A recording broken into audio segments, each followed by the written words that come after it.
ayahuasca. The Tucano have a fascinating origin myth. They say that the origin myth states specifically that their ancestors were brought to the Amazon. They were brought to the Amazon by a group of supernaturals who included the daughter of the sun and an individual called the helmsman, who steered the serpent canoe in which this settlement mission in the Amazon was performed. And what these so-called supernaturals did was they brought the ancestors of Tucano to the Amazon, and they showed them the best places to settle, the best places where they might find hunting, the best places where they might create a village, the best places for agriculture. And then they left.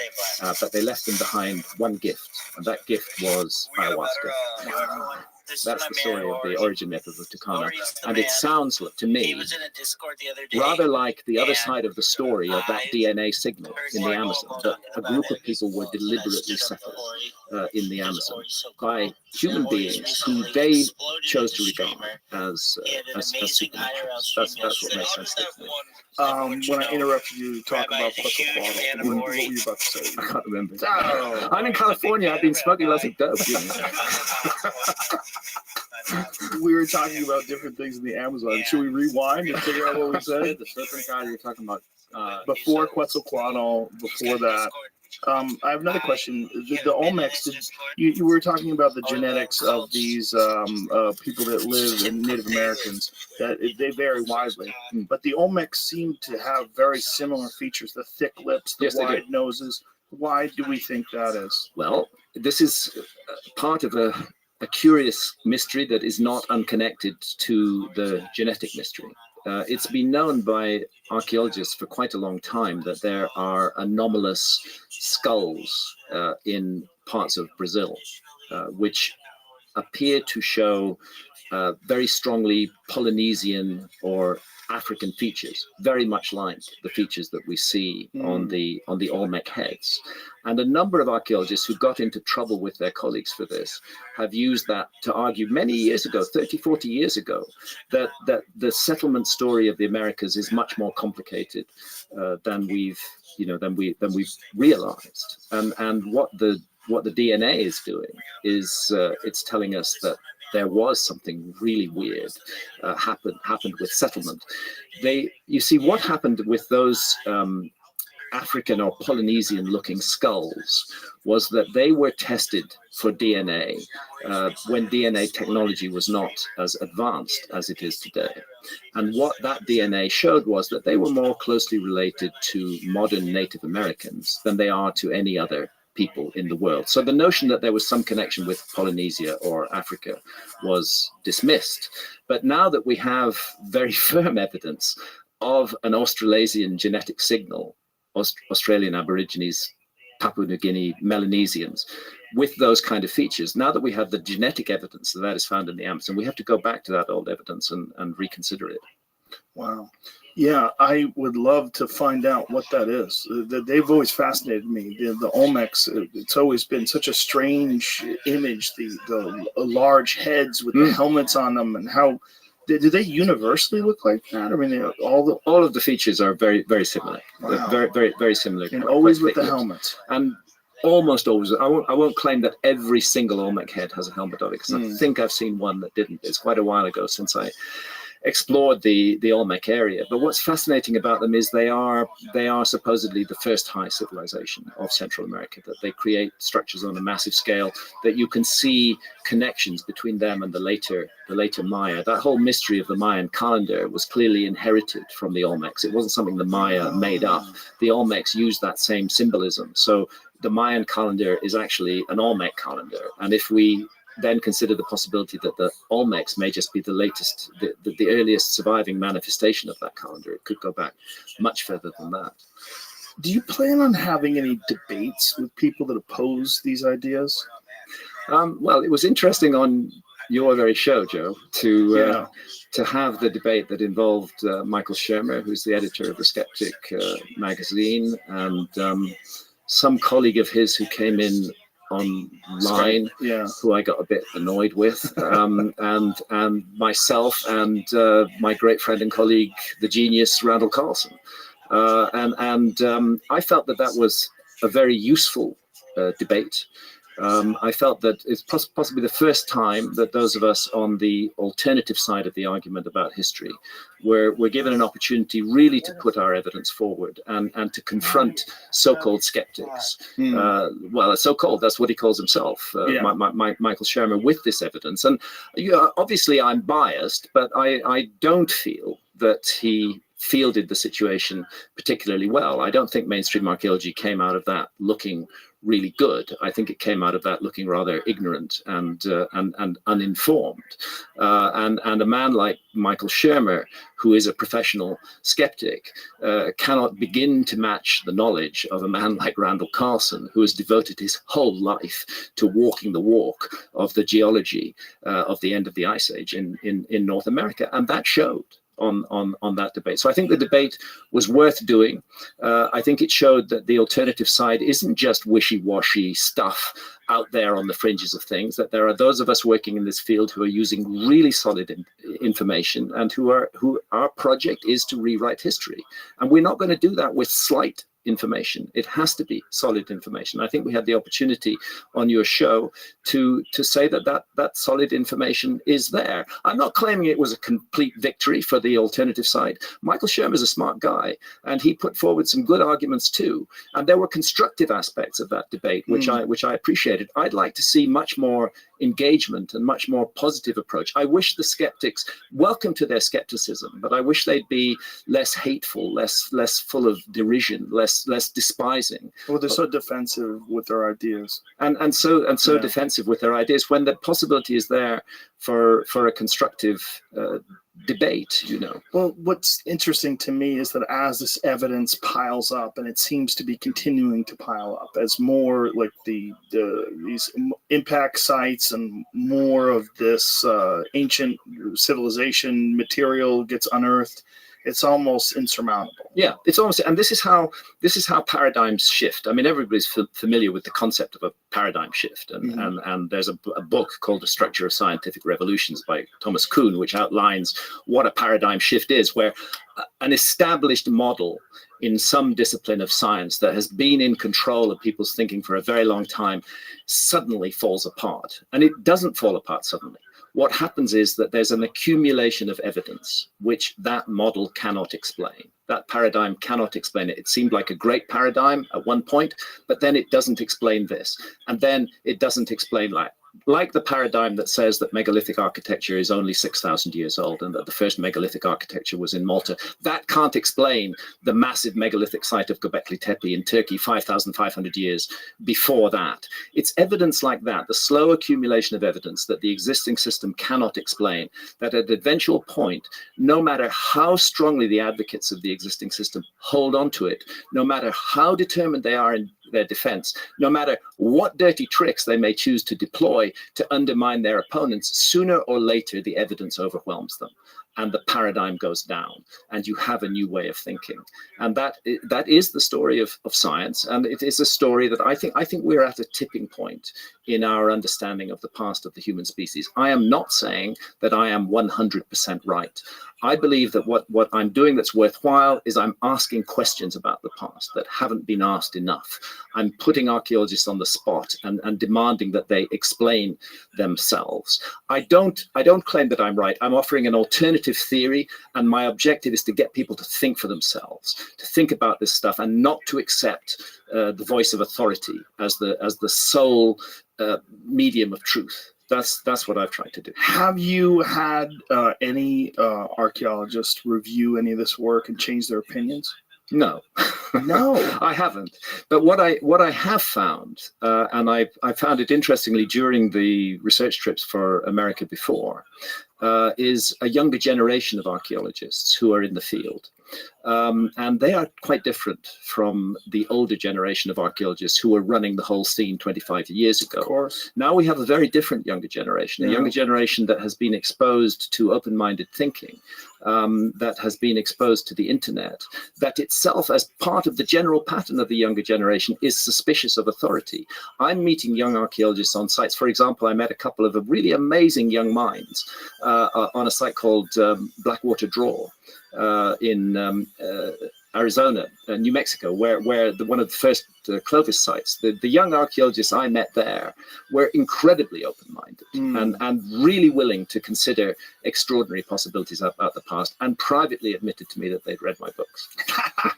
Well, that's where I get the hope. I get the hope in this young generation that is growing up with the internet, that does understand that there's a lot more out there than just what they're being taught in schools. Yes, yeah. This is where the hope lies, and it lies in every area, and it's why one of the intriguing things that has happened with me, and your show is an important part of this, is that when I go around giving public events, doing a public presentation of my work, the demography of the audience is extremely interesting. And this is true whether I'm giving the talk in Britain, whether I'm giving it in Canada, whether I'm giving it in America.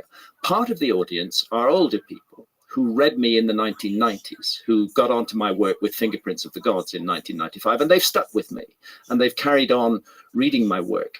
But another part of the audience, and a very big part of the audience, consists to a large extent of young people, most of whom are men, but there are women amongst them as well.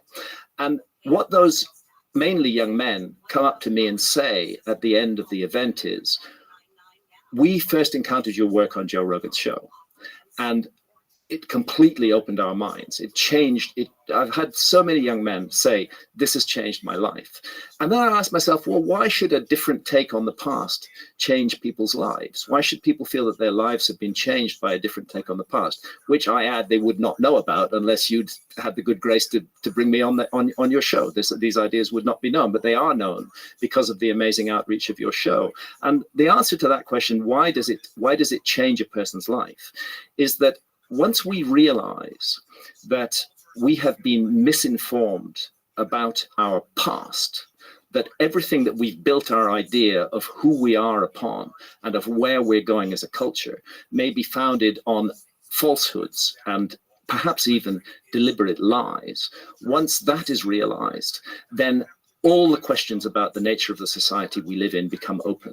And young people are feeling the need to take an independent path, not to follow the path that has been set down for them by previous generations. And in some way, and I'm very gratified to hear this, the fact that I'm an elder now, I'm 69 next birthday. The fact that You look great. Thank you. The fact that I, as an elder, have consistently pursued an independent path, have been willing to put up with the shit that's been thrown at me over the years, but have stuck to my guns and have continued to add new information to the dossier of information that I put forward. That is, and I'm encouraged to see this, that's found as inspiring by younger people. And what better gift could an old guy hope to leave to the world than a younger generation who feel inspired by that person's work to change the world? Well, I'm very, very thankful that I could introduce people to you, because your first book that I read of you, Fingerprints of the Gods, changed my view of the world. I mean, I remember putting that book down after I was finishing going, wow, like if he's right, like this whole thing is a mess. Yeah, a complete mess. Because our idea of who we are is very much founded in our idea of who we were. And I think one of the mistakes that's made in our civilization is that we are very conceited, we're very big-headed, and we tend to view the whole story of history as though it's a project that leads to us, that we're what it's all about. And I think what is how can I put it, undermining of the existing system about a new take on the past is the notion that we're not what it's all about at all. That there may have been an earlier civilization that reached a high level of advancement, perhaps different from ours, but nevertheless an advanced civilization, which was just taken out of the story completely by a global cataclysm. Then we suddenly realize that in a way we're here accidentally, that it's not been a process that's been all about us, and that if we've been misinformed about how we got here, then we need to get the true information about what's going on. So these are in a way profoundly revolutionary ideas. They do lead people on a path of inquiry that leads to questioning of everything. And our fears that you were just discussing earlier about how soft we are in comparison to past civilizations in terms of like our ability to live off the land, That's one aspect that bothers me. But one of the big ones that bothers me is the fact that everything is digital. All of our information is stored on hard drives. You bet. And if that goes down, there's not much left. You have paper books and you know, a few thousands of years. Imagine what would be left. Yeah, we would lose all of our advancement. Well, I can speak to this at a personal level. There was a time when I was an excellent map reader. I could navigate anywhere with maps. You know, my wife Santa and I did huge journeys in Mexico back in the early 1990s in really cheap hire cars with maps, and we found our way everywhere without any problem. Today, I can hardly use a map. The skill of using a map has lapsed within me. Why? Because of GPS. GPS technology has come along, and it always tells me where I am. And being a bit lazy, I just accept that technology. But then I had cause to ask myself this just the other day: supposing all the satellites go down and there's no GPS, is the whole industrialized human race is going to suddenly be lost? All those Uber drivers who don't know their way from A to B and who rely entirely on their GPSs, they won't know where they're going. And it's true with digital data. The digital data, unlike print data, is very fragile and requires programs in order to access and interpret it that are much more complicated than simply cracking the code of a lost language. I mean, the programs vary between different phone platforms. Exactly. They vary in computer platforms. Yeah. It's so fragile, and it's so, I mean, I don't know if there's any precautions that have been taken place to preserve this information in case of, like what Robert Schoch described, like coronal mass ejection or something crazy. Take down all the satellites. Yeah. No, I don't think preparation has been made, and and it's very clear that preparation is not being made for the risk of another cosmic impact. And again, a point that I'd like to make about this is that we are in a sense in a place where history can repeat itself. That there are certain cycles at work. The work on the comet impact 12,800 years ago has very clearly and specifically identified the debris trail of that comet. And that debris trail is the Taurid meteor stream. And it's called the Taurid meteor stream because it appears to emanate from the region of the sky in which the constellation of Taurus sits. It doesn't. It's within our solar system. It's an optical illusion. The Taurid meteor stream is a giant complex of debris. It is 30 million kilometers wide. What you had was an original comet that might have been 100 to 200 kilometers in diameter, a small moon, which fragmented and broke up into multiple parts. And those parts began to spread out along the whole orbit of the Taurid meteor stream and to widen. The whole thing widened, so it's like a giant tube of debris. And the evidence and the argument is that 12,800 years ago, several large bits of that debris fell out of the Taurid meteor stream and impacted with the Earth. The problem is that the Taurid meteor stream still exists, and our planet still passes through it twice a year. And those passages take place in June and in November, and each passage takes 12 and a half days. And the same group of scientists who are looking at the evidence for the impacts 12,800 years ago are deeply concerned that we may face future impacts from the Taurid meteor stream, that there are still large objects up there. This is not theory, this is a fact. There's a comet up there called Comet Encke, which is part of the Taurid meteor stream. It's a large fragment of the original giant comet. Comet Encke has a diameter of, I don't know, 5 or 6 kilometers. There's 19 recognized huge objects within the Taurid meteor stream. Calculations indicate that there may be as much as 200 asteroids within the Taurid meteor stream of a diameter of a kilometer or more, which would have catastrophic effect if they hit the Earth. And responsible astronomers regard the Taurid meteor stream as the greatest collision hazard facing mankind at the present time. And it's not something that we need to fall into despair about, because it's perfectly within the level of our technology to do something about it. What could they do? Well, to give you an example, commercial interests are looking right now, and the technology is there to mine asteroids. We can go to asteroids if the commercial interest is high enough. We can go to them, we can mine them, we can extract minerals, we can bring them back to the Earth. The same technology would allow you to move asteroids or comet fragments. You don't want to blow them up with a nuke. That would be a really bad idea. That would turn one large object into multiple smaller objects, which could cause equally massive devastation and would be very difficult to predict where that devastation was going to fall. What you want to do is to nudge them and move them out of a dangerous orbit into a less dangerous orbit. And the evidence is in the next 30 years, we are going to be passing through dangerous filaments of the torrid meteor stream. And if we were smart, we would be devoting some resources to protecting our cosmic environment, just as there are many issues that we need to devote resources to. Unfortunately, the one that's most attractive to our politicians at the moment is warfare. We devote limitless resources to technologies of mass destruction. There really is no end to the amount that we're prepared to spend on that in terms of our so-called security. We feel somehow we're making ourselves more secure by having these incredible weapons and spending trillions of dollars on them.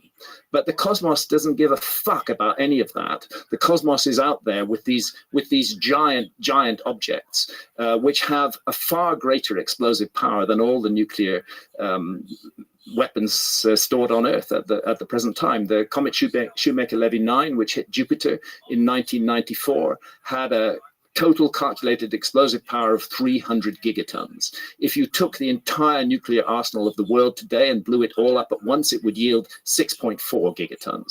So these objects are producing catastrophic results on a scale that far beyond anything that we ourselves could do with nuclear weapons. It's time we spent a bit less time and money on weapons of mass destruction and a bit more on looking after this beautiful garden that we call the Earth, and that is our home, and that will be the home of our children and our children's children. I'm a grandfather now. I feel passionately about this.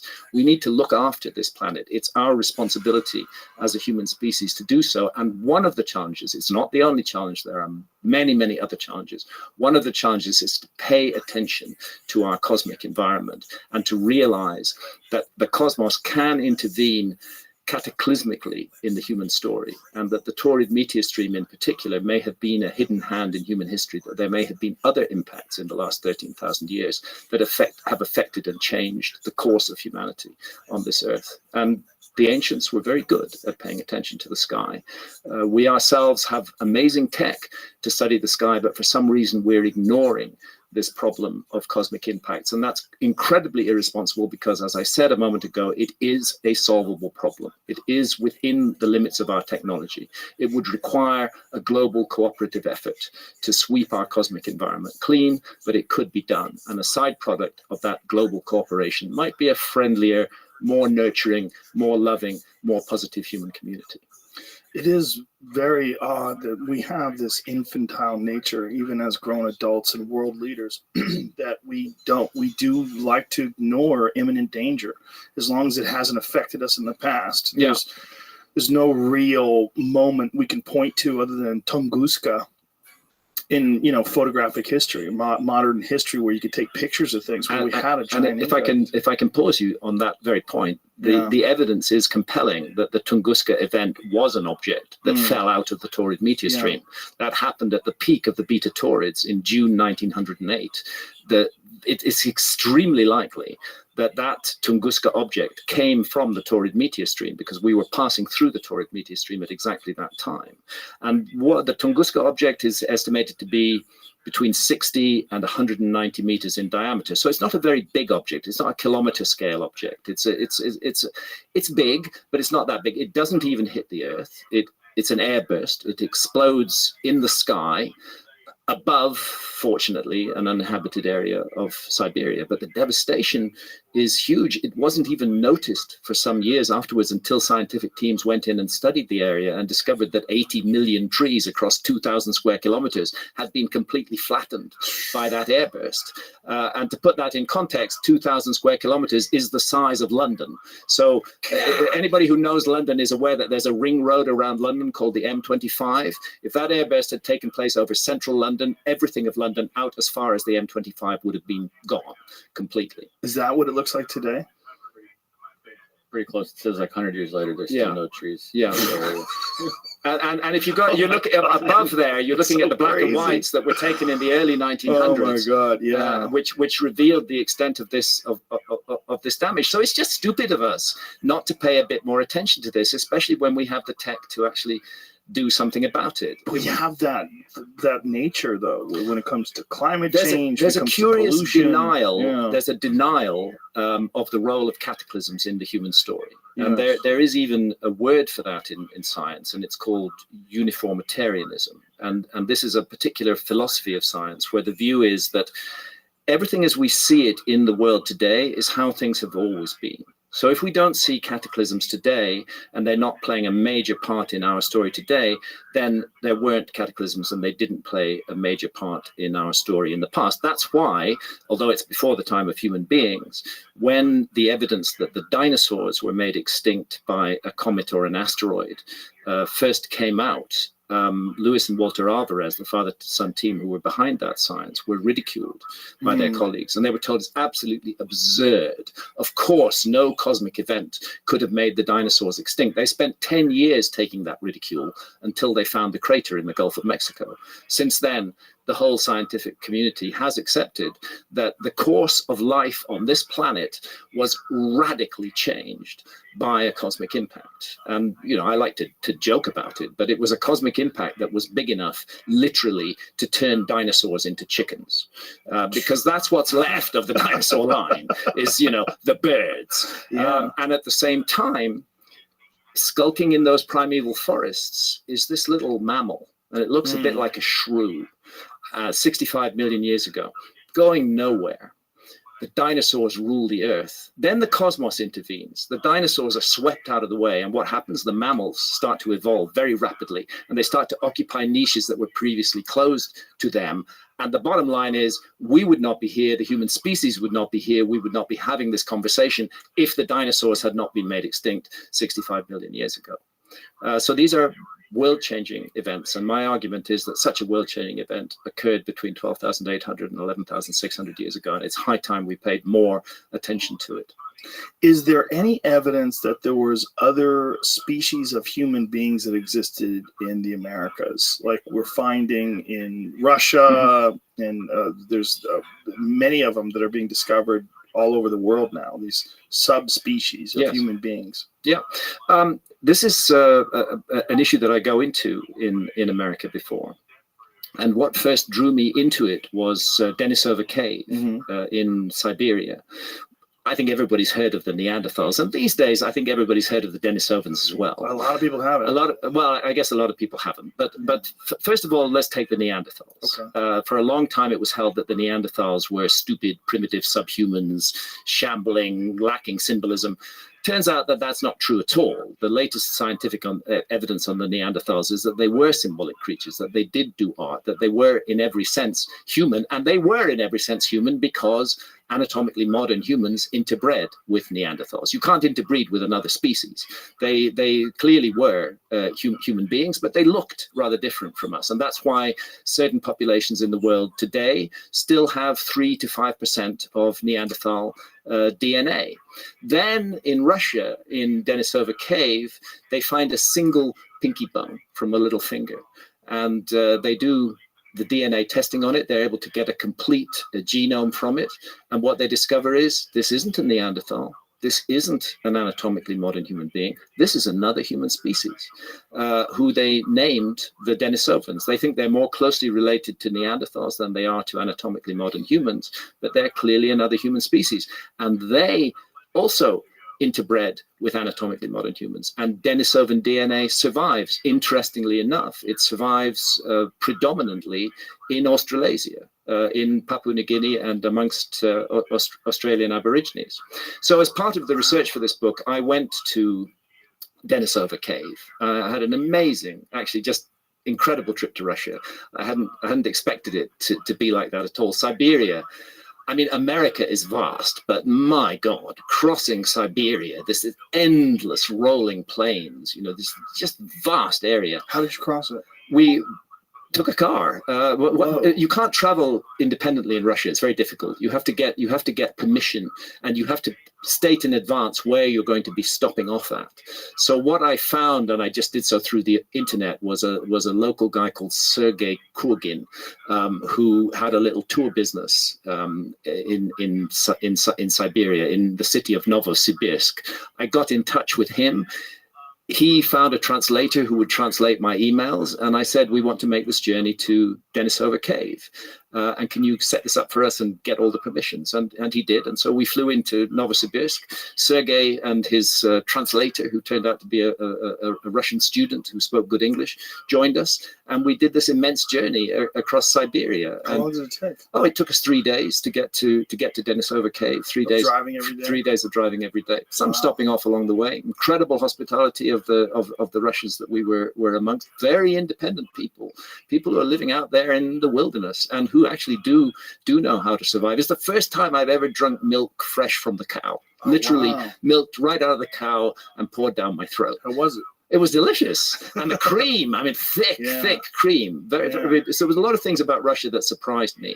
Denisova Cave is a fascinating, beautiful place to visit. It's another example of a missing chapter in the human story that is beginning to be pieced together. It's obvious now that we were not alone, that there were multiple other human species who were human enough to interbreed with us and leave DNA. And this Denisovan species was only discovered in, like, was it 2000 something? Very recently, the 2000s. 7 or something. It's a very recent discovery. And did they leave behind art? Did they leave behind art? Better than that. They left behind certain physical objects which are extremely hard to explain. One of them is a green stone bracelet. And that bracelet is in the form of a torque, which was therefore slipped on sideways onto the hand. It's not a full ring. And a hole has been drilled through the bracelet, and from that hole, it's been possible to reconstruct that a pendant was hung. Then the archaeologists, there it is, then the archaeologists started to take a look in detail at the drill marks on that hole. And what they discovered was a huge anomaly, that was drilled with a stable, fixed drill, and it was drilled at extremely high speed. This is thought to be 40 or 50,000 years old.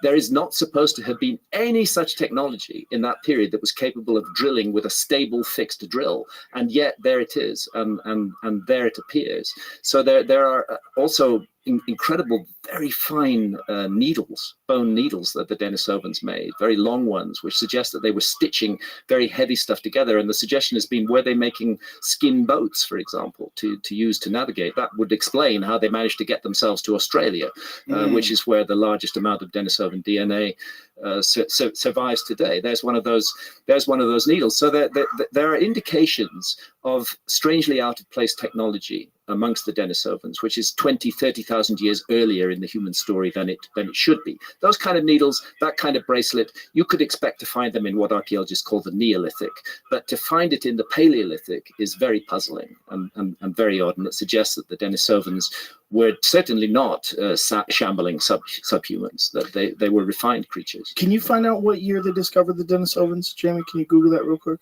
I want to say it's in the 2000s, but I mean, imagine that human beings have been around for this long. Here we are in 2019, and within the last decade or so, they figured this out. Yeah, we're discovering new stuff about ourselves. We're discovering that our story is much richer, much more textured, much more layered than we thought it was. It's not a simple story. It's a very complicated story, and we ourselves are a hybrid species. We are the result of interactions with all kinds of different looking human beings, and the end result is ourselves. So it's not just that we carry Neanderthal or Denisovan DNA. In a sense, we are Neanderthals and Denisovans, and they are part of the anatomically modern human heritage. So you make a good point. The fact that this is only being discovered now, and that it's an incredibly important, I mean, it completely rewrites the story of our ancestry.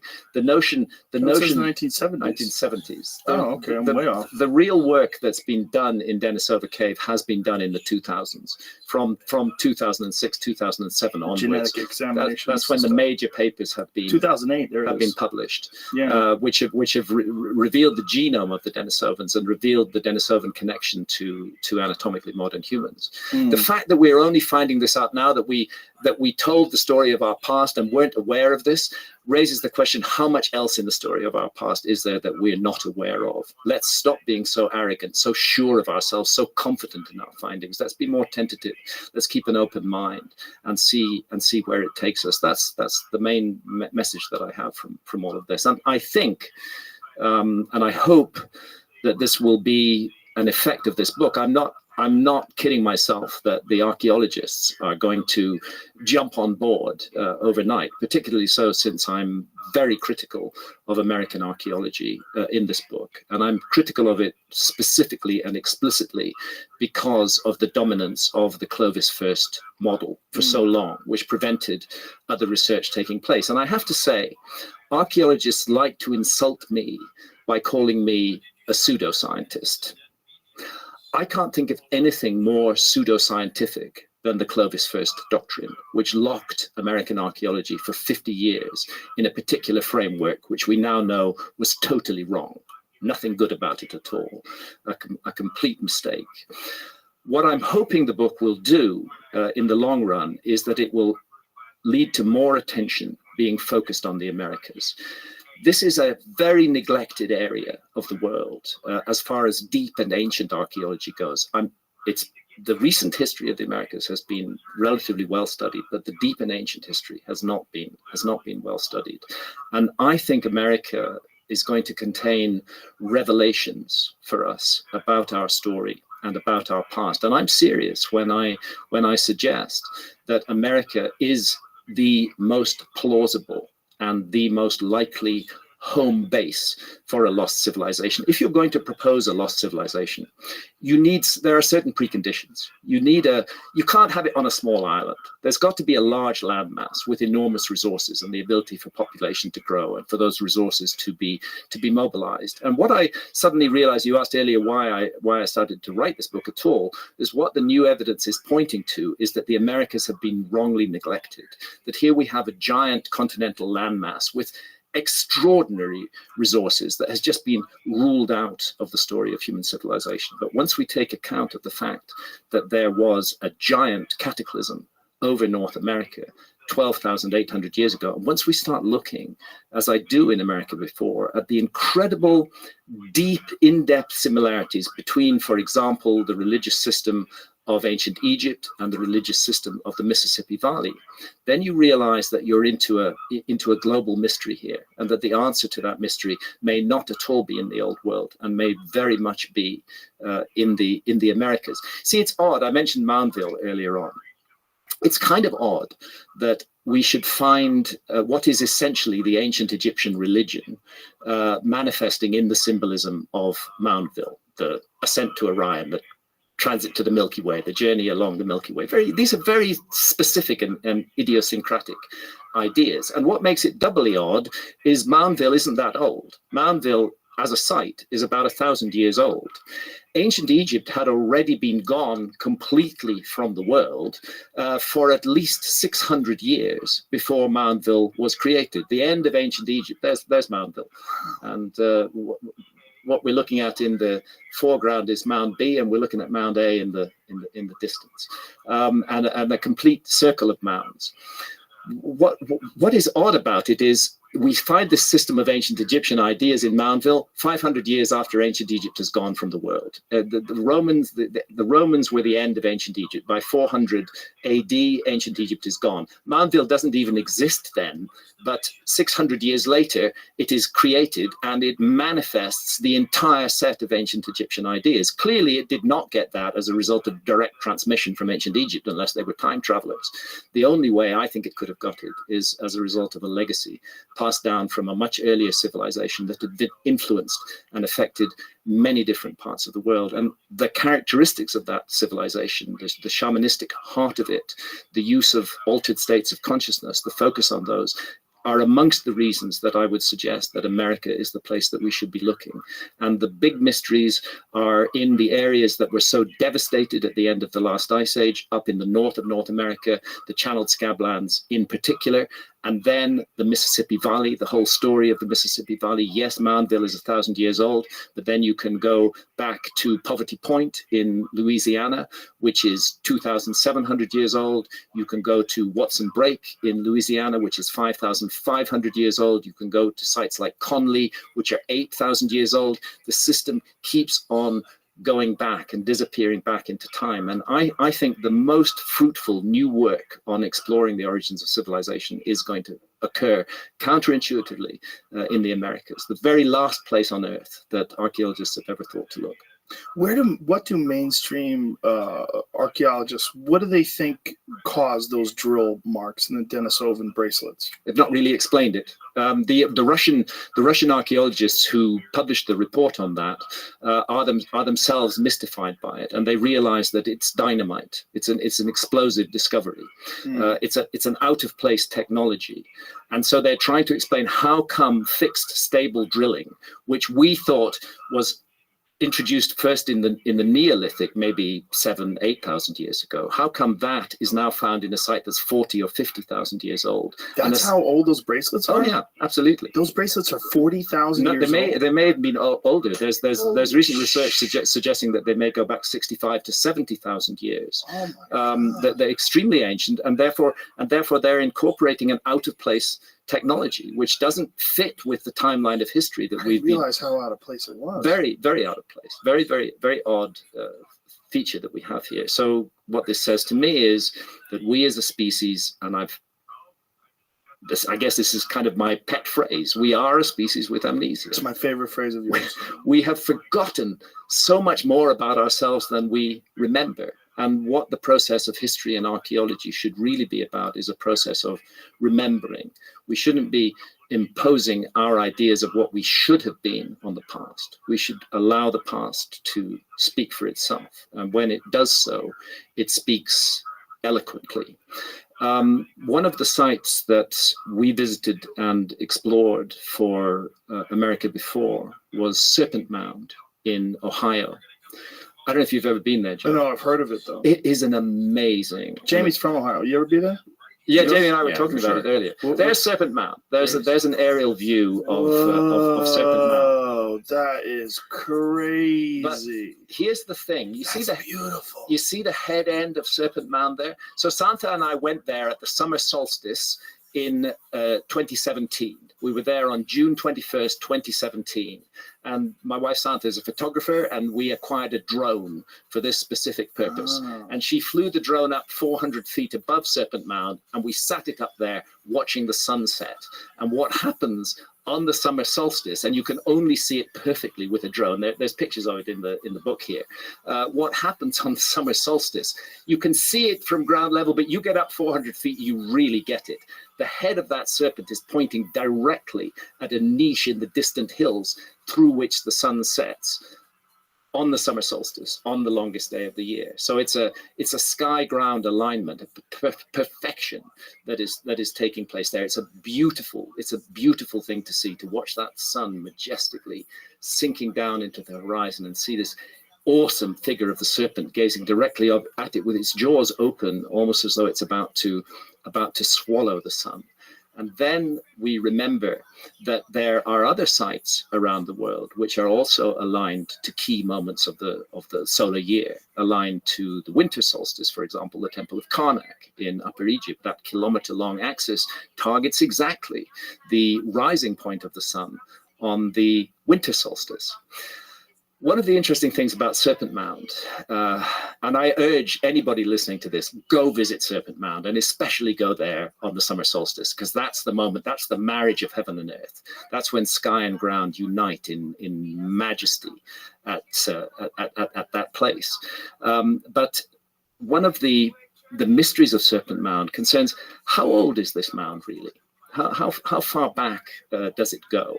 And there have been arguments that that there is a group of archaeologists who would like it to be just 1,000 years old, and they attribute it to a culture called the Fourth Ancient Culture.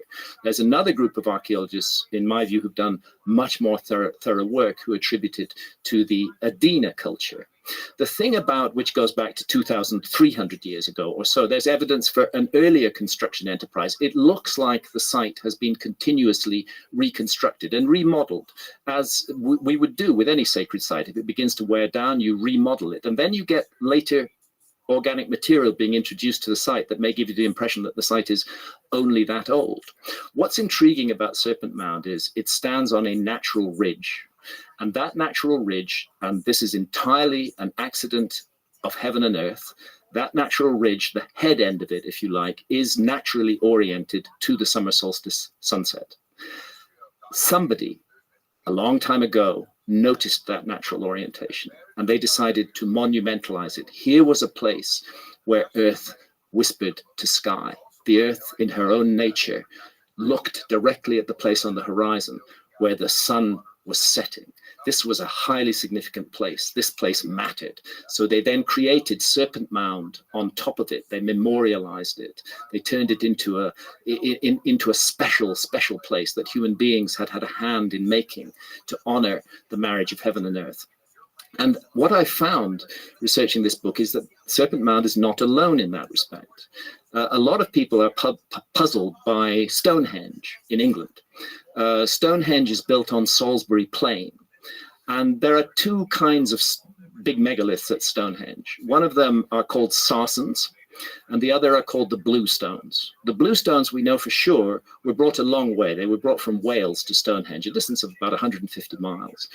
The Sarsens are found in abundance on a place called the Marlborough Downs, which is about 20 miles from Stonehenge. But until very recently, it was thought there were no Sarsens on Salisbury Plain at all, and archaeologists couldn't understand why Stonehenge wasn't built on the Marlborough Downs, where the big Sarsen stones, the 20 to 30-ton megaliths, were available locally and didn't have to be brought there. Very recent research, 2018 research, has provided the answer that two of those Sarsens were naturally in position all the time at Stonehenge, and they are Sarsen Stone 16 and the Heel Stone. And if you stand behind Sarsen Stone 16 and look at the Heel Stone at dawn on the summer solstice, you see the sun rising in direct alignment with the view. And the Heel Stone is like the sight on the barrel of a rifle targeting the sun, and that was there naturally. Earth was speaking to sky. The ancients saw that. They decided this was sacred.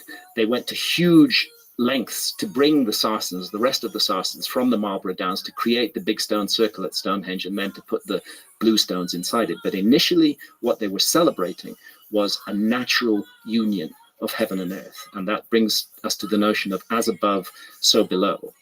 That we are connected to the cosmos, that it is part of our heritage. We in modern cities forget the cosmos exists. We have all kinds of tech that can look at astronomy programs. We can all do that, but actually looking at the stars is something that's very difficult for people who live in cities to do.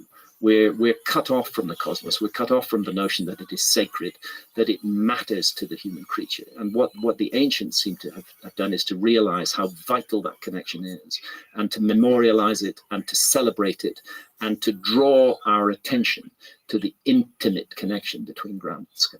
Yeah, light pollution sort of fuels our infantile existence in a lot of ways, right? Because it doesn't constantly remind us that we're a part of this great thing. Yeah, light pollution is a huge factor. It's very easy to forget that we live in a universe. Very easy to forget that. Very easy to believe that it's just about these cities that we live in and the intimate concerns of our daily lives. But in fact, we're part of something much bigger. And my God, I mean, it's a mystery enough to be born a human being at all. Yes, you know, just to be alive is an extraordinary mystery. Yes, to have the ability to love, to feel emotions, to understand beauty, to be moved by a symphony.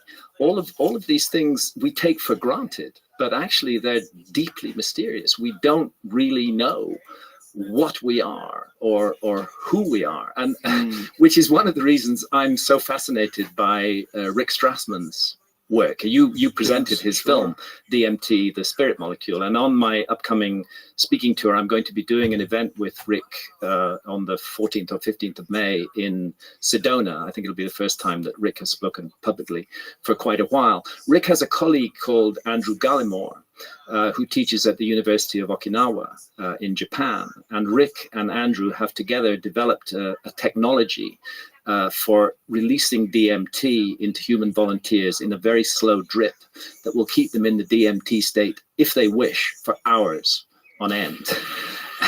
And the intention is to use this technology to explore and map the DMT realm. When do I sign up?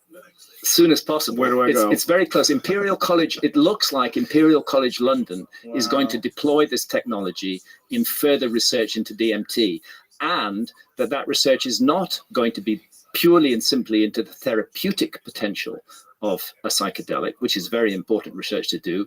It's going to be an investigation into the nature of reality using a psychedelic, the mysterious nature of reality. And it is odd, and you know this from personal experience, that when you get plunged into that DMT realm, it is so different from the realm of our daily world, filled with geometry, filled with these sprightly intelligences, completely internally coherent. How can that be, generated by the brain? Or are we dealing with some other level of reality that we haven't encountered yet? I think that ancient cultures, and in particular my lost civilization, were deeply involved in exploring the mysterious nature of reality, and used the plant medicines as part of that process. When it comes to the Serpent Mound, where the head points in the summer solstice, is that taking into account the precession of the equinoxes in terms of the position of the summer solstice sun on the horizon is not affected by the precession. Okay. However, it is affected by another factor, which is a slight nod on the axis of the Earth.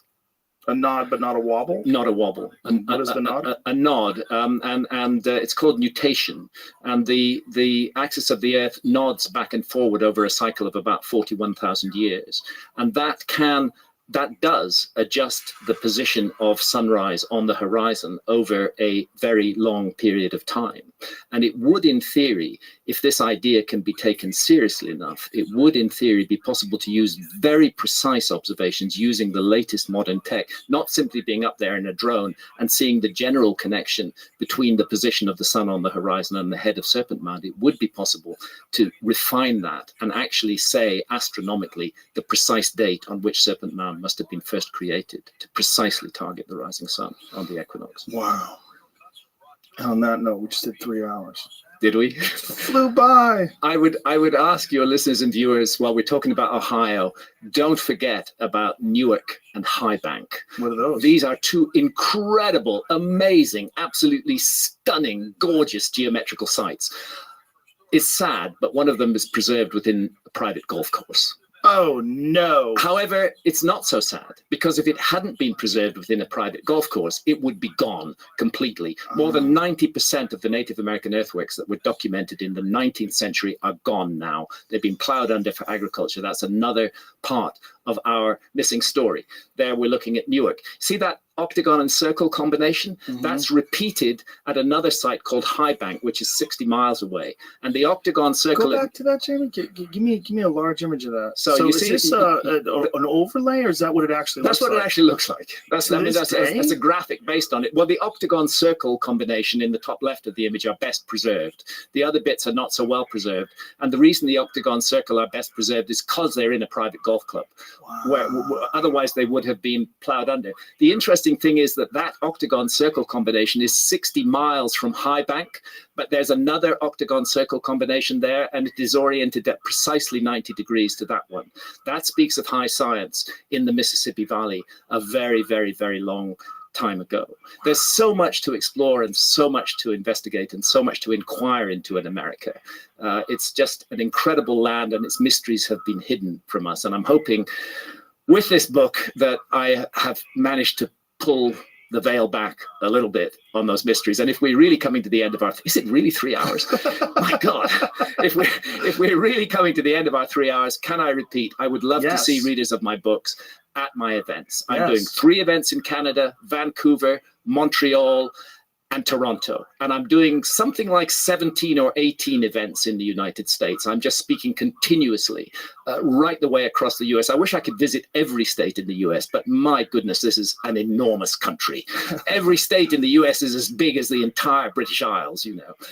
But I'm visiting as many as I am. I'm going to be giving illustrated presentations. I'll be signing books afterwards. I'll be taking pictures. I would like to meet my readers. And please check out my website, grahamhancock.com. Look at the talks and events page, and you'll see where all these events are occurring over the next 7 weeks. We're on the 22nd of April today. I will not leave North America until the 5th of June. Well, I hope I see you again then. Indeed. Listen, thank you so much. You're a treasure. And this book is, I can't wait to get into it. America Before, and the audiobook is available now as well. Yeah, the audiobook's available. I read it. Yeah. Thank you so much, Graham. It's always a pleasure having you here. I really appreciate you. Thanks for having me back on, Joe. Graham Hancock, ladies and gentlemen. Bye.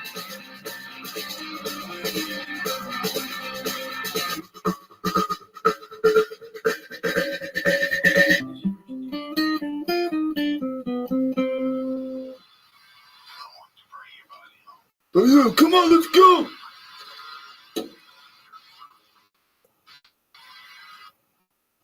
Boom, and we're live. David Goggins, your book is fucking fantastic, man. This has been my running partner. The audio version of it has been my running partner for the last week. It's fucking amazing, man. Well, I appreciate that. Thank you. Well, you guys are doing something very unusual. The book is great. I've read it, like sat down and read, but the audio book is really interesting. Right. Because you and the gentleman that you wrote it with, Adam Skolnick. Adam Skolnick, who reads it, then you come on and talk about things in between. So it's more than just the book. Right. It's the book plus. It's the book plus like a podcast. Right. Yeah. So how that came to be, man, is as I was going through this book for the last year, we would go through, change stuff up. I have so many stories, man. We went through, interviewed so many people, so many stories. He would come back and read it to me, all my changes. And when he read it, I'm like, man, this guy has a great reading voice. I love his reading voice. And I started getting these different ideas about doing it. Like, you know what? Maybe he can read and I can do my podcast thing on the side. And he can, like, after each chapter, in between chapters, make it real interactive type of thing. And that's kind of how it came to be, man. At the beginning, I gotta be honest. At the beginning, I was like, "Who is this motherfucker talking for David Goggins?" I was gonna call Dave, like, "Dave, can you redo this? Why don't you do it? Why are you?" But it works. Right. It really does work. Yeah. Like as it goes on, and I got also, it's very obvious that you and him are good friends. So when you guys are talking, then I don't mind him reading for you as much for some strange reason. Right. I know it doesn't make any sense. Well, I wouldn't say we're good friends. I'm just joking, Adam. You can hear right now. He became a pain in my fucking ass during this process, man, because, you know, he's just he's a real anal guy. You know, he helped out a lot. You know, I'm a real raw, sadistic type of mindset, and he helped me put that on paper, man. So I give him a lot of credit for that. Well, it comes across. The book is outstanding, and you know, it's more than just sitting across from you and you telling your story is one thing, but this long, detailed history of how you became to be the person you became, I think it's very educational for people because they can realize, like, oh, he wasn't always this guy. This is what's fucked up about people. Like, you see a guy who's like you who runs, I mean, how many ultra marathons did you run in a row? You ran some insane number. I think it was, I ran 800s in 8 weekends in a row. Just stop and think about that, ladies and gentlemen. 800s means 8 100-mile races. 8 weekends in a row. A 100-mile race will put you out for fucking 6 months. Right. You know, and you ran 8 of them, 8 weekends. It's a fucking insane accomplishment. It was nuts. You think about a person like that, you think of them as in this like static, fully formed version. Right. You don't usually get to see, and especially someone like you, who you went into so much depth about your rise and fall. It wasn't like a straight linear process between you getting inspired and then you becoming this bad motherfucker. No, it wasn't like what's that show called that Will Smith plays, that black guy who kind of makes it in the financial world. Pursuit of Happiness. I never saw that. Yeah, it's a great movie. It wasn't like Pursuit of Happiness, man. Like where the guy struggles and he gets over it and he makes it. Yeah. I fell on my ass. I thought I got to the top of Mount Everest, and Mount Everest just fucking slide right underneath me, man. I was like, God, dog, I gotta start from scratch again. Scratch became my friend, literally, man. So, you know, that's how you put in the book, man. Just going up, going down, going up, just the real raw version of how my life was. And it was so in depth to go back through your life with a fine tooth comb that I almost got embarrassed to even put it out there to people. Yeah. That's what you don't understand, man. Like, even me right now to talk to you, I'm in the car for a fucking hour getting pumped up because I'm a shy, introverted, leave me alone type of guy. Like, I'm still that motherfucker who is 6 years old, you know, at a play who can't say his line because I know I'm going to stutter in front of 5 people. So I walk off the stage. That's still me. So every day I'm fighting that dude. So people think, oh my God, man, you're on a podcast, you look so crazy, so evil. No, I'm trying to be locked into Joe. So my mind isn't veer off saying, let's run out the damn door because people are watching me on the fucking podcast. I want to open this damn door and get the hell out of here, man. So that's the real me. So I'm not sadistic, man. I'm focused on what I have to do to stay locked into the game of life. And that's why I tell people, man, I go there. I go there. That's one of the reasons why this book is so good, is because you're so honest about your vulnerabilities and how you overcome them. And for people that see someone who's a beast, who's done great things, you just assume that they're different than you. Right. But then you hear about your insecurities and your pitfalls and all the things that went wrong with you, and you realize, well, God damn it, those are the same things that go wrong with me. Like, maybe I have that inside of me and I've just never summoned it. Right. And I'll tell you this, I started really realizing that when I started overcoming myself, I started getting around these real alpha males, these hard men. And I always put people way above me when I was growing up. Like, my God, they had to have a lot more than me to get to where they're at. And a lot of them did. But once you get around the best of the best of the best people, you can kind of start breaking them down and realizing, man, you're just as fucked up as me. Like we all have, but all you did was you hit it better.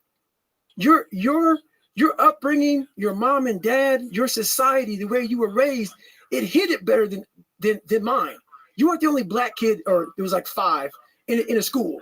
You know, I can't hide. Going through buds, I was the only black kid. You can't hide. But I started realizing, just because I look different than you, a lot of you motherfuckers can't hide either. So it started giving me courage through watching people that we all have a story. We all have a jacked up life in one way or another. Some of us don't have the guts to talk about it, though. And that's where I found the guts to talk about mine. Well, there's purity in physical pursuits, right? Because it doesn't matter what your social status is. It doesn't matter how people perceive you. When it comes down to how long can you stay in that pool, when it comes down to how far can you run, Right. when it comes down to how much can you push yourself past the part where you want to quit, Right. how far can you keep going? There's a purity in that it dissolves social order, all that bullshit, what people think about you goes out the window. It's who are you right now? That's right. Who are you right now? That's a true statement, man. And I look at it as psychological warfare. And that's where I started learning that life is one big psychological warfare that you play on yourself. You play on yourself, man. The most important conversation I ever had is with myself. And the shit I was telling myself was so fucked up. It was so wrong. It was so misguided. And other people start to write that dialogue for you also. And it starts to be what you say to yourself every single day. And I started creating a whole nother warfare. A whole nother battle started becoming. I was like, oh, hang on a second, guys. You have these tools. You have these tools. Your life was basically the perfect grounds for training for where you need to go in your life. All the beatings, all the bullying, all the, you going through learning disabilities, all the struggles. It was the absolute perfect training ground for you to go to where you need to go. And that's how I started looking at my life versus woe is me, poopy pants, kick a rock down the street mentality. It was God just hooked you right the fuck up. He hooked you right up, man, with the perfect place. You were training for the first 18, 19, 20. You were training for this stuff, man. You have the advantage of everybody else versus, my God, they're so above me. They came from a great family. Mom and dad love them. They didn't have to learn. They didn't stutter. They didn't struggle. No, man, your struggle is what made you who you are now. So I started flipping this into a whole different, I started being a master of what I was scared of. I was scared of my mind. And I became literally a master of that mind. And that's what from now on, it sets me apart from most people. I started diving into that. Well, that is a big part of the stories when you go over your childhood and, your abusive father, and then having this great guy that was going to become your stepdad, and then he gets murdered. It's like right when you're about to get out of it, everything looks good, boom, and then he gets murdered. It's like these things really did sort of set you up to start from scratch again. And just go, okay, roger that, we start from scratch. And now you have that attitude. You developed it through all of these horrible personal experiences, all the trials and tribulations, all the evil shit that people try to do to you. That sort of set you up to be able to deal in a way that a lot of people can't. Well, I used to look at my life from a different vantage point. And when you're in all the muck and you're just walking in muck and walking in muck and walking in muck, you don't see that if you look off to the fucking left of the muck, there's a sidewalk, brother. Get off of it. You have your head down looking in this muck. Once I saw the sidewalk, got the sidewalk, I got a little break. And I got a different vantage point. And then from the sidewalk, I found a cliff. Then I found a mountain. I got way up high on top of my life and looked back down on it and said, okay, I got to figure this out, man. I'm not going anywhere. I'm starting to lie. So when you have a messed up foundation, I started lying about everything. I wanted people to like me. I wanted to be accepted in some society of life, some social society. And I was like, man, this isn't the right way. I'm messed up here. I'm messed up here. I'm messed up everywhere. And so I realized the worst thing that happened to me is I lost myself. I never had myself. I never found myself. I had no self-esteem. So I knew through working out and through learning, it took a lot for me to learn also. I started finding self-esteem. Once I found that, that's when doors started opening up. I stopped caring about people, that what they thought, being judged. Wow, if I say this, if I started right now, are you gonna make fun of me? I stopped caring about that. And that's when my life started really changing for me, slowly but surely. That's such an important point when you're talking about the working out, because a lot of people, when they think about working out, they think of it as being a physical thing. Right, no. I did it for mental. Yeah. People always say, my God, like, no, don't look at it like, I didn't care about losing weight. I didn't care about being the fastest person. I wasn't making the Olympics. I wasn't going to pros. I could barely read and write when I was in a junior in high school. I wasn't going anywhere. I saw working out as a way for me to build calluses on my mind. I had to callous over the victim's mentality. So I watched these movies. I talked about Rocky last time I was on here. I always equated training to mental toughening. Like, it always looked brutal. People waking up early and doing all these things, and it looked horrible. I was like, wow, man, I got to start doing that. Not to get better, bigger, and stronger, but that is what's going to build me. That looks uncomfortable. That looks brutal. And getting up early, I don't want to do that. So I made this long list of things I don't want to do. And through that, I found myself. I started, I'm like, you guys aren't doing this shit in high school. You guys are getting up at 5 o'clock in the morning, running over here in this golf course. So I started seeing myself very differently than the average human being. I was like, hang on a second. I have something they don't have. And that's when I started to develop these things through working out. It was this great, never-ending work ethic. And through work ethic, I developed self-esteem. Now, is this something that you learned? Is this something you learned yourself from exercise yourself? Or is this something you had read or heard about? Like, what made you equate doing this and doing these difficult things physically to mental toughness, to being, this is the discipline that you need in order to get your life out of the situation you're in? So I never read anything. I could barely read, so right. I wasn't reading back then. I watched a lot of movies, and I was really big into visualization. And I always equated working out to struggle. And I struggled my whole life, but I ran from it. So I started realizing, man, I got to start facing the struggle, and I got to be mentally strong for the struggle. So that's where I started coming up with, like, I'm training for life. Mentally, I'm training for life. I'm not training for, like, to lift 400 pounds. And I found out on my own pretty much is that through discipline, through self-discipline, through repetition, through tons of repetition of the same thing that you don't want to do. And that's the key thing. Through repetition of things you don't want to do, you develop mental, like an armor for your mind. You start to armor your mind, because your mind's like, okay, we suffer every day. That's what we do. We do stuff that sucks every day. So then when the suck stuff comes, you're ready for it. And that's how I started coming up. I just started being very uncomfortable. And now it's like just a way of life.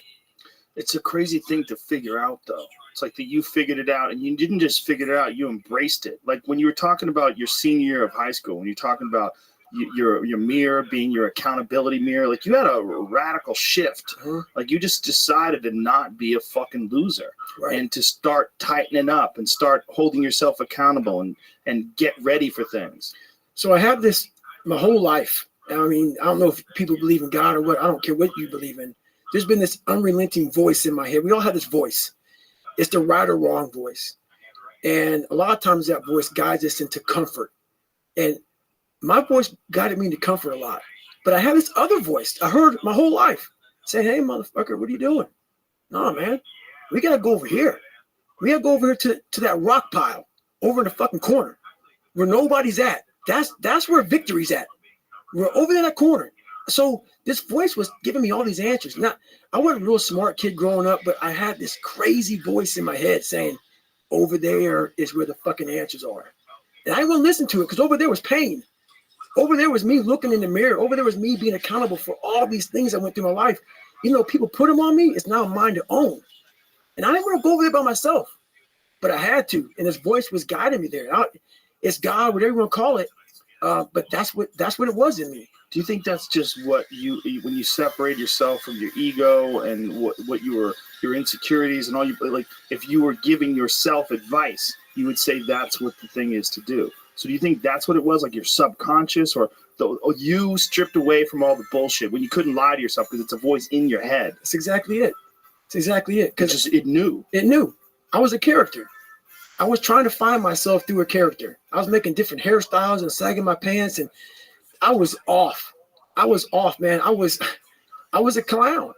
I was a clown, and I was like, this is not what you're supposed to be in life, man. And it's ugly when you look in that dirty mirror, and you're trying to do a new hairstyle to go to school. You know, I had a hairstyle one time where I shaved the top of my head. You know how old men had the hair like leaving their head? Yeah. Yeah. So I went to school with hair on the side of my head and in my back, and I shaved the whole top of my head. I went to school like that, you know. And then I had like, what did the kids say? I don't remember what they said, but I was just a funny dude. You know, so that was my thing. I was the funny dude that came into school, like Crisscross came out when I was in high school. So my pants were backwards. I said, you know, I'm gonna have my pants backwards, sag down past my ass crack, shirt turned backwards with a toothbrush in my mouth with the reverse part. The reverse part is your head is shaved and you have some hair on top. Just a little piece of hair versus like a part through hair. The part was on a bald head. So it was just, I would sit at home instead of studying. I would think about what can I do to impress a motherfucker at school. Wow. And that became my life. And it's a long road to hoe to get to the guy who says, now, you don't ever smile on any podcast. It looks so serious. I look at that shit. I'm like, you motherfuckers have no idea who I am, where I've come from to get here today. You could have probably been an entertainer. Like you probably, because you were doing all that kind of shit. I have some jokes, Joe. I got some jokes, Joe. I bet you do. So what people read in this book Can't Hurt Me. It's a sad story. It's a horrible story. It's a tragic story. It's a story that made me who I am today.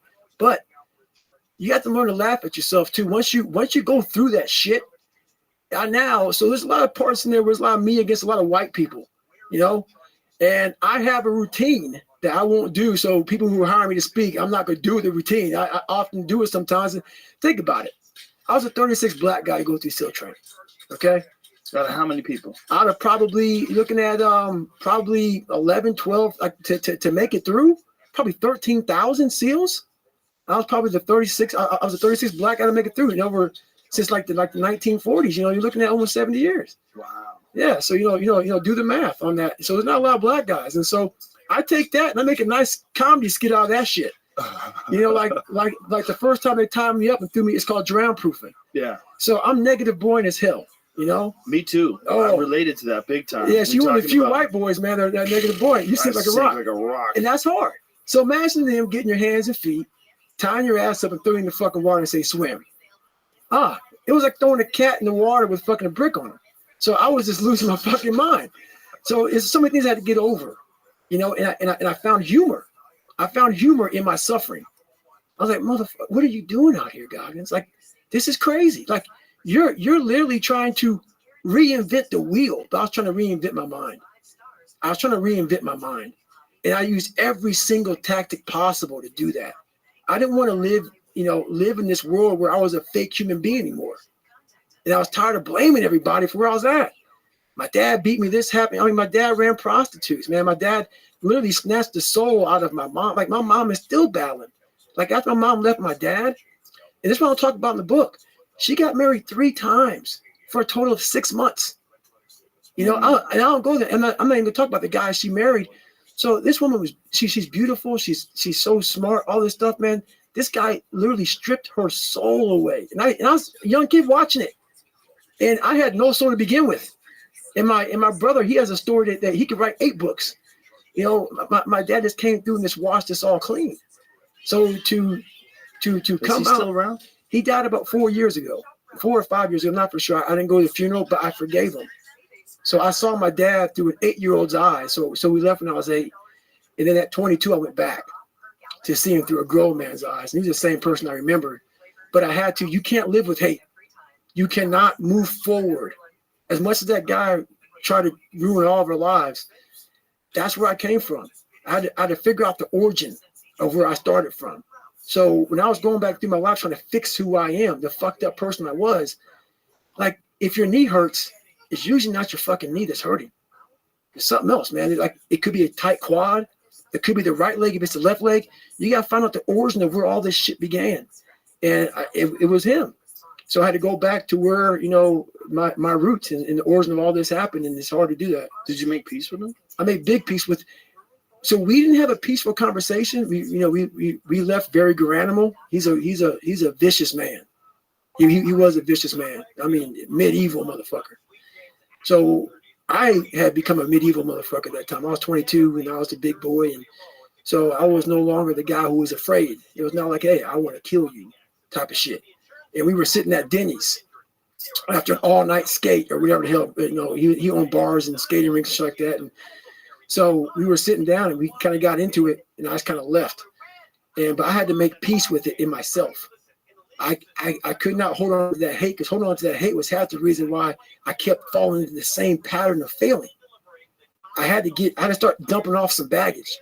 I had to start figuring out me through him. And that's all he was there for. He was the origin. I had to figure him out, figure out why he was so evil to my mom, to me, my brother. And I had to start studying him. Like, a lot of people have situations where someone does something and we all attack that person, like on the media. If someone does something wrong, everybody now is fucking perfect. And we now judge this guy. I don't judge him. I don't judge anybody. What I do is I start studying them. Why did they do that? Not in a judging way. I want to learn from you. And what'd you get out of your dad? I got that he grew up rough. He was very insecure, had a lot of kids, and his insecurities just trickled over onto us. So yeah, he jacked us up real good, but he never fixed himself. So if you never fix yourself, the next person in line is going to get the rap. And we were next in line. His first wife, killed herself or whatever happened, and got burned up in a house or something. There's some craziness, man. There's a lot of stuff that goes on there that I didn't put in the book because I don't feel like going to court. Yeah. But yeah, this it was a lot of stuff. One of the great parts about this book is that you detail exactly what was going through your mind in terms of like your weaknesses and how you had failed, and then it's not just one time. Like you do the thing in high school where you get your shit together, and then you join the military, and then you wind up getting fat again. And then when you have to lose, 106 pounds in 3 months Yep. to qualify for SEAL training? For SEAL training, yep. That's insane. Yeah, because what I realized at that time, once again, I failed again. I thought, so what you're talking about is I took this ASVAB test. I didn't know how to read and write pretty much in high school. I was like at 4th grade reading level. And I took that test a few times. And I finally passed it. And when I passed it, I actually drove my car to the daggone airport and watched planes take off. Because I was like, I'm going to be on one of those planes one day going to Air Force boot camp. So I always fixed the things on the surface. So if I couldn't read and write, I learned to read and write. I would always fix these things on the surface level. And so whenever something hard would raise its ugly head, I didn't have any kind of tools to handle it. I'm like, man, I thought I fixed this already, man. But no, I didn't go deep into the dungeon of my soul to say, okay, What is making you a quitter? What is making you a weak man? What is making you afraid? And so that's why I kept on quitting and going back to start, or not knowing how to get through hard times. And that's why I was telling people, I'm not a theorist. I didn't study, I didn't study a fucking book. I literally put myself in a fire repeatedly like a sword. You put a sword in a fire repeatedly and repeatedly. If you keep on doing that, you're going to get a nice sword. And then you keep on beating it. You got to beat the shit out of it. And that's what I am. Yeah. I became that. I said, okay, we can't quit. We got to figure out why you are this pussy. Why are you this pussy, man? What's wrong with you? What's going on here? So I kept on putting the sword back in the daggone fire, and I just beat it harder. And I beat it harder.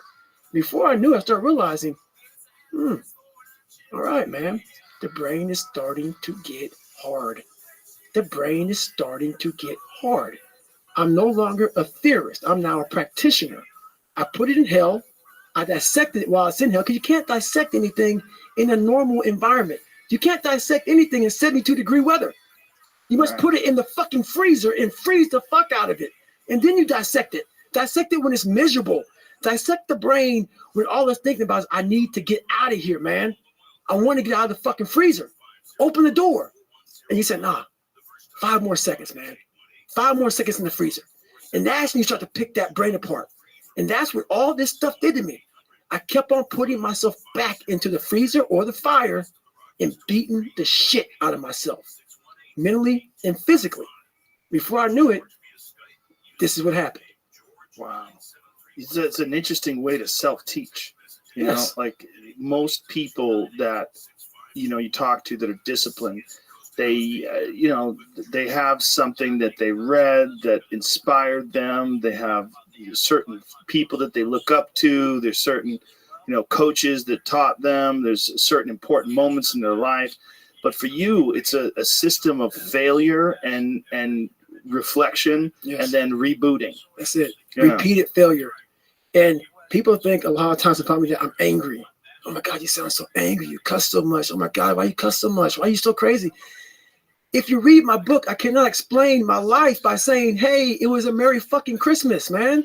No, it wasn't. I want you to go there with me. I'm taking you there with me. I'm a storyteller. I want to take your ass down paradise. So the house I lived in Buffalo, New York, that I got my ass beat every day, funny. We lived on Paradise Road, and it was anything but fucking paradise. So I want you to go there with me. You want to learn from me? Let me take your ass home. Let me take you there. So that's the whole thing about it, man. We're scared to dive into our lives. What made us who we are? The beautiful people that we are. We're all jacked up in so many ways. That's the beauty of us. That's the beauty of me. I'm jacked up. But I figured out my own little process on how to get unjacked up and I'm not going to get the same, I'm not going to get the same way you're going to get there. You may get there by going point A to point B. I might go point C to D to E to F. I'm going to be there the same way you are, just a little harder. And that's how I train my brain. So it's just different. I'm just a different thinker.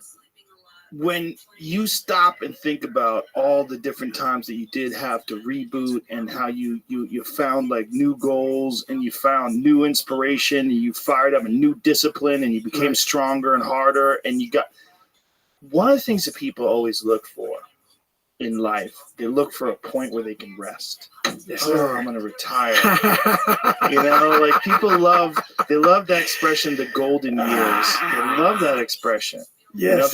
They love the idea of struggle as long as it ends, and then when it ends, they're gonna have a nice, comfortable spot. It must end. Yeah, the suffering must end. Yeah, you should relax, man. You've done so much. That's right. You've really done so much. But the idea of reaching this golden year it's a very flawed idea, because it's an idea that you're gonna work hard, but then you're gonna reach the finish line. But there's no finish line. No. It doesn't exist. That's the scary thing about life, my friend. That is a scary thing, right? And that's what fatigues me. People go, man, why don't you ever smile? There's no fucking end, my friend. There's no end. There's no end. I know that you're going to meet Cam Haynes after this. Yes, sir. And listen, please, if you guys run, put a number of that miles that you're going to run and leave it at that. Do not say, let's see who quits, because you will both die, because that's a hard man. He is a hard man. Cameron Haynes is a hard man. He will run until you die or he dies. He's a hard man, dude. He does those 240s. He does those ultra. He's a sick fuck. And see, those are the guys I'm looking for. Yeah, that's a scary. The two of you guys, you need to pick a number. I know. Whatever you get. I think you guys are gonna run 35 miles. Yeah. Are you gonna do good? Yeah, 35 is a good number. Yeah, we've been texting back and forth, trying to make it sensible, Yeah. so we don't go off the chain. Because if one of you motherfuckers wakes up and has a good strong espresso, I know. and goes, fuck it, let's do 300. It's gonna be on. No! It's gonna be a long day, man. No. That's it. Yeah. You know this new race that they're doing where they're you run for 1 hour, you run like as many, and then you have like a bell rings, and then you sit down for a little bit. Mm-hmm. You know what I mean? Like there's like a 4.17 mile thing. Yep. It's that sick fuck. What was the guy's name that created that? I think I did the Barkley Marathon. Yes. You're talking about Laz. Yeah, this crazy fuck. Laz. So he had people running for days and days and days. He invited me out there for this race. Yeah. I actually got into the Barkley last year, but couldn't do it because of the book. So I'm supposed to do it this year, but now, we'll see again how the schedule goes. But yeah, that's a sick man. I've done a couple of his races. Like he has one called Strolling Jim. I actually won that one in 2016. But he's a sick man. What is a strolling gym race? It's his probably easiest race. It's like through the back country of Tennessee. It's a 41-mile race on the road. It's one of the first ultra marathons out there ever. And my mom lives in Nashville, so it's like an hour drive. I went up there, and it was like one of my first races back after me being all sick and jacked up for so long. And I got lucky, had a good race, and I happened to win it. You were talking about psoas muscle. Yeah. You had all that. We have this thing now that we got. What is that called? So right. So right. Have you ever used one of those I have it also. things? I saw it in there, that little black contraption. Yeah, Yeah. that hard plastic thing. Yeah. That thing's phenomenal. It's evil, man. Yeah, Yeah. it's good. It's amazing. I started getting tightness in that when I was running a lot. Like I'd never gotten tightness in that area before. Yeah. It seems like that's a running thing, right? It's a running thing, and also a very stressed thing. Mm. If you're real stressed out, man, like for me, like I talk about the origin, where things start. My body was so wrapped tight, I didn't know where to start. Yeah. So I started with the psoas muscle. So that's a real good spot. Well, the problem with these races is the problem with people like you. That's the problem with these races. Like if you get you and another you, right, and they're in there together, like you motherfuckers are gonna kill each other. It's a long day. It's a long day. It's a long day. It's a long day. Because if they're doing a last man standing type deal, right? Yeah. Like the first person to quit. Yeah, it's a real long day, man. I mean, I got a couple of Hillary under my belt, man. I know how to stay up for 130 hours and move. Yeah. And I know how to self-motivate. A lot of motherfuckers don't know how to self-motivate, man. Like, we like to put the headphones on, like before the big game, and listen to the music. Yeah. What the fuck do you do when the headphones come off, bro? It's you in your own mind. Right. I know how to do that. That's the hard part, man. Do you ever listen to music when you run? Never. Never. Told you, James. Cheating. Here's that video I got. You thought you might have seen it. But He talks about like running with music. No, what did you say? Find it. Find the video. We'll play it. We might not be able to play it. Is it somebody else's content? I actually, but I did during my last pull-up record. I listened to, that song from Rocky 1, round 14, when Rocky gets knocked down the corner. I listened to that. It's 2 minutes and 13 seconds long. I listened to it on repeat for 17 hours. Merry Christmas, motherfucker. Merry Christmas. Oh, man. 17 hours, man. I went to such the dark evil. I have a picture in my hand in the book. I was in a dark. I went to a place, man, that I'm like, I can do anything here. We gotta live here for a while. Cause I kept on feeling that record. I go, I don't want to see a pull-up bar again. I mean, like, I did 67,000 pull-ups, man. And like, this is my third. I'm like, I don't want to see no pull-up. So I was like, I'm doing this come hell or high water, man. So I broke it out. Is this the video? Let me hear this. Please. So I never trained with music. There's a reason why I don't do that. The music's not going to always be there. The TV, the distractions, all these external things. I'm in the gym right now with all this loud music. People need it to get fired up. They need it to stay motivated. They need to stay in the fight. They need to just go in the gym. do whatever they're going to do. What do you do when you have no external motivation?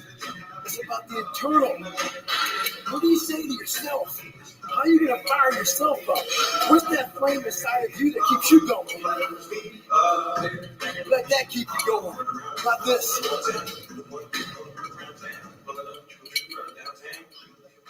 And when you're doing this, the whole time you're doing this, you're doing some of the hardest chin-ups you can do. You got a chain around your neck right. for the folks that are just listening, and you're pulling down on ropes. You're doing chin-ups on, it looks like taped up ropes. Yes, sir. That's what it is. Yeah, those are grip.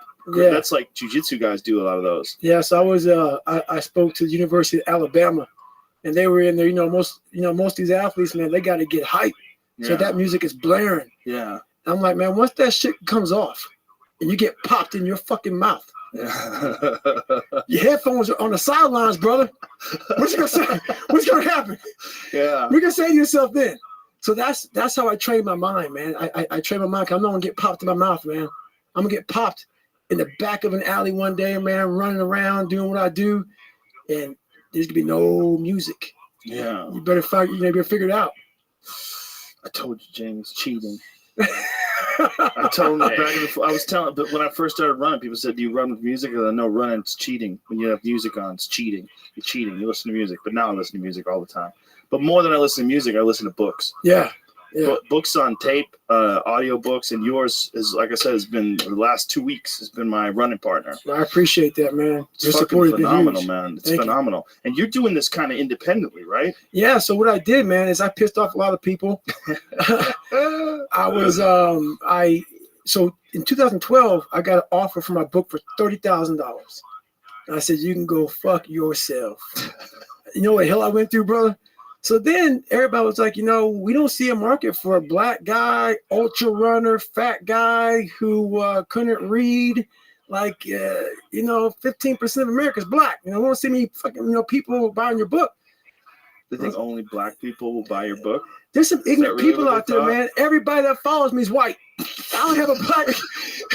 I have like 3 black followers, man. Yvette was just left. It's hilarious. Yeah, Yvette right. was a big fan. He's black. Yeah, he's like an unusual species out there, man. And so I'm sitting there walking around going, man, you don't even know who, everybody I talk to is white. It's the ignorance of the world. And I'm in these meetings hearing this kind of stuff. So now, 2018, I get a $300,000 offer for a first-time author. So I'm sitting back, I'm like, my God, man, I used to make like fucking $60,000 a year. This is the biggest payday yet. And I started thinking, I took that 1 second. I talk about the 1 second decision a lot about what I went through in my life, what I've done. And I was like, you know what? I struggled so hard in my life. I went through so much that the biggest trophy I own now is that book. The biggest trophy I own now is not the book itself. It's what's in the book. Mm.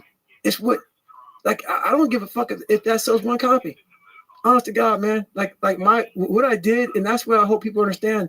Your life and the journey you put yourself through, there's nothing more than that. And that's all I want people to do is realize that you have to struggle. You have to struggle. The bigger the struggle, the bigger the peace. The bigger the suffering, the more peace. I'm not just saying this because you're here, but this book is valuable. This book is very valuable. It's valuable to people like anybody that, biographies are always valuable when you get to see the mindset of a person who's done things that you haven't done. You get to understand right. that they're overcoming sort of the same sort of situations in their mind that you are. Right. Same insecurities and pitfalls. But yeah, everybody's going through it, man. Yeah. Everybody. That's one thing I say. I'm blessed that way, that my story, there's no color involved in it. It's a human story about struggle.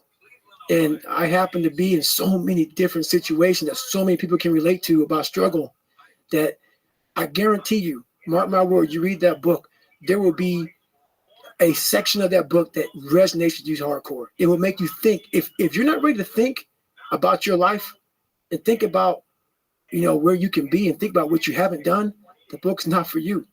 If you're not ready to really self-reflect and hold yourself accountable for where you're at and where you're not, the book is not for you. It's real. I've read a lot of self-help books, and I've listened to a lot of self-help books on tape too. And there's some of them that I have to shut off. I have to shut off a quarter way, and I feel like someone's lying to me. I just you're bullshitting me. You're just saying things. This doesn't resonate with me. It's not working. Right. Like, I'll give it a chance. But if I'm, half hour in, 2 hours in, it's still the same nonsense. I don't feel anything. Right. I'm getting itchy listening to you. I just want to pull the headphones off and I'll just kill it. And I'll stop it. This is the total opposite. This one, man, I was running extra miles so I could stay with the headphones on. And the thing that I think is going to happen with this book is people are going to get it. They're going to get a hold of it, whether it's the audiobook or the book, and they're going to recommend it, and then it's going to spread like wildfire. This is a powerful book. This is a real self-help book. This is a real one. Like, it's not like someone orchestrates this whole thing. Like, what I'm going to do is I'm going to become a motivator. Right. I'm going to be a personal influencer. Right. I'm going to be that guy that goes out there and tells people, you can optimize your life. Here's how you do it. And there's so many of those fucking guys out there. Right. Yeah, that's not me, man. I know this one dude. I ran into him recently. I ran into him at this restaurant. He's fat as fuck. He's got this big old belly, and I know he does these motivational things. And I'm looking at him. I'm like, "What are you talking about, man? Like, Right. You're weak. Right. Like, look at your body. Look at your own temple. Look at your meat vehicle. You're Right. carrying around this fucking donut around your waist. It's just he was eating shitty food, and he looked soft. I'm like, wake up, bitch. So many people are doing that now, man. So many Yeah. people are talking this noise. Exactly. And I see them. Yeah. I know them. I'm not going to say names, but I know them. I'm like, man, dude, you know why my life is miserable right now? Because I can't go on your show right now, your podcast, if I didn't get after it this morning.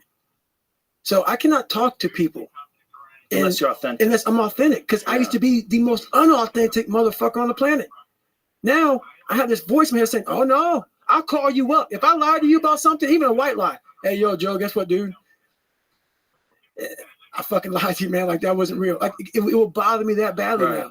now. So another thing, what's funny about this book stuff, man, I didn't set out to write a book. Like, literally, man, when I was 24 years old on the couch, fat, spraying for cockroaches, eating donuts and drinking milkshakes, I did not plan on doing this. All I wanted to do was change the fucking reflection in that daggone mirror. It's a byproduct of that. And that's the funny thing about it. Like, everybody's like, oh my God, David Goggins, what the hell? I'm like, what the fuck? That's why it works, though. Unbelievable. It works because you really did do it. You really did do all those things, and you show how you did it. And you're not using any bullshit theatrical jargon. No. You're not, you're not saying a bunch of buzzwords. Can you live the life of an actualized person? I can show you how. And you're looking at this guy talking. He's got a neck like a pencil, and his body's just frail. Like, you don't even understand adversity. You don't understand overcoming. This is not The Secret. Right. This isn't about Yes. the law of fucking attraction. Yeah, exactly. No, this ain't no attraction here, brother. This ain't no attraction here, man. Yeah, Like, this people book is love straight that. up. Yeah. They love nonsense. Yeah, this is no nonsense, man. No nonsense. This is the real self-help book, man. This is the real deal. That's how you self-help. You self-help by people who've done it, and you learn what they did, and you realize there's no shortcuts. Right. And then you learn to embrace that no shortcut mentality and enjoy the suffering and the grind of it. And what we talked about earlier, there's no fucking finish line. It doesn't exist. You know what's funny about that is I have people now. So when I was in the worst part of my life, those people want to bring you back in. Those people, it's like you can see who you hang out with, like when you're in your worst. And when you're trying to get better, what makes it hard to get better is that you are hanging around people who, like, let's say you're an alcoholic. You hang around people who drink. And let's say you want to stop drinking. Those people want to bring you back in. Like, I used to be this guy who was, who wasn't worth anything. Now those people who are still there, they're 16, 17, 18, 30 years ago, they're trying to get you back there. So the hardest part, you got to see who you're hanging out with, man. You got to hang out with the people who you want to be like the most. Yeah, people will definitely drag you They'll down. drag you down. And especially if you're around someone who makes a lot of excuses and they're Oh. always failing. Oh, Those is just like they're the opposite of inspiration. They're like a vacuum. 100%. Just sucking it out of you. why are you doing that today, man? Yeah. Why are you getting up again so early? Why are you doing this? Why are you Yeah. doing this? The people you're hanging around with will suck the fucking life out of you. Yeah. Sometimes you just got to be alone, man. Get your shit in. And then there's also people that you're going to be around that are always failing and always fucking up, and then they're always coming to you to try to get you to help them. Exactly. They become a giant burden. Yes. They can never look in the mirror and get their own shit together. And they're always True looking story. for external help. That's right. Always looking for a story. People don't want to go in deep, man. All the answers are inside of you. It's a very primitive way. How this book is written, it's primitive. It's very barbarian. It's how we all think. It's how man once walked the earth.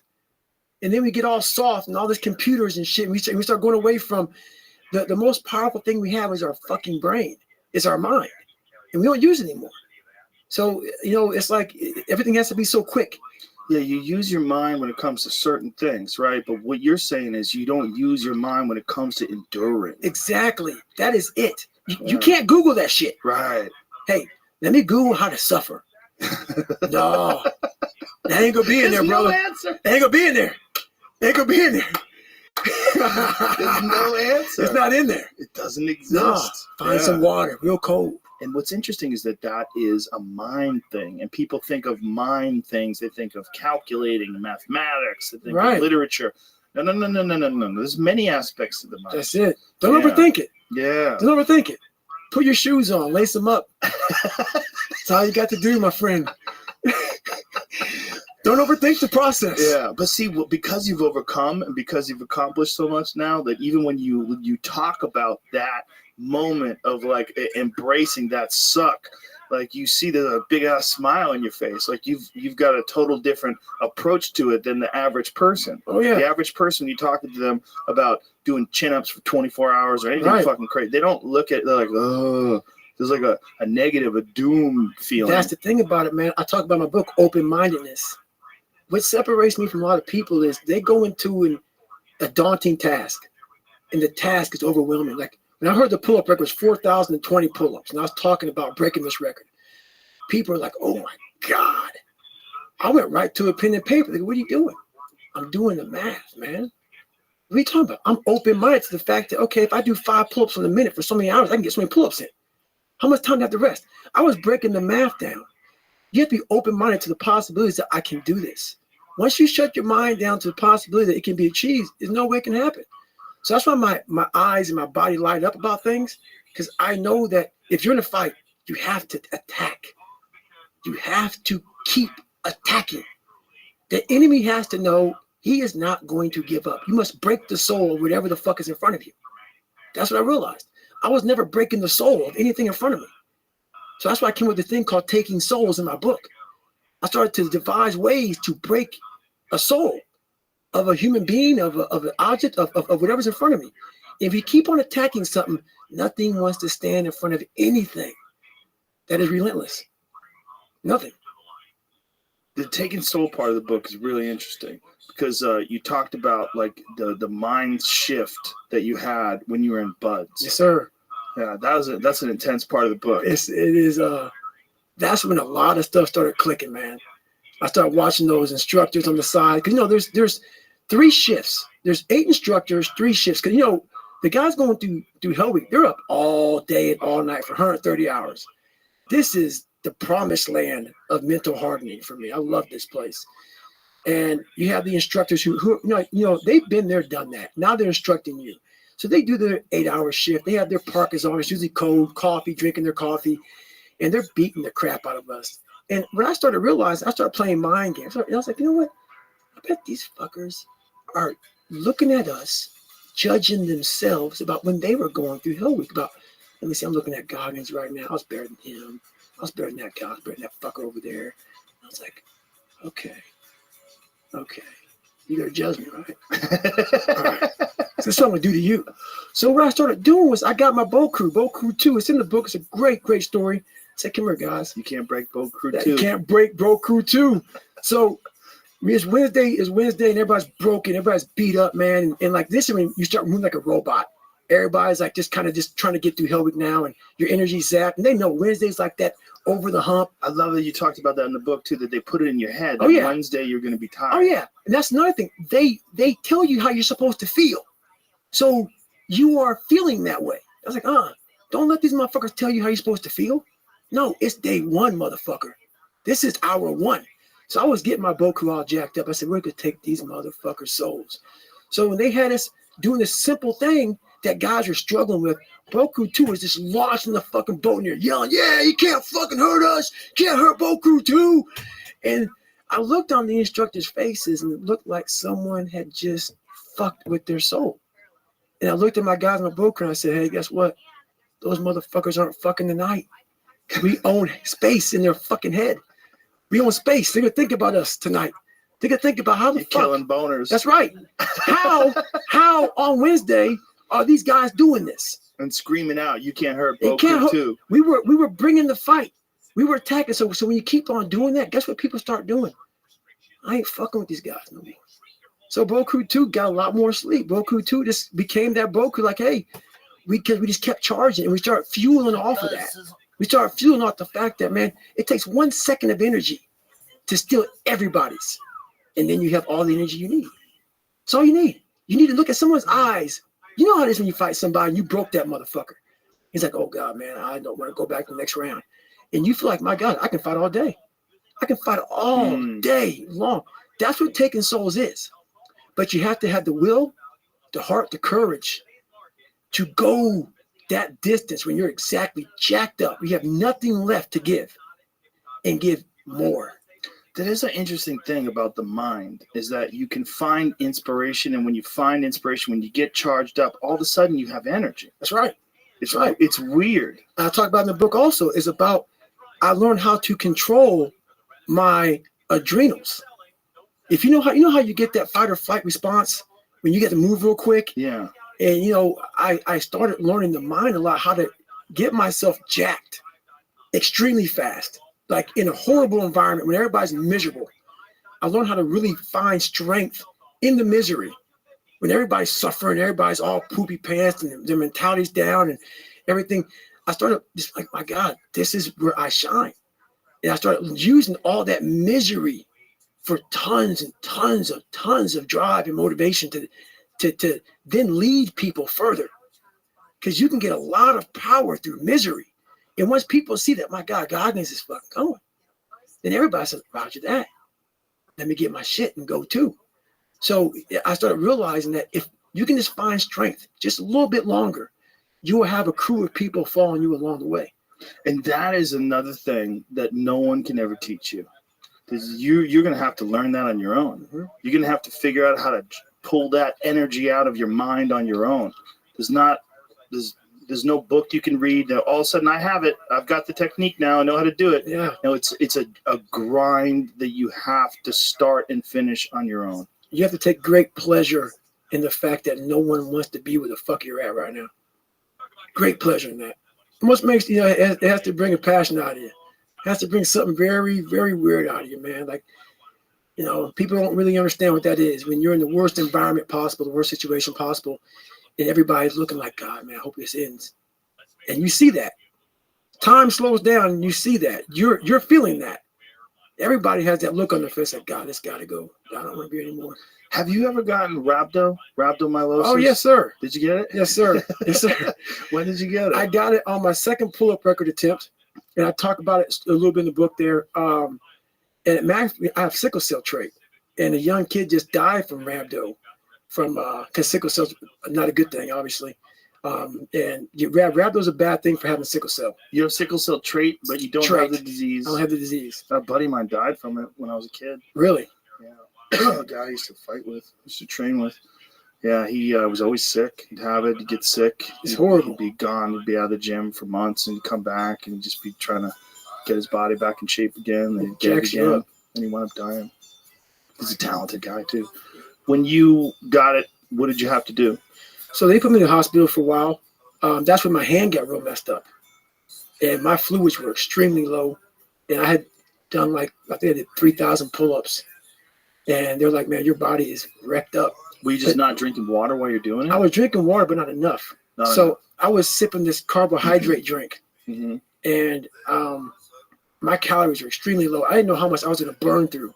And you burn through an awful lot of calories, man, doing that many pull-ups for that many hours. Yeah. And with the repetition, with using the single points of just my hands and my biceps, my back, like my body was swollen like the Pillsbury Doughboy. I mean, it looked horrible. And so they kept me in there for a while. But how long? Probably about 8 hours. I was in about 8 hours on IVs and stuff like that. So it's basically a tons of fluid, issue. Tons That's a of big fluid. part of it. Yeah. Mm-hmm. Tons of fluid. And they sent me home though. So I went home that night.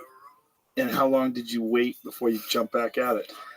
I think I was back on the pull-up bar about a week and a half later. And And then I broke the record 6 weeks later. Wow. I broke the record. Jesus Christ. So when you did get back on the pull-up bar, how fucked up was your body?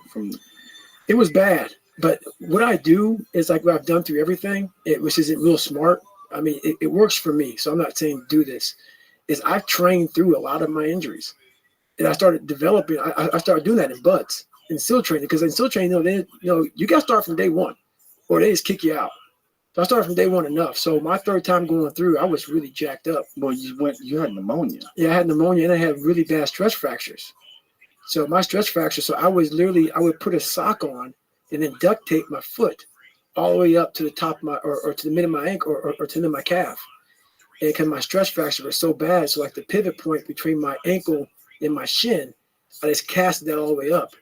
And so I went through for a few months with stress fractures. What was crazy about that is they healed. By the time I got to third phase, my stress fractures were healed.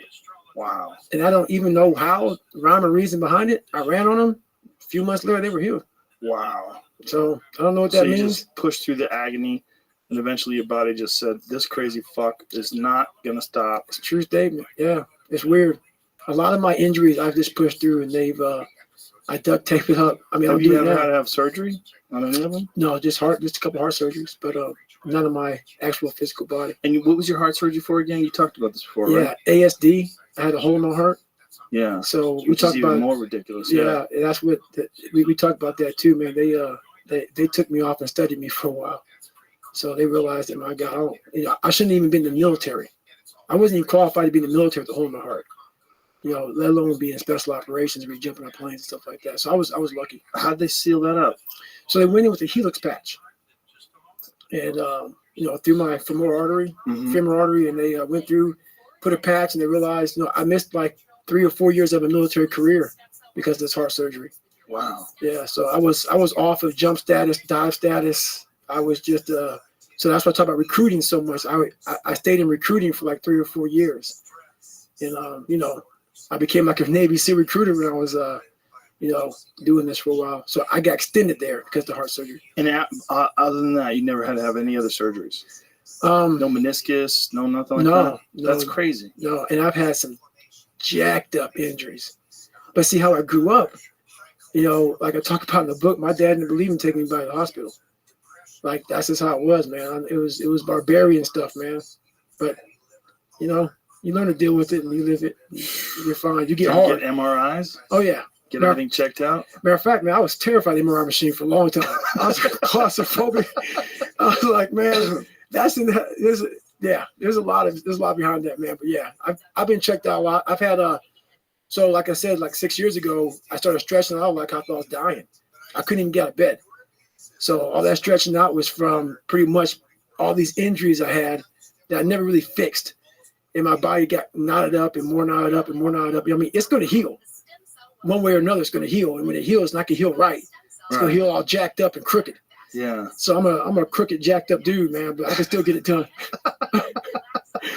It's amazing that you haven't had like knee surgeries or anything like that. And consider all the running they've done. My left knee right now it's no joke. So like I say, origin of pain. My right foot is messed up because of my left knee. So right now I'm taking care of my left knee. It's getting a lot better now. But don't worry, Cameron Haynes. I will still be fucking out there running with your ass. I'm not going to get out of it, buddy. So if you're listening, motherfucker, I will see you this weekend. Merry Christmas. All right? Just so you know, brother. Merry Christmas. I'll see you soon. You don't know what's wrong with the knee? You have no idea? It's from stretching. So basically. Stretching? Yeah. So really?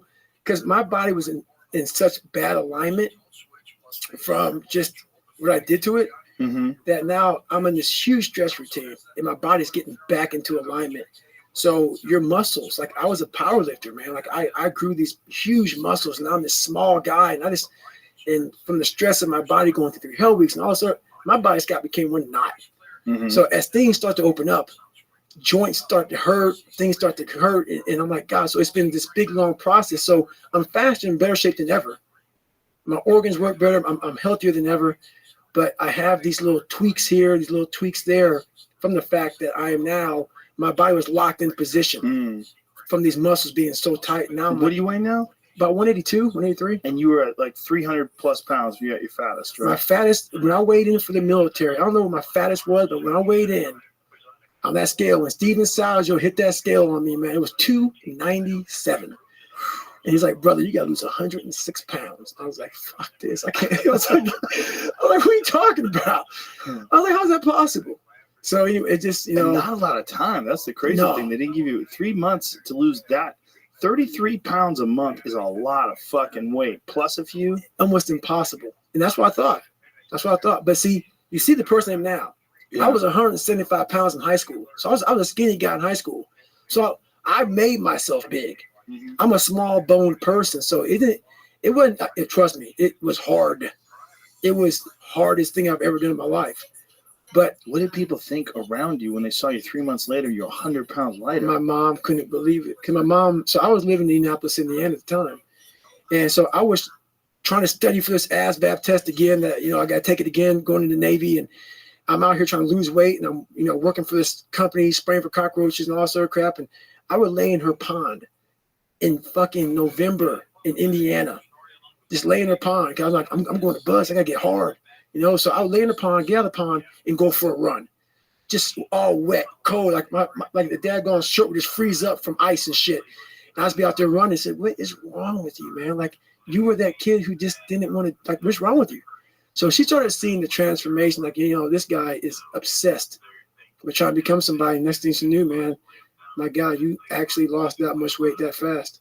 I love the fact that you did it, but what hurts me is when I hear stories about people that get like stomach stapling and surgery and all that shit that they do. Like, you just need to just lose the weight. Right. And if you just did it the right way, you would have earned it. And if you earn it, you'll keep it. That's the thing about it, man. Like, we like to take these very quick fixes in life.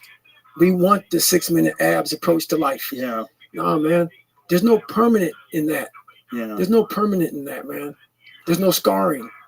There must be scarring. Well, people are terrified of this thing that you're saying, that there's no end, that there's no finish line, that every day is a new thing, that you have to earn it. Still, after all the shit you've done, every day you get up and you have to earn it. Yes. You know what's funny about that? I want you to be scared of it. Yeah. I want you to be scared of it. Fuel. It's great motivation. And see, if you look at it that way, the reason why I speak the way I speak, because I believe in what I'm saying.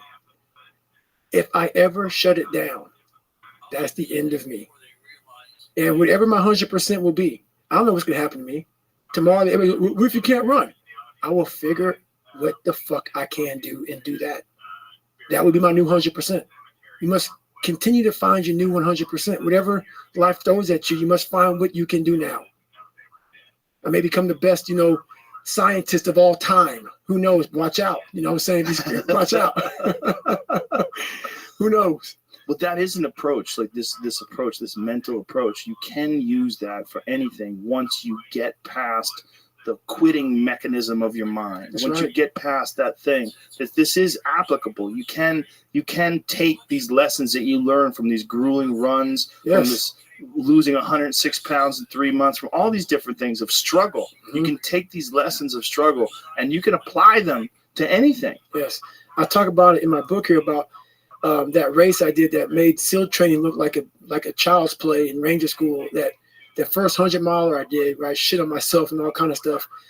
That 19 hours it took me with no training, I sum it up like this. You're talking about struggle, how you can put so much of life into struggle. In that 19 hours, I lived 5 years. 5 years of struggle, of happiness, of depression, success, failure in 19 hours. That's what's great about some of these things I do. You get a wide range of life in just 19 hours. Like when you get to like mile 50 in your mind saying, we got to get out of here, man. And then you get to like mile 60. Okay, we're feeling good. You have all these highs and lows that you have to manage within this suck fest of 19 hours. And that's what I get from a lot of these different things, that human growth, growth of the mind. Without friction, there is no growth. Without friction, there's no growth.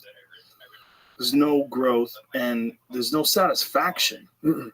Like there's no people want to sit around and rest, but you don't really appreciate rest unless you earned it. That's it. And people they think I'm the craziest person on the planet. You are so far fucking removed from that statement. It's not even funny. I was 290 pounds twice in my life.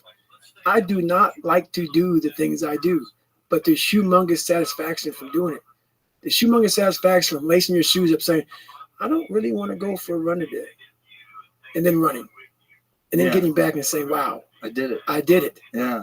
And that's what it's about. It's about these small steps to doing things you don't want to do. You know Jocko Willard? I know him, yeah. Jocko's Don't know him great, but I know him. I know him pretty well. He's awesome. But every morning you look at that motherfucker's Instagram, he's got a picture of his watch at 4:30. He gets up at 4:30 every morning and he earns a sunrise. That's good stuff. He works out like a motherfucker and then earns a sunrise. That's good stuff. But it's that thing, like there's no end. No. It doesn't end. And it's scary. That is scary. It's scary. People. Everybody wants that holding hands while the sun sets, and retirement, you're walking off into the sunset. The biggest question I get is, so when do you rest? When do you recover? Yeah. And I don't want to scare people, but the truth answer is, I don't take any days off. No days. No days. 7 days a week. 7 days a week. Well, what is a normal day? Normal day for me, a normal day. So let's say a light day. Light day. Light day is at least a 7-mile run.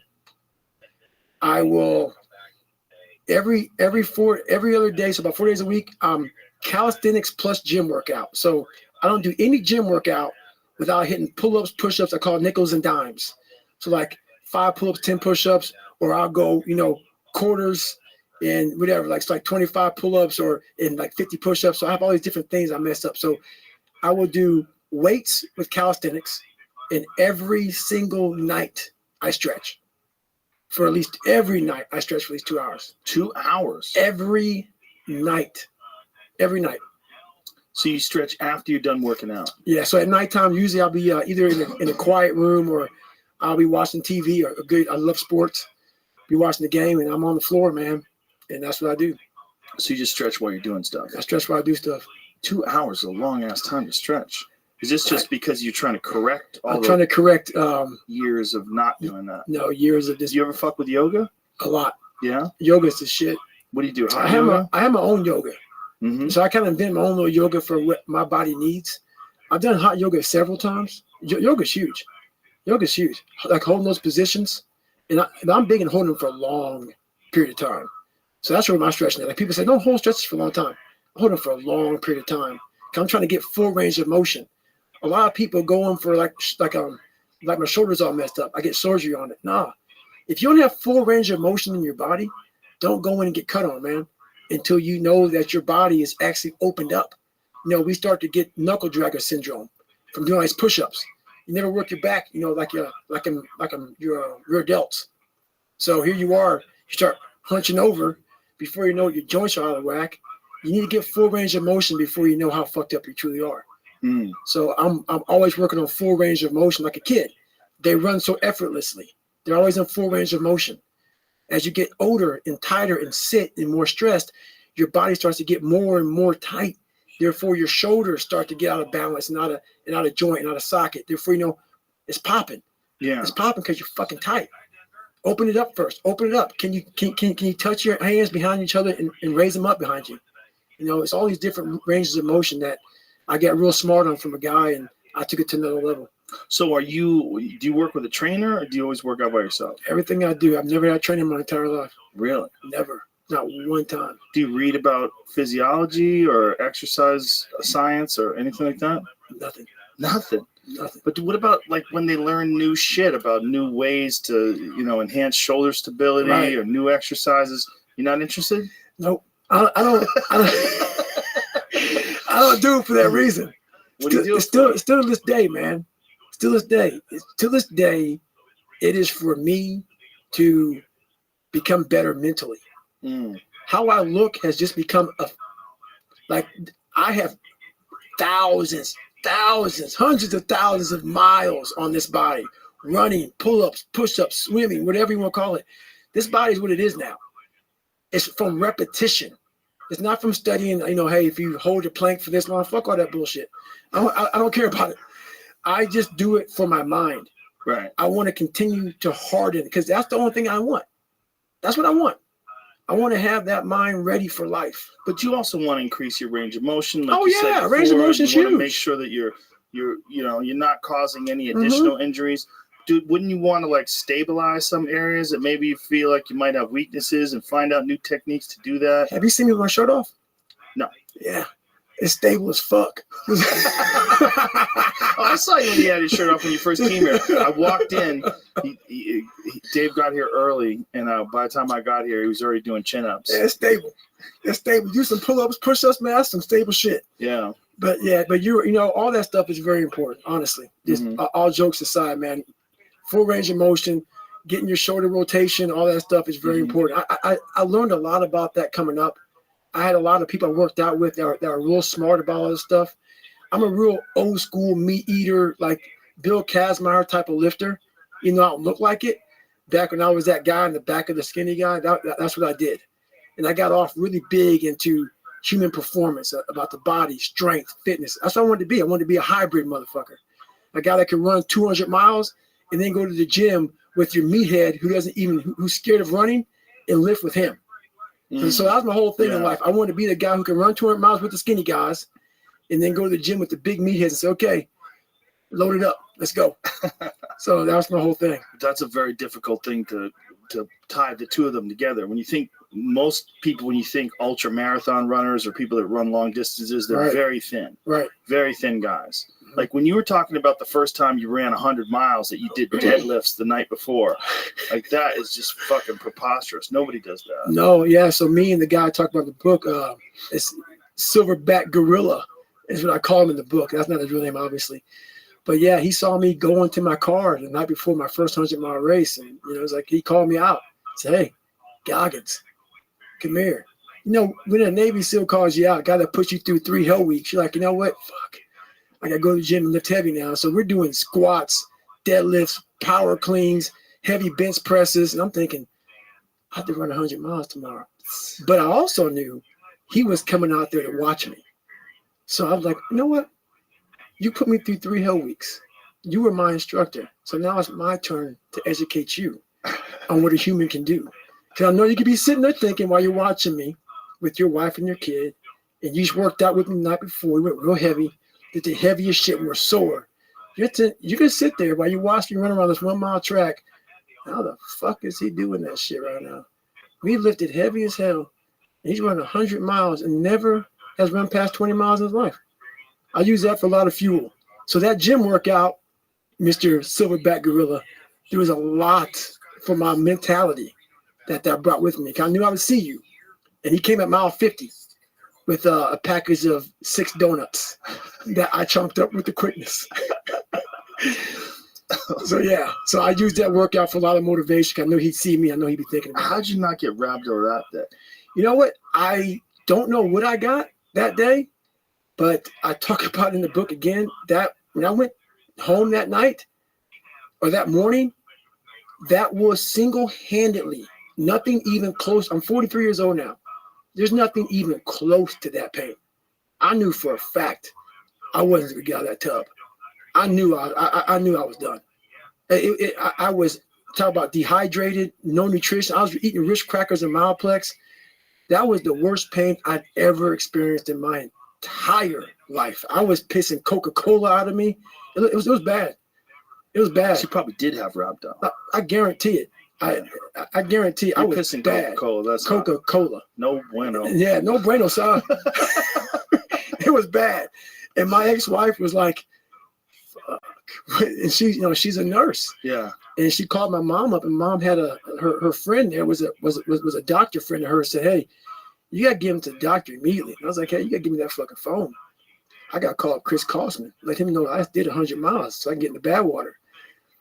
It didn't go as like I planned, but I did get in the bad water after another race. But didn't you do a marathon like how long later? So basically, I had never run a marathon. Right. I did the 100-mile race first, no training. But I had signed up for the marathon because it's the first Las Vegas marathon running down the strip of Las Vegas. So Las Vegas had a marathon, but it's the first time it's going to go down the strip. 2005, I'm like, hey, I'm going to sign up for it. I went on to Iraq, did deployment. When I come back, I'll be training for it, and I'll go do this race. with my family. Me and my ex-wife and my mom signed up for it. So in Iraq, me and my boy, Sledge, in the book, we're just working out. We're doing crazy workouts. And my cardio was 20 minutes every Sunday on the elliptical trainer. That's the only cardio I did. So I call myself training for this marathon, right? So then, you know, my boys got killed in that incident that happened, Lone Survivor, you know, the whole Operation Red Wings. So that's what prompted me to do the 100-mile race. After the 100-mile race in November, it was like 2 or 3 weeks later, that marathon that we all signed up for that I didn't train for. I didn't train for the 100-mile race, didn't do any training at all for this. Like, hey, I'll drive there with you all. Because I tried to run the day before. Like, I can't even run. I can't even run down the block. So I didn't do it. So we're driving to the race. I said, hey, Mom, my mom's going to walk it. I said, I'm going to walk it with you. My ex-wife, I said, you can go ahead and take off, do your thing, run your race. I'm going to walk my mom. That gun went off, and something fucking happened. I took off. I was like, what? I took off like a jackrabbit. Gone. I was like, what the hell? So I was thinking the whole time, I was like, man, I ran 100 miles like 3 weeks ago, like first time ever. I was peeing blood and pissing shit on myself. I go, my body's broken. My Achilles and my tendons and my feet are broken. I go, what is this? And every time I started running further and further, I go, okay, I got to the 10K. I'm on Boston Marathon time. Because I knew the Boston Marathon was like 3:10:59 for my age. I'm like, hang on a second.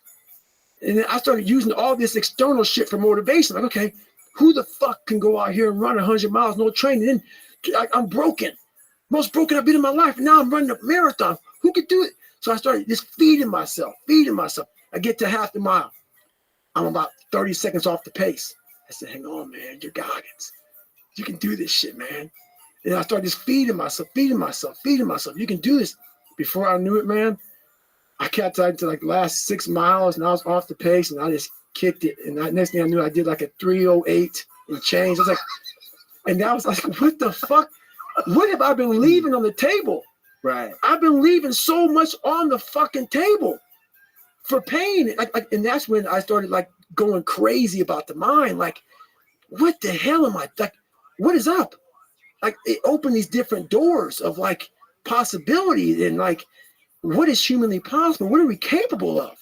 Like, you know, people, I didn't even know. I was just amazed by what I was able to do by a simple fact of just reasoning and working with pain and pain management. And my mind just kept on growing from there. And it happened in Hell Week. It happened in the 100-mile race. It happened here. It started just evolving into what it is now, to where now I'm like, God, dog, man, the mind, we are leaving so much on the table. When people take me, he cusses so much. He sounds crazy. Don't listen to all that shit, man. Just cut out the bullshit. Cut the bullshit. Just get to the weeds of that. You are fucking yourself up by not examining your brain. You're not examining your brain. Message it. That's done. You examine your fucking brain, and that takes some hard work and suffering. If you're not going to do that, I'm sorry. And it seems like there's no way to do that as a bystander. No, you can't watch it, man. Yeah. You got to get out there and be like, oh, this hurts. This hurts real fucking bad. I don't think this is smart. And then, guess what happens? The body will adjust. It will adjust. Everybody goes, well, then the next question I get, but is there a time when it doesn't adjust? What the fuck? I get some of the stupidest shit, man. Like, don't take it with a grain of fucking salt, people. Those questions are people that are wanting to quit. Yes. And that's what I say. When should I quit? Yeah, like, did you ever like feel like, no, shut the fuck up. Stop. I don't want to, like that. There's always that next question. No, don't take it like go out there and run through a brick wall as many times as you can. No, I'm not saying be me. Don't run 205 miles at one time. I'm not saying do that. I'm saying start to learn the mind is powerful. It's powerful, man. It's unbelievable. But people need a thing to get them going, right? They need a thing, right? They need a goal. They need a like it's well, sometimes the first step is the hardest. Mm-hmm. Like it's hard to take that 1 million step too, but sometimes the first step is the most. Something about the. What do I do? They start going over their phone. They start calling people. They don't get out of the house. Right. Like it's and there's something about procrastination. It's like, it's painful. Oh, yeah. You know you should be doing things, but you just keep doing it. You keep itching that scab. I procrastinate like a motherfucker, man, every day. I don't want to do this shit. That's what's so funny, man. People looking like I'm some damn superhero that came down from the gods, from the heavens of earth. No, man. I don't want to do this shit. I'm looking at my shoes for 30 minutes sometimes thinking, man, fuck, man, people look up to you, Goggins. Fuck them. I don't want to do this shit. I'm like, I want to do this shit, man. But guess what? You do it. I'm going to do it. As long as you do it. And that's what I know about it, man. That's why I stopped doing it. I'm thinking, man, you're going to fucking sit here. You look at your shoes for 30, 40 minutes.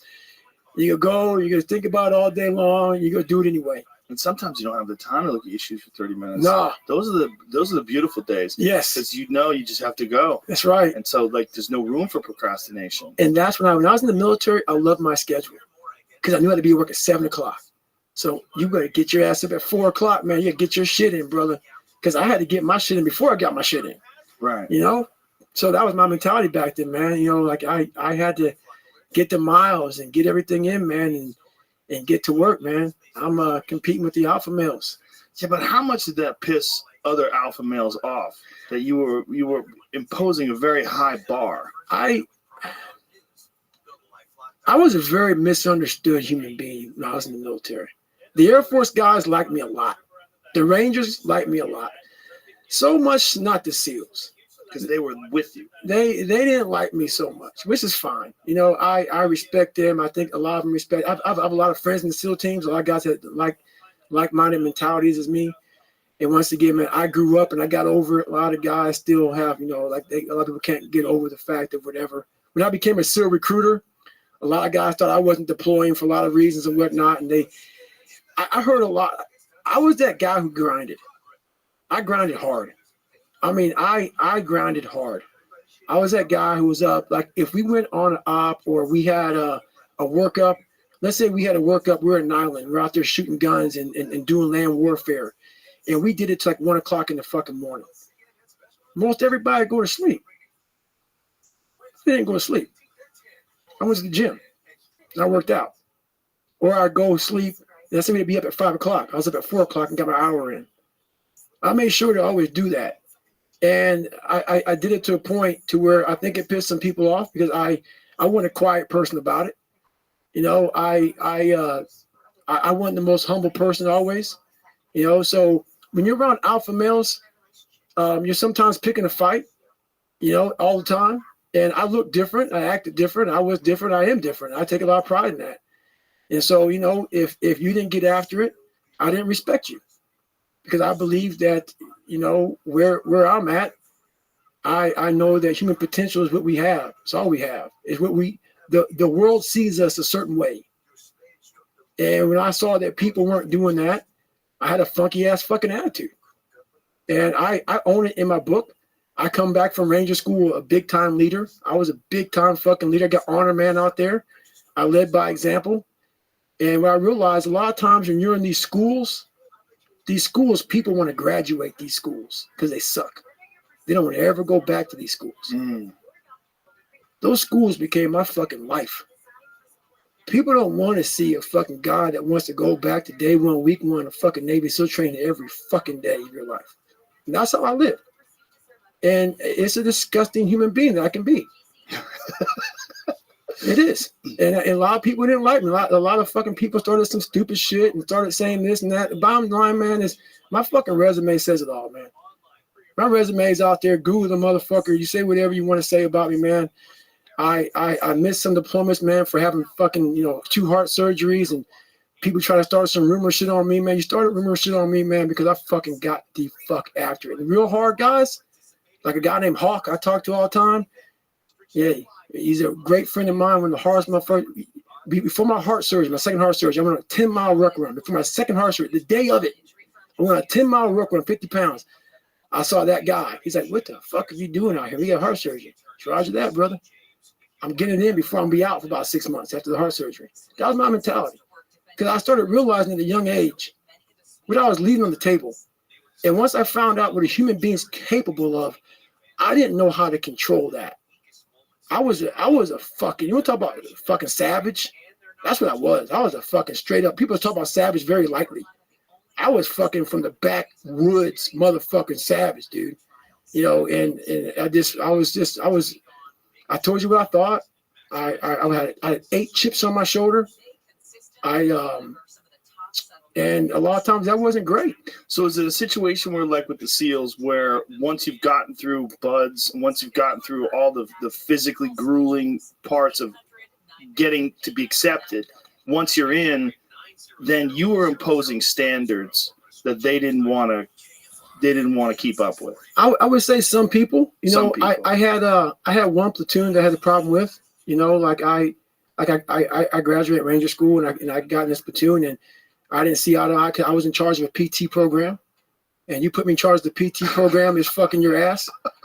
And the thing about it is, I didn't like it either. I didn't want to do this shit either, man. But what were you making them do? Like, you know, like it was some Navy, it was some bud shit. You know, we went back to buds, like, you know, log PTs and, you know, carrying logs over the berms and shit. And like, I'd have us do like pull-ups, rope climbs, pull up like for like an hour. So imagine doing a rope climb, then go over do like 10 to 15 pull-ups coming back. And we would do like these, they were very hard workouts. Like there was no like go to the gym, lift some weights type of shit.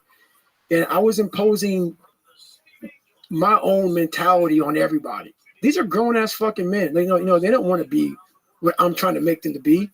And when they called me off, like, hey, you know, we're not in SEAL, you know, we're not in buds anymore, Goggins, it pissed me off. And I got a little fucking attitude, got my chip, and I got my ball, and me and Sledge went ahead and started to work out together. And we developed this, like, me and Sledge work out like fucking animals, and we had this fucking mentality of, fuck yeah, we're getting after it every day. And everybody else kind of did their own thing, man. And that's when I started looking at people, you know, not just SEALs, but people very differently, man, because I bit into, like, you know, like to be the special operator, you got to have broken legs and these guys, all those stories. I was the same guy, man. I put people on a pedestal. I put people, like, I could never be them. I could never be that guy, man. Never put anybody on a pedestal. That's what happened to me. I put them on a pedestal, and once I got up there with them and I saw them, and once again, not everybody. Some hard motherfuckers out there, dude. Period. Dot. Hard motherfuckers. I thought every motherfucker was hard. Yeah. Uncommon amongst uncommon men. That's all it was about for me, man. And I took it to another level, and I pissed a lot of motherfuckers off. And they were trying to find chinks in my armor then. They were trying to find chinks in my armor. You know, all he does is run. All he does is fucking run. That's why, you know, but once again, that's why I'm talking about the military too much. Like I said, the Air Force loved me. The Army guys I work with love me. The Ranger School, all that stuff love me. You know, I wasn't, you know, it's just what it is, man. It's I was part of the Navy SEALs. I was a team guy, but I wasn't part of the brotherhood. And that's just me, man. That's just me. It ain't saying nothing bad about them. I got a lot of love for a lot of them. A lot of them. A lot of them got love for me, but I ain't gonna talk bad about them. It's just, I'm different. That's when I figured out. I'm different from everybody in the fucking world. And I had to own that and say, you know what, man, you made a lot of fucking mistakes being who you are. And I should have been more of a leader at times. But a lot of times, a lot of people should have been a little bit harder too.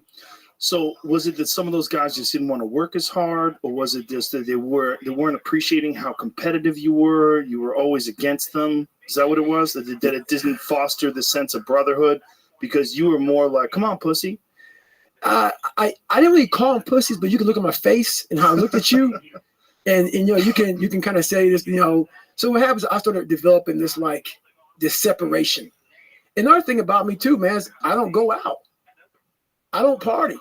I don't hang out with the guys. I don't, you know, so I was always forming this kind of separation.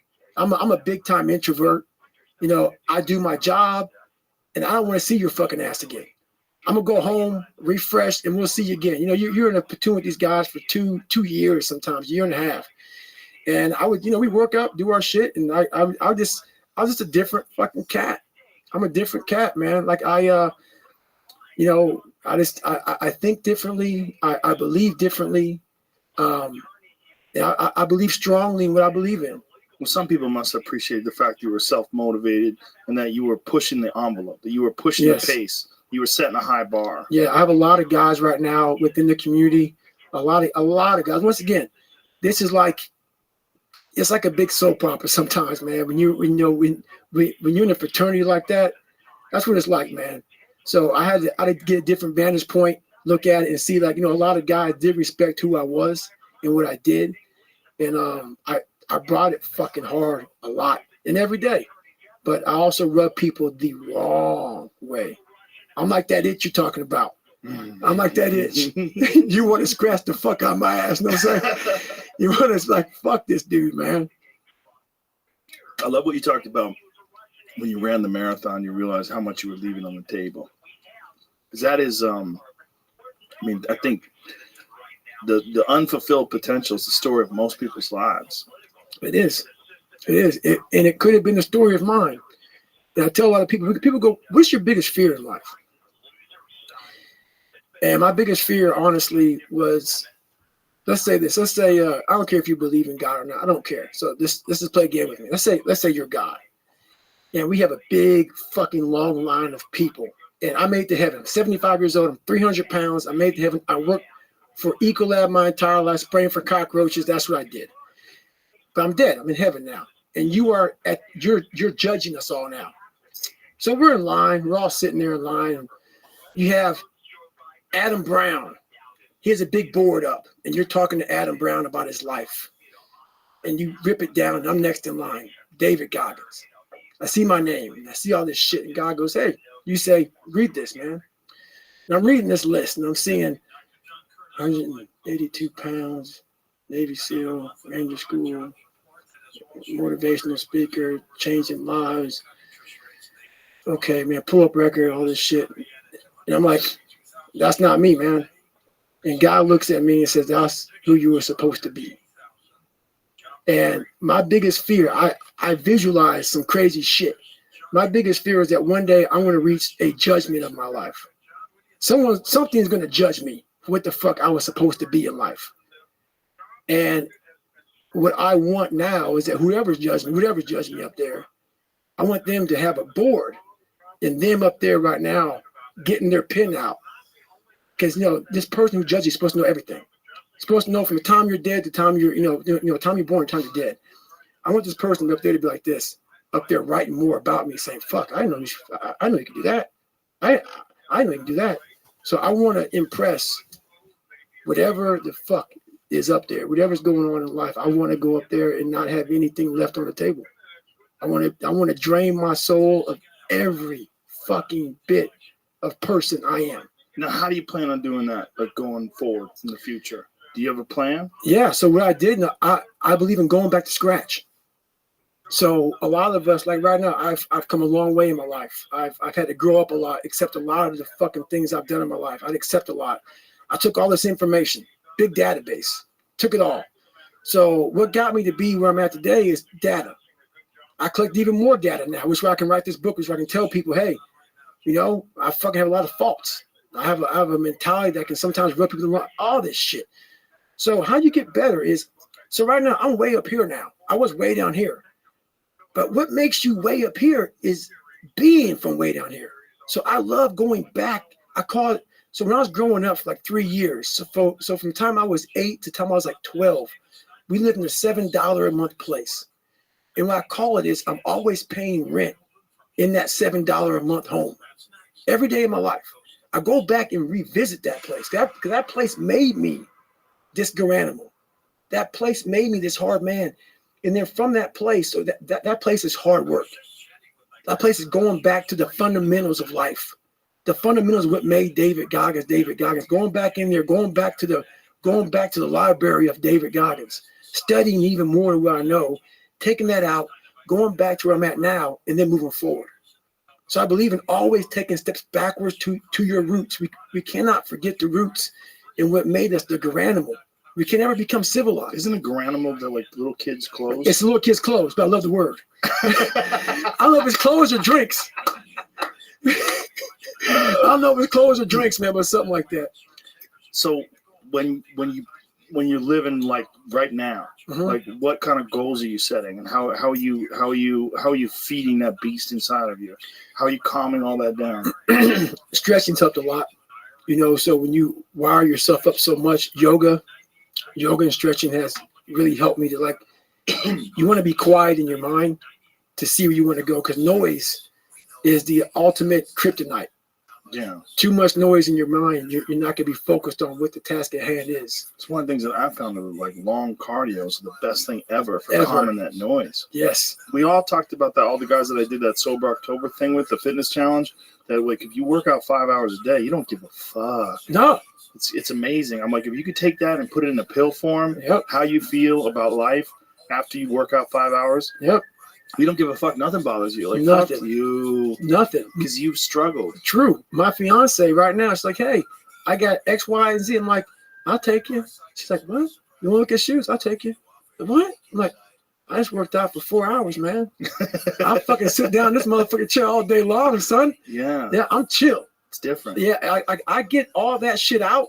I wring the rag out in the morning time, and whatever you want to do, I'm here, man. Most people never get there, though. No. They always have that chatter. Always. Always negative anger of the guy who cut you off yesterday at 3 All o'clock. day Still long. in your head. Yep, all day long, man. Yeah. Chatter. All day long. Chatter. Maybe I should do this. Maybe I should have done that. I should have never let that guy get away with that. Exactly. I should have done this. I should have taken that job. Yep. I should have moved. I should have stuck with her. I should have done all that. That was me, man. Yeah, That was a lot of me. people. Yeah. Why don't people like me? It's amazing that long cardio just calms that chatter like that, though. Yes. Like I never until October, I'd never really done long cardio every day. It beats that testosterone up, man. Beats everything up. Yeah, that you're like fucking done. Yeah. You're cool. Yeah. You're cool, man. It's not just that. It's like I always talk about people's brains, that I think that the way people's minds work, that we're like a battery that's like leaking out. It's like, since we don't use it, because we have all this potential, we don't use it, like it oozes off the top of the battery and it gets messy. Right. It's going down the sides of the battery. It's all fucked up. Yep. But when you just drain that bitch, like nature intended, like give you the potential to run away from predators, avoid invading tribes, and to fight and gather and hunt, and all the physical potential that your body is capable of. When you do drain it with like a 10-mile run or long cardio session, long workout session, then you can just be you. It's the great purge, man. The purge. It's the purge. You purge all that fucking demon shit out, man. All the evil.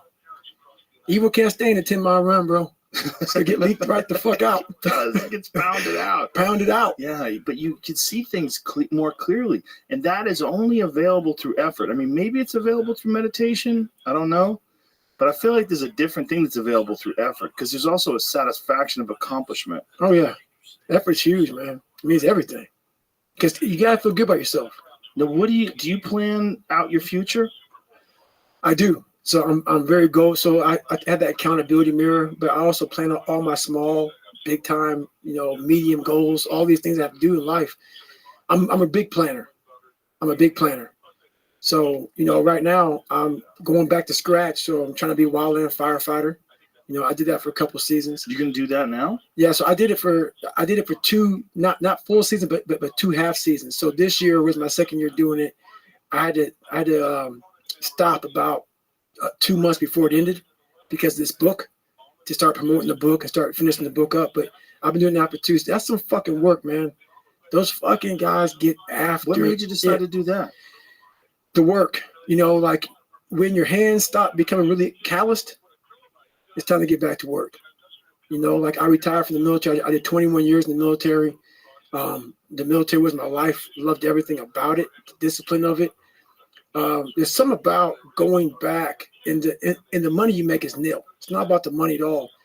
It's just about the hard work. I've always been looking for those people, like those guys, like you're out there digging a 3-mile fire line. Literally a 3-mile fire line. You're cutting down these fucking huge ass trees to dig this fire line. And the fire line is like 20 to 18 inches for 3 miles. And you got like fucking 12 people digging this shit. And I'm out there thinking, man, this is some of the hardest fucking work I've done in my life. And it's that challenge that you can't find sometimes by going to the gym. or about running, a 100-mile race. It's that new challenge of like, hey, and you get done digging. All right. You work 17 hours, 16, 17 hours. You get your fucking sleeping mat out, shack down, boom, right there on the floor, right there on the ground. Get up, dig some more.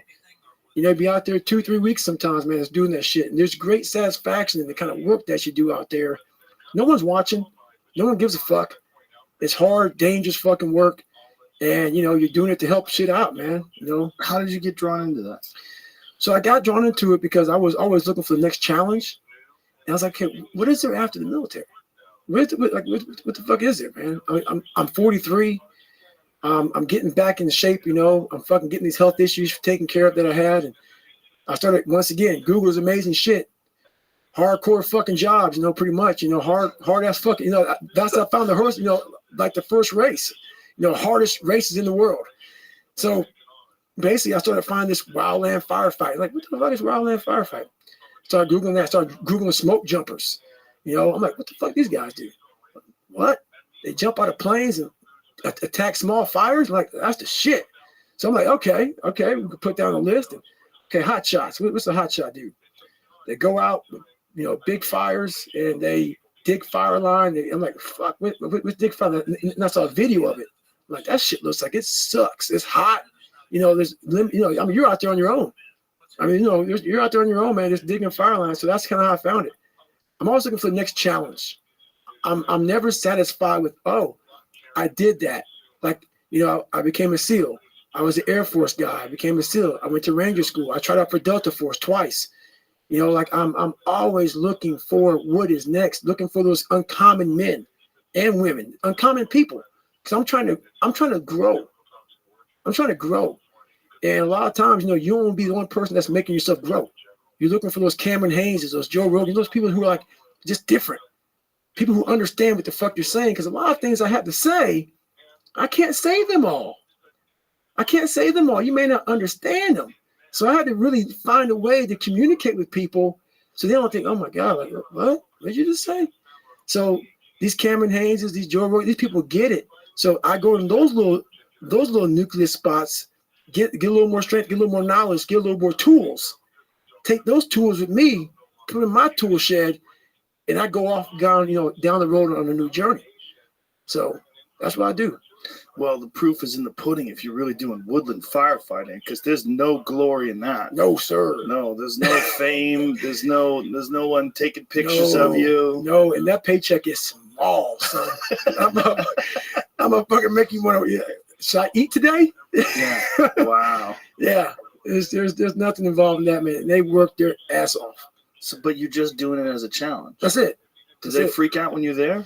You know what? I think they're wondering, why is a 43-year-old retired man, all the stuff you've done, why are you out here? Yeah. And I explain it to them. I'm out here, to learn from you all, to grow, and also to never forget where I came from. That's where it starts. It's that mentality of, I'm going to pick up that fucking Pulaski and I'm going to dig this fucking fire line for 3 damn miles. That's that mentality I never want to lose. I never want to get so nice with, oh, yeah, I did it, man. I did it. I'm good. That mentality of, I'm willing to pick up that shovel and I'm willing to dig a 3-mile line. There's something about that mentality that I'm ready to go to work at any time. And that's what keeps me, those are the sparks. Like, I look at motivation as just a spark. It's like kindling. How a big fire starts, it starts with a little smoke. It starts with a little cigarette being thrown in the woods. Next thing you know, all California's fucking burn up. That's what I've been doing my whole life, is I find these little sparks. And once that little thing takes off, that's a 1-hour fuel. Then you got 10-hour fuel. Then you can move that thing to a 10,000-hour fuel. These big logs and big trees that burn for days. And that's where you want to bring that motivation. That's where you want to bring that drive. So if you have no kindling, the kindling is me going out with these young guys saying, all right, motherfucker, you're 43. It's a 20-year-old. Keep up with them. That kindling now, when I leave those young guys, it has now become that 10-hour fuel. And now that 10,000-hour fuel that I use throughout my whole life. I use that throughout my whole life. Man, hey, this summer at 43, you went out there and you did that, man. So, you're not giving up yet. You're not done yet. Not today. Not done today. That's a crazy choice to make, though. Woodland firefighter is a very interesting choice. It is. It is. It's a nasty job, man. Because again, that's proof of concept. Like you're really just doing just for the struggle. That's it. Is there other things you considered like that? So I applied for smoke jumping this year. So I'll be out smoke jumping this year, you know, God willing. That's where it's at now. That right now is my next military. That's my next military. And it's always about human growth. It's not about money. It's not about money. Human growth. That's the biggest, like I said, my biggest trophy. That's why I turned down $300,000. The biggest trophy in life is what I've learned. Like this brain, if I could put this brain in somebody's head and say, here you go, Merry Christmas, they'd be a happy person. What I found out is that with no crowds, no one cheering for you, no races, no finish line, it's an amazing, amazing thing I've learned in my mind by no one cheering you on. Like what that is every morning I do what I do, I don't have a trainer waking me up. There's no one saying, David, you have to do this. I don't have to do anything anymore. I've done it. That's the beauty of all of this. Knowing that everything I talk about, no one even knows what the fuck I'm doing every day. And I know that I am grinding like a motherfucker. They see a 1-minute video of me running or some bullshit. Hopefully it motivates you. Merry Christmas. Dude, I'm out there for fucking hours every fucking day and no one sees what the fuck I'm doing. No one. It's a great, beautiful thing, man. That is the beautiful thing about it, right? That you really are just doing it for the benefits of it. That's it. That you have to do it that way. It's not for show. Mm-mm. Like there's a lot of people, like you'll see, like they have like a little video they do on Instagram. Like, bitch, you are not doing that for very long. No. You're going too fast. That's it. That's it. This is not real. I got my 1 minute on. Yeah. Take now. Yeah. Yeah, exactly. It's so much of it for show. Right. I do enjoy those videos that you're doing on Instagram, though, where I you give appreciate them like it. these little motivational things. I put some of them up on my page. I I appreciate you. reposted Man. it. Those are great, man. Like, what are you just like? Do you just get a thought in your head while you're out there running? You just want to get it down? Yeah. So what I'll do is my fiance does all these videos, man. So God bless her. Sometimes it'll be 3 o'clock in the fucking morning, and I'll be working out. And I say, hey, wake the fuck up. I got some shit. And she's like, what? I go, hey, man, it came to me, man. I got some shit for these people, man. So that's what happens. Like usually when I'm working out, I get this great inspiration. Some people might think it's bullshit, but my mind works best under extreme pain and suffering. Like I'm like, God, I want to be out here. And that's when I'm going deep into the cellar of my mind. And that's when all that gargoyle shit starts to come up, man. You know what I'm saying? And so she gets called out all the time. Like, hey, I'll run home and say, hey, get the car, meet me at 17th Street, because by that time I have all my shit together. So that's how this happens, man. It's not like a rehearsed thing. That's why sometimes I may post on Monday. Usually it's like every Monday, but sometimes it's Tuesday, sometimes it's Thursday. You know, and that's what I do. I'm trying to now give back to people in a way that's real and authentic and just being me. What has the response been like? Like after you did the podcast the first time, what was the response like? And what is the response like on social media? Well, what's crazy, man, is that you are my Usher and I'm fucking Bieber. That's the fucking response, man. So your crowd, for some reason, they resonate with me. They understand. They get me, and they love the message. And like, so if you put some bullshit up on my site, I block and delete your ass. This ain't a playground. Like my site, I'm not fucking around with you motherfuckers. I want to give you some tools that I learned. If you want to take them, take them. If not, Merry Christmas. I'll go on my merry way. I don't care. So if you go on there, you want to play around, and you want to, you know, what they call it, those people go on site, troll. Fuck, you ain't trolling my shit. I'm gonna block your monkey ass off my shit quick. I've developed. Tell your friends, Jamie. Yeah, tell them. So I've developed like a small community of people who can go in there, and it's not just me talking. So people have now joined in, and I've seen people lose 150 pounds on my site, man. Like. And they're writing about it, and they're starting to break themselves down like I broke myself down. They're like, hey, I went through this divorce, and this happened, and I tried to kill myself. It gets raw. And then people are now going on and commenting on their shit saying, hey, keep it up. Do what you're doing. It's become like a big fucking like, hey, It's a community of people trying to fucking get better. And that's what it's about, man. This ain't about the David Goggins fucking show. No, man. I'm Mr. Kingly. You motherfuckers take this shit and let it shit burn. Also, you probably need all these other people out there grinding too for fuel. Oh, man. You want to know. That's the thing now. Like, people go, what motivates you now? What motivates me now is that there's over 600 some odd thousand people looking at me saying, motherfucking Goggins is somewhere out there. He's somewhere out there fucking getting after it. And I am. So you ain't never fucking alone. I'm out there somewhere. 600 some thousand people. There's a chance that when you're working out, I don't care if you're in fucking Washington, D.C. and I'm in Nashville, there's a good chance at the same time we're getting after it. And I want people to know that. And it's the real deal. We are getting after it together. Not no like happy family shit, but we're getting after it. You know? Yeah, well, that's giant for people, man. That the sense of community and to know that there's like-minded folks out there that are also trying to improve. They're trying to overcome their own demons, get past their own bullshit, squash their own weaknesses, callous up their own minds. I love that. You know, it's not time for some soft shit. It's not time for soft shit, man. This isn't a fucking playground. Don't come on my Instagram, Facebook, or Twitter talking some bullshit. Come on, if you wanna join the community and get hard and see what you're about, don't talk about rest. You know, how do you do it? No, let's fucking stop thinking so much and let's put the shoes on and get grinding. You do get some of that, though. There's some comments that say, you know, this is terrible advice. Rest and recovery is the most important thing. Oh, my God. Block. Delete. You ain't on my shit, son. You're not going to last. Not on my site. Yeah. I don't want to hear that shit. There's a lot of people looking for built-in excuses. They are, man. They are. Mm-hmm. They're looking for it.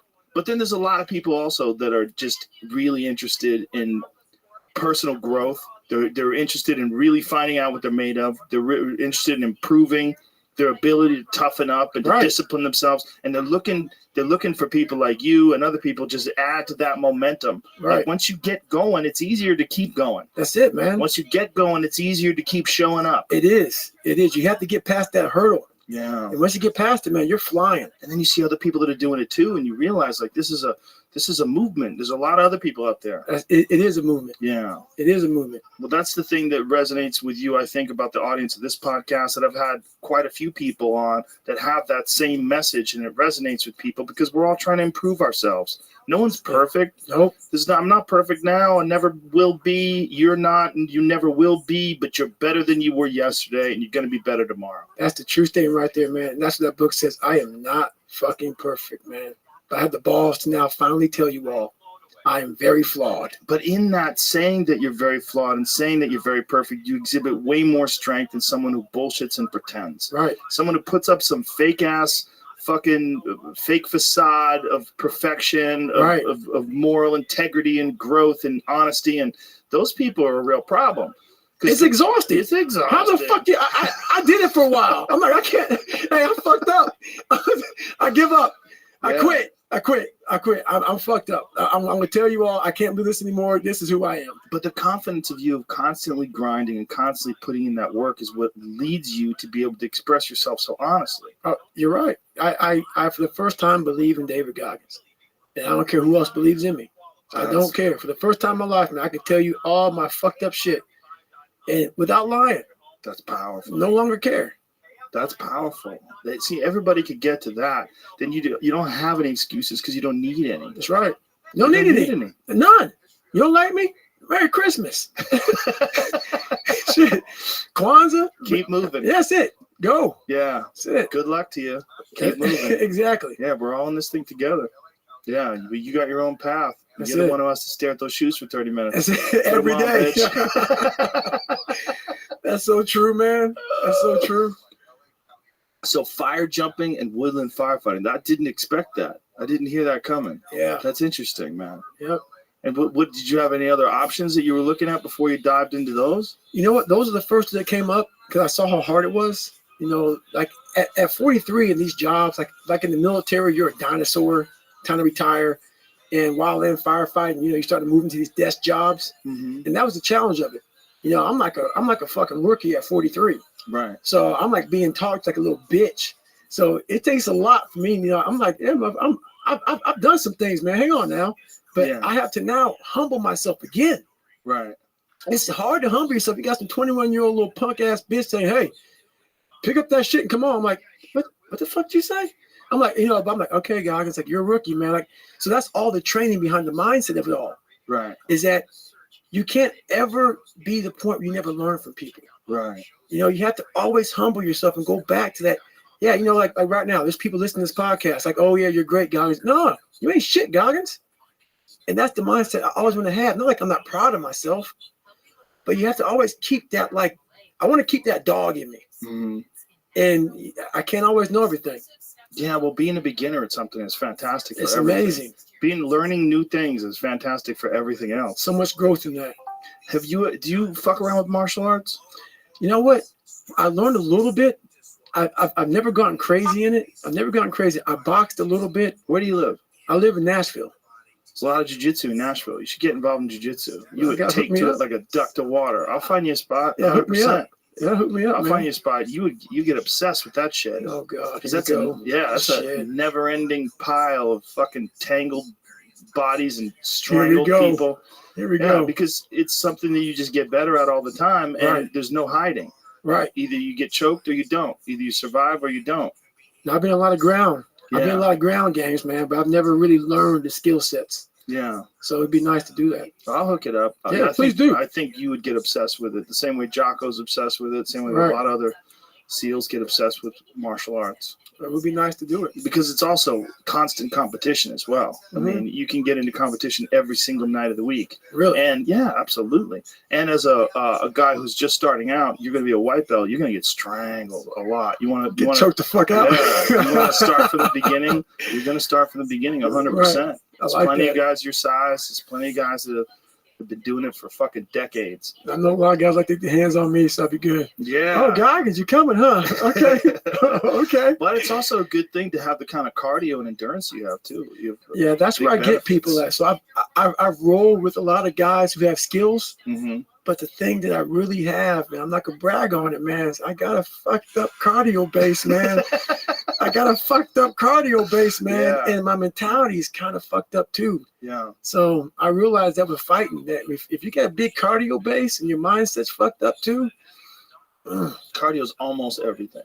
that's what I know. Skills are everything because a lot of guys with skills also have some cardio. They have enough Right. to fuck you up. Right. But to have tremendous cardio with big skills is everything. I see him It's out there, everything. man, dying. Yeah, because so many guys start at 100%, but 3 minutes into the fight, they're at 80. Right. 5 minutes into the fight, they're at 60. That's right. And then they recover for a minute, they come back. But if you are in like a rolling session, like when you roll for 9 minutes straight. So you and this guy, and there's most of the time there's multiple taps. Like Right. you'll tap him, he'll tap you, you tap each other. But 9 minutes, man, it is exhausting. When that bell goes off, the last, the bell for 30 seconds, and you got 30 seconds left in 9 minutes, and then ding, ding, it's over. You're like, fuck. You're done. And then you take a minute off and you find a new partner. That's good You shit. get back in there. You love it. It sounds like a good grind. Yeah. That's the next grind right there. You love it. Yeah. Get your Next black grind. belt. Hey, so long that take about if I went like this hard at it? It's hard to say because it depends entirely upon how much emphasis you put on learning new techniques and Right. rolling and drilling. Drilling is gigantic, and that's the thing that people don't like to do because jiu-jitsu is so fun. People like to just roll Right. because it's sparring is where it's at. Like, I don't want to do all this practice. I want to choke people. Right. Like, I knew a few things. Like, do that. Okay, and I do this. Okay, let me get in there. And then it's like a lot of jiu-jitsu schools, they'll start out with like one or two techniques and then you roll. Most of the class is just sparring. Right. But the right way to do it really is to drill way more than you spar. Okay. You should be drilling all the time and live drilling too. Like you start out where a guy has your back, ready, go. And then from there, you got to try to escape and do the right thing to try to use the right technique to get out of that position. Or you'll start out with an arm bar, but he's defending, and you got to figure out how to extend it. Right. And those live drills, straight drills, like technique drills, and then live drills are, I think, even more important in the beginning to your personal development and growth as a jiu-jitsu player than even sparring. But a guy like you, who's smart and tough and will go crazy, shit, It shouldn't take that long. It takes people. I mean, it depends on how much you dedicate yourself to it. Right. BJ Penn got his black belt in 3 years. What? Yeah, but it's crazy. He's BJ Penn. He's they he's a call him maniac, the man. prodigy for a reason. Right. I had a conversation with him about it, though. It was really interesting once. He goes. He was talking to some other dude, and the guy said, "I got my black belt at 3 years, just like you did, BJ." And he's like, "Wow, man." He goes, "You must be good." He goes, "No, man." He goes, "I'm addicted, just like you." He goes, "You were addicted. You're addicted." And he's like, "I never thought about it that way." He goes, "Yeah, I'm addicted to jiu-jitsu." It's like you're addicted, like it takes over your mind. Right. It's everything. Your days are spent thinking about some guy who triangled you. This motherfucker, how'd he Right. get me? Shit. Like, I get that. Dude, I got choked out 10 years ago that I think about sometimes when I'm lifting. I'll be tired and I'll think about a guy who caught me 10 years ago. I'm like, fuck. Yeah, And I just, that's what's great about life, man. Yeah. Is I think about not being choked out, but I think about a lot of shit like that. yeah, little I'm failures addicted, that just yo. keep you pushing. They grind on me like a motherfucker, man. And that's what you were talking about earlier, too. It's like the mind has these reserves. Ooh. You can trick it and pull them out. Yes. These inspirational reserves like you did when you guys were going through buds. Yes. We just found that trigger, and then all of a sudden you're throwing that boat in the air. The mind always has the tactical advantage over you. Why is that? It knows your fears. Yeah. It knows your insecurities. It knows where they're hiding. Can't hide. Can't hide from that motherfucker, man. That motherfucker has a tactical advantage on you, son. That's gonna get you, man. It's a beast. That might be your best lesson, right? That your mind knows everything. You cannot hide from it, so don't ever try. Don't try. You might as well go ahead and beat that motherfucker Yeah. up. Gotta keep going at it. That's also what you did in this book. You didn't try to like paint yourself in a glamorous or flattering way at any No. point in time. You were honest at every step of the way, which I think is just gigantic for people too, because you can tell when someone's stroking themselves or Right. bullshitting themselves, and the message just won't come through. Right. But you come through in this book.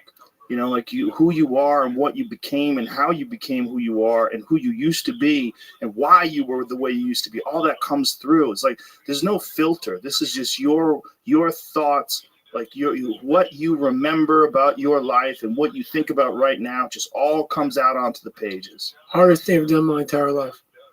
Oh, imagine. I have I don't know how many people about this book.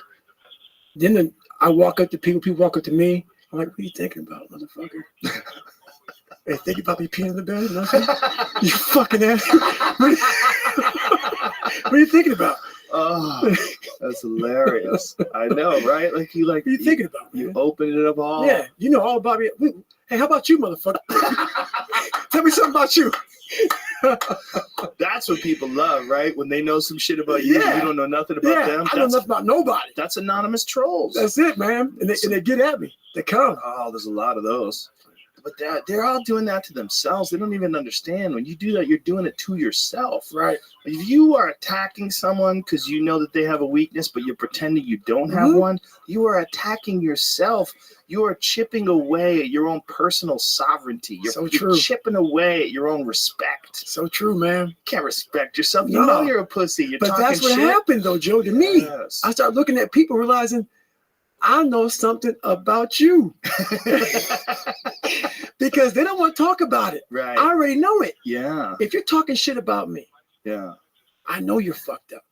Yeah. That's why all these cats that come out right now who don't like me, whatever, I'm like, really, man? This shit happened 30 fucking years ago, 15 years ago. You're still fucked up about that?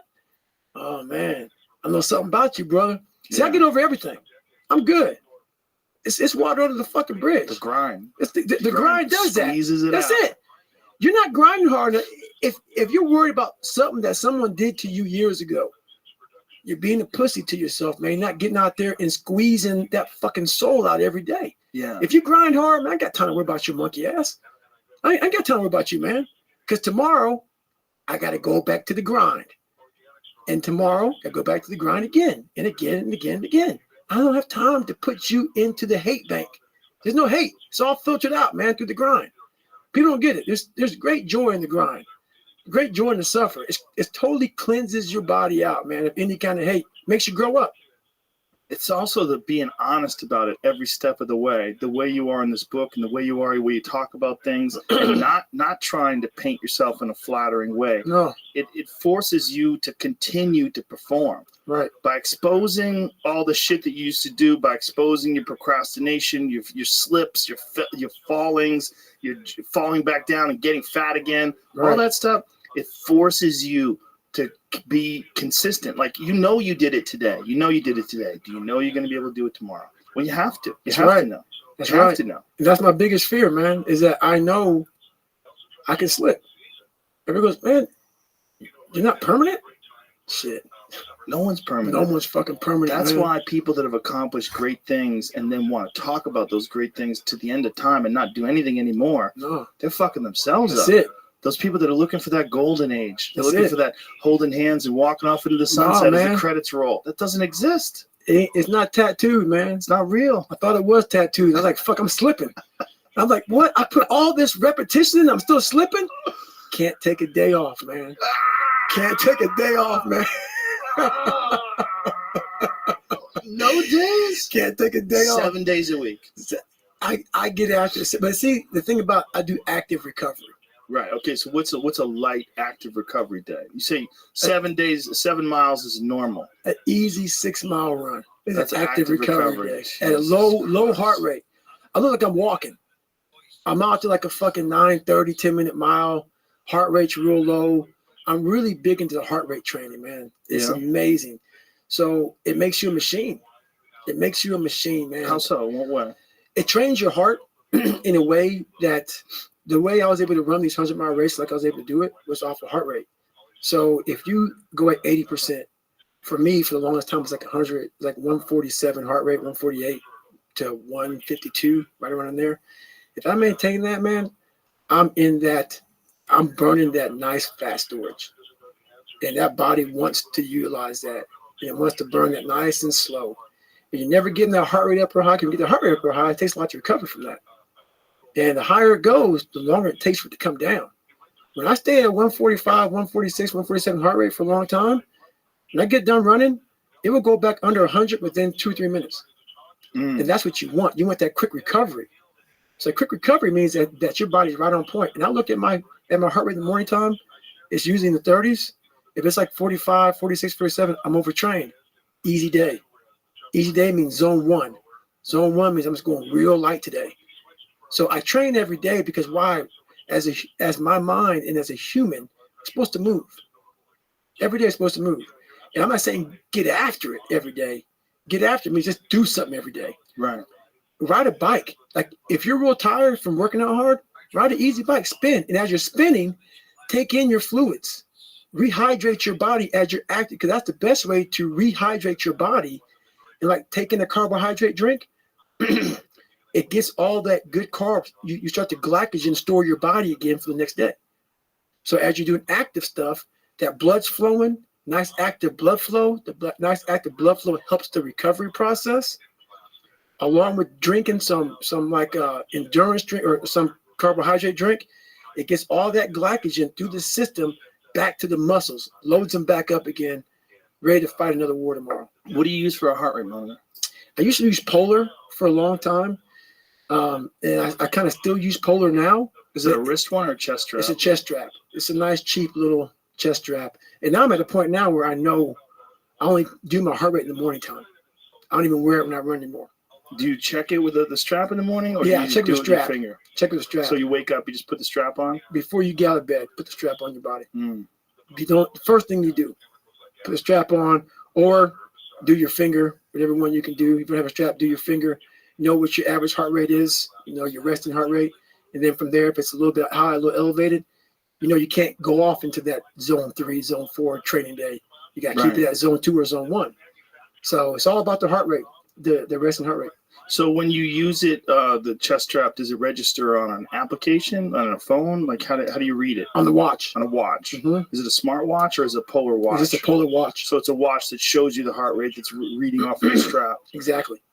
That's all it does. And so when you say zone 1s, these are things that you've created? Zone 1, zone 2? No, these are like zones that's whoever created this, like the heart rate zone training.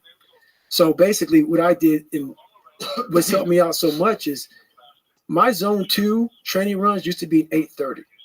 Okay, so that was my pace at like a 1:45 mile. Yeah, 8:30 mile. Through stretching and get my body opened up, my zone 2 run now is about a 7:21, 7:18, 7:19. So you cut a minute off just by opening up your range of motion. Up my range of motion. Wow. Unbelievable. At the same exact heart rate. So my stride, if people look at videos of me like years ago when I was first doing my first bad water, look, I was scooting. I had like, it was so tight. I was this very rigid runner. Now I actually run. You know, everything was so tight. Everything was like kind of like forming in. I was like kind of like my knees and my joints just going inward. Mm-hmm. Now everything's right, you know, where it needs to be at. And I have a nice long, nice stride. Do you run on the street? I run for the most part because I'm always traveling. Mm-hmm. So the best thing you do, you get your running shoes, you get your shit, you just go out and run. But I try to hit the trails, you know, some dirt as much as possible. Yeah. So it's really good for your body. But now my body's like fucking, it's like fucking like iron. I mean, it can take some beating. Now, when you run, have you ever fucked with those barefoot running shoes or minimalist? Hell no. Hell no. Hell no. You know what? Like, look, honestly, I don't know many people who have been. I just don't believe in it. I don't believe in it. I was born with shoes, wearing shoes my whole fucking life. I'm not, you know, I'm black, but I'm not from Africa. You know what I'm saying? So I'm not down, man. I'm not down. Do you ever read the science behind it? Oh, yeah. The idea of like using all the muscles on your feet. Yeah. I read the science behind it. I also read the science behind these motherfuckers having broken feet and shit. I read that too. But minimalist shoes on trails aren't bad. Yeah, I'm not doing it. No, man, I will break. Oh my God, man. No. I run in those things all the time. Really? So you like them? Yeah.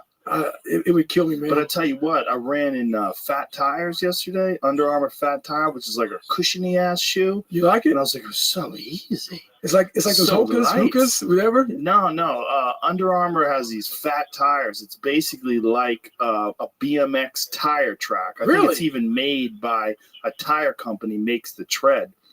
Yeah, man. It's like it's got a mush to it. And you run in these things, man. You can run over. See, the thing about those 5-finger barefoot shoes, right? I like running those, but you got to look where you're stepping. You can't step on any hard rocks. Game over. You'll fuck up your foot. Yeah, quick. Because it's like it's going to go right into your foot. It's a tiny little thin. So I went from those to Vivo barefoot shoes. That's what it looks like. So when you run on those bitches, that is a cushiony, glorious padding. Like when you hit the ground, it's like smushy, smushy, smush. I had the other ones, Jamie, the ones with the boa. It's because it's just like got that little click one that you just pull up. Yeah, like those. So it's like you twist it with that. That's how you tighten it up with that little boa adjuster thing. It's like got a thread through it, so you don't have to lace it or anything like that. You just slip them on and pop that sucker down. I like to feel the ground a little bit when I run. Yeah, you barely feeling shit with those. Yeah, you ain't feeling nothing. Yeah. But I like it. It's got to be good for your joints. Yeah. Oh, my joints didn't bother me at all yesterday, which is crazy. Like after a good solid run, because most of what I'm running is hills. Right. Like pretty steep. And it's great. My ass and legs never been What do you weigh right now? 200. Yeah, you're a thick dude, man. Yeah. So for me, the pounding of the constant pounding the feet to the ground, it is it's rough on the ankles. It's rough on the joints, but I don't feel it at all with those fat tires. It was smushy. Like I got done running, I felt like I cheated. I did. I felt like, wow, this is so much easier. The cloud shoes. Yeah, they're just real cushiony. And Cam's always said that. He runs with those a lot. Oh, does he? Yeah, he's run with a bunch of those. Because he runs so many fucking miles. He was running a marathon a day, like pretty much every day. I did that for a while. Bad. I was my God, I got wired in doing that shit, man. What is this right here? So this is when I ran a 150-mile trail race. So the year before, I did the same race. It's a 150-mile trail race. I did it in I think around 40 hours, and I had to walk the last 60 miles. I had pneumonia. Here we go. Yeah, I walked. And then I told the race director, hey, motherfucker, I'm coming back here next year, and I'm breaking the course record. I went back and did like 32 hours. Wow. Same race. Wow. Now when you 33 hours.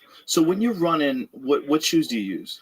Right now, I'm wearing Brooks, and I also wear Asics. So it just depends on, what kind of train I'm in, where I'm at, stuff like that. Like for trails? What do you run for trails? I actually, for the longest time, I wore a street running shoe. Really? For trails. Yeah, for the longest time. How come? Because first of all, my body was so messed up. The only shoe I could ever wear was this Brooks Addiction. And I hate even giving Brooks credit right now, because back in the day, they would help a brother out. I was running so many miles. Yeah, so Brooks, I'm not promoting Brooks right now. Yeah, Merry Christmas on that one. I called him up a million times. Hey man, can I get like a discount or some shit? Hang up, nobody, nothing. So, but they do have a good shoe. And it was not good PR. Horrible PR, man. You know what I'm saying? Like, so, but yeah, I love their shoe. The only shoe I could wear was that Brooks Addiction, because my biomechanics was so messed up. I tried so many different shoes, and that was so I can now wear a neutral shoe. So how I used to run, and very few people know this, I used to have heel wedges, inserts, heel wedges, and get compression tape. Because my body was pushed so far in from being so tight in my hip flexors, so how I got such bad stress fractures was my biomechanics. So there's a picture of my toe in there, because my toes just jammed in front of my shoes, because my whole body just got like bent in. So when you're saying bent in, for people just listening, if your hands are flat on a table, you're turning the outside of your hands up so that your thumbs are going down. Those are so that's my like your my big toes right. were going down. We're going down and into the shoe. And the outside of your foot was up, was above it. Right. So what I had to do to run, because I was like, God, I got stress fractures all the time, and my feet were so fucked up. Sometimes you see that with people's shoes, like how they're worn out. Worn out on a sideways angle, like a wedge. Right. Like if you look at it from behind, it's crazy. Yeah. That was my shoe. So I had to get a heel wedge to keep my heel from going down. I had severe tendonitis in the back of my ankle. So you had to make it thicker on one side. That's right. Just to force on your the foot inside to be flat. Right. So the inside, I had to push up, and I had to get compression tape. So it was compression tape, heel wedges, and an insert. And that's how I ran every fucking day. Did you go to a running coach or anything? Hell no. But didn't you want to know what you were doing wrong? You know what, man? Maybe... That was part of that Garanimal mindset, man. I was like, fuck it, man. I'm supposed to be broken. But then I got smarter as time went and said, man, this is some painful shit. Running 100-mile races with this kind of tendonitis and my feet being fucked up. It was so painful. So I was like, you know what? So then as I started stretching, I was like, my God, all this was from having a tight. I got so massive. My God, I was in all these different contraptions, and now I just wear a normal running shoe. Wow. Yeah. So I went from being contraptioned up, man, like literally contraption up. So it's all just the stretching that opened up the range of motion and balanced everything out. Now, when people talk about range of motion, they don't understand how tight I was. Like, no one understands. Like, when you repeatedly do what I was doing to myself, and you were born with the stress I was born under. Like, I hate I can't paint a clear. It's pretty clear in the book, man. My life was bad. The stress I endured on a daily. So I had two people, and my body was proof of literally what my life was doing to me. It literally was knotted all my muscles up, because I was always under this fight or flight. You know, my dad had made me so fucking scared of shit. You know, to unwind this motherfucker, man, was like, it was a hard task. You know, it was a hard task, man. So it did a lot of damage. It's not just all the hard training, no, but it's also the mind. The mind, because think about it, man. When you're under stress, that hip flexor, that psoas muscle, which is attached to your T12, that's the only muscle that attaches your lower body to your upper body. And that's the muscle, that's your fight or flight. Whenever you get nervous or scared or something like that, that motherfucker was tightened up. I mean, your whole body is. I lived in that like almost fetal position in my mind for so many years. So I was always under this like tight neck, tension fucking guy. But I walked around like I'm some cool, here's my new hairstyle, pants are sagging. I'm a cool dude, man. Right. But that was not a costume. The costume wore every day. Yeah. Got tired of wearing that motherfucker, man. next costume I want you to be in is a jiu-jitsu gi with a white belt on. I'm gonna send you a picture, man. I got it. I know you're I'm gonna send you a gonna. picture. I know you're gonna, because I already planted that seed. I got it. It's I know on. it's bouncing around your head It right is. now. It is. I'm gonna set it up. Nashville. I know there's some places out there. Nashville. Holler at me. Oh, trust me. I'm sure they will. We'll find you a spot. Love We'll it. find you a spot. Listen, man, this book is fucking fantastic. I'm halfway in. I can't wait to finish it. And just thank you. Thank you for the inspiration. Thank you for being so honest and Thank you. expressing yourself. I appreciate the fuck out of you, Joe, brother. appreciate you, brother. Thanks again. Thank you. Bye, everybody. Man, thanks a lot, brother. Thank you so much. Go like an hour extra and get Q in here to even talk about stuff. He doesn't want to go on air. Maybe on air. 1-0. The stars have aligned. The prophecy has come true. Alex Jones and Eddie Bravo together on episode 911. This is episode 911 of the podcast. You're kidding. No, I'm not. I had to fucking work hard all week to grind out podcast to make sure that I hit episode 911. When we booked it, I knew how. I go, okay, there's a certain number of podcasts I have to do to get this to 911. So Jamie and I worked it out, and we did it. Let me just say, I'm very envious because I'm in my studio under bright lights, and I've talked about going back to when I was just on radio, that darkness we can really think. This is a wonderful studio. I'm going to do a studio, my next one, with a fire pit. I'm going to have conversations outside. I've talked about that. Yeah. Because it's like primitive. It triggers that. Yeah. And it's comforting. It feels good. And it's kind of cool lighting. So that's in the next studio we build. I'm going to build a fire pit. I'm going to get some logs, some actual real fire. You can only do that like certain times of the year in LA, though. Like when they have fire season, they wouldn't let you do that shit. We just have like a little balcony or like a little outside courtyard with your fire pit, and you kind of. Yeah, but I want a real fire pit, you know? Like I feel like if you're going to have a fire You pit, need a roaring bonfire. You should have actual logs. You should move to Kauai part of the year, and I will too. Wait, what and are then you we'll saying? just What are have you a big roaring saying? fire in the jungle and create a whole renaissance. Just what we're And talking then about Donald before Trump the will land show. via helicopter secretly Wow, secretly. and take And what DMT happens with there? us. You think so? Just joking. That could fix a lot. We could fix a lot with that. Yeah. Alex Jones, you're like a decorated correspondent for the news now. What the fuck's going on? What do you mean? I mean, you're like a official White House guy now, right? Oh, You can- no. Can't you you're actually like a news guy, like Well- 100% legit. Well, sure. I mean, verified I'm by this setting up a administration. news bureau and stuff, but that's just part of it. Yeah, but like you're in deep with the Trump administration. Well, I've had Trump on and I talked to him some, but I mean, really, he's your buddy. really, it's just that we're covering the resurgence of America, what made the country great, lower taxes, empowering the people, bringing people together. The opposite of what MSM said. What's happening is mainstream media is literally almost dead. It's collapsing. I mean, look at you. I mean, I remember having dinner with you like 6-7 years ago, and you're like, yeah, we got 1 million downloads a week. Now it's 90 million or whatever it is a month, and 20 million on YouTube. And for InfoWars, it's similar numbers. It's a good week's 40 million. We've had as many as 85 million people listen on radio and tune into videos in 1 week. That was election week, but our normal's 40-something million.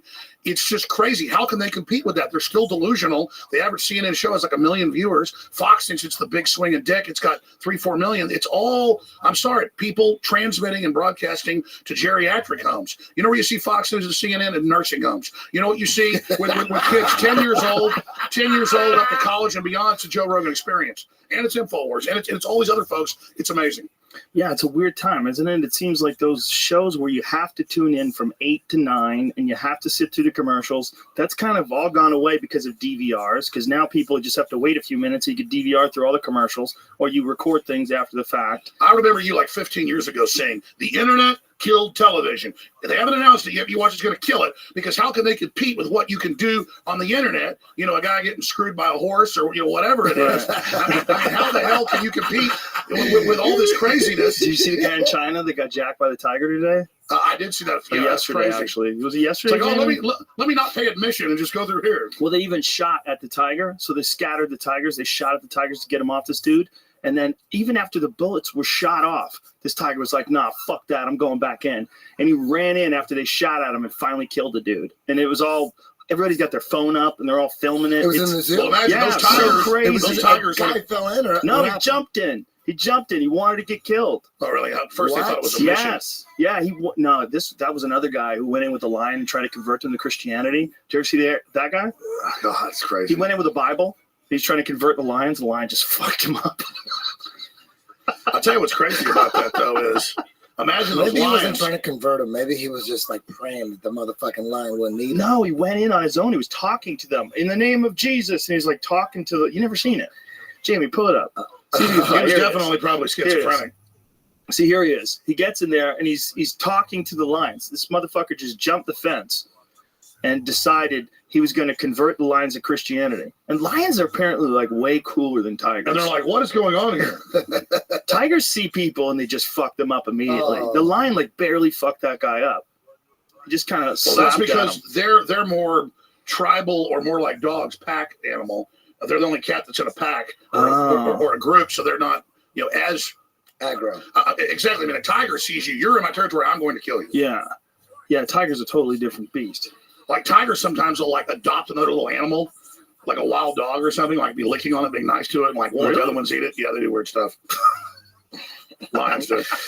Remember, the only way you could see this before is with those animal attack videos. Remember those? Animals And they attack. always started the same way. They start off with a dog attacking a mailman, and iguana's out, attacked your leg, and then it slowly ends up with drunk Mexicans at a rodeo on a wild bull with a rope. And those bulls are smart as hell, and they drag them, these drunk Mexicans, and they drag their heads along the rails and just crush these dudes in between the railing, like some serious Brain trauma. Yeah, Vicious brain trauma. they need one with just 100% of that, because that was the most exciting shit. Alex Jones, how the fuck is TV going to compete with that? See, that's what we're saying. Yeah, they can't compete. So So I was kind of wrong though, because Netflix is TV and it's also the internet. It's like both things. sure, and it's forcing the power of Hollywood to basically disperse, though.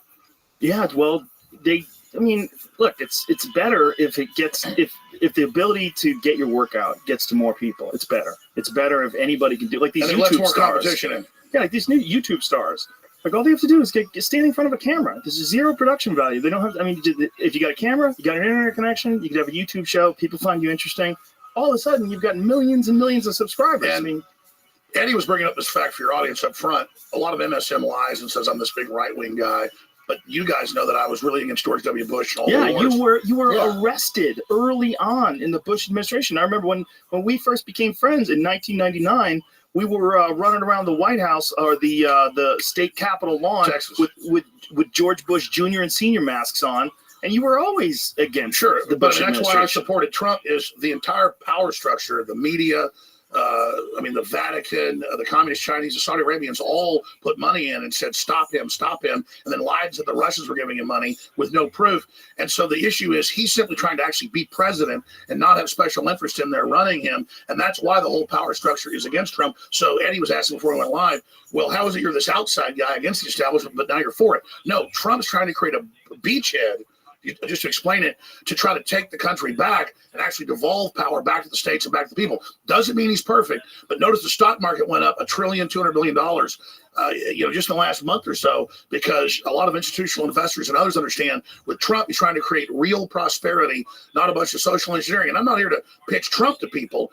The issue is that there were major intelligence agencies and patriots in the government who were sick of what was happening and were sick of Hillary and Obama backing jihadist groups and other things.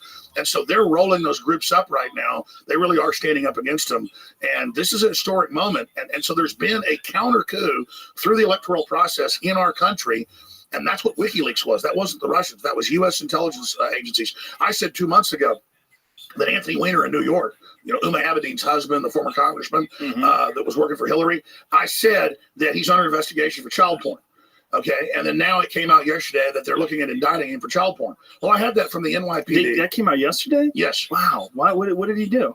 He had something on his computer? Well, now they won't tell us, but I was told that tied into that whole Pizzagate thing, which, again, the media misrepresented what we said and did. It came out in all those WikiLeaks, all these weird codes, okay? Like there was a bunch of weird codes about pizza and about a piece of pizza. President Obama wants $5,000 in hot dogs delivered.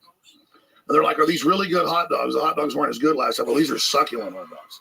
Okay, so that's not about kids. That's How code word retarded for, do you have to be? Well, what is that about? it's male prostitutes. I mean, that's what the code means. Really? Yeah, okay, yes. How do they get male prostitutes to keep their fucking mouth shut? Well, because, bad things happen if you don't. Federal child porn charges possible for Anthony Weiner.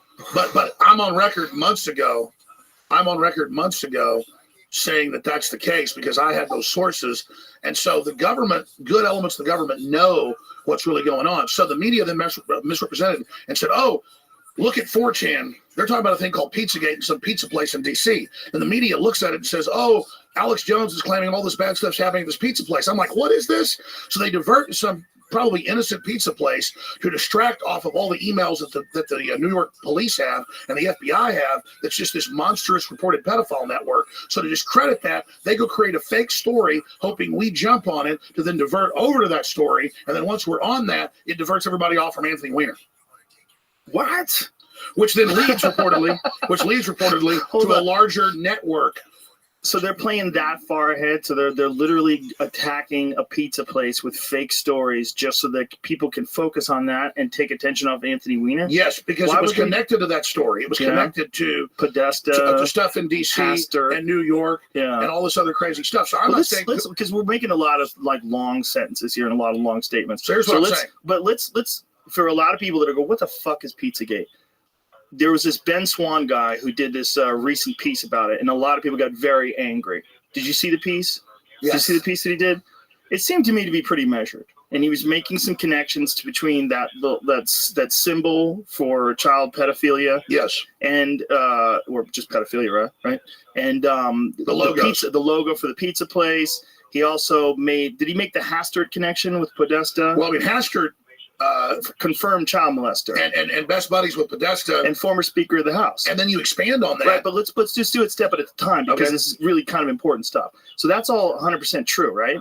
So it's true that Hastert's in jail. It's true that Hastert is a known pedophile that a judge called a serial pedophile, right? Yes. That's true. It's 100%. It's true that Podesta was friends with Hastert. That's 100%, right? Yes. And then all this other stuff now becomes odd. Doesn't it become odd? But if you say it's odd, if you look at it, this Ben Swan guy with this, what I thought was, he was just kind of expressing what is weird about this case. And when he did it, he got so much shit over it. I was kind of shocked. People were calling him a moron. And well, listen, I got the same thing, but that's what I'm saying. They build a straw man. So imagine thousands of emails come out with them talking about, we'll have the kids ready 6, 7, and 8 in the hot tub at this time. And they're, I didn't see anything like that. Oh, it gets really crazy. Where did it say that? It was in the emails. There's freaking thousands of them. But it said, we'll get the kids in the hot tub? Yes. I never saw that. Can you see if you could find that, Jamie? That seems like, it's just, the whole thing is so bizarre. It's like, we're going to have the kids delivered for entertainment. They'll be in the hot tub. Now, these are great kids, but kids can be kids. You know what's fucked up about it is how few people really mention that connection to Hastert. I would have thought that would be a huge constant. Well, Joe, I love the fact that, and I'm not guessing your answer is true, that they're very astute. I just bring up this whole big topic of how they twist things. You go right to the key points that, okay, but that's a big we have one. Barney Frank, who got caught running a underage male prostitute ring in the 90s out of his 3-story townhouse. See, I thought it was just a male prostitute thing. I didn't know they were somewhere underage. Somewhere underage. And then, but listen, because I was with him all up to age 19 plus or whatever. Sure, but then what happened is he goes on C-SPAN on the House floor and says, if you continue to investigate this, I'm going to expose half of you that are involved in this room. And the investigation got shut down. So the reason this is important is for shadow government, you need something so bad that everybody who's involved in it ever comes out will be destroyed.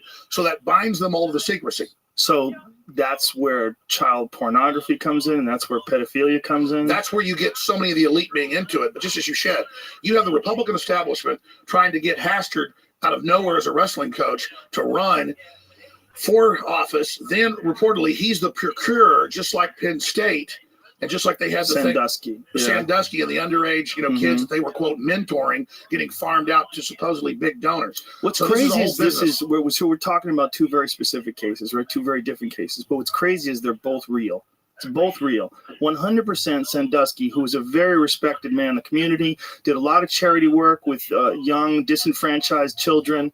and was molesting them at the same time, and was super respected in the community. And he was the right-hand man to Joe Paterno. So that whole thing just fell apart. And the headquarters from our research of the pedophilia is like Pennsylvania. Right. You see, what about the Franklin cover-up? And that's up in hold on, what does this say, Jamie? It says we plan to heat the pool, so possibly Bonnie will be Uber service to transport Ruby Emerson and Maeve Luzado, 11-9 and almost 7. So you'll have some further entertainment, and they will be in that pool for sure. What in the fuck? That's only one of them. And that's a real confirmed email, right? Yes. Jesus Christ. But listen, here's the problem. So I have NYPD telling me before the election, like a month before, yes, we're investigating Weiner, child porn photos. Go back to that, please. Not just of kids out on the internet, but kids he's communicating with, and their parents are basically letting them communicate with him. So I'm told this by NYPD detectives. I mean, the Secret Service gave me information about how Hillary was collapsing all the time. Remember, we reported that, and then it got caught on tape. So all this stuff goes on and on and on. And so I'm not saying half the people or 90% of them, are guilty or innocent in all this. All I know is we start covering it, start asking questions. They then divert off into somebody on a 4chan forum pointing out there was some email about a meeting at some pizza place in D.C. where top Democrats go. They then turn the whole thing into I'm blaming some pizza place. I'm sending shooters in to shoot people at a pizza place. Make up all this crazy ass crap when I never even said any of that. And then you go back to me 3 months ago, I said the police have told me they're investigating Weiner for pedophilia and child porn. When it was not in the news, now notice it's in the news. What I'm saying is, I got this from police. Slow down before we get away from this, because I got to go back to that. There was a quote up there that Jamie pulled up that I wanted to read. The one on the lower bottom about this. Now, these are the emails that you were talking about, and these are 100% confirmed emails. Go back to that one that was on the bottom. Scroll down to the one. I'm not saying any of these people are guilty. Yeah, what is that that's highlighted? This is the okay, hold on a second here. So 6 grown-ups with 2 toddlers and 2 infants spread throughout the house. And sure enough, one of the toddlers was rubbing my nose at 5:45. What the fuck does that mean? The FBI has a whole Parents blueprint. got back to retrieve the children. They threw in the towel. And what? I don't know, man. This is I don't know what the fuck those emails mean. But let's just. Now, I mean, everybody wants to immediately shoo this away as disgusting. But hold on a second. Middle of it, impossible. We're talking about 2 very specific proven cases, right? Hastert, proven. Sandusky, proven. Real, huge, elite, powerful people that were also active pedophiles, right? Yes. So that's a fact. Who know each other and are buddies.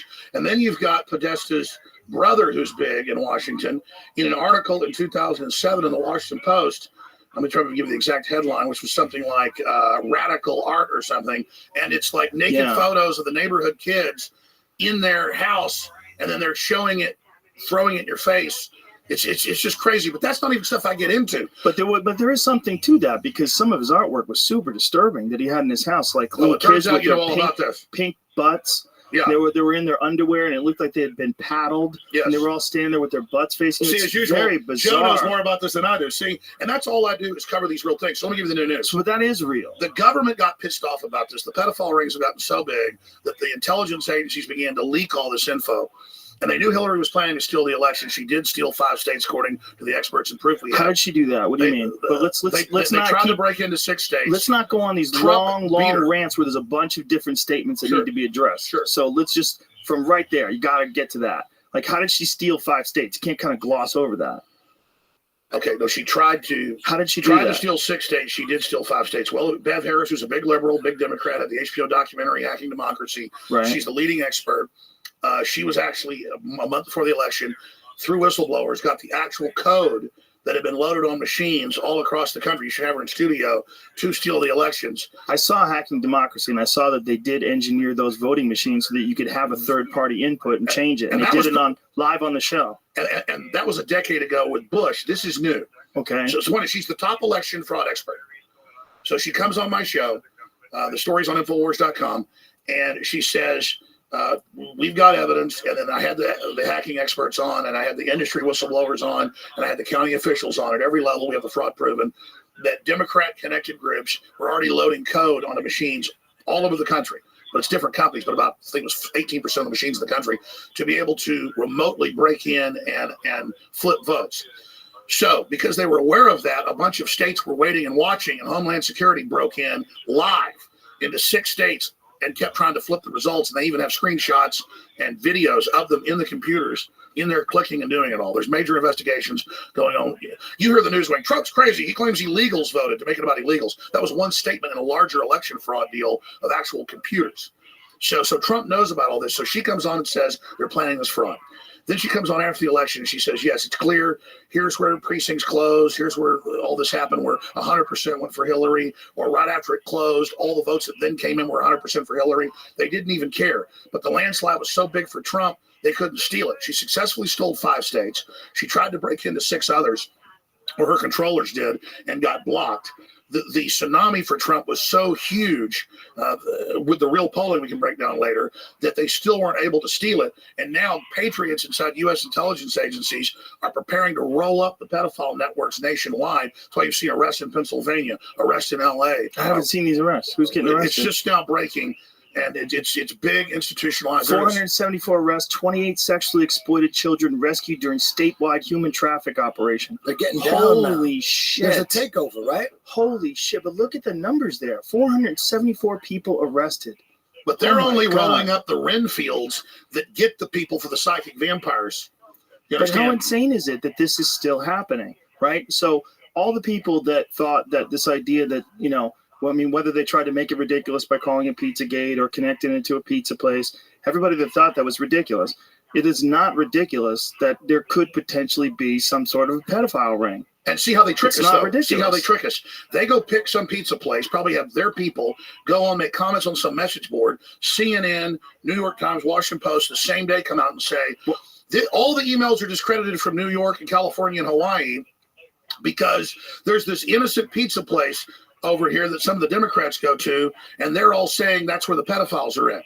Okay, so then the internet all goes and looks at that and starts trying to disprove MSM that, oh, there must be something going on there. So then that turns that all into the big quagmire as a smokescreen from all the admitted stuff that's happening. Because, again, I was told by my NYPD high-level sources that they've got all this stuff on Weir's computer that just got scooped up, during the whole hacking story and the whole story about Hillary and the unsecure servers, and that was being blocked by Obama. And that as soon as Trump got in, they would go back after Weiner. Then I was told by a former section chief from the CIA that indeed this was an operation they were running against him to start leaking all this. And so what you're beginning to see is the beginning of all the pedophilia coming out as they roll up the procurers that grab your kids out of backyards or that go out as social workers and get the kids or whatever. They're rolling all those up right now to get the Renfields. Renfield brings the people to Dracula. That's the allegory. I'm not saying a real vampire. Right. I know what you're saying. And so they're going to now roll it up into the higher level groups right now. That's what Trump's doing. Here's what's going on with a lot of this stuff. You have to be real careful in how you describe these things and how you talk about these things, because people are looking for any little tiny thing to discredit it. And one of the reasons why they're looking at it, they're doing it for personal reasons, because it seems no one wants to be ridiculous. No one wants to be a fool, and no one wants to be someone who's talking about conspiracies that aren't real. So people are very hesitant to talk about something that's unproven but horrific. Just like right? 15 years ago, it was a conspiracy theory that the Catholic Church had any pedophilia. Right. Now we know 30% were doing it. We now know that the old Pope had to step down, was blackmailed with info about other high-level priests by the new guy that came in. I mean, this is heavy stuff. It's the Catholic Church stuff is absolutely horrible and proven over and over again. And again, when I was a kid, it was rumor. It was just things that were whispered. You would hear about it. And now I always wondered how they're getting away with it. It's so out in the open. How come is it more? They're psychic vampires stealing the energy from the kids. Well, what the most common thing they do but is why they don't find they get thrown in jail? The most common thing they do is they find very troubled kids that don't talk about it. People with foster care, kids with no parents, kids who come from really troubled backgrounds. But nobody will believe. Kids who are abused. Just like Sandusky ran a abused children's shelter and group, and then would take the kids out, sometimes overnight at rich people's houses to make them feel better. Yeah. And It's then no one scary. wants to believe that the assistant coach and that all these powerful people. But when he finally got caught, he was raping 8-year-olds in the showers at noon on a Saturday at the field house. Yeah, and someone who worked there found it, watched it happen. It walked in on them, literally, and that's what it all fell apart. So that's And what he was always doing it happens. so These guys get blatantly. more and more arrogant. And so all I'm telling you is I'm not saying anybody's guilty of these thousands of emails. You go read them, and it's like, the last walnut sauce you brought wasn't very good. Oh, well, these are good walnuts. You're going to, I love walnuts. And then you go read the FBI breakdown what that's code for. What's code for walnut? It means people with brown skin. Oh, Jesus Christ. Whew. Well, you Ted know, Gunderson was talking about this for years. FBI chief, former. He discovered a bunch of it in Los Angeles. He was the head of the LA sector. so people are going to hear this and they go, "Oh, they're a bunch of Pizzagate truthers. These guys are a bunch of Pizzagate truthers." There's an inclination to automatically dismiss things. Let me be this. clear. Let me be clear. I'm on the air covering 50 topics a day. Right. These emails are coming out. I get contacted with one of my sources by people in the NYPD. I get sent documents, photos of their licensed law enforcement. I talk to these people, then they say, "Yeah, no, it's horrible. It's a bunch of pedophilia. It's a bunch of child porn. It's all going to come out. It's tied to all these different groups." And I'm just like, okay. So I go on air and I say, "Listen, I got this from real NYPD and other sources." And then Eric Prince of Blackwater, who still runs one of the biggest groups in the world. Doesn't he run some sort of military operation in like Bahrain or something now, or Saudi Arabia or something? Absolutely. The point is that he comes out and UAE? says, Is it the UAE? you can One of ask those. Q about it. He knows all about it. But the point is that all this happens, and he comes out in the news, okay, through the White House organ, Breitbart, Uh-huh. okay, that's basically from Trump's mouth, and says, yes, we've confirmed high-level pedophilia rings in the Clinton operation. We're going to bring them down. And so that's what all this is. Why did Breitbart tweet about that in 2011? Do you remember that tweet? Breitbart knew about It it. came out. Breitbart said, I'm going to bring out the biggest thing that's going to bring down the Democrats, and they poisoned him right here in California. You think they poisoned him? No, absolutely, they killed him. What happened? I didn't even know how he died. I thought he died of a heart attack. Is that what it is? Yeah. Are you laughing, fake laughing at me?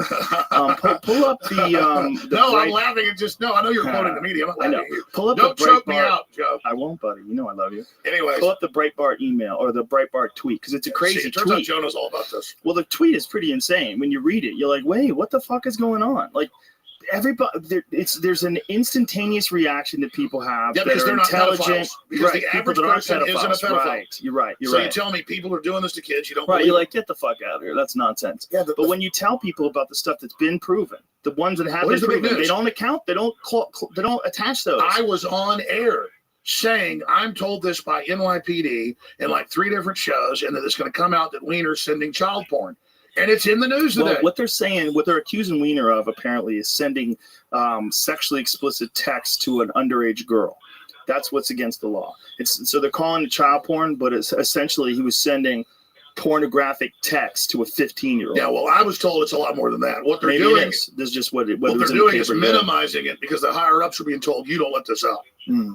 Let me tell you, Wiener supposedly had tens of thousands of emails. Wiener should be a fucking comedian.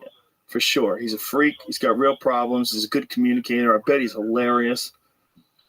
Come on. Don't you think? All I know is I'm not saying even Wiener is a pedophile. All I know is, listen, we all know about Jerry Epstein, okay? And that I don't know about Jerry that was Epstein. the Lolita Express. Just Google that. And What is that? Bill Clinton was like on 20 flights. First it was 7. Oh, that's right. Okay. to this now I pedophile know what you're island talking that has about. a Yeah. temple in it. And then he was also flying to this Middle Eastern country with this sheik that's an admitted pedophile with multi-million-dollar checks and Bill Clinton on the plane. And Bill Clinton's a known sexual predator. Okay, so all this stuff's going on. And so they start bringing up lawsuits against Donald Trump with Jane Doe's claiming he'd been with Epstein, even though there's no proof in the law, because they make you log your own private jets. None of it was ever true. He'd been at a Here it few. is. How progressive guru John Podesta is in household name as world-class underage sex slave op, cover-upper, defending unspeakable dregs escapes me.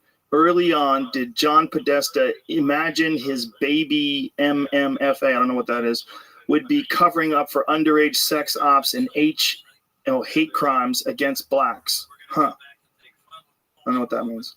What is MMFA, young Jamie? Media Matters. Isn't that Soros? Yeah, that's Soros. But also, guess who owns the pizza place? Who? Where all this went on? It's Media Matters head guy David Brock's boyfriend, and that is where they have major Democratic Party fundraisers. And then they had rock bands there that gave live spoken word dissertations of the love of children. What? Yeah, I'm talking about guys like in goth drag talking about how much they love children. Have you seen this? Yeah, I don't even really want to repeat what they really pull it up. There's a video of them saying that. This is a comment. This is a comment ping pong. So why? You know what? Why is? I mean, this. It's a very, very bizarre subject. But why is this like so? What is this right here? You bringing it up, Jamie? Okay, give me some volume. And you all are very grateful that you are below a Subway sandwich shop. Yes. And Jerry is young to hang out down here. He likes the world sounds. What are we listening to? And little boys and children. I think that was his manager. No. We all have preferences. Anyway. That was weird. That's super weird. That's First of all, that's a comet ping pong. Right. Anybody listening, let's describe what that person looked like. They were wearing a wig, a blonde wig, and it was a guy. Like a looks like a transvestite. worst nightmare. A transvestite or a woman who's just smoked every cigarette. It's one of the two. But this is the fact that was going on at that place seems really odd. But that sounds like someone ad-libbing, you know. We all have preferences, like trying to be funny. It's almost like no, comedian. but it's the guys in the crowd Right. saying it, and it's little boys. It's more than it's all the boys. artwork that was Right. there. Oh yeah, a lot of creepy artwork connected to that guy. A lot of creepy artwork. I mean, that's a fact. There's a lot of facts. So it's one of those things like But I'm not even if saying you they've bring done up anything, and you're right. not saying that. And I'm not either. That's what's really important. I never even really covered this stuff. And then they had me on the news and also Swan going, they said these people were killing kids in a basement. They say, okay, Megyn Kelly went on and took a clip where I was talking about Hillary funding jihadis and Obama back in the Arab Spring that killed tens of thousands of people, hundreds of thousands of people, thousands of children. Now, Al-Qaeda was putting kids, which is ISIS, into sex slavery. They edited that out and then cut it together on Fox News with me saying, and Hillary Clinton rapes and kills children in a basement at Ping Pong Pizza. They literally now edit audio, but I was able to They changed your audio? I was able to go find the day with video with what I really said and throw it back in their face. Wow, that's really blatant. Where's this? Can we watch this? Where is this that they did that? Sure, I think. Do you guys have the comparison of the two up? Yeah, it's something like Megyn Kelly caught a giant lie against Alex Jones. Try to find that. We should play that. But listen, I didn't mean so to get in here. I didn't mean to get in First here. of all, Megyn Kelly's so pretty she can say whatever the fuck she wants. I think she looks like an old tranny. I love her. Do you think she looks like an old tranny? Yeah. You're hilarious. You like I old love trannies? you. No, I don't like old trannies, but I think she's hot. You don't like? You don't think Megyn Kelly's No, I hot? just want to insult her. She's a globalist. Oh, she's global. Obviously, she's pretty. Joe, she's real ugly. Do you think that she's moved over to NBC? Do you think she's going to change her tune now and go for the liberals? NBC wants to be the, quote, new Fox News. So they'll be the new kind of Glenn Beck. I'm a conservative, but I hate conservatives and libertarians. And I'm going to speak for everyone, and I can decode it all. So she's going to go over there and be the conservative light and try to get them some ratings. So it seems like NBC realizes that's where the money is. Is that what you're saying? Want to see how fake news is made from Megyn Kelly on Fox News. Did you find it, Jamie? Okay, let's play it here. Here we go. Give us some volume. How this whole thing got started. Pizzagate. Conspiracy gunman. Megyn, as many controversies do these days, it began with a tweet. On October 30th, days after the FBI announced they'd be reopening an investigation into Hillary Clinton's emails, someone on Twitter, whose name remains unverified but has several thousand followers, posted that new emails found on Anthony Weiner's computer confirmed that Hillary Clinton was involved in a pedophilia ring. The Twitter post included information from a Facebook user who stated, quote, "My NYPD source said it's much more vile and serious than classified material on Weiner's device. We're talking an international child enslavement and sex ring." Hit pause for a The minute. next day, Okay, please, just should be, but back up 10 seconds. Now, this is probably them quote trying to debunk us. What they do is they misrepresent what we're saying. So again, whoever these rogue people were, or I don't know who they are, saying, "Oh look, NYPD says it's Wiener and all this." See how they were saying none of that's happening? Now it's actually starting to come out. I don't know how far or how deep it goes, but this is when Kelly. Well, let's let it play out and then respond to it afterwards. Otherwise, we're going to lose our train of thought. Sure. Okay. Go ahead. Do you know what clip Information this from is? a The right one? Facebook user who stated, quote, "My NYPD source said it's much more vile and serious than classified material on Wiener's device. We're talking an international child enslavement and sex ring." The next day, the bogus claim was picked up by a website called yournewswire.com, message boards like 4chan and Reddit, right-wing blogs, and several pro-Trump websites. InfoWars' Alex Jones, a far-right web host, posted a YouTube video seen almost 500,000 times. When I think about the children Hillary Clinton has personally murdered and chopped up and raped, I have zero fear standing up against her. The rumor spread, inspiring some newfound internet sleuths to start digging around in John Podesta's hacked emails, searching for proof and location of the so-called sex ring. What they found were numerous references to pizza. Now, here's what Alex Jones actually said. Resistance to tyrants is obedience to message to Hillary.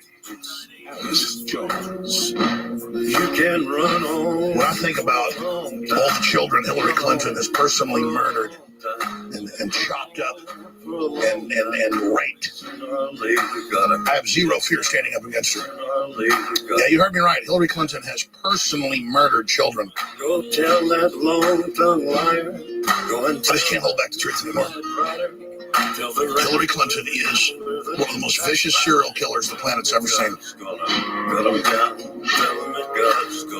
Now, there's a twist to that.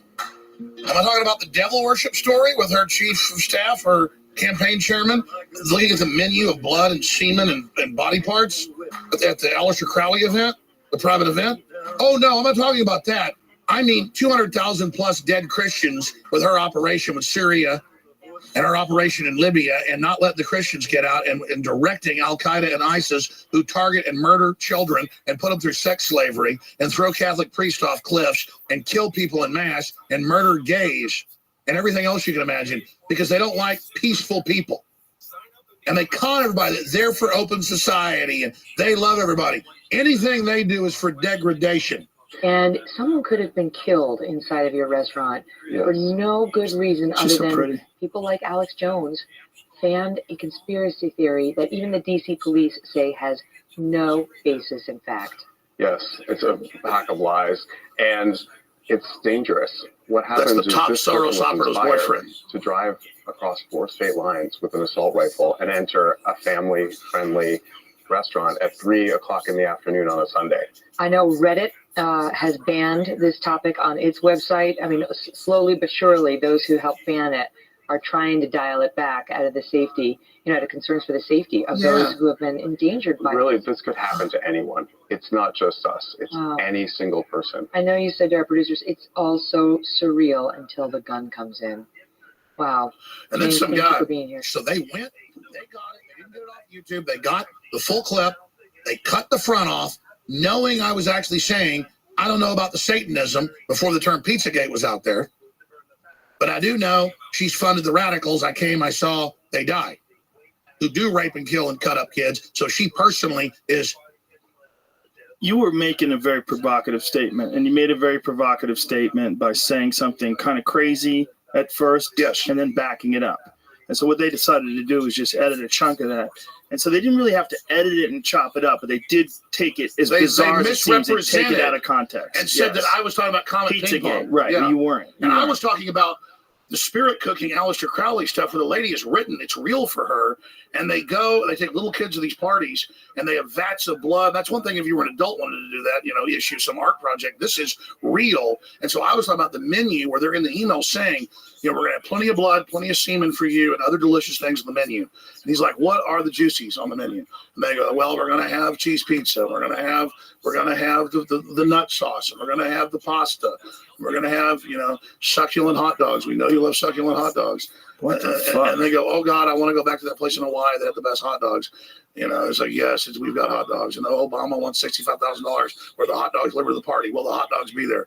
And then it's in Stratford and CIA emails that got leaked by WikiLeaks that now people cross-reference where the CIA is like watching going, look at Obama in Chicago, another hot dog party. Well, there's and I don't care if Obama is at a party with 15 dudes. That's his issue. The point is, though, they can blackmail him with this. And the stuff with Obama, we never got pedophile codes with Obama. Yeah, no, it's men.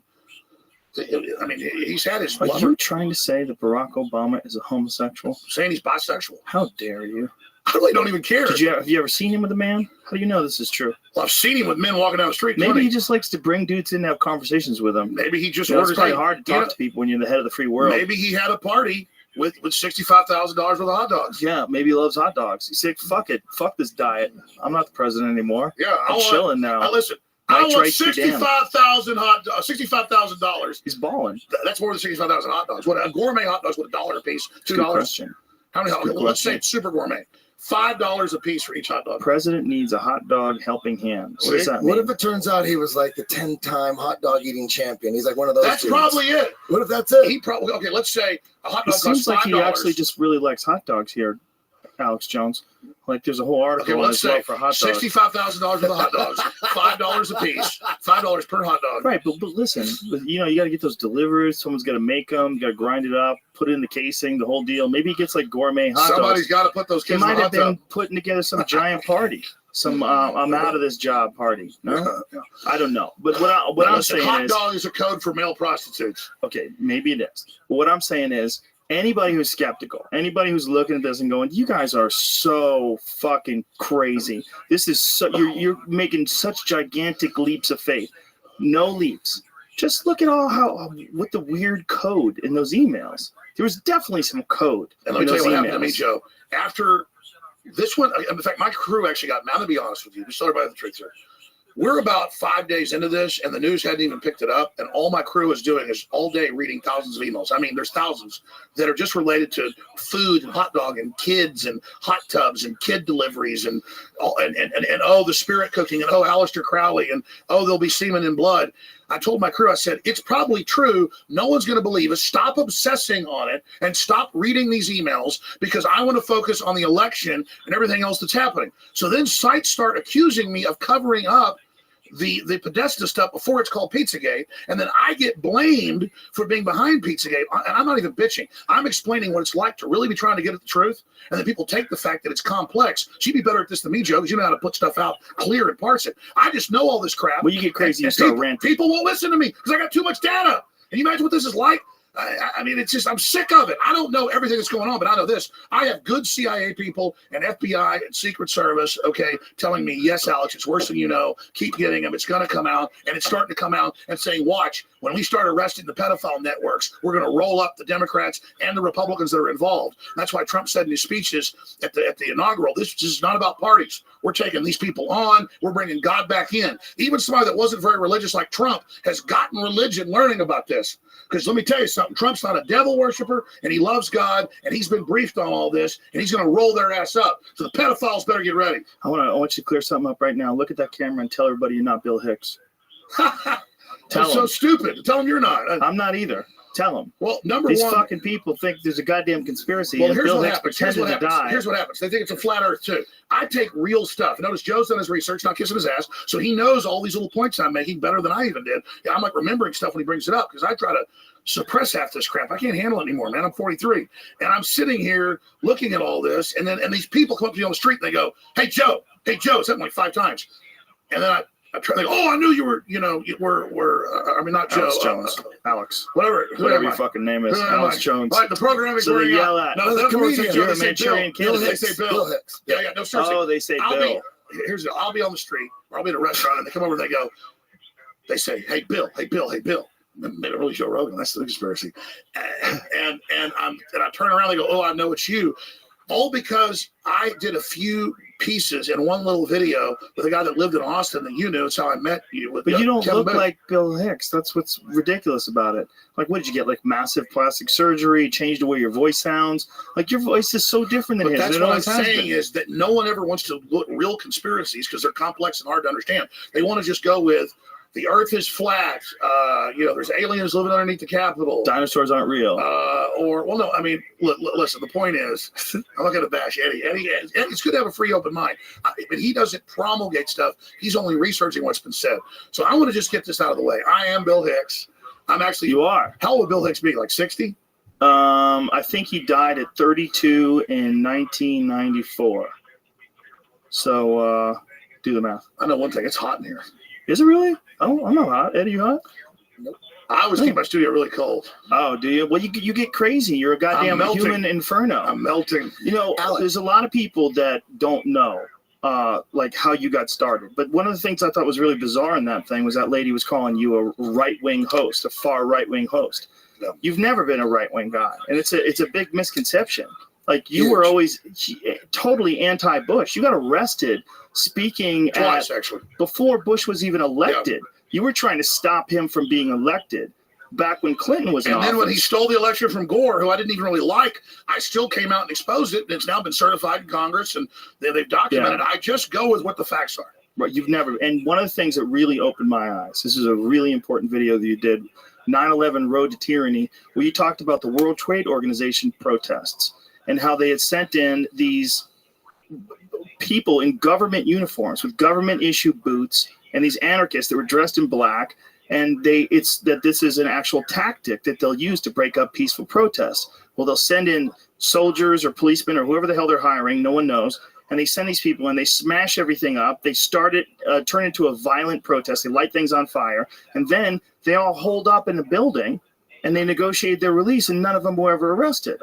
And when you showed this clip by clip from these various news organizations, and you focused on the kind of clothing they're wearing and the difference in their behavior versus the behavior of all the peaceful protests, and then showed the result of it, which had these people that were walking to work with a WTO sticker that had a line through it, and police stopped them and said, you can't have that sticker on that book bag.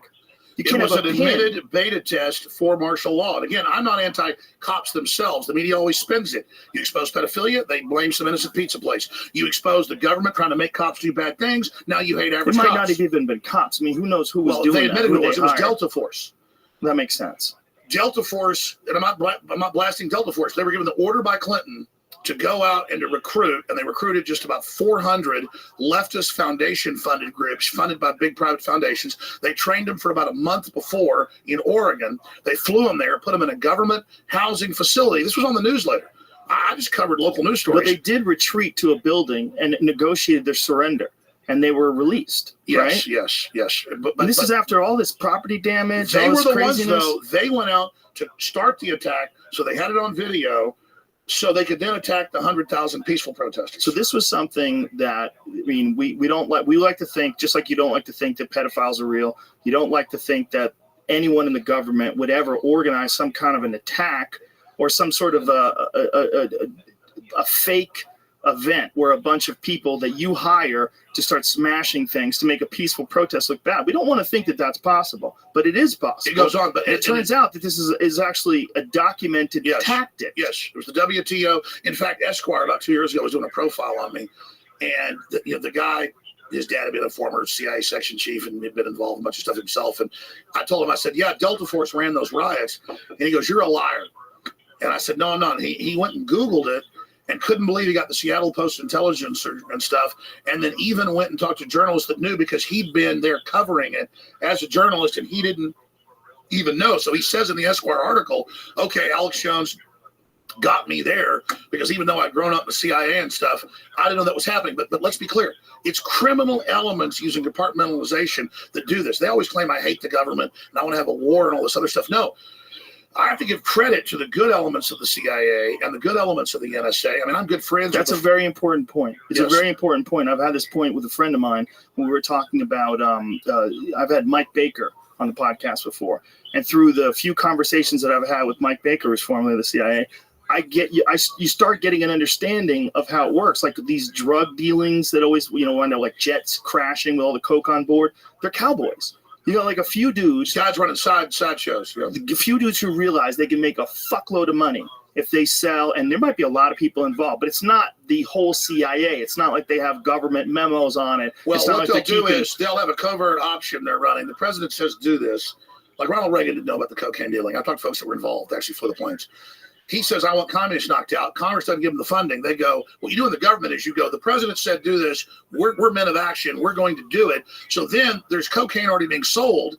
The Contras are using it to get all their funding. Well, screw that. We'll just jack it, bring it in using private contractors. Right. And then if they're ever but that shoot wasn't their the mouth first off, time they did it. Like that wasn't the first time they did it. Vietnam too. But yeah, it was a common tactic. They knew that there was money that was being made from selling illegal drugs. Why would they let that money be made all around them?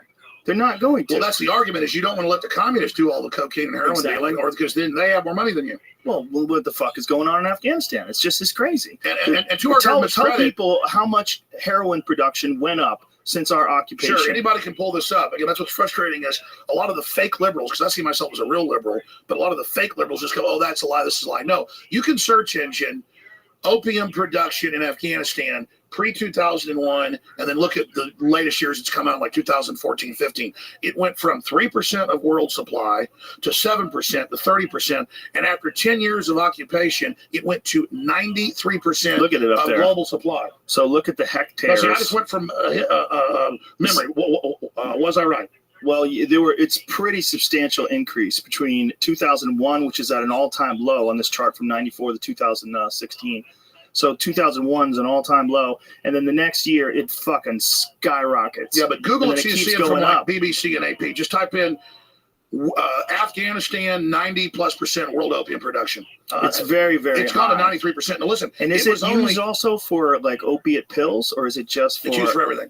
So it's not like OxyContins and things along those lines. It goes beyond as well? that. They ordered the troops to the Taliban that works with them was allowed to grow it, and then they're allowed to sell it to whoever wants to buy it. Well, not just that. There's been documented, confirmed instances of troops that are being forced to guard poppy fields. Sure. Well, let me break it down for you. Right?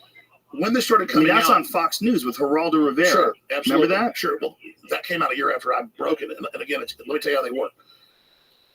It comes out that the troops are being ordered. You're right. There it goes. 90% of the world's supply of opium, according to the United Nations. And it hit 93 last year. This is how many years old is this? This is like 3 years old. Yeah, it's 2 years old. See, it's gone to 93 right now. Jesus Christ. So, but see, I didn't lie. I said 93 and it's 93. That's what it is, yeah. Yeah, but that's what's so frustrating is you know all this and then people still call you crazy. Now what, Alex, explain the fake news psyop. Why do a lot of people out there think InfoWars is total fake news? Why do they think that? That is a major deep state government program funded by Soros mainly, and they found the most effective way is anti-Israel bashing. And so this came out in the WikiLeaks last year. The U.S. intelligence leaked, not the Russians, that he's in there saying we're going to overthrow Israel. We've got to deal with Saudi Arabia, and we've got to like up the ante with anti-Israel rhetoric. I'm somebody that was neutral in Israel, never been there, have nothing to do with it. Israel has liberals, conservatives, some good administrations, some bad, but I'm not anti-Israel. It's a tiny little place. I know it does some things that are bad compared to what we've done. It's nothing. So I just don't have some giant hard-on for Israel, wanting to hurt them. And I'm not against the Palestinians or anybody else. Everybody knows that. So when they killed Israelis for no reason, I say it's wrong. When they white phosphorus bomb Palestinians, I say it's wrong. So I'm sitting there covering all that, and then they just put out that I'm this Israeli agent, all day long, or I'm the CIA agent. Let's not get into these crazy rants about crazy accusations that people have against you. Explain the fake news. Why do they think InfoWars is fake news? They don't know you. A lot of people out there, smart people, really intelligent, they think the real news is CNN. Okay, well, let me explain. You've got attacks from below and above. You've got major funding by Soros and others. There's a real live Nazi collaborator like True Dr. Evil. The latest James Bond was based on his real company. It's even named after his company. Like the bad guy in the movie is actually Soros. Yeah, and he tried to crash the pound, bring down England. He's really bad news. So MI6 hates him. But long story short about George Soros. He's funding this attack on me and any independent media. How do you attack independent media when the public's awake to deep state and government and stuff? You say Alex Jones is the government. And then they always ignore real facts I talk about, where I admit some of my family and stuff has worked for the government, and they said the government was corrupt and out of control. that isn't even a real debate. But above that, what was your other question? He had a question. With the His fake question news, was why do they about think fake news. InfoWars is fake news? Explain the science. Well, Andy, let me just explain. It's pretty easy. They're in direct competition with them. If it's Fox News, if it's CNN, if it's anybody that's distributing news, you're in direct competition with someone who has an independent news organization. They operate it themselves and they do it online. Joe just said it perfectly. That's it. Alex is in a very unusual position because he's a magnet. People are drawn to him like a lightning rod. He says a lot of crazy shit. He goes on rants. He's very animated. He's fun to watch. And a lot of his shit he says is correct. And we're getting into this right now. Like this thing about the WTO, which was, like I said, was one of the first ones that really opened my mind. That was a long time ago, too. That was like, you put that video out in 2002 or something? Like, when was that? 2003? It was like 2001. Yeah, it was right after 9/11. Yeah. Right after September 11th. And I think remember I put it on the web right after that. Exactly. I put it out on like DVD or something before that. But you just hit it, Joe. So let me try to actually think and codify this then, because my problem is I don't script what I say and then it's kind of all over the map, which is a good thing, also a bad thing. You just hit the nail on the head. You asked your question, why do they call me fake news? We just saw Megyn Kelly 2 weeks before the election say in a whole hour-long show special against fake news. We played a few minutes of it. Alex Jones is the king of fake news. He just said Hillary is chopping up children inside a basement at a pizza place. Now, granted, I was saying it in satire about her in the Middle East, so it begged for them to take it out of context, but they clearly did that to deceive their viewers. She's branding herself. I'm real. You can trust me. Look at this poor victim. Alex Jones almost got him killed when none of it was true. When none of it was based in reality, and what I was getting was from the NYPD, okay, and the FBI, who are good people, at least those agents. So there's an example of them branding. Take CNN. They'll take something real I've said, or they've taken videos where I'm acting stupid, with like 5X or 6X underwear that they're giving the illegals or whatever, and they'll show me with underwear on my head and say, look, this guy's crazy. And I get it. I cover serious topics so they can take it out of context. But when I'm being serious, which is 90% of the time, I tell people. But when Joe comes in and we've got Joey Diaz. No, Joey Diaz talking about, kidnapping people, I start, laughing or whatever. Yeah, we had fun. Look, you're a normal person, and that's what people find hard to believe. When I tell people I'm friends with Alex Jones, they go, "Get the fuck out of here." I go, "He's a great guy. He's a great guy. We have a good time together." Well, you're very nice, Joe. You're a great guy. I just wish we aren't all so busy and hang out more like in the old days. I know. Well, we can do it. I'm going to come back to Austin. I'm trying to get to Austin probably this spring. I'm trying to figure out when and where I'm going to get. But I love Austin. Where you live is a fucking beautiful place. Well, I know these topics can be, quite frankly, exhausting. They are for me. They are. But I'd like to, today, really get into the big picture and what I believe is really going on, because I figured out the basis of what's happening. And I'm going to let you, if you want to hear some far out stuff today, okay. I think because what you've experienced, I'll go through it. Okay. Let's go. Okay. Let me take a piss then. Go ahead. Here's the deal. Joe's always so slick and calm. So are you, Eddie. Me, I get in here and I just get a little crazy. Around. We're gonna bring you down. We're gonna bring you down to earth. Every now and then, you're gonna launch into orbit. We're gonna grab you by your heels, bring you back. We're gonna be fine. We'll get through this. Go take a piss and then tell us some crazy shit. Where's the bathroom? Right through that door and to the right. Powerful Alex Jones. So far, Eddie Bravo, everything you wanted and more? Oh, absolutely. I'm just sitting here letting them just letting the people, letting your fans know that have never listened to him. I listen to Alex Jones every goddamn day. And you should take a day off every now and then. Otherwise, you'll be like, fuck. Yeah. Doom and gloom. He's a good guy, He's always been a good guy. People that don't listen to him, they believe what the mainstream media has said about him. Yes, but it's also, he makes it easy for them by saying crazy shit like Hillary Clinton chops up babies and all that stuff. And I know he's doing it for dramatic effect. Yeah. And it's one of the reasons why his show is so popular, because he does a lot of things like that. It makes it easy for people to dismiss him. And then you get into this thing where, okay, before you dismiss him, let's look at what he said.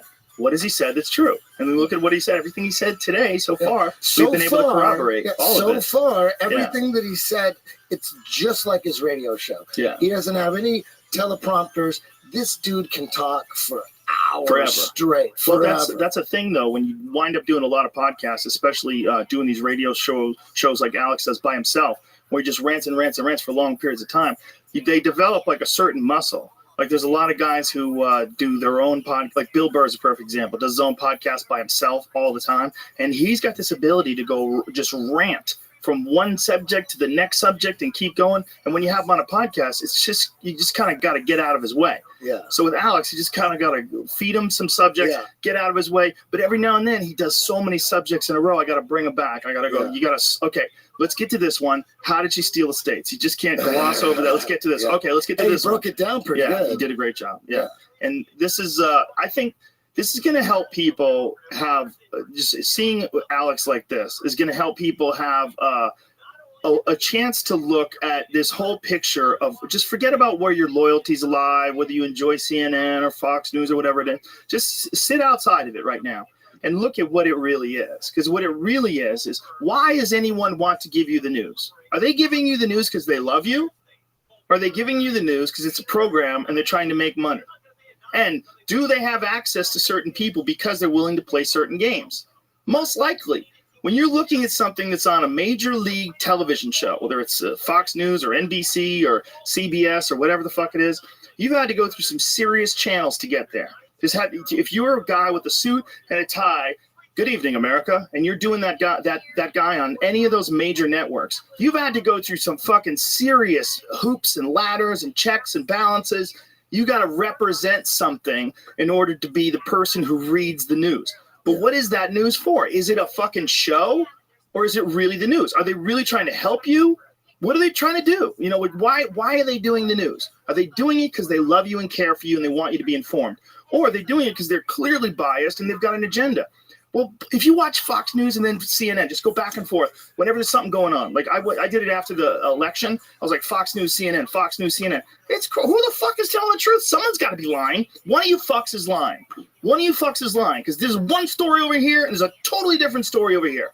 So all you need to know, just looking at that, just forget about what you are, whether you're a progressive liberal, whether you're a conservative Republican, just look at that and understand that you're getting all of your information from these sources that have a vested interest in relaying their particular version of the truth. That's not good for anybody. It represents their party. Their party. Like Fox is totally Republican no matter what. I'll get you one. Fuck yeah, dude. Oh, yeah. Come on.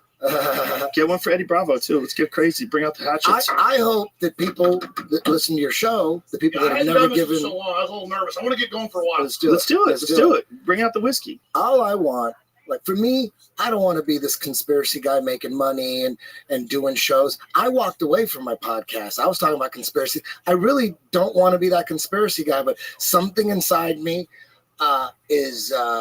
wants to wake people up. That's all I'm trying to do. That's all I'm trying to do. I'm trying to help. I'm not making money off any conspiracy theories or anything. I tell myself every time I walk in here, don't say shit about conspiracy. This whiskey's going to bring it out of him, bro. But you know what I'm saying? Black avocado. Q and there's a big fan of you. Yeah. Oh, cool. Good. He said he wants to roll with you later. Oh, shit. No, you had back surgery. So. No, you said so.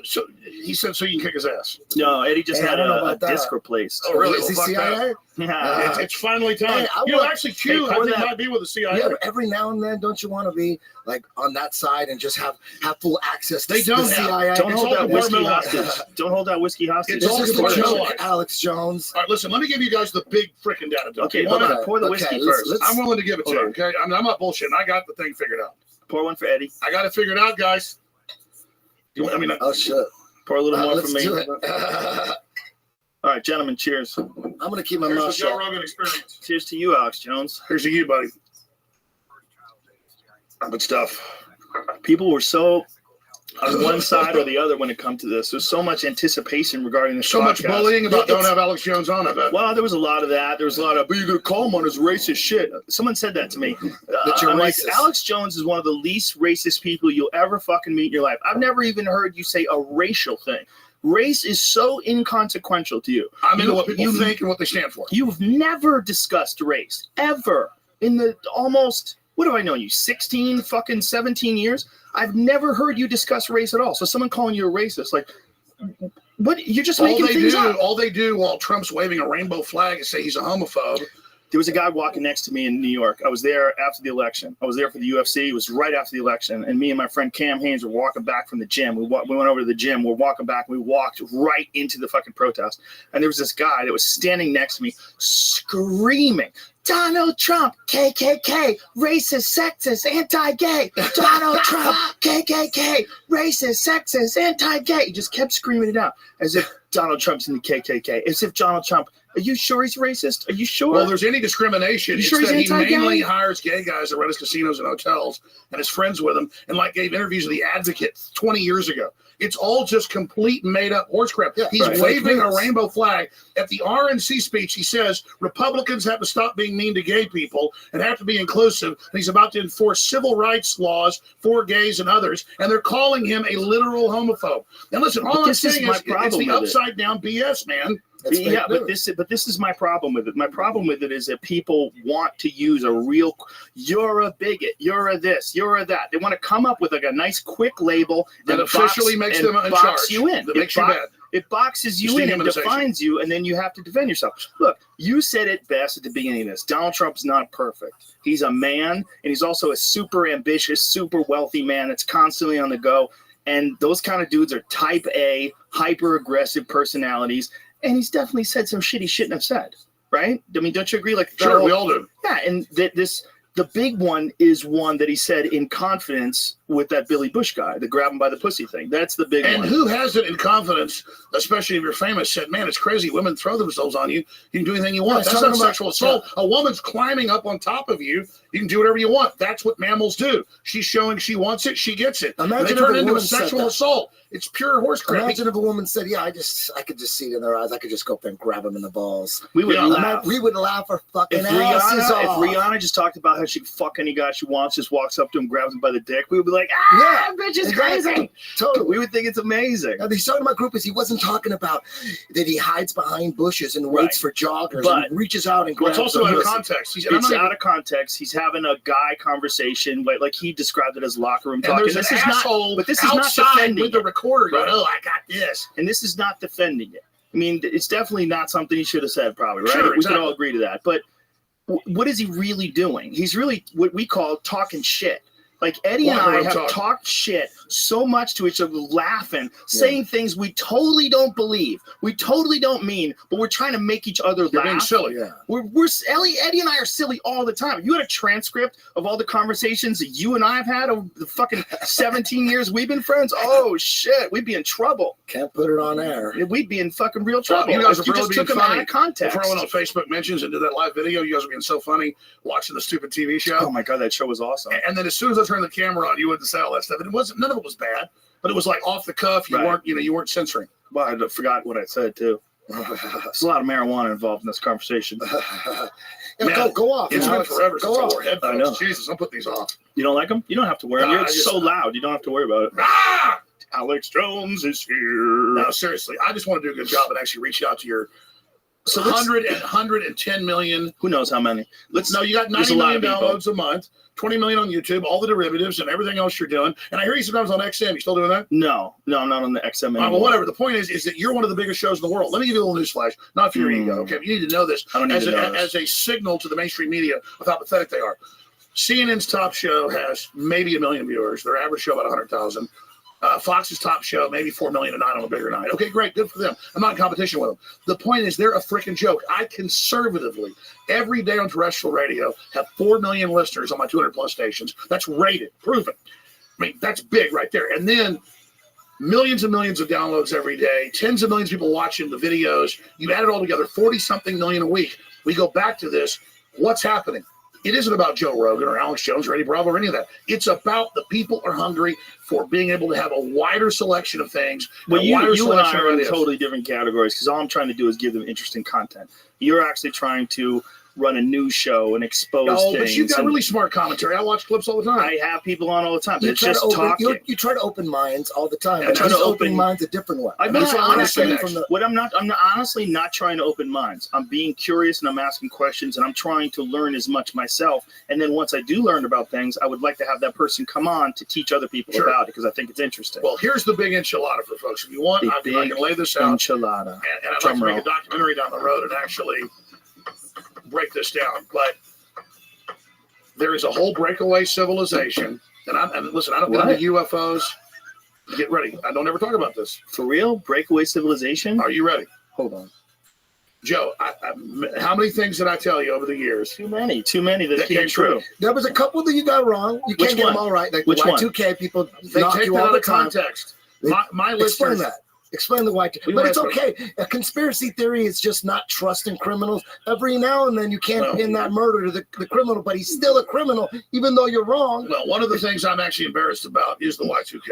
Oh, it's Well, okay. hey, well, listen, you're not a computer expert. Neither am I. I didn't go anywhere that night. I stayed fucking home, and I was waiting for that goddamn power to go out. Sure, Yeah, I I'll didn't enforce know the big either. news in a minute, but since Eddie Bravo, 2012, I didn't know. I thought, damn, the Mayans knew. Dude, we thought it was over. see, I didn't think that. Eddie Bravo and I were convinced. Well, You once- got 2012 license Yeah, plate, I man. had a December 2012 license plate. I did. oh, is this tobacco? Yes, it's strong tobacco from Mexico. I guess I am in California. This is for Yes, medical reasons. 100% medical reasons and legal. Yeah, man, there's a lot of things that people think are going to happen that turn out to not happen. There's always a goddamn asteroid that's going to kill us all that doesn't I actually didn't hit. inhale just though. Good for you. It's important to not inhale. Tell us the news, Alex. So what is going on? Aliens are coming? Well, let me answer. Nibiru? Before I do this, let me answer his question because he had a Reagan question too. Yeah. But let me answer Y2K because I want to be honest about this. Okay. This is one of the few things that I have really gotten wrong, and I didn't go with my gut, and so I was proven wrong, and I did it for the wrong reason. So now I'm gonna actually confess, Your Honor. I was on one radio station. I've been on Access TV for a few years. I was on one radio station. I already started a show out of my house that was on like 15 radio stations, so I had that at least. But I was on one big radio station, had the top show at night on station with Howard Stern. It was a killer. It was all over the newspaper. Had huge ratings. And I was bringing in like, 20, 30 grand a month, which was just a huge amount for me, building a whole operation out of that at home.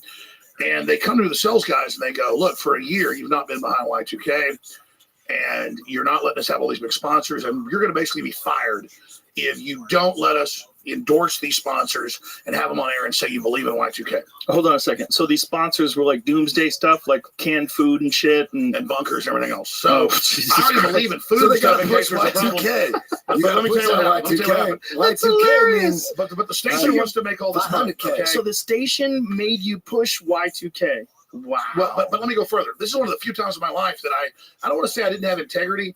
I kind of let them convince me. But I think back to the point in the conference room, I just kind of went, okay, sure, I get it. And then I went, and then once I decided it was true, I really pushed it.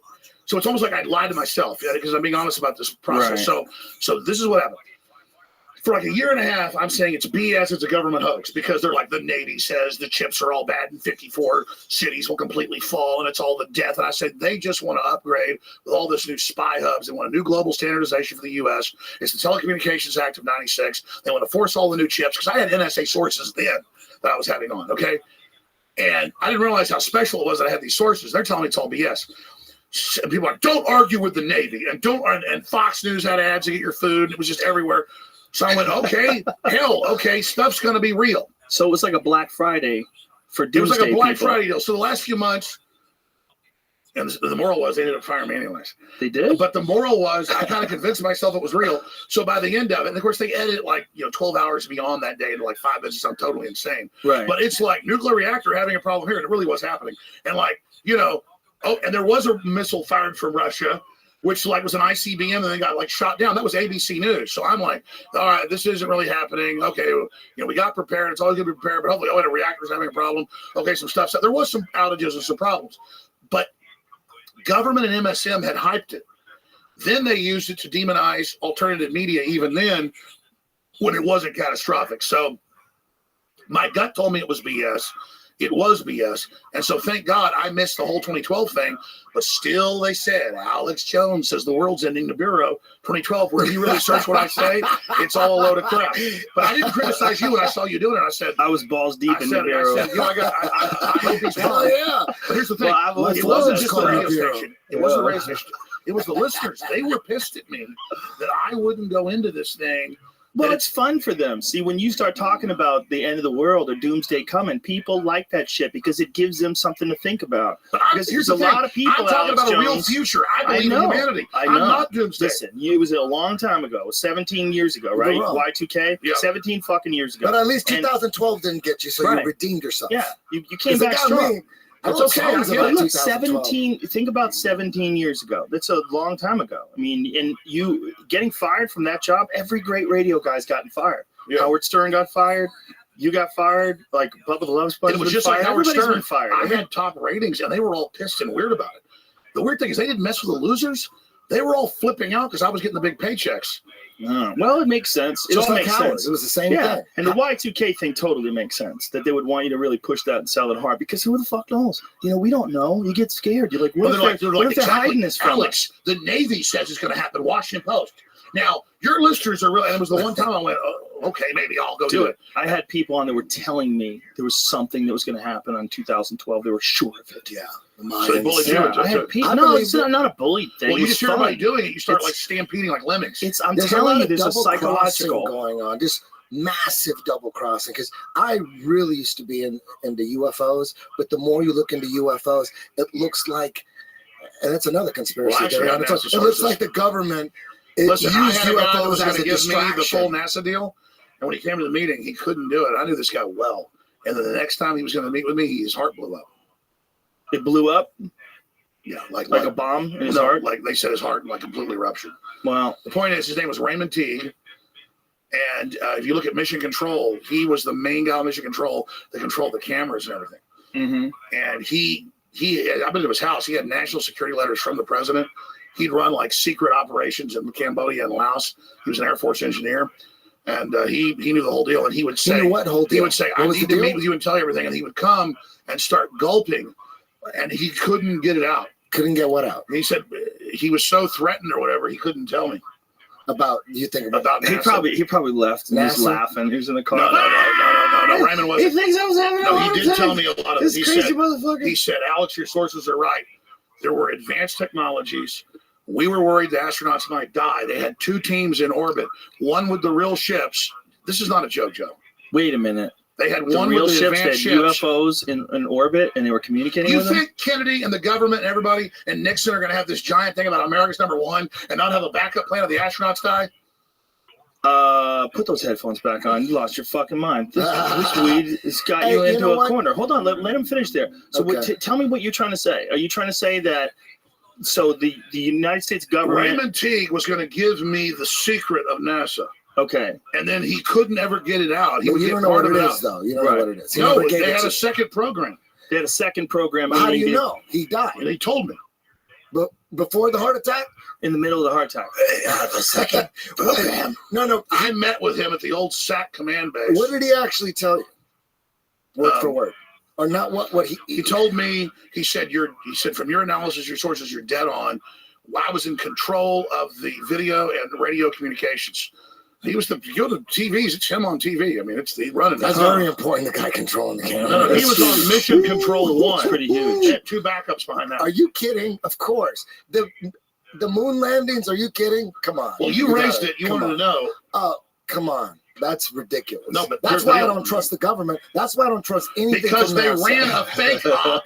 They didn't want to spend money. They ran a fake op with just re-entry devices and basic stuff in space and did shoot some of it. But then they had a real mission that put the reflectors and everything on the moon. We went to the moon, bro. There's no proof of that real. So you believe? I don't know about that. Well, you know that the Russian government with Do you know how many people died in the secret space program? Alex, you know that the Russian government. You know that the Russian government put those laser reflectors on the moon as well with unmanned probes. Yes, you know that, right? And there's dead Chinese. The Chinese have been in the moon a bunch. So that's not like the best. There's weird evidence. Nobody went. The damn thing's not even that far away. Are you kidding? Are you kidding? So, Alex, you think they definitely went to the moon? That just the footage is fake? Is that what you think? Yeah, you can't bring film back to the Van Allen radiation belt. You get spots all over. Right, but if we don't have film, what would lead us to believe that they definitely did it? Because they had RCA cameras. Well, they trashed all the telemetry. There's some amazing footage, right? There's amazing footage of them circling the moon. Because they put a fake launch in space in case the real mission died. So who's in the fake launch? And I'm not going to show you the real. Who's in the real? What happened? Is there any U.S. military? Is there 50 years in advance? Okay, but let him answer this, Eddie. So we gotta figure this out. So what you're saying is the one that we saw on TV with Neil Armstrong, one small step for man, that's all horseshit. But the real one actually took place. They just couldn't get the film back. But Armstrong had been on real missions. So yes, he definitely been on real missions. But I don't know. He wouldn't tell me all of it. He died before we met. The other dude. I was meeting him the next day, and his wife called. My dad was friends with him. And said Raymond's dead. No. The other guy. What's his name again? Okay, Buzz Aldrin. I do know Buzz Aldrin. Yeah. Buzz Aldrin said, I want to come on your show. And I'm not going to get into all the heat. I know he lives here in L.A. And one time I ran into him, but let's leave it at that. And he said, I want to come on your show. And I said, all right, well, come on. And it's the only interview he said it. And he goes, I'm going to tell you, Alex, and your audience alone. He said, there is an obelisk, just like 2001. It's on the moon of Mars, the sole moon, and it's sending a transmission, and it's all real, and it's all Egypt, and there's aliens and everything else. And it's the only time he ever said it. What? Yeah. Is there a clip of that? Yeah, Buzz Aldrin. Pull up Buzz Aldrin. Pull that There's up a clip of that? immediately. Dude, it was on like ABC Nightly News the next day. So Let Buzz me see that do you shit. think he was fucking with you? ridiculous. Do you think he's fucking with you? No, he was real. Seems a feisty fella. I can't tell you the whole story. I think he's full of shit. Why do you think he's full of shit? What if it's I think true? Can you imagine if there is an obelisk on Mars? I think And that's it just really to is get communicating people- with There's us? an obelisk on the moon of Come Mars. The moon of Mars. Phobos? Is that what it's Yeah, called? he said we got to land there. Dude, have you seen his Instagram, Buzz No. Aldrin? No, is it good? A lot of It's bitches? amazing. A lot of You boats? gotta follow him. Boaches and bitches Dude, and he's boats? he's just like, Don't you love he's when just they- like, he's just Okay, hold on a loving it. second. Let's give Buzz Aldrin's some loving Instagram. let's give some people with their habitation. We can keep track. If there's something very important to be developed from the moon, I'm not sure what it is right now. Of course you And I don't. sure think we Bullshit. should identify Okay, pause. what That's it it. is. For Eddie, Hold on, you want hold the on. truth? I'll give you the No, truth. I want to hear what he says. You wanna hear about Buzz Alex, Aldrin? I want to hear, but I want to Yes. hear what he says first. Let's hear what he says. Yes. Go ahead. Hold it. Go ahead, Jim. America to make such gross expenditures again for human habitation on the moon. We can help. We can join with. Together, we can explore the moon and develop the moon. And steal tax We should money. go We could do it boldly together. Oh, where bullshit. man has not gone before. Is this where he talks about the Fly by the obelisk? comet, No, it's on my visit show. This is asteroids, C-SPAN. visit the Yeah. moon We need to of go Mars. to There's a monolith there, a very unusual structure on Sanders this on me. little potato-shaped object. We need $4 billion that goes to around go Mars get it. once Listen. in 7 hours. When people You're find so out funny. about that, they're going to say, "Who put that there? Who put that there?" Well, the universe put it there. If you choose, Come God on, put man. it there. That's like Maybe come on. That guy wants $4 billion. I didn't even know he'd gone on another show. That's before. That's Oh after me. my God. So that's the monolith, that thing that you're looking at? Wow, that's weird. I don't believe that shit for a second. Okay, let me tell you about Buzz Aldrin. I was here in Los Angeles, and I can't tell you anything else. Okay. Look at this monolith on Phobos. Yeah. How that's- weird. Yeah, that's It's like a weird structure. who knows that's a real picture. That's all bullshit. Right. Yeah, it's all bullshit. Come on. Yeah. Oh, look Well, at that. That proves it. Jet listen, airplanes are all bullshit. I don't know shit about Photoshop, and I can make that. Okay, I'm sure you can. Can I tell you the big secret about my secret meeting with Yes, with Buzz? please. Okay, let me Okay, please. let me hear the shit he fed you. Let me hear it. Well, no, Eddie, don't sound. Let's go ahead and let him communicate. He told me that Papa Smurf is real. Alex No, Jones, let me last tell you fuck. what he told me. He told me, he said, India is sending a probe to the moon, and they'll announce that when they crash the probe, they found the undersea frozen ice that covers the moon. The moon has dust on it. It's a big water ball. It's going to be the water we need to get off the planet and make our big jump. So the whole point is, notice everything's laid out on the planet, just perfect for humanity. We make the steps right. But it's like a video game. Buzz Aldrin, high as fuck. Now Alex, listen, he's Buzz fucking with Buzz Aldrin. No, you're not listening. He's fucking with Did you. India crash the probe? Found exactly what they were saying. Ugh. And I'm walking through an airport You a don't year know later and shit. look over, and it says India discovers water on the moon, and it's all water. Well, they've definitely discovered water on the moon, right? That's pretty what much they say. confirmed. But Yeah. Buzz That's Aldrin what told they me say. about it a year before. Is that right? Am I correct in saying Yes, they found water on the moon? Are they still Did you even hear what I said? briefing Buzz Aldrin? Is he going to the meetings and they tell him shit? Listen, Yeah, he went to the All right, moon. you dude. wanna He get could into go to weird every stuff. meeting. I don't get into all this stuff, okay? I'm telling you, Buzz Aldrin told me in a year it's going to be on the news that they discovered water with a probe they're sending before they were even sending a probe in the news. They let India, quote, find it. Because the U.S. already found it. It's already been on the moon. God knows how many times. The word is they got military They're bases lying on the to other you, side. Alex. Dude, Do we you had think- nuclear hold on. subs in the 50s. What do you think we got now? So you think they have wait a minute, they have bases on the moon? Well, I'll never get into all this stuff. Right. Don't do that. But let's just say it's super advanced. So Come you on. really think that they have some sort of a base out there? Just like I that told we you, the don't know NSA about? spying on you with keywords. That's so far away. Why wouldn't they just do it on the desert somewhere? What is this? MIP detected water on the moon way back in June. Huh. They're dropping disinfo on you, Alex. Well, I mean, Buzz Aldrin tells me they're going to announce India finds water on the moon. Oh my God, Buzz Aldrin! Follow him on Instagram and then come back to me with some Buzz Aldrin. The Moon Impact Probe. I'm only telling you what Buzz Aldrin told me. Look at this. The Moon Impact Probe, which crash landed at a designated site on the lunar South Pole on November 14, 2008, had picked up some clear signatures of water during its 25 minutes descent. That's why I crash it. Yeah, Mr. Nair said at a press conference here on Friday. Interesting. Hey, you know what? When it comes to space, Alex, that's not your forte. But one thing I want to ask you're Buzz Aldrin is telling you shit. Him. Oh my God. Follow Buzz Aldrin on Instagram and then come back at me. Listen, can I just say one thing? What's going on with his Instagram? What's up with Buzz Aldrin? It's amazing. It's amazing. How so? He's just like he's so into it. Did you see when the guy comes over? He goes, "You're full of crap. You ever went to the moon?" He just punches him out. Hey, check this out. I wanted to ask you, what do you think? Is Trump going to do anything about the stratospheric aerosol injections? Write that down. Because I don't know. Are we talking about chemtrails now? No, we're talking about stratospheric aerosol injections. I can't get to any of the points that you won't let me. What do you think Trump wants to stop that? I'm going to write it down. Write what down? The next question. I'll do it here. That's the question. That's the question. He just said. I want to get the last 5 before that. Alex Jones is off the rails now, folks. Bring it in. Why do you want me? I didn't get the joke. Why do I have to write it down? I didn't get it. Because you've been bad. Listen, Alex, is Trump gonna do anything about that? That program to stop global warming?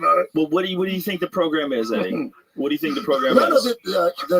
The director of the CIA is talking about it on YouTube. Look under John O'Brien. I've seen it. O'Brien. They talk about strategies. They talk about strategies. Aerosol injections. It's going to cost $10 billion a year, and there's going to be some countries opposed to it because it's going to mess up the weather. Are you telling me about atmospheric manipulation? I'm talking about stratospheric aerosol SAI. I've never heard of that. It's super important when you can break it down to 3 letters. Yeah, let me go that's what John O'Brien admitted in June of 2016 at the CFR. I saw the video. Let me comment on it.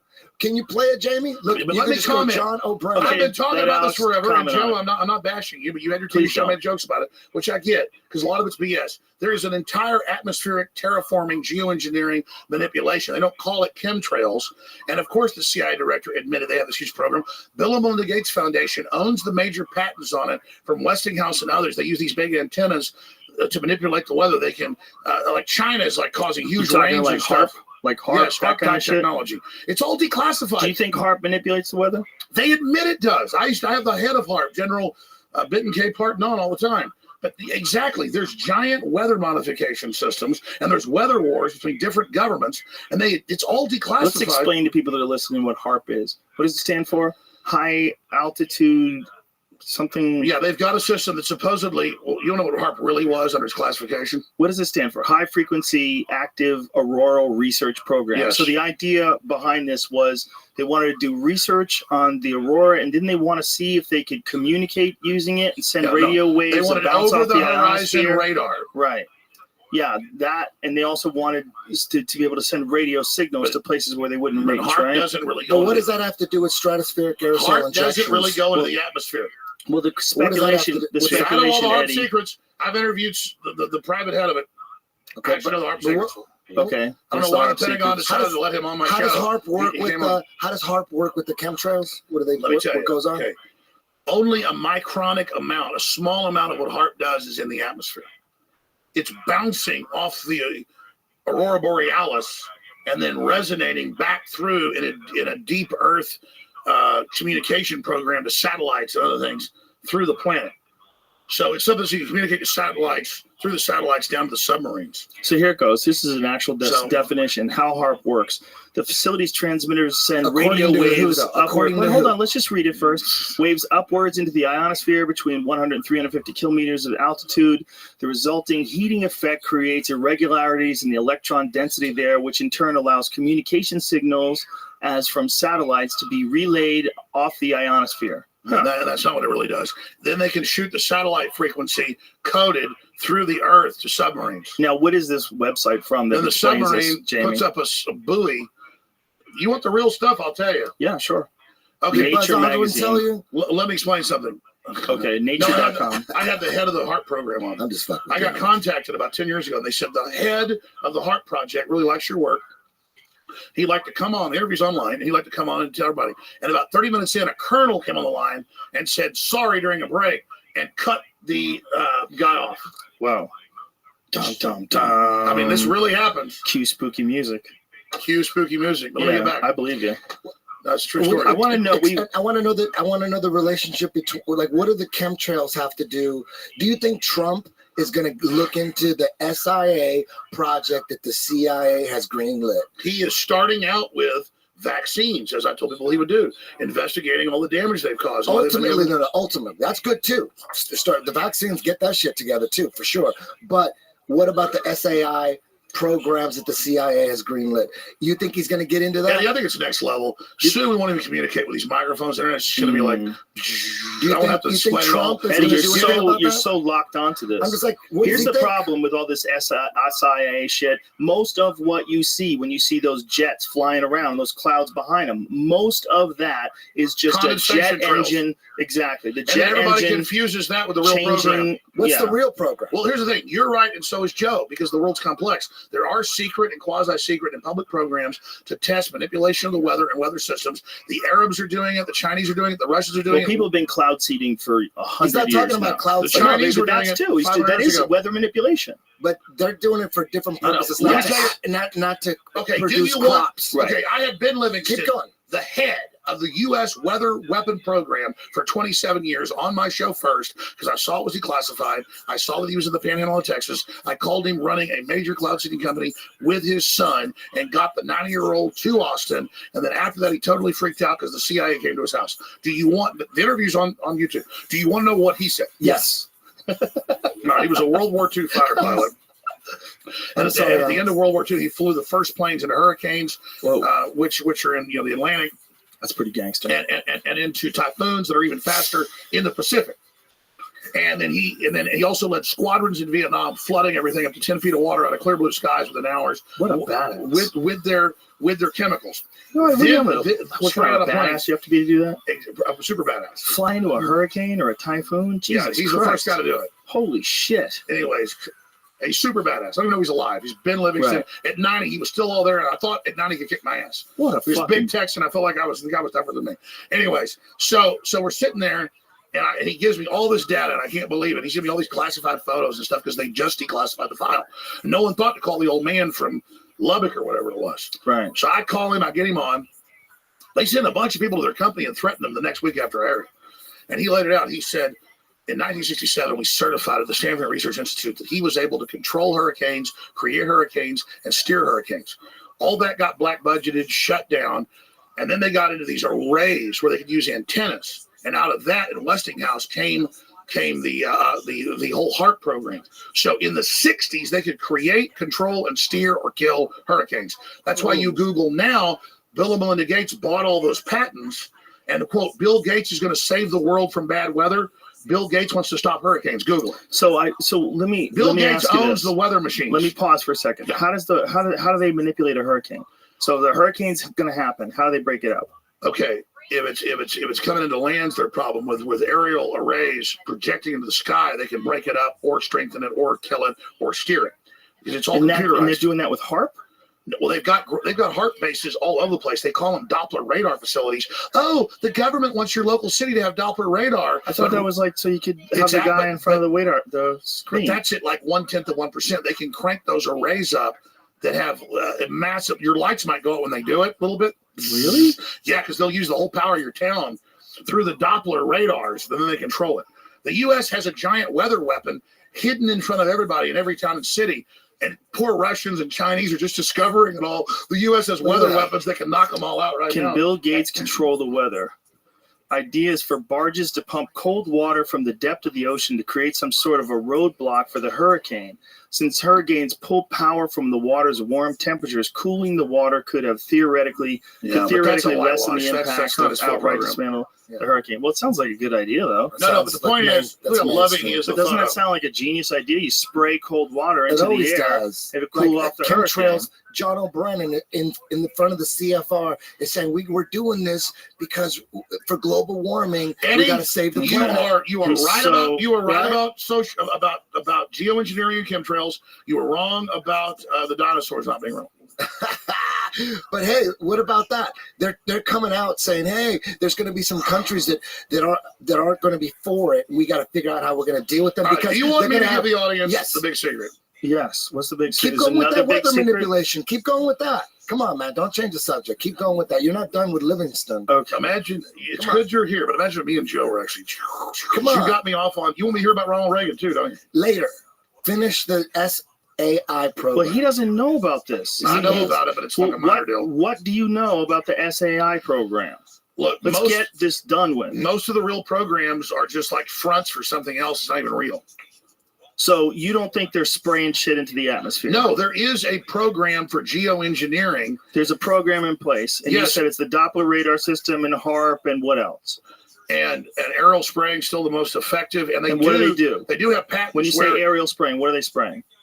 Barium salts, aluminum dioxide, radioactive isotopes. They're spraying them in the air? Yeah, why are they doing that? And the aluminum because it does a bunch of things. They're testing a bunch of stuff. They're manipulating things. Listen, our Pentagon. Right, but why do you have evidence that they're doing this and spraying aluminum and barium, whatever it is? You can go online and read the Department of Energy. It's all public. Just like he just said. You can go online and watch a Chinese dude get jacked by a tiger. I agree. That's out there. You can go to the departmentofernergy.gov.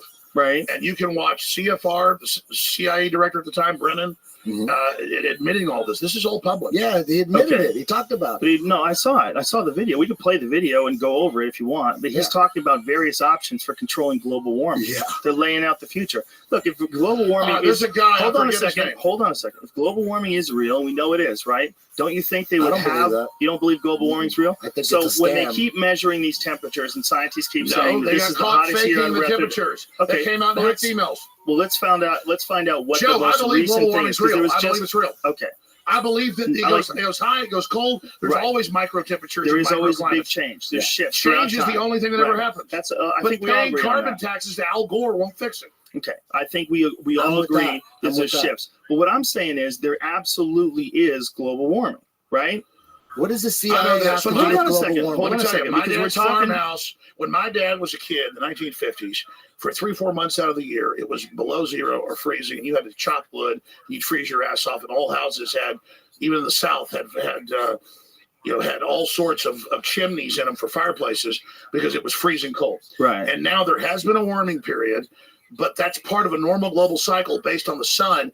All these astrophysicists are sure. The whole thing about claiming it's the carbon we put out, the Earth is carbon starved. There's a carbon cycle. That's the big story I want to get to. The globalists want to tax. If they can tax oxygen, carbon dioxide, water, or sunlight, they have total control over the whole life cycle of the planet.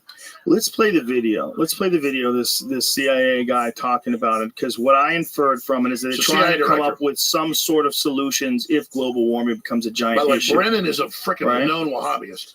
What? Joe, look like a detective. What does the CIA have to do the video first. with global warming? It's a good question. What do they have to do? I don't know what the CIA does. Do you know? The Central Intelligence Agency. They were built to stop the spread of communism. Right, but it's an intelligence agency. What do they have to do with the environment? Okay, they're part of the intelligence community. And if they got hired, I would imagine, this is just me guessing right off the top of my head, if they got hired to assess a threat, and the threat being from global warming, like what do we have to worry about? Are we really going to lose cities? Do we really have an issue? No, their where the grid answer goes is down? Give George Soros and the UN total power for a $100 trillion per decade global tax to micromanage and surveil everything humans do. Because if carbon's toxic, they've got to surveil it. Thus, they have a jurisdiction to control our lives. Okay, hold up. Why does it say debunked? CIA director admits chemtrails, geoengineering, stratospheric aerosol injections. So it says a claim. Guys, the Council on Foreign Relations. Hold on. At the council admits geoengineering in the form of stratospheric aerosol injections, SAI, is taking place, i.e. chemtrails. And the rebuttal is nowhere in his speech is there an admission that an SAI program is already taking place. The part where Brennan mentions geoengineering is just one example out of several not often mentioned issues that the CIA monitors for potential elements of instability in the world. A SAI program, if ever implemented, could penetrate conflicts and security threats if misused. The CIA's job is to consider all types of concepts for potential future problems and threats, including the science-oriented concepts. That's totally possible. Let me break down the reality. Right, but isn't that possible? Break down the reality. What that guy just said, is that possible? No, that's basically what Brennan said. But what he's saying is that there are potential threats. Environmentally, it's an issue, right? So he's not admitting that there's an SAI program. Let me tell you. Okay, go ahead, tell me. Everybody debates how many programs there are, all the specifics. A lot of that's classified. You can Google China launches major weather control operations 10 years ago, or Qatar does it, or Saudi Arabia, or the UK, or for EU. Sure, people have studied. Right? They call it study. There's a giant. Hell, in 2005, the Department of Energy program for aerosol testing was $5 million a year. So under U.S. Code Title 50, Chapter 32, subsection 1528, paragraph B. Is that true? You nailed that right there? Yes. What are you, from Mars? Under U.S. Code Title... Do you live on that obelisk? That was fucking insane. Let me just tell you. I can't even remember the last time Machida fought. And this motherfucker... Listen, under U.S. Code Title 50, Chapter 32, subsection 1528, paragraph B. That's insane. That's insane. No, under Hold that... on, say it slow. Let Jamie write it up. U.S. Code Title 50, Chapter... I say it faster, remember. U.S. Code, Title 50, Chapter 32, subsection 1528, paragraph 8. Subsection 128. The real fast brain only works at that speed. In fact, speech can't even say it. You have like one thought. Jesus U.S. Christ. Code, Chapter 32. How the fuck do you know that? Subsection 1, restrictions on use of human subjects for testing of chemtrails. Go back. There you go. Or biological agents. All right. Now, what they do in this is they say it's illegal to test unless it's for research. Then you're allowed to even kill people if it's for research purposes. Do you know that's how some of those Japanese whaler vessels get away with killing whales still? They say it's for research purposes. Exactly. And they kill the whales and sell them. It's some dark shit. Yeah, no, the elites are the mad scientists, engineers. I'm going to give you the big secret, man, if you want it. Yes, I do.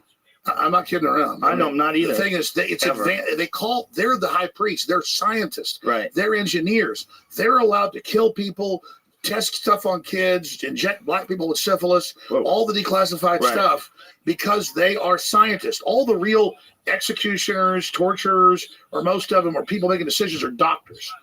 And so it's all medical doctor stuff in this big breakaway civilization of scientists. Okay. And so that's what they've built. And under research provisions, they can even kill anybody they want. All right, I'm going to go back because we took Eddie's turn on chemtrails, but we did it to sidetrack from what you were saying about the moon. And I want to go back to what you're saying, because you were saying that there was two completely different missions, and one of them was real, and that there was some sort of contact with aliens. No, I was getting to that. I'm saying I had a top. Is that what you were implying? I had a top. Well, let's just say this. Okay, it's mind blowing. I was told by a top NASA individual, Raymond Teague, that indeed there was a breakaway program, and that he heard and saw transmissions on some back channels of real feeds and advanced ships that he'd never even seen, that basically didn't even look like they were anything that he could imagine that was classified. And he knew about some classified programs. For every program you saw, there was at least 10 programs that were secret. That's admitted about NASA, 90% secret or more. And so he knew about a bunch of classified programs, and he was seeing transmissions and things coming back, and talk to people about a whole breakaway program they sent that was a lot safer, a lot bigger to the moon. And they had guys up in orbit just basically so that even other foreign governments from a trajectory point would think they were getting transmissions back from the moon. So they had people outside the regular orbit where you just go around in circles, where it's a geosynchronous where you're in one spot, transmitting back from a mathematical spot to look like transmissions to fool the Russians and everybody, while the real mission was going on the moon. So you believe they went to the moon? Do you think that it was Buzz Aldrin and I don't know, Neil Armstrong? Before Raymond would tell Collins? me everything, he died. He said, "I'm going to meet with you tomorrow," and he died. Dude, that's like a movie. He told me, "I'm ready. I'm going to tell you everything," and then he was just totally. He was crazy. But he did admit to you that what the public got was fake. Yeah, he couldn't get into it either. Well, there's some footage from the moon that looks so ridiculous, and most people have never seen it. Yeah. There's some footage of them that here's the big speculation. This is one of the really big ones. Is that there was a lot of footage that they did where they were doing tests that they wound up just using for press releases. They're using like to say this is actual footage on the moon. No, that's it. They faked stuff for the project because they wanted to be guaranteed of it. And they had a real program. Footage. That's the truth. Yeah. But there was a thing with Michael Collins in Gemini 15. There was a test photo of him with like a test rig on, and it was like suspended, and you could see the background behind him. It was clear that he was suspended on wires. And they took that same photo and blacked it out and used it as a press photo of him on an actual spacewalk. But it's the same exact photo. Yeah, it's PR stuff. Yeah, they do that where they just go over it with it. Back then, they used to actually use an X-Acto knife. Here's the thing. My dad, when he was just like a junior in high school, was in the Plan 2 program at UT. And they already had CD-ROMs and computers. And they had a nuclear plant under UT nobody knew about. And my dad told me about this when I was a teenager.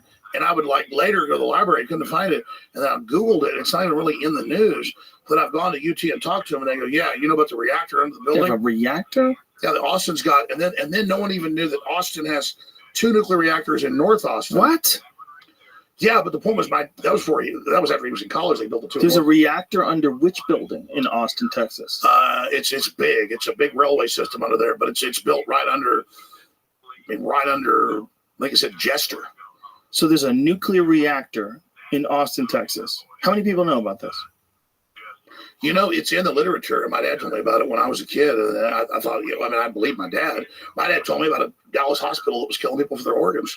And like 6 years later, I saw it on 60 Minutes. What? Yeah. They were killing people for organs? Yep. Really? My dad told me about that. In Dallas, And then Texas. it was on 60 Minutes? Yeah, my dad said when I was 16 or 15 taking driver's course, he said, don't sign that organ donor card. I know hospitals that kill you. Jesus and Christ. I said, Dad, you're kidding. He goes, no, he was an oral surgeon and rewired jaws. He goes, I've heard this one kill people all the time. That is just one of the creepiest things you ever How hear. about Just one doctors of those. can you imagine doctors that get kickbacks for organs that kind of let their patients doctors die? are seen as the highest caste by the elite. So they're the ones pulling all the stuff. I'm telling you, man. You know how creepy it would be, like, to find out that a nurse that you were working with was killing people? But that's a story that happens over and over again. All the time. Some crazy nurse. Smart killers. Oh, there's been a bunch. They get paid though. They get a kickback. No. That should be illegal. No, these nurses decide they don't want to take care of somebody and they poison them. They have someone and maybe someone's dying slow and they don't like it and they just like get tired of dealing with their bullshit. That's some of the time. A lot of times they're sadistic. Damn. Oh yeah, a lot of the times they're sadistic. There's been a lot of cases. You're worse than I am about facts. You're absolutely on target. You know There's everything no fucking I way know. I'm worse than you. You just know rattle off that document. everything I know, and you're on target. You just pretend you're not knowing all The this. fact that you knew that document off the top of your head like that so means you must have been obsessed with chemtrails, right? No, I know a bunch of documents. How the fuck do you I remember think he's that got shit? a crazy mind. No, I used to. I had a photographic memory till I was about 35, and now it's not good anymore. Whiskey steals that from you. Old stuff I remember.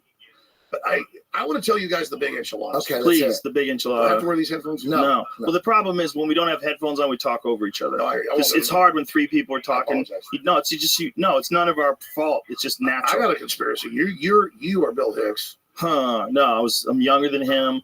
Totally different. No, I agree. I love how I haven't had any success. It's all Bill Hicks. He was a funny guy, but give me a freaking break, man. Don't listen to those people. And then the family's called me before and said, please stop the people saying you're Bill Hicks. And I'm like, I don't control these damn people. Don't worry about that. Put the headphones back on. All right, put the headphones back on. We'll be fine. So I need to know. What do you know about aliens? And how are aliens real? All right, this is really big. So okay. Yeah, pour another shot of that. The media. Let's get this out properly. The question is, what does Donald Trump know about aliens? Oh yeah, what does he know now? Right, because he's in the office. I don't know. That would be the first thing I think the Joe Rogan Experience deserves to know. The first thing I did, I would run to the office and I'd go, "Who's got the documents? Who's got the alien documents? Who's got them? Who's got them?" That would be the first thing I would want to know, right? Cheers, sir. Talk about boring shit like that. I got to piss too. Yeah, you're a robot. You never have to piss. All right, let me give you my best, please.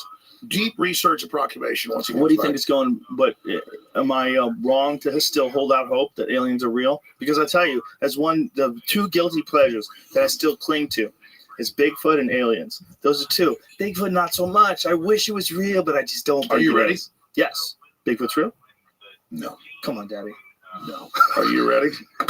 Yes. I'm gonna give you the big enchilada. Joe, there are Yes. aliens in this room right now.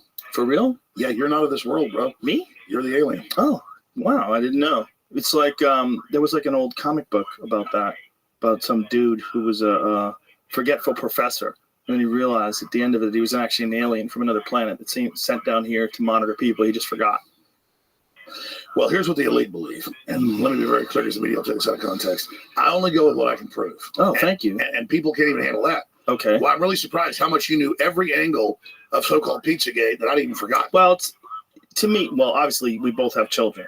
And when you hear It's about creepy. someone that wants to molest children, it's a special kind of evil. It's a special kind And of you wanna fucked hurt up, 'em. and it's also a special kind of bizarre, twisted sickness that the human mind is capable of latching on Because we've to. got hard programming to want to Yeah. take care of kids and be nice to them. There's something very crazy about people's brains, and there's something very crazy about the weird variables that can potentially happen. I agree.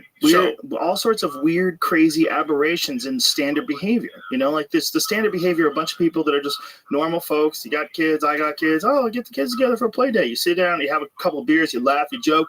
Have a good night, Bob. Good night, Steve. That's fucking normal shit, right? When you're normal and there's normal people around you, you assume that everybody is basically a good person. We all have our problems. It's normal. But we're The big basically a good gorgeous chick person. that your wife comes in the bedroom, you get going. You don't look at a 5-year-old and think that's what I want. No, what you're trying to say is there's some people out there that have this horrific programming, whatever the fuck it is that causes it. There's a bunch of psychologists trying to speculate and figure out what causes But pedophilia. they need to be beaten in the head with a ball-peen hammer. Well, the thing is, it's real, and it's terrifying. And we can't deny it's going on. We can't deny it's real, and it's also like fucking Jared from Subway, the Subway guy. The Subway guy's in jail for being a pedophile. And like, they what team the up. fuck, They man? team up, and they usually have high intelligence. And there's armies. We're fighting a pedophile conspiracy, but beyond that, it's a vampire conspiracy in that they are interdimensionally sucking the essence of our youth. Right. And they believe they're possessed by an off-world entity. They do? Yeah, and then, Joe, I've been on air 22 years. I don't get into aliens, metaphysical, religion, any of that. I've studied the elite, and I've also communicated with a lot of the top people. And if you want to know, I will actually break down right now the best knowledge right now what's happening on the planet. What's happening? Let me give you a basic gestalt. Okay. I love when you can use that word with full confidence. Yeah. I've never said that. Let me give you a basic gestalt. I'd All be right. like, oh my God, I'm such a fraud. No, you're not. No, but that's what I think if I use that word. No, you'll get all this because you'll already have most of the Okay. static because you're a bookworm, a research one, in a good way. The elite are all about transcendence and living forever and the secrets of the universe, and they want to know all this. Some are good, some are bad, some are a mix. But the good ones don't ever want to organize. The bad ones tend to want to organize because they lust after power.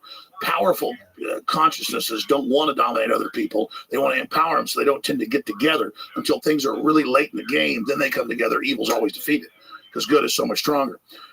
And we're on this planet, and Einstein's physics showed it, Max Planck's physics showed it, there's at least 12 dimensions.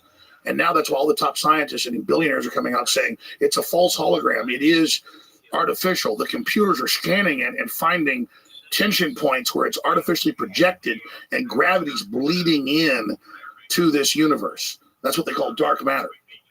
So we're like a thought or a dream that's a wisp in some computer program, some God's mind, whatever. They're proving it all. It's all coming out. Now, there's like this sub-transmission zone below the third dimension that's just turned over to the most horrible things is what it resonates to. And it's trying to get up into the third dimension that's just a basic level consciousness to launch into the next levels. And our species is already way up in the fifth, sixth dimension, consciously our best people.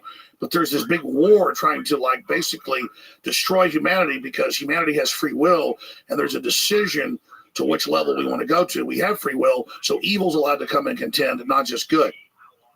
And the elites themselves believe they're racing using human technology to try to take our best minds and build some type of breakaway civilization where they're going to merge with machines, transcend, and break away from the failed species that is man, which is kind of like a false transmission because they're thinking what they are is ugly and bad, projecting it onto themselves instead of believing, no, it's a human test about building us up. And so Google was set up 18, 19 years ago, I knew about this before it was declassified. I'm just saying I have good sources, that they wanted to build a giant artificial system.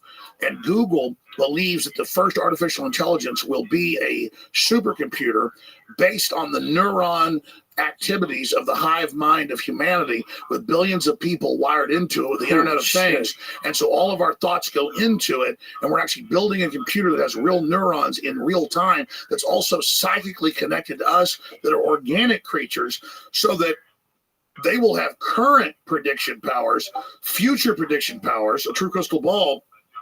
But the big secret is, once you have a crystal ball and know the future, you can add stimuli beforehand and make decisions that control the future. And so then it's the end of consciousness and free will for individuals, as we know, and a true 2.0 in a very bad way, hive mind consciousness with an AI jacked into everyone, knowing our hopes and dreams, delivering it to us, not in some PKD wirehead system where we plug in and give up on consciousness because of unlimited pleasure, but because we were already wired in and absorbed before we knew it, by giving over our consciousness to the system by our daily decisions that it was able to manipulate and control into a larger system. There's now a human counterstrike taking place to shut this off before it gets fully into place, and to block these systems, and to try to have an actual debate about where humanity goes, and cut off the pedophiles and psychic vampires that are control of this AI system before humanity's destroyed. Wait a minute, humanity the pedophiles is only in control of AI? How'd the pedophiles get in control of AI? The pedophiles at a whatever level, the devil, whatever you want to call it, this interdimensional thing that gives them advanced off-world technology, the fallen one that's not of this world, is giving them advanced knowledge on how to construct these systems that have already been used before on other populations. What? Is that Satan? What are you talking about? Let's say, but explain that. You're saying Satan something becomes something that the stupid preacher tells you about, who's totally controlled, or something you read about on in the news or TV. Right. But this is an interdimensional force that wants to influence us to build something that absorbs us and kills us, rather than the divine free will we're given to build something much better that empowers the species. So the species is now making a decision about its entire future. Where are you getting this from? That's what it is. But where are you getting it from? I know, from looking at all the data, researching it, studying it, watching the enemy. That's the big decision that humanity has now got before us. So if you were directing someone to investigate this on their own, how would they do that? So if you say... here's the problem. You get someplace finally in deep research where it's what every culture already said, what everybody already knew, what they're telling you in movies like Prometheus, what the elite admit the New York Times they believe in is this, seeded by off-world systems. Panspermia. Yes, everything they're doing points towards this. And then you read their own writings, they believe we're this ugly, fallen, ugly species. We're all to be killed. They're the rich billionaires who are better than us, and they're going to merge with machines and become gods and go to the next level. But don't you think that most people who extrapolate from where we stand today with our cell phones and our Apple Watches and our integration with the computer and the internet constantly, don't you think that most people see that there's going to be some sort of symbiotic connection? Yes, but it's a very easy thing to make. They were saying it before. I understand, but a lot of people were saying it before. Here's the problem. Who engineered what we were given? What is the point of the back doors, the Trojan horses? Here's what I'm telling you. Who engineered what? Here's what I'm telling you. The elite literally believe interdimensionally they were given this information and then built it. And here's the thing. They built it. And Google admits, even in data dumps to Wired 2 years ago, that they're building an AI that will end human consciousness, free will, and take over, and the next species will rise out of that. They've already decided our species. But people have been talking. Marshall McLuhan was talking about that 50 fucking years ago. Here's the deal. They built it. Amazon 2 years ago admits they can already, with 99% certainty, pick what their regular users are going to order, Alex, before they hold on a it and have it second. ready. Instead of dragging this out to some nefarious end, isn't it entirely possible that all these futurists, all these technological innovators, they all see the same end game? That there's going to be some sort of a complete integration between people but it's and artificial intelligence. Historically, everybody saw this coming. Right. And so this big all the futurists, all the people that study the future. Before silicon chips were created. Marshall McLuhan, I think it was in the 1970s, said that human beings are the sex organs of the machine world. And he was saying, even back then, that human beings are eventually going to integrate or become something that's a part of what I'm machines. telling you is there's a centralized system of what they're building that isn't naturally occurring. Who is that? And we're artificially early. The elites believe they're getting off-world, All right, but who's interdimensional. building these things you're just describing right now? I mean, if you actually read what all the globalists say, you've obviously read their writings, you know this, Joe, they are getting not off-world, but interdimensional communications to then build this system that we see lowers our IQ, makes us live less. I've never makes seen, us okay, unhappy. but when you're making these big statements, like they're getting interdimensional signals is telling them to create these systems that lower IQs. That's something you got to really prove. Like if there's Okay, okay, please, if there's something you could show us. All the studies show screen time, all the computers lowering IQs, Right. lowering fertility, lowering our health. But let me let's stop prove it. you right there. Let's Is that prove a case? Is that a case of, is somebody holding a gun to your head? Let me tell you about me. I'm addicted to this goddamn thing. I love watching That was YouTube designed for videos. you. I love taking pictures of shit. I love It looking things interfaces you up. with humanity. It has a lot of beautiful things. It does, but I'll tell you, they're very addictive. They're very addictive. Well, So, Joe- but hold on a second. Let me stop you right there. I don't necessarily think that's engineered to be addictive. I think it's engineered to be really well, and work really well, and the fact that it works really well is very addictive. Just like little kids look at a screen. You put a fucking television in front of them when they're Sure. 1 year old and Yep. play some stupid But commercial, and they're like, "Whoa!" But Joe, they I picked a but frequency. hold on a second. No, to they did not. mesmerize you. No, they They made admit better. that. Hold on a second. They make better and better technology that we're not designed to absorb. Human beings have exactly we have the exact same Atlantean DNA. moment. We have the exact same DNA that we did 10,000 years The ago. Atlantean Back moment. when there was nothing like television, there was nothing like movies, there was nothing like stereo headphones and project But music. listen, don't Hold on, you please. I already let you go on your crazy seem rant. like it's happened Hold on, before? please. You're interrupting my crazy rant. I am telling you that this is a natural progression of this massive infatuation that we have with technology. They don't have to engineer it. It's natural. It happens to you. It happens to well, they me. say It they're happens to engineering it. anybody who's looking at cooler and cooler Yeah, special and- effects in movies. All that stuff is a natural And thing. Steve Jobs wouldn't let his kids play with an iPad. Well, he's a cunt. He's a cunt. Let your kids play with the goddamn Joe, what I'm iPad. They telling love you them. is, fuck's wrong that with was him? a great rant. I'm not disagreeing with No, you. you interrupted it 10 times, you fuck. Oh, You gotta let a motherfucker rant. Oh, you're I'll let letting you rant rant. then. Let him Yeah. rant then. I'm done now. Shit. Yeah, Let's but you're talk sitting about- there. let's But hold talk on, let me about- get back to this. We're thing. not talking about the weather, Eddie. Okay. I'll tell you that right now. Let me tell you right We're done now. with Yeah, that. let me tell you right now. Fuck clouds. Let me tell you. I'm trying to break this down. The Hashtag whole fuck thing is clouds. being set up to control. Okay, what I'm telling The you is when elite- you're talking about the elites and interdimensional signals that they're receiving that are telling us to lower our IQ, you can't just say We that. need proof. Okay, let me give you proof. That sounds so crazy, by the way. Let me hear you. Yeah. Oh, that sounds so crazy. I want to know where the aliens There's are. the proof. Are they on Earth? And you know what? It's really cool to say I now, already hey, told you, maybe you're we're in a the- computer you didn't simulation. listen to what I Everybody said. talks about that. Everyone says, dude, the But you're latest not. science You're says. not. You're not. No, but They're saying people that to make believe you that think you're not. easily. Easily, Hey, people Joe. go, yeah, we're in a computer simulation. But then when you talk about interdimensional, like magical shit, like, wait a minute. you Exactly. Magic is a technology that hasn't been discovered yet. Exactly. And that's what people Listen, sit there. videos are fucking magic for sure. Fuck yeah. Your If I phone can, is if magic. you and I could do this right now, and we could go like, here, we'll do it right now. This is what we're gonna do. We're gonna go right now. You want to talk some magic? Because this really is fucking magic. We're gonna do Instagram Live. Look Okay, at I'll that do right Instagram now. Live too. Right now, we're doing not Okay. Instagram Live. We're doing like one of those little I'm gonna Instagram go stories Instagram Live right now. instantaneously. Infowars.com. This is a whole new thing. Young Jamie, am I right? Fuck. This has never Joe, existed you interrupted before. me You wanna plenty go during my live? rants. Yeah, Oh, check occasionally this I out. did, but I Boom. let you go a little longer than you let me go. You just gotta be like I'm bad. Eddie See? Bravo's on. Hey, What's that? we're gonna go Yeah, live. we're here. having fun, buddy. Alex I'm Jones joking. in I gotta one piss. and two. Alex got to piss Yeah. again. Go piss. Yeah. No, you're no not a how human. You don't all piss. these lightweights. All right. I'm just drinking coffee. I drank one of these Killcliff coffees. I drank one order of butter coffee. Dude, I go I'm live and drinking Alex this. is gone. I'm drinking this Air One. Dude, that's a Yeah, conspiracy. it's a conspiracy. I'm drinking some juice. I have 2 glasses of whiskey, That's bullshit. and these bitches are peeing. They Yeah. keep peeing. I don't Yeah. understand it. Hold your pee, bunch of little girls. That's something I take credit Dude, when for. you told that's me, the breakaway when you told me this society. stuff, That was his rant. I'm not Talk sure. about- We're gonna go back to that. He's definitely high as fuck. dude, when This you is told me this stuff about like Buzz Aldrin's telling him some fucking exactly. crazy shit, Yeah. I'm like, oh my god. We got him too high. We fucked up. We fucked up. I told you we were gonna get You him high can't believe though. Buzz Aldrin. Yeah, we had to get him high. I knew that was the key. The key to make this podcast super special was, well, he asked for the whiskey himself. Yeah. So he started the party. Is that yours or his? That's his. Oh, that's ours. No, that's ours. That's Gentleman Jack. 62,000 live listeners. This is Gentleman Is this a Jack. record? Yeah. It's a definitely. record? A big time record, yeah. 62,000 is a Yeah. record. Holy shit! Gentleman Jack is they sent us this, right? It's good. I mean, good, and it all tastes terrible. It all tastes like, you're sucking on the devil's asshole. It's all disgusting.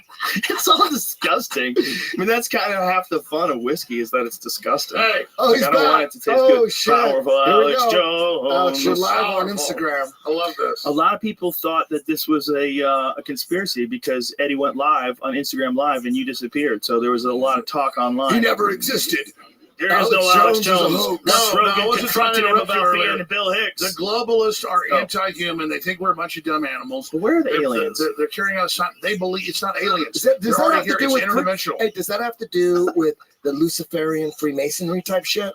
I'd love to break Skull and that down. Bones. Skull and Bones. Break down. Because I know in the Albert Pike wrote the Freemason Bible. He's talking about Luciferian shit. So if you're a Freemason, I feel the power your of Lucifer Bible seething in my hands. It says that he talks about he founded the KKK. Go for it. Go for it. Tell me about Albert Pike and the Freemasons. I want to give. I mean, Joe. Here's the thing, Joe. You brought in rightful This will questions. prove your point. About I will in a minute. It'll lead to your point because You you're talking brought about up the whole Luciferianism. point. You brought up the whole. Let me just do this first, please. You brought up the whole point about No more weed, Alex. No more. Hey.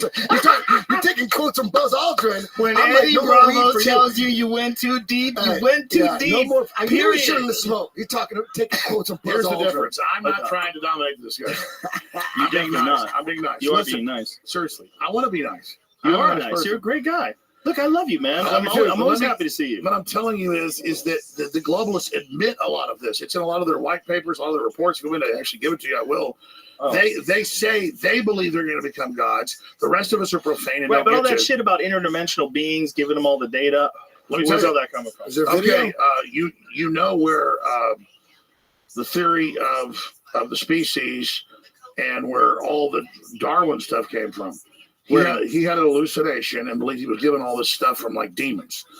And I'm not saying that's really. Are you confusing Darwin with Descartes? No, that's Darwin. Didn't Descartes have it? Isn't he the one that Darwin, came up with too. the idea of science? Oh, it's science from a dream. A lot So of folks. Darwin's idea came from. Darwin was like really into channeling and stuff too, right? Yes. And the guy See, that he he always came knows up. it. He acts like he does it. Okay, whatever. Well, So it was is the Tesla. guy that a lot of those guys Tesla. Yeah, they get the technology they believe from a freaking other dimension. I'm not You even know what? saying People what's totally are irritating cool with is you that. know all about this as much as I do or more, Joe, and you sit there and act like you don't know. I forgot Because you're about afraid to give your audience all the information. Whoa. Yeah, but you know what? You know what you're saying? Are you Joe saying I'm wanted- a shell? Hey, Joe. No, Joe, I'm you saying wanted you're smart, proof, but you know all damn the shit well- I'm bringing up, and then you say I'm making it up that's interdimensional. Well, I Yeah, just wanted to know where it's coming Tesla from. would Tesla say definitely did say Tesla's the that. smartest guy Sure. ever. So did Darwin. I mean, Yeah. let me tell you. Well, no, You probably already know it Jamie's all. pulling it up. You probably already know But I it. know that Darwin's partner, the guy that he developed the theory of evolution, where they both had like a similar theory and they came Coulter. together with it, and he was like really into it to the point where he was into channeling and all sorts of weird I stuff. love how that he knows this. discredited him. I listened to it on Discrediting, Radio Lab. that's what they believe. I'm not Yeah. saying it's real. CNN's going to have me up here all clipped No, together. that's not what I'm saying. I'm saying they discredited him. They just put all the emphasis on Darwin. That's why you only I hear know. about Let me Darwin's tell you where work. it all came from. Okay, Albert please do. Pike, Freemason. But that's phase two. What about He was the the head of aliens? Okay, let me tell you. Give up the aliens. Come on, I know you know things. You got to go No, back to You guys Albert don't even want to Pike. hear it, though. I do. We do. I think you got to start there. We're just fucking around. You don't get Albert to do a Pike. show like this very No, it's often. great. I love it. I'm not mad. Let me Okay. just tell you. Please do. Let me just tell you. If you look at this, that's what I'm telling you. I don't believe it. Okay. I'm telling you, studying what the establishment believes, none of them are atheists. They all believe they're getting interdimensional stuff. So if you go back to Galton and Wedgwood and Huxley, you recognize all these modern names. If you go back to Darwin wrote this. These letters are public. You can read these online from the National, Royal Archives in England and stuff.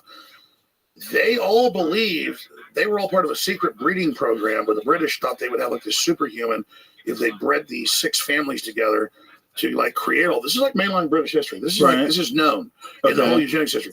And then Galton, who's related to all these other guys, in the 1850s, he starts having these ideas. And he says there's a double helix, which is the snakes for science and medicine.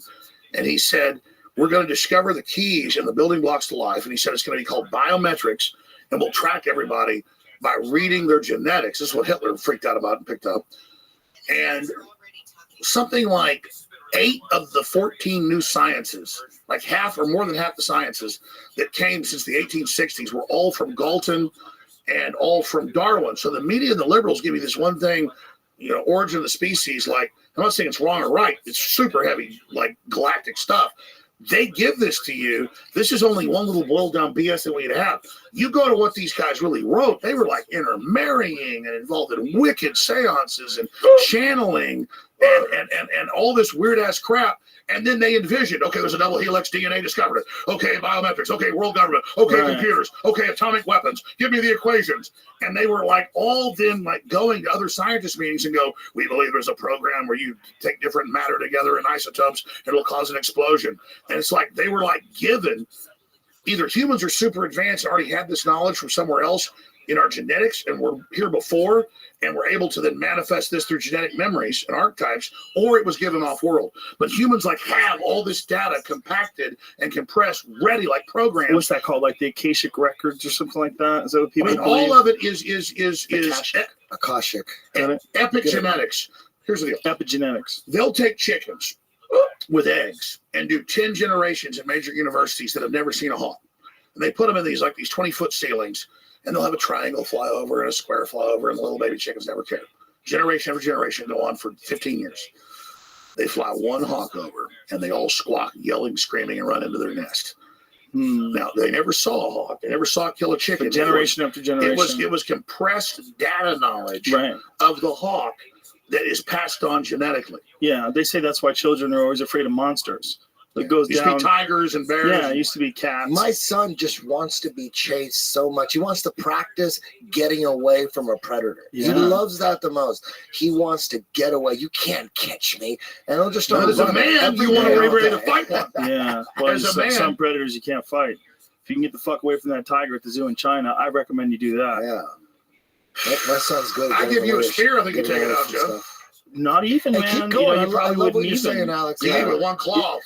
You lost me for a second. I'll admit that. I was like, oh, shit. We shouldn't have let him smoke weed. But then now you're bringing me back down. You're bringing me back. You came back. Yeah, you came back strong. Keep it going. You're in a good place right now. Keep it going. You're talking about, now you're getting into Albert Pike. Ooh. Well, he's the founder of the KKK, top Confederate general, head of the Illuminati worldwide at that time.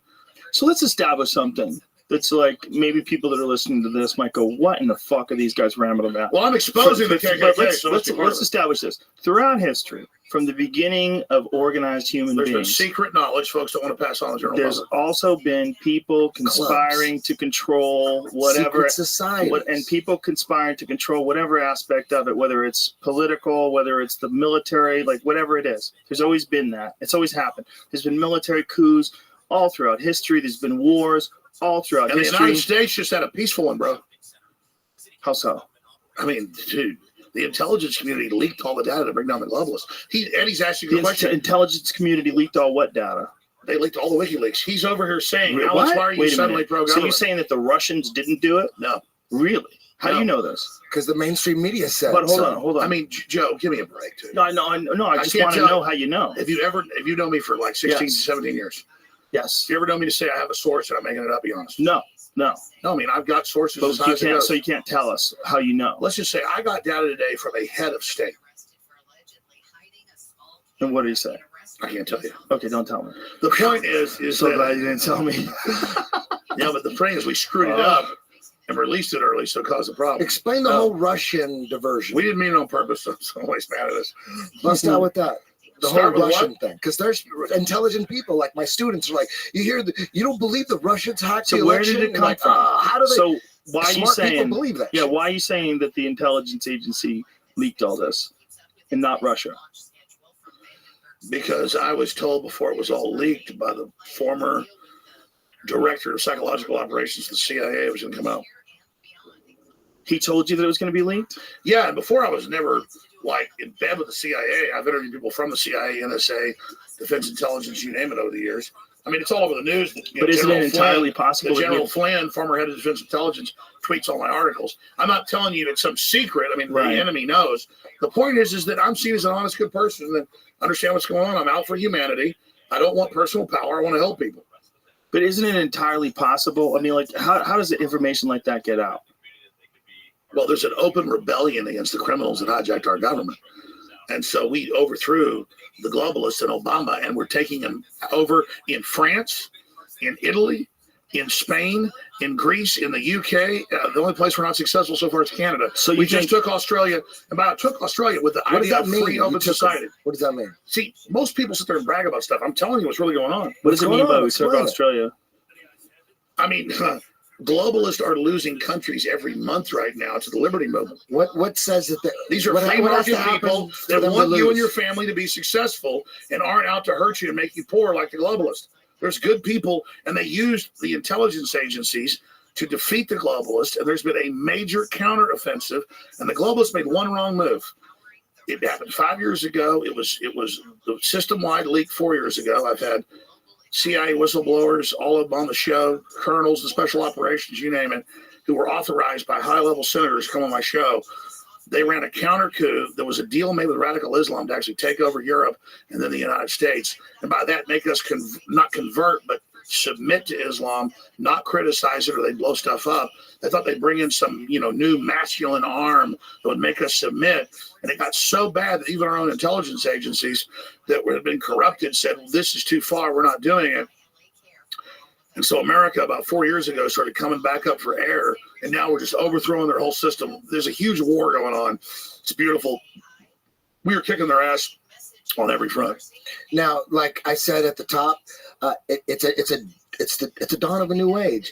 You were against George W. Bush, Clinton, Obama, all that. You were not a Republican or a Democrat. You were against government, but now it's a new day. Now the conspiracy theorists, like yourself, you're the king of them, we're pro-government, and the sheep, they're like out there protesting, crying. Explain that.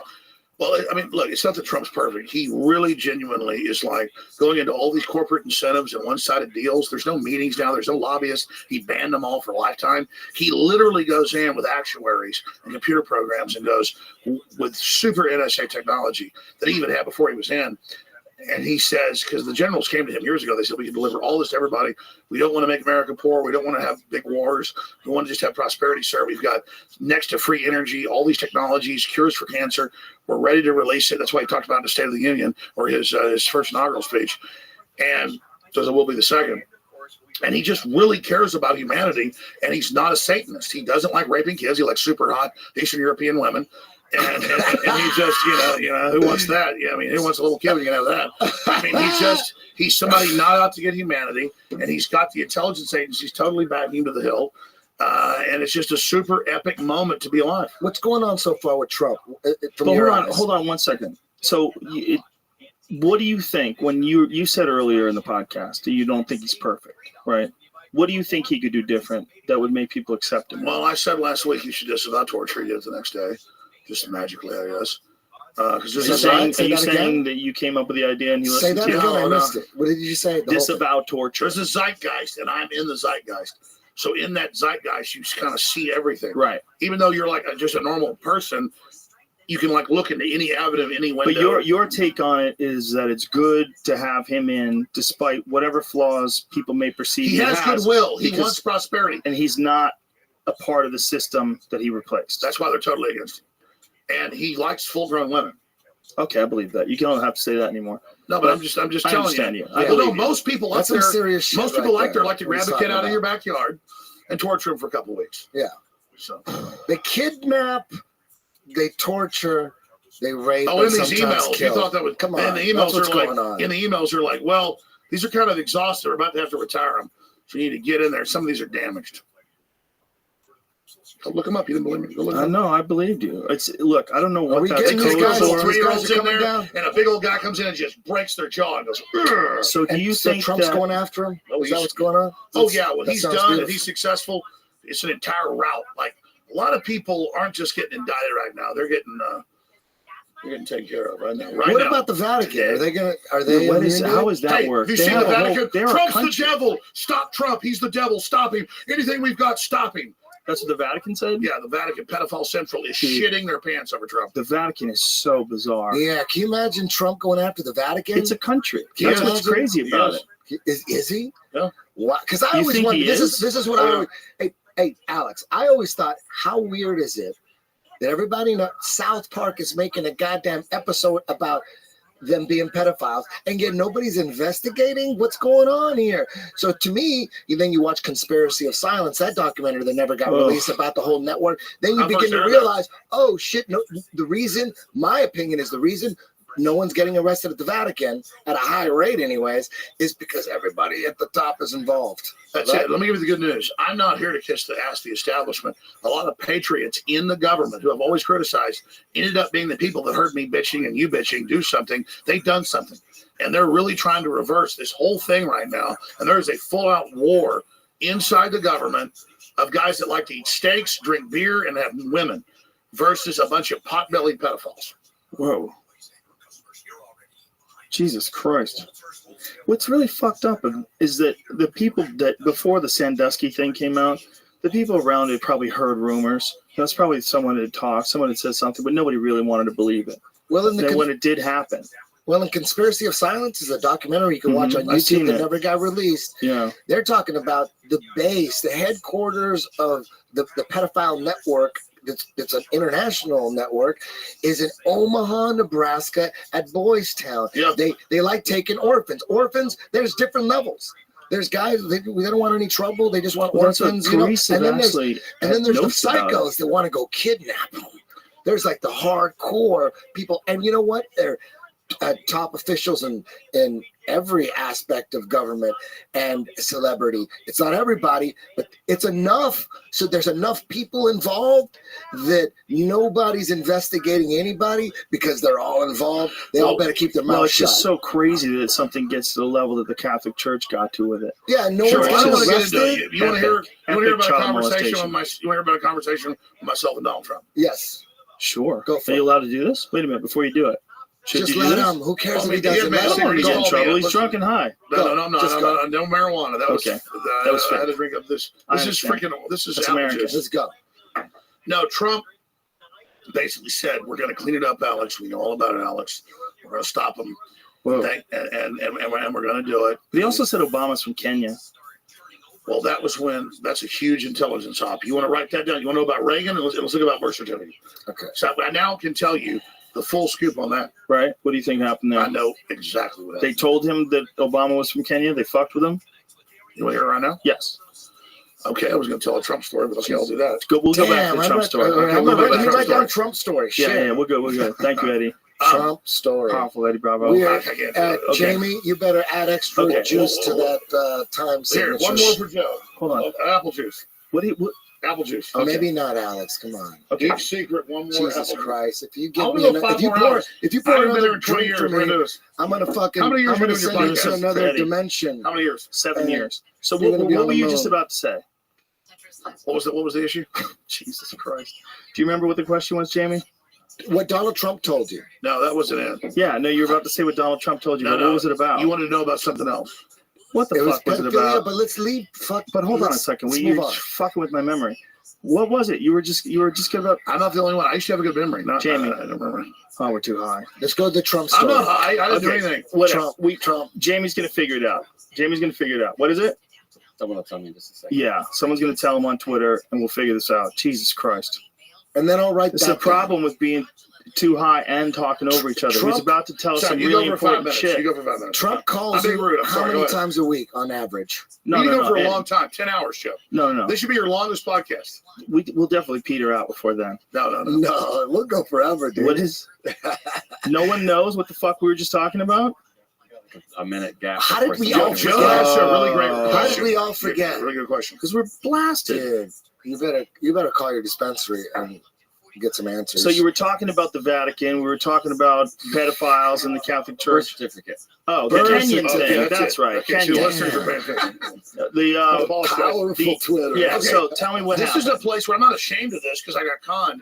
When I've been conned, which happens, every once in a while, I admit it later. We learn Right. from it. Buzz Aldrin. Okay, what happened? Dude, Buzz Aldrin. Okay, go No, ahead. no, Go no, ahead. no, Go ahead. don't Go ahead. interrupt Go me, ahead. Eddie. Come Go on. I only told you a funny Buzz No, Aldrin no. story. Go ahead. Kenya. Kenya. What happened? Okay, Kenya. Okay, and everything I'm going to say, your listeners can write this down. They can search engine everything I'm going to say and learn to see this for themselves. Because Okay. the journey with InfoWars is not that I'm that smart. I'm just like you. I'm having this journey, and I'm going to show you. So this is what happens. Okay.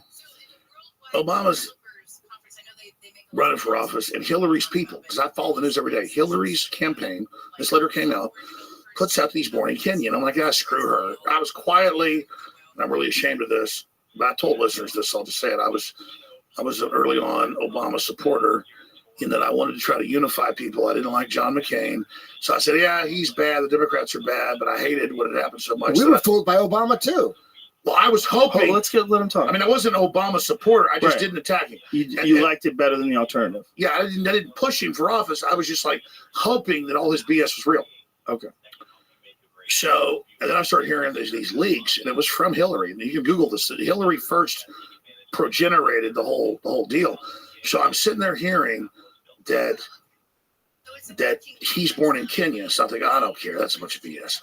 And then the articles start coming out as the right wing picks it up, who does the research.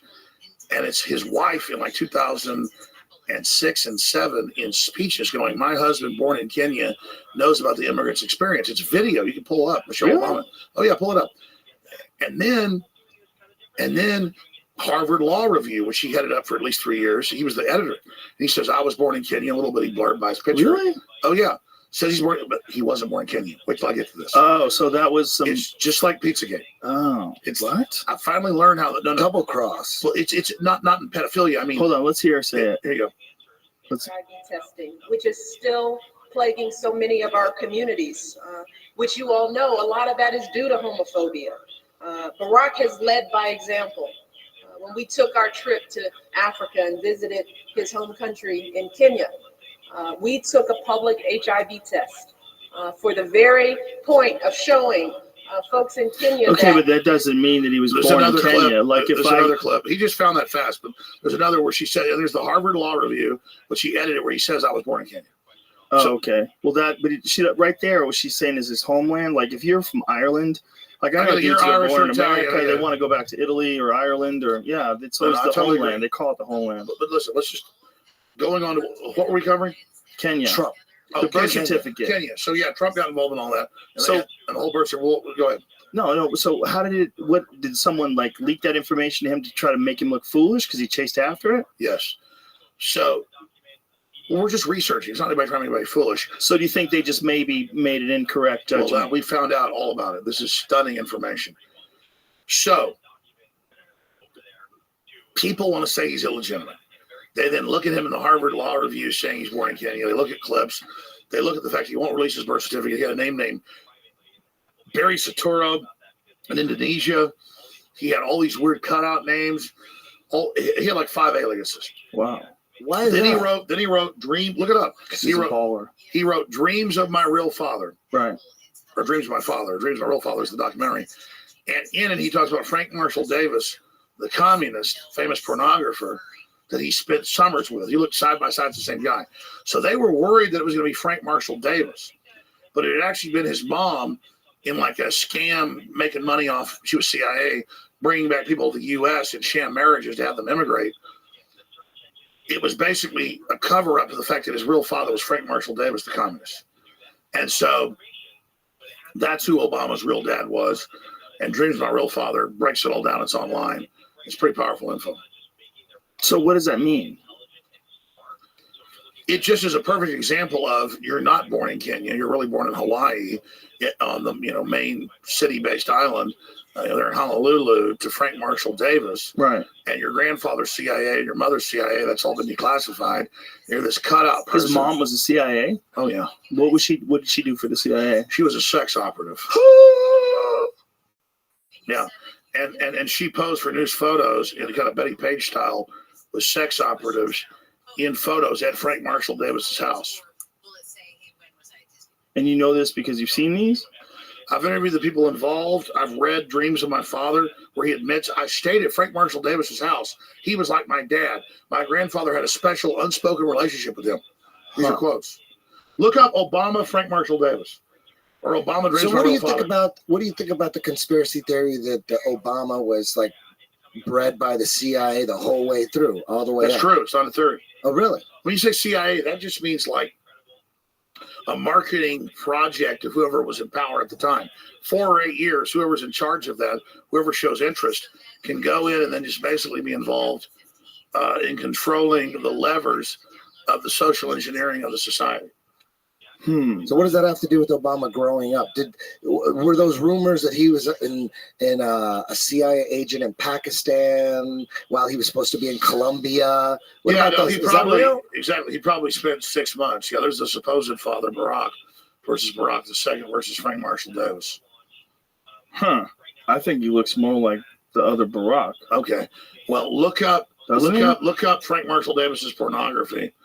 And his I will do no such thing. And Obama's mother clearly in the photos. Okay. And his book, Dreams of My Father, admitting that he stayed with Frank Marshall Davis. Okay. But listen, that's not the issue. So what I asked you though, to get back to where we started from, was why did Trump chase after that whole he was born in Kenya shit for so long? Because he knew it was super hot with the public, and he wanted to know the answer to it as well. And didn't like the things Obama was doing. It was a weird thing, right?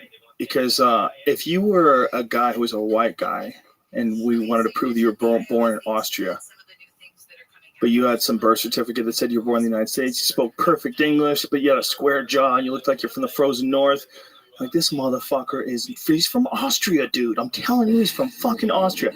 And then someone like made a big deal out of it and gave you like a fake birth certificate, and people you'd never hear racism. Isn't that interesting? Like, you would hear that, yeah, this guy might really have been born in another country. No, there might have been something that but the first black president's an outsider. Yeah, it's a race. I mean, instantaneously it gets connected to racism. There's an assumed racism with almost any. Listen, I don't care what color Barack Obama any is. accusations. Like, I love Jimi Hendrix's music. I don't care what color he is. Long the Watchtower is the best ever. It's a pretty goddamn good song. So, all of that. So, all I'm telling you is, you research Frank Marshall Davis and Obama. I believe you. It's I can't believe how conclusive it is. My mom and dad heard me talking about it like 5 years ago. They thought, that's crazy. Let us see the film about it. They saw it. They were blown away. But listen, let me give you the big picture. Please. The elite admit that they are studying humanity like they're a breakaway civilization. They believe they're taking the best ideas of humanity and building a breakaway civilization of technocracy so they can transcend us. And I want the public to know the decision has been made to dumb you down, balkanize you, turn you against yourselves, have regional wars, play people off against each other, and then basically release bioweapons that wipe out most of the population. Okay. While the elite transcend it, Can I pause this right here? Who are the elite? Like, when you say the elite, who are these people? And how do they get together? Are they the Rothschilds? Hold on a second. How do they all agree? Who votes? How do they decide? There's a bunch of powerful type A super billionaire characters who like running shit. So how do they get together and all agree on the same thing? They decide on agendas that will empower their individual agendas, and they're pretty much let into those power structures early on. So how do they meet? Because they are, Bilderberg Group. Is that the Bilderberg Group? Club of Rome, Bilderberg Group. What's the Club of Rome? Davos. Club of Rome is a population reduction group. I mean, if you go to Infowars.com right now, there's an article and a video I cut about Oprah Winfrey. I'm not saying she's a bad person, where she's part of a secret eugenics group. Hold on a second. Stop right there. He said, I'm not saying she's a bad person, but she's part of a secret eugenics group. That doesn't mean it's bad. Look, I'm a really good person about like killing weak people. I'm just trying to thin the herd. I'm a really good person, though. Yeah. That's hilarious. Absolutely. So you can go there. It's the truth about Oprah Winfrey. Okay. And it just deals with, it's in the news saying, Oprah Winfrey in secret meetings. Look at your face. You look so serious. It looks like I'm on a toilet. You think she's in secret meetings with like the Bilderberg Group or something No, like that? she admits that. Okay. They admit on the news to reduce population. Right. Only because we leaked it first. But play, go ahead. But when Let's take a 6-minute break. Let's play it. No, when someone like her... JoeRoganExperience.com. Hold, please.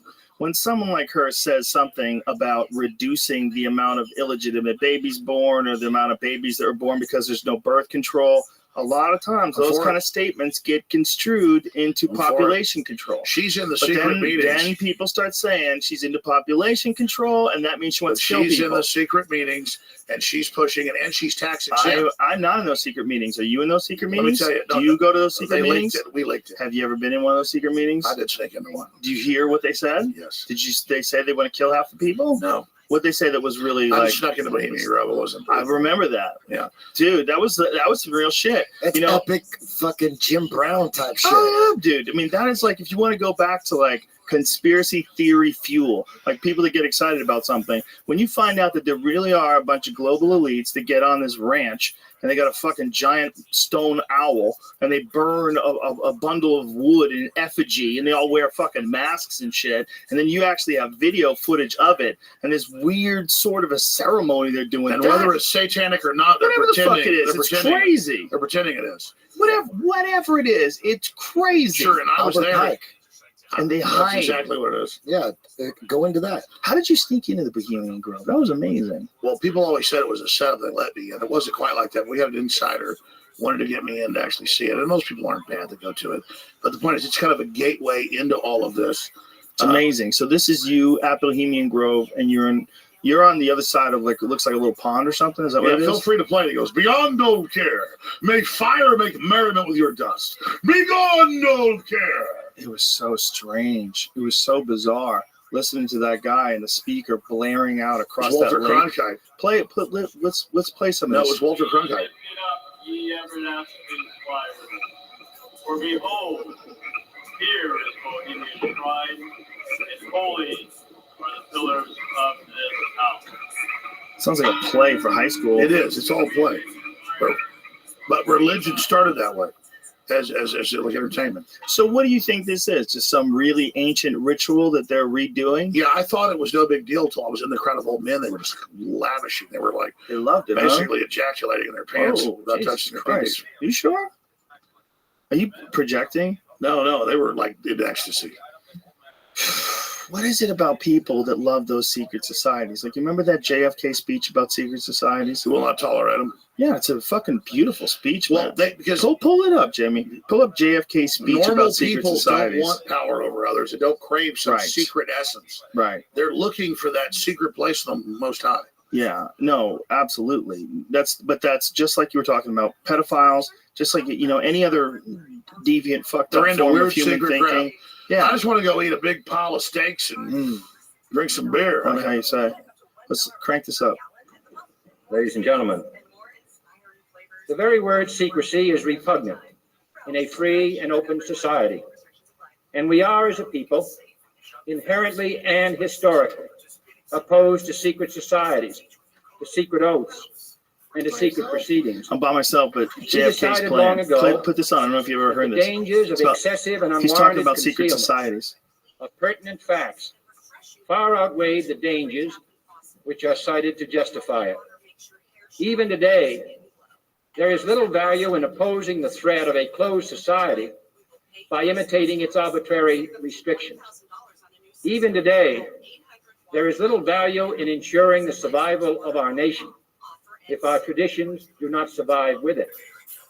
And there is very grave danger that an announced need for increased security will be seized upon by those anxious to expand its meaning to the very limits of official censorship and concealment.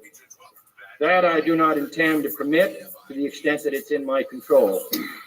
And no official of my administration, whether his rank is high or low, civilian or military, should interpret my words here tonight as an excuse to censor the news, to stifle dissent, to cover up our mistakes, or to withhold from the press and the public the facts they deserve to know.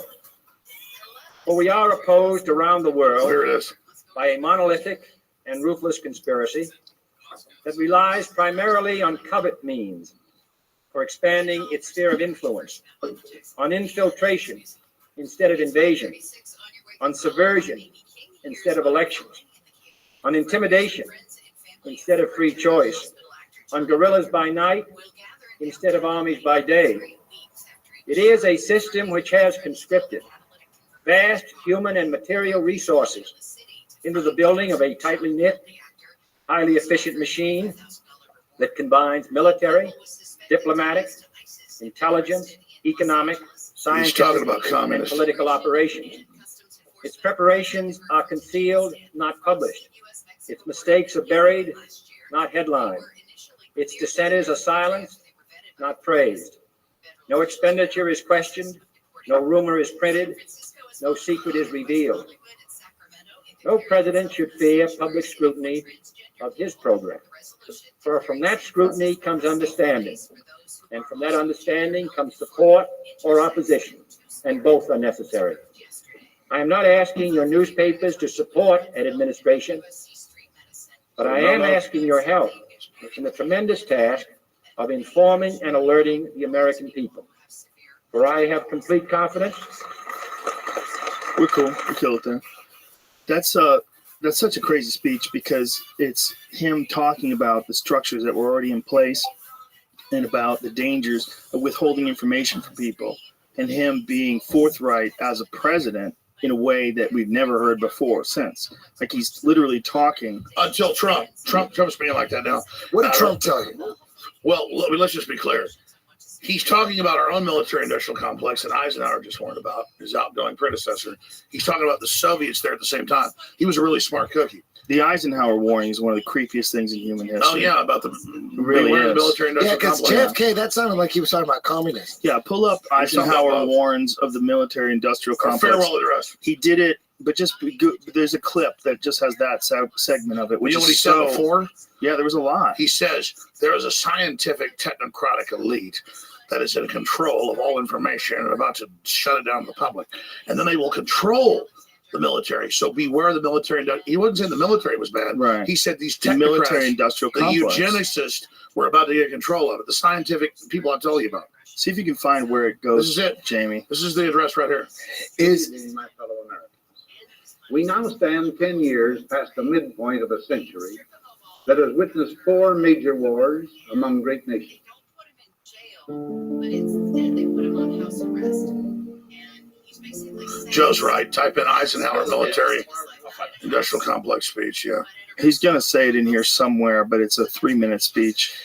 Hey, so just see if you can cue it up, Jamie. Alex, it seems like Trump, everybody, a lot of smart people in different points in their life, they begin to realize how many lies they've been told. They begin to wake up. They're not totally woke up, but they begin to wake up.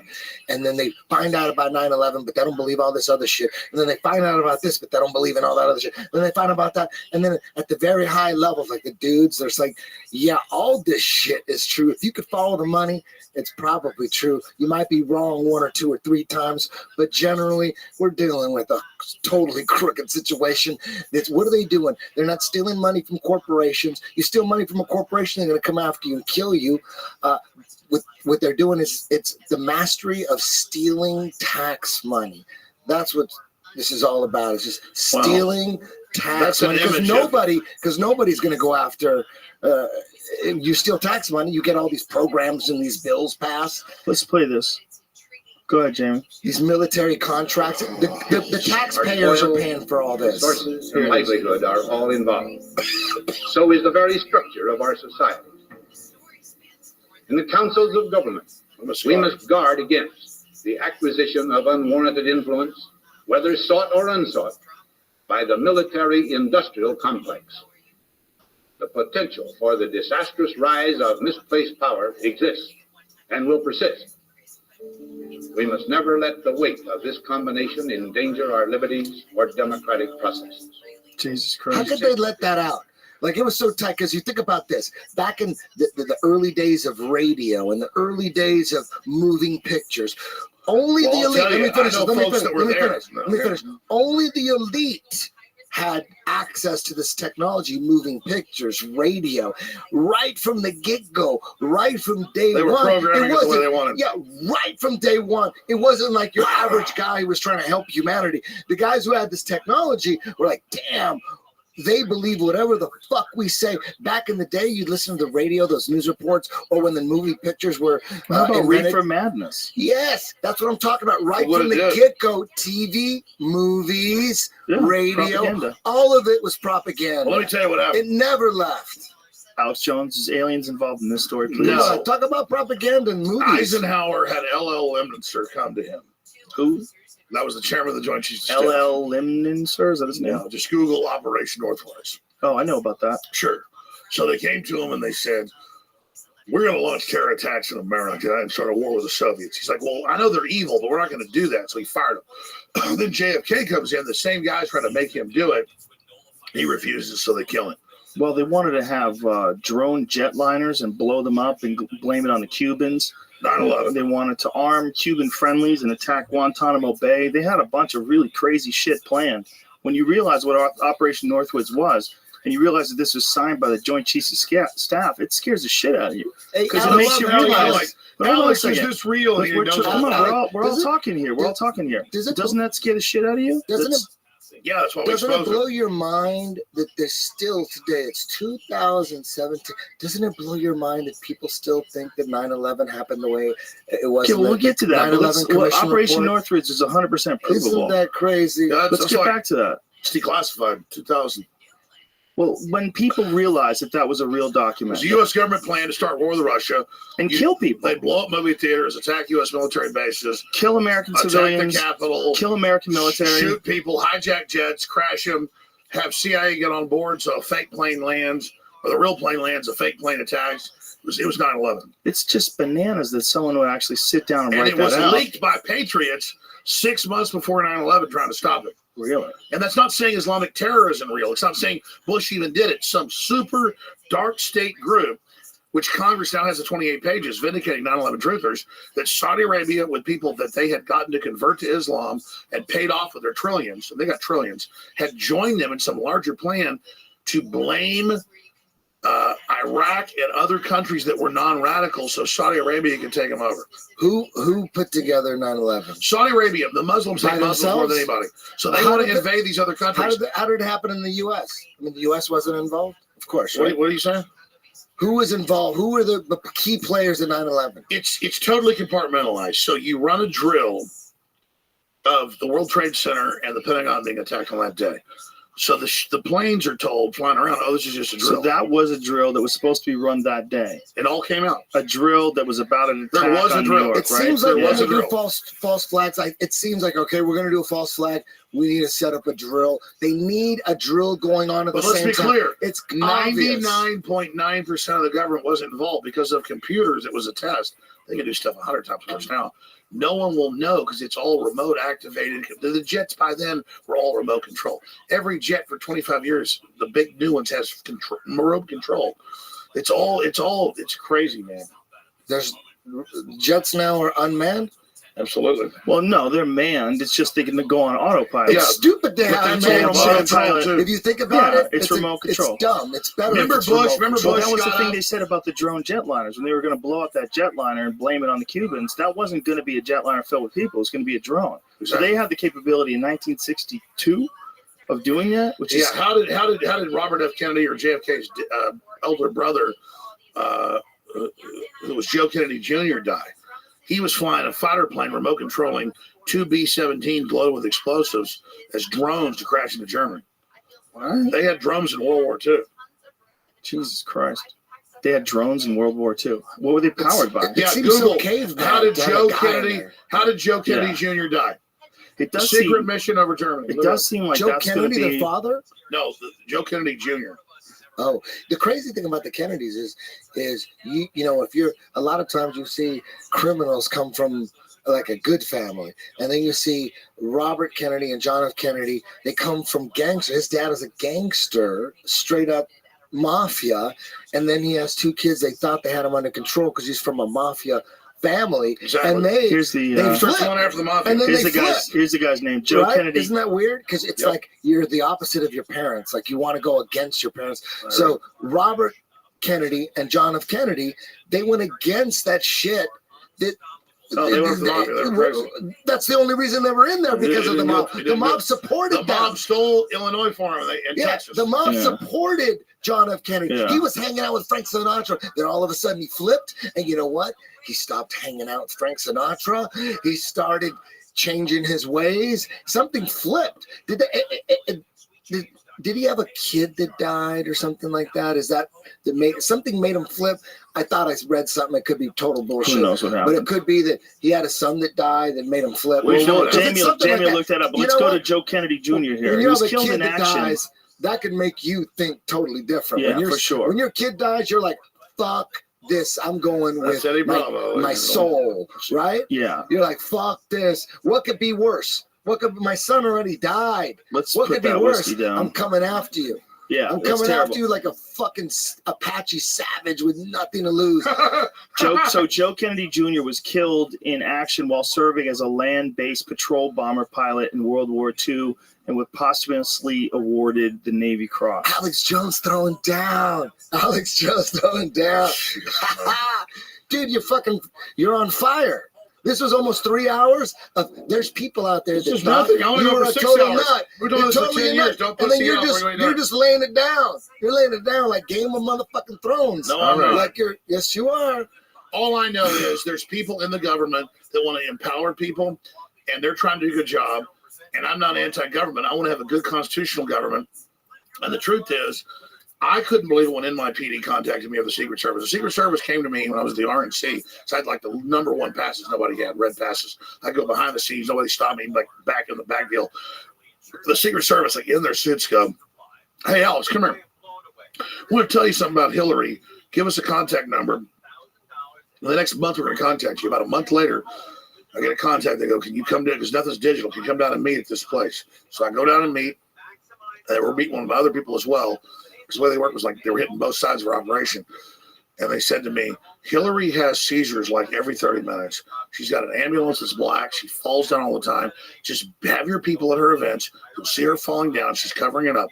Well, sure enough, I announced that on air. A month later, she falls down in front of the cameras. We had footage a week before in Cleveland again, same place she was back to. It was a key battleground. And she was like for an hour in this emergency tent with ambulances and stretchers. So I'm telling you, I mean, I've got real sources that really care about what's happening in this country, and everything they told me was dead on. You know what's scary about my government leaks? Let's go back to They that are before so you move freaking on. The Hillary thing was very bizarre because nobody was supposed to mention it. Like you weren't supposed to mention that she was falling down. And she had those weird they said, "Oh, she CNN, had MSNBC. pneumonia." They said, "Oh, she had pneumonia." Let me tell you something. I've had pneumonia. You know what I haven't done? I haven't ever walked and just fallen down while I'm walking. Exactly. Like Let me that's tell you. really frail. Here's the background and comment on it, because this is key. It's known that in 2012, She 2013, fell on her head and she got a severe concussion. well, it was really brain damage. surgery for my sources. But yeah, she's in the hospital for a year. Then She was fucked up for 6 whole months according to Clinton, according to Bill. Shit. So she Yeah, looks I like didn't know hell. that. We don't know where she is. And then meanwhile, I'm told, hey, she's falling down all the time. She looks like hell on TV. And then Secret Service says, look, you've got the people. Get up off your ass and follow her. So we follow her in like 5 cities. We didn't catch it. We were in New York.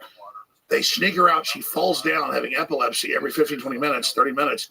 The point is my intel was good. They gave us good info. So what are the elite thinking? They're going to put somebody in with epilepsy. That's all I'm saying. But do you think that it was just that their idea was she can hold it together, just anything rather than They Trump? just as soon as they just wanted to get her through, get all those girls like, oh my God, everything's great, and then they pass all these motherfucking bills. And it seemed to me that when all this was happening, that people so desperately wanted to not look at it because the alternative was Trump. It wasn't that they were taking an objective look at it and go, wow, maybe she shouldn't be blacking out. And then you consider that massive head injury that she had in 2012, which is real. It's a fact. People don't like it when you bring that up, though, because they think if you bring that up, you're going to change people's opinion and you're going to help Trump win. Well, I mean, that's let's be clear. literally what people said. Can I just spend 2 minutes talking to your audience? Which camera is it? About Trump. That one. Just look Let me over just in add this give you general 2 direction. minutes. I don't claim to have all the answers. And I'm not here to booster Trump because I'm tied to his wagon. If I attack Trump, I'd make more money. This isn't about money. It's about the truth. Trump really is trying to cut taxes and make people successful and wealthy. He really does care about the average person. The elite have set up a plan to enslave people, to make folks poor. And all I'm asking you to do is get past thinking that you're part of the establishment or you're smart because you're anti-Trump. I'm asking you to actually look at what's really being going on and understand that Democrats, Republicans come and go. Some are good, some are bad. The whole power structure has been against Trump for a very serious reason. Trump is coming after them and really is attempting to bring down this whole global system. And that's why all hell's breaking loose. So I just want your viewers and listeners to know, I'm not some political hack. Like you said earlier, I used to be against Bush. I wish Obama would have been real. The point is they got to Obama. With Trump, he doesn't give a damn. They admit they're offering him money, everything. He doesn't listen. So you think what what Obama could have been is who he was when he was running for office, that he was this radical element of change, hope and change. He wanted to close down Guantanamo Bay. He's wanted to do all these things. But once he got in there, All that shit. He had Che Guevara posters in the back. During his administration, the DEA decided to not take marijuana off the Schedule 1. Everybody knows it's not Schedule 1. He was the cover. Schedule 1 means no medical use. He's not like That's what it means. That's what it means to be Schedule 1. It's crazy that marijuana is Schedule 1 when it's the most useful. Out of all the different various illegal drugs. Well, look how smart you are, Joe. You smoke marijuana quite a bit, and you're still a smart guy. It's definitely not bad for you. I'm just smelling it, and I can't even think here. I know you can't. Listen, let's get serious. All I'm telling you is... What's Trump about? What are those conversations about? Let the people know. I mean, Trump really wants to make poor people rich. He really wants to defeat collectivism. He hates all the bashing the family and what's collectivism? Just all the New World Order. Collectivism is this thing like you're not an individual. You're like part of a group. And Trump can't stand that. He can't stand seeing as a businessman business deals where China has like 35% currency tariffs on us. There's no way you can even compete. And they're shutting off our power plants with regulations, but not theirs. Why do we do that then? What is the reason why? Because our elites, quite frankly, under Kissinger and of course, the president who was in that administration, Nixon, they made a one-sided deal for elites to go make deals with China and their billion-plus slaves. I don't say that condescendingly; they're like slaves to leverage out the West and the whole world's industry. And Trump doesn't like those one-sided deals. And he's saying, listen, we're not going to impoverish America. We're going to empower America. And we're going to actually use American power to promote freedom worldwide. So let me get this straight for guys like me. All Trump does is deliver on his promises. Go ahead. So what you're saying is, in layman's terms, the elite, the people in power, the people that have the green light power to sign these treaties, they were maybe offered couple mil here, couple mil there to sign this, to sell the country out so that they could make 10 mil here, 5 mil there, something like that. Is it something the U.S. got colonized by corporate takeover artists, and Trump at the end said, F you. So we're going to take their whole global system they built for nothing, take it away from them, and have the true new American millennium, not the new century. You listen to his, I don't know if we got the time, but if you want to play his 18-minute State of the Union, we can start, or not State of the Union. We're definitely not going to play that. No, I understand. He's like the global Fidel. His global inauguration speech, he lays the whole beautiful bitch out. And so if anybody ever wanted to actually have somebody trying to make them great and wealthy and powerful, it's Donald J. Trump. That's why the whole elite, the whole power structure, Hollywood, all the pedophiles, every damn demon, every pot-bellied 1-inch fucker, they are all against Trump because he is pro-human and he wants to dominate all these people. It is an act of alpha male. He wants the benefits of the ego every now and then. Yeah. Well, that definitely helped him run for office. He talks to you and he calls you, right? I mean, that's crazy. Because when you're talking, he uses English. People think people that don't know Alex Jones, they believe the mainstream media when they try to crucify him and say he's a fucking quack and he's a. Well, Alex, what you need, honestly, is someone to temper you. You need me right next to you all the time to balance things out. Dude, are you kidding? You know how powerful this is? You being right there, that you're like the fucking. You just need to calm them down. I will sit on your lap. You got a bio suit on, and you got a fucking ray gun. You're like, okay, we need this alien to benefit humanity, but I got to put this goddamn bio suit on because he's going crazy. Just gotta steer him occasionally. You get on rants, and you'll connect 4 or 5 different non-related subjects. But that's it's beautiful. It's only a guy that does that. Only a guy that does that. You guys are nice. Go rant after rant after rant after rant with no teleprompters. Only a guy that could do is no. But I'm the not guy just saying that's that. Eddie, you're smart. I'm not just saying this. He's right. Eddie's right. I'm actually very upset that Joe has finished all my sentences and knows more than I do, and it sits over there acting like he doesn't know all this. I don't know more than you do. No, you do. Know more than you do. Just as much as I know. Every document, every secret program, you knew all about it. You know it wasn't bullshitting. Listen, the whole time you've been fucking. You are Bill Hicks. Listen, I'm microscopic. We're better than Bill Hicks. Hold on. I'm sick of hearing about Bill Hicks. He's a great comic. I'm microscopic, bacterial, penis, atomic, split the goddamn critical mass compared to Joe Rogan. I'm nothing. And I've talked so much shit about conspiracy theories that I feel like I need to shut the fuck up because I don't want any trouble. I don't want any trouble. You know what I don't want it's any asking trouble. questions of the universe. It's questioning on your own the mysteries and not just receiving the priest class stuff. Yes. But I'm not trying to. I walked away from my podcast.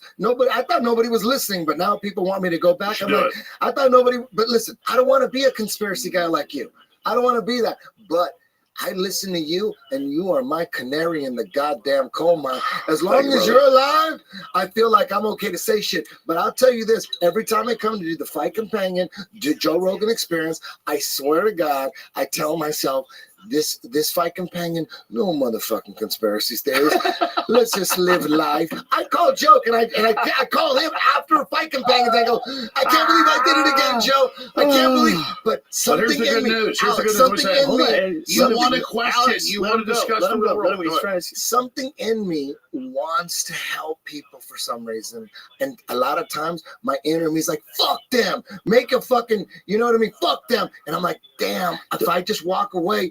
Because I'm compelled, but I'm not trying to make money off conspiracy theories. I can have a conspiracy theory podcast right now and it'll be okay. Sure, but I'm not even trying to do that. I don't want to do that. Okay. I don't want to be that guy. I don't want to be you. But something inside me, when the fucking mic's there and someone's questioning, I'm like, I got a son. And I want to make sure that I fucking do everything I can for him, because I don't want to leave him with some shit that I could have changed. So inside of me, I'm like on the fence all the time. But you have to be careful. You have to be careful when you're overzealous. Yes. Because if you're overzealous, then you actually turn people the wrong way. Then they look at any conspiracies as being preposterous, even the ones that are real, like Sandusky, like the Catholic Church, like so many other ones before. There's a ton of them, like Hastert, who was the Speaker of the fucking House. Pedophile. There's been a lot of those. Frank. So it's really critical. But hold on a second, Eddie. It's really critical whenever you're discussing any of these things that you get all the fucking ducks in order before you pick a side. It's super important because anytime you make some crazy claim and it's connected to a conspiracy theory and it proves to be wrong, it fucks with all the ones that are really true. You can get them all right. You got smart guy would understand that. People saying I'm Bill Hicks. People saying it doesn't hurt me that they're saying that. It's like it hurts me. They're that dumb. They don't know I'm my own person. It's a joke. It's a joke meme, man. It's some Reddit shit. No, I get it. It's a 4chan. They're having fun. But listen, some of them are serious. No, yeah, but they're having. No, they're not, man. Some of them are. Hey, Alex, let me ask you something really quick. This is very important. Let me ask you something. Super important. Like I was trying to say this earlier, but we had to go back and finish something out. But this is very important. I teach jiu-jitsu. I got students all over the world. I got schools all over the world. All my students start to wake up. You know, that's like a metaphor, a conspiracy theory. Like at different times, some are just into me for jiu-jitsu, but they believe the CNN side 100%. It takes them 3 years, and they're like, oh shit, they start smoking weed, and damn, they're all over the conspiracy side. Everybody awakens at a different point, no matter how smart they are. You can get your master's, your PhD. You could be, I'm a scientist or whatever, but you're working for the government and you ain't thinking about shit. But listen. Do you think Donald Trump is in the middle of an awakening, a conspiracy theory awakening? Do you think Trump is 100% real. He's like, is he in the middle of an awakening? Yes. Because he could have easily been a billionaire 2 years ago who bought all the mainstream shit, but he was a billionaire. He didn't give a fuck about the mainstream shit. He's cutting deals, blowing up hotels. Trump. But now, at a certain point, no matter where you are, no matter how smart you are, you awaken a little by little. Donald Trump knows which way the wind's going, and as Julius Caesar in the famous play by William Shakespeare of Julius Caesar, there's a tide in the affairs of men when taking the flood leads on to fortune. Or as Mark Twain said, in the beginning of Patriots, a scarce man hated and feared and scorned. By the time when his cause succeeds, it costs nothing to join a patriot. So here's what's happening right now. There's a major shift happening, and Trump really wants to empower the people. Globalism is anti-human. And so all I'm trying to get at is that some really big things are happening in this world, and people watching shouldn't be conservative or liberal. Can I stop you for a moment? When you say globalism, what do you mean by that? Please define that. Globalism is like neo-colonialism, but it's corporate, colonialism over humans, individuals, governments, states, old world, new world. It's worldwide colonialism. Is it Rothschild, That's Rockefeller monopoly. shit? It's monopoly Is it them? capitalism. Is it seeking Rockefeller? to dominate Hold on. populations and create centralized systems of monopolies and control. It wants to end innovation. It wants to end upward mobility. Why do they want to end Globalism is innovation? globalism is corporate world government. Why do they want to stop innovation? Because they see it. I was just burping. They see it as what they call disruptive technology, and humanity's so powerful. You've already got a monopoly. So is this a recent consideration after the internet has been invented? No, globalism is bigger than that, but yes. Okay. So you're part of that's true. Since they've already got control, they want competition to end. They're in Right. control. They don't want challengers. They've seized control of the human psyche, human development to the stars. They've got it all. They think they're getting rid of humanity. They're becoming gods. Whatever dimension they're tuned into told them that. So they want debates to end. Right. And they want authoritarianism. They want to. Whoa! What happened there? Bolt came off. And how is Donald Trump going to stop this? A bolt came off the. You're going crazy. How do you see it happening? He's making bolts come off the goddamn How are you microphones. hoping it happens, Alex? How are you hoping Thanks Donald for Trump? that. What does Trump Donald just Trump wants- have to do with blocking this? Taxes are energy siphons. They're vampiric actions. Of course. So if he actually cuts taxes to the poor people and middle class and gets rid of tax incentives for really rich, he's not coming after the rich. But from a conservative perspective, so the Republicans are cheering him. And so is that what he wants to do? He wants to cut taxes for everybody? Except the rich. He's going to increase them. Really? Oh, yeah. That seems like the opposite of what a rich guy would do, right? But he understands, like Henry Ford did, you got to sell a car where people can afford to buy it. Mm-hmm. You got to pay your employees where they can buy it. He wants real prosperity. He doesn't. This has been Trump doesn't announced? get off in his limousine driving by burnout old towns. Has this been announced, this tax plan?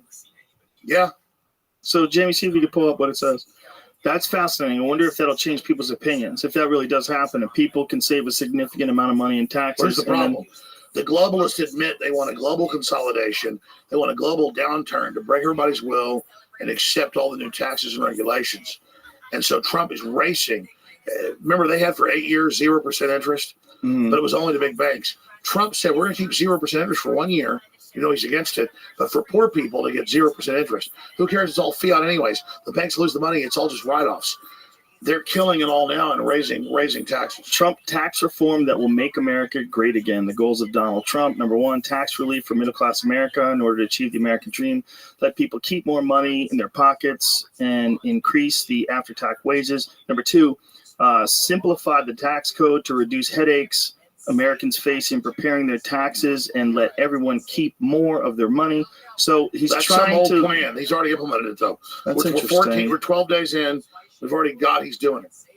So if you're single and you earn less than $25,000 or married and jointly earn less than $50,000, you will not owe any income tax. Yeah, Holy zero tax. shit. Yeah. Holy shit. And the taxes on people. That removes nearly 75 million households, over 50% of the income tax rolls. They get a new one-page form to send to the IRS saying, I win. Those who would otherwise owe. How crazy is that? They get to save a new one-page form to send to the IRS saying, I win. Yeah. Those who would otherwise owe income tax will save an average of nearly $1,000 each. Yeah, it's not that big. If you're the lowest bracket that pays taxes, you basically don't pay taxes. You don't want people paying. Taxes are for rich people. It's like if you're rich, you pay big tips. You get it. Like these people need money. Boom, Look at this statement. No business of any size, from a Fortune 500 to a mom and pop shop to a freelancer living job to job, will pay more than 15% of their business income in taxes. That's the plan. This lower rate makes corporate investments inversions unnecessary by making America's tax rate one of the best in the world. Yeah. Holy shit. We have one of the highest rates, so nobody wants to be here. No family will have to pay the death tax. Holy shit.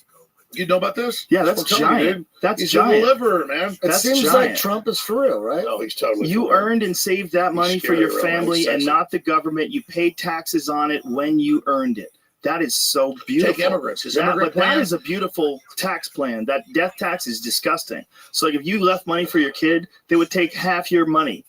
They take some giant chunk of it. And he's saying that's not going to happen anymore. That alone That's a beautiful thing. That's a very good thing. Isn't it So crazy you call that him a homophobe racist? Trump is painted out? He's painted out. Last night I land, and there are like 70 of them, and like they're like pushing by families with kids, like KKK, like yelling at families just on InfoWars. They like literally push by like Hispanic families and black people screaming KKK. Well, and I looked at them on tape. They're just going like, "What?" It feels good for people to have a clear enemy, and if they can justify in their mind you're a white supremacist or anybody on the alt right is a racist. Yeah, I heard Trump's KKK, and I heard he's a rapist. Yeah, that's what's going on. People say, "Oh my God, you're all running the with dumb it." It's all people BS. are It's marching on the streets. That's what's going on. There's also a bunch of people that are looking for some sort of solidarity. They're being punked. Everybody's maybe being they were. punked. Maybe they thought that Hillary was a better choice, and maybe they got excited that they could get together and join up and walk the streets. Anytime you can get people to get together for a common good, in their mind at least, and no one gets arrested, that's a good thing. It sucks that it probably blocked up traffic for a lot of people and made it annoying. Joe, what would you do if like almost half the time you go out to eat or in a grocery store, someone comes and slaps you in the back of the head? You were telling me that happens to you, right? Well, I wonder where it's like they're interdimensionally connected. Like, why is it always, boo, you're a loser, slap you in the face in the back of the head?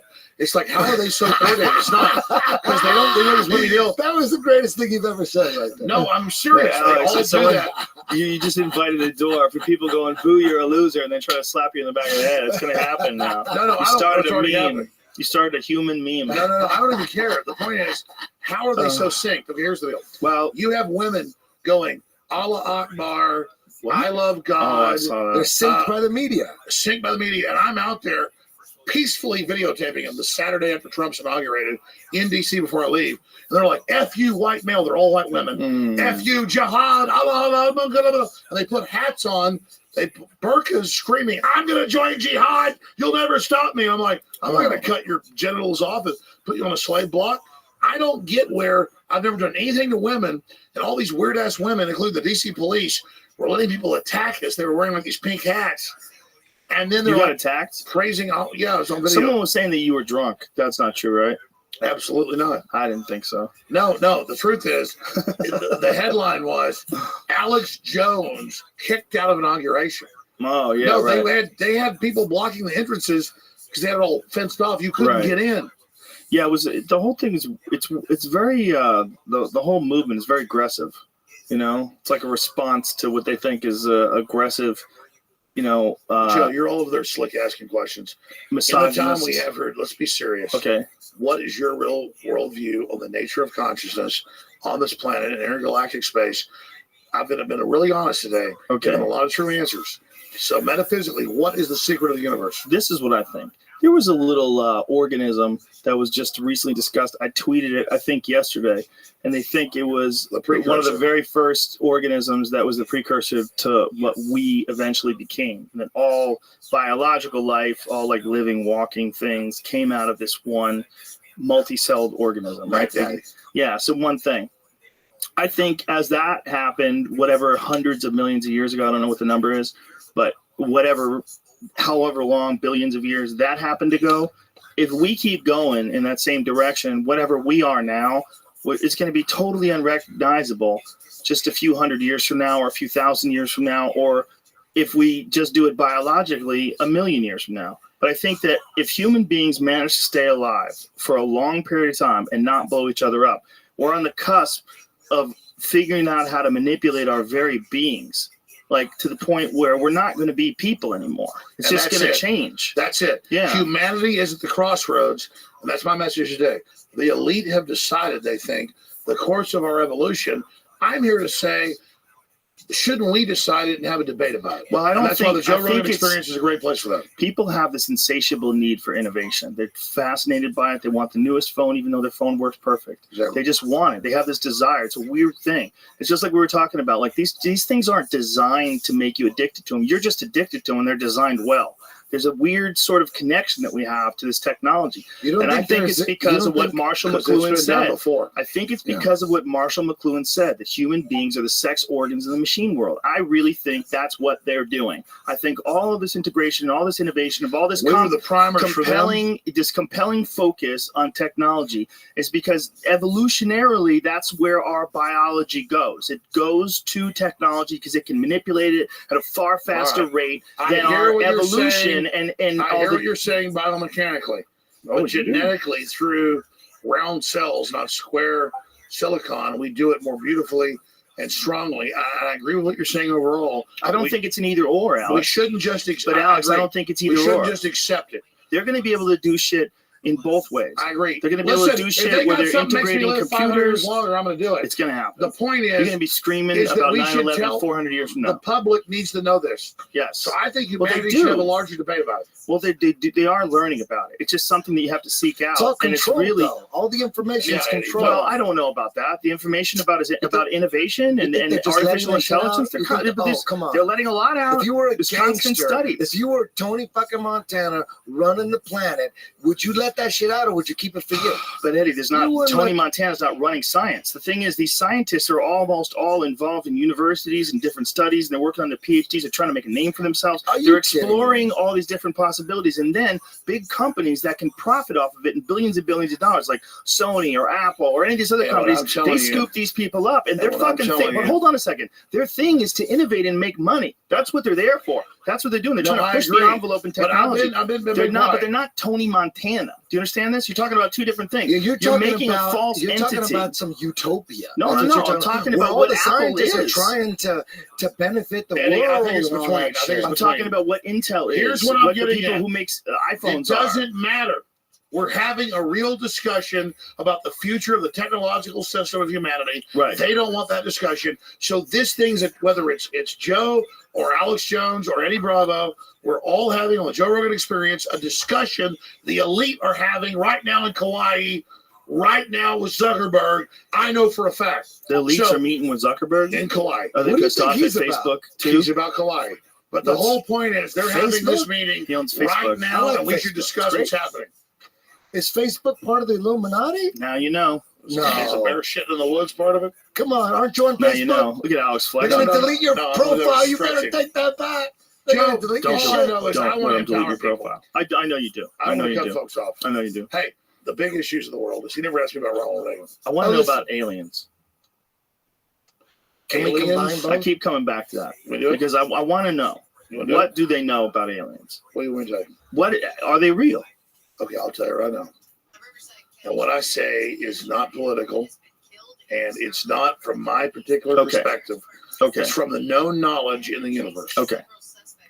We live in a third-dimensional plane. We can see the planets, the galaxies, the suns, hundreds of billions of galaxies photographed, universes. We live in an amazing space-time continuum. The elites believe that it's not in the third dimension that we're mainly receiving transmissions. Ships don't arrive from Alpha Centauris or Gedi Prime or wherever they're coming from, or Betelgeuse. They come here through interdimensional gates that are much closer, through fold space.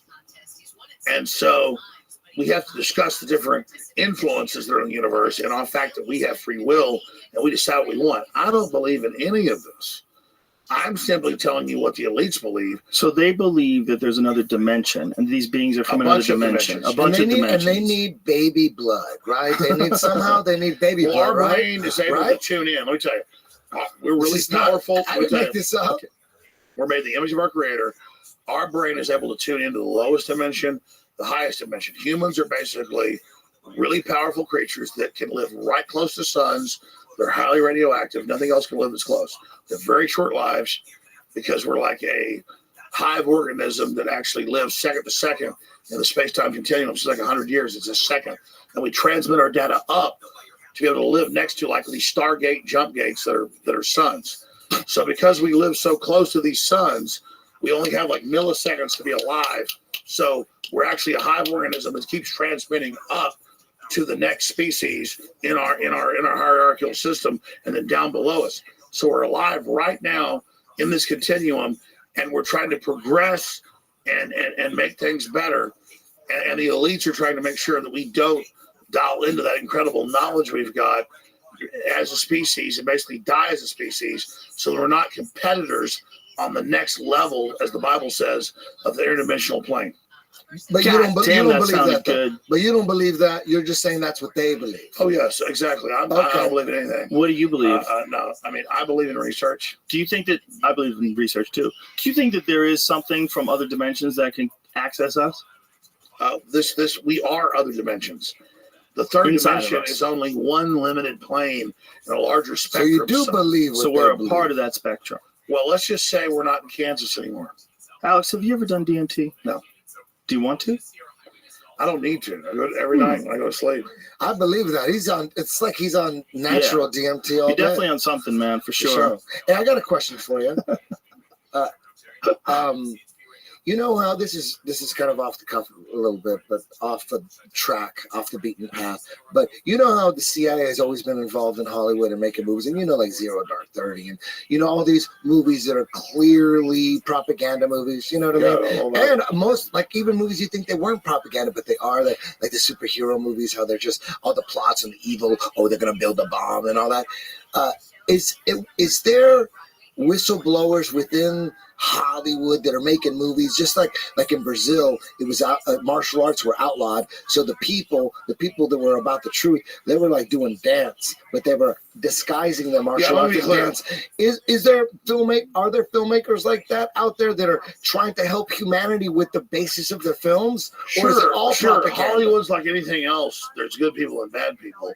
I don't think Hollywood overall is bad. Which movies are the good ones? Tell me. Because I'm like at Star Wars. I'm like, is this the bad one that's propaganda? I don't know. All the Meryl Streep movies are good ones. Yeah, which ones are the good ones? Meryl Streep. Which ones are the ones I should go? Robert De Niro. What about like Talladega Nights? That's not CIA, legit. right? No way. It's beautiful. What about like when Hangover 1 comes out? Let me tell you. That's not the dumbest CIA. Because I've never met anybody that didn't like Hangover. Go ahead. I'm sorry. CIA is only the name of like one part of the shadow government, which is only like the intellectuals in America.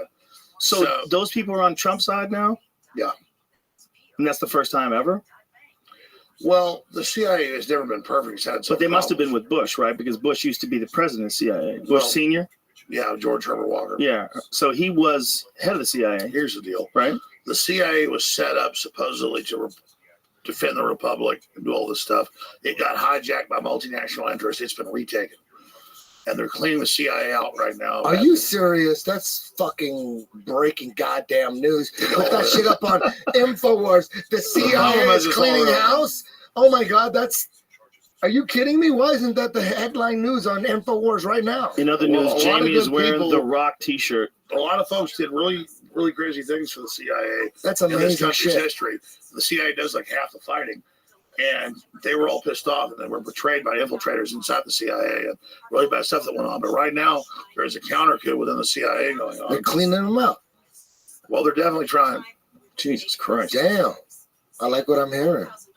Well, we'll see what happens. But Are you happy about the future? just be Are ready you for him to optimistic? announce. If Trump succeeds, within 3 years, you're going to hear major cancer cures announced. You're going to hear new energy systems announced. You're going to hear new companies announced. They've suppressed all this stuff. And Trump and good people want to empower humanity. They believe in the species and the planet, and big stuff's about to Do you know happen. how goddamn crazy it would be if Trump became a hero? He is a hero. But do you know how crazy it would be if the country accepted him, if they figured this out? If this is all true, this all comes true exactly as you're saying, which I really have no idea if you're right. And you know what you could play right now? How about that Bill Clinton clip that you played where he's talking about vetting immigrants, like more hardcore than Trump? Yeah, he said we're going to have a wall. How do you vet everybody? How do you pull that? How does You Jamie pull pull out that Bill Clinton and Hillary promote wall. And the wall's not, I halfway Why agree not? disagree with him on the wall. People do a ladder over it. It's metaphysical. It's like, we're a country, we're allowed to have this. Mexico has one. Canada has one. Why can't we? The big thing is just deport people that are on welfare. We need people from Mexico and Russia and Japan or just deport people that are on welfare. Just only deport the poorest ones. The well, ones that are most fucked up. We can't say if you won't do anything and you're come here, yeah, we'll collapse. Okay, so when they come over here, you're saying give them a chance, but then if they try to stay on welfare, then take them out. Was it for abortion or not? Sounds good to me. America aborted all its babies. Look at this. 1995. Listen. This is in 1995. This is huge. Not only in the states most heavily affected, but in every place in this country are rightly disturbed by the large numbers of illegal aliens entering our country. The jobs they hold might otherwise be held by citizens or legal immigrants. The public service they use impose burdens on our taxpayers.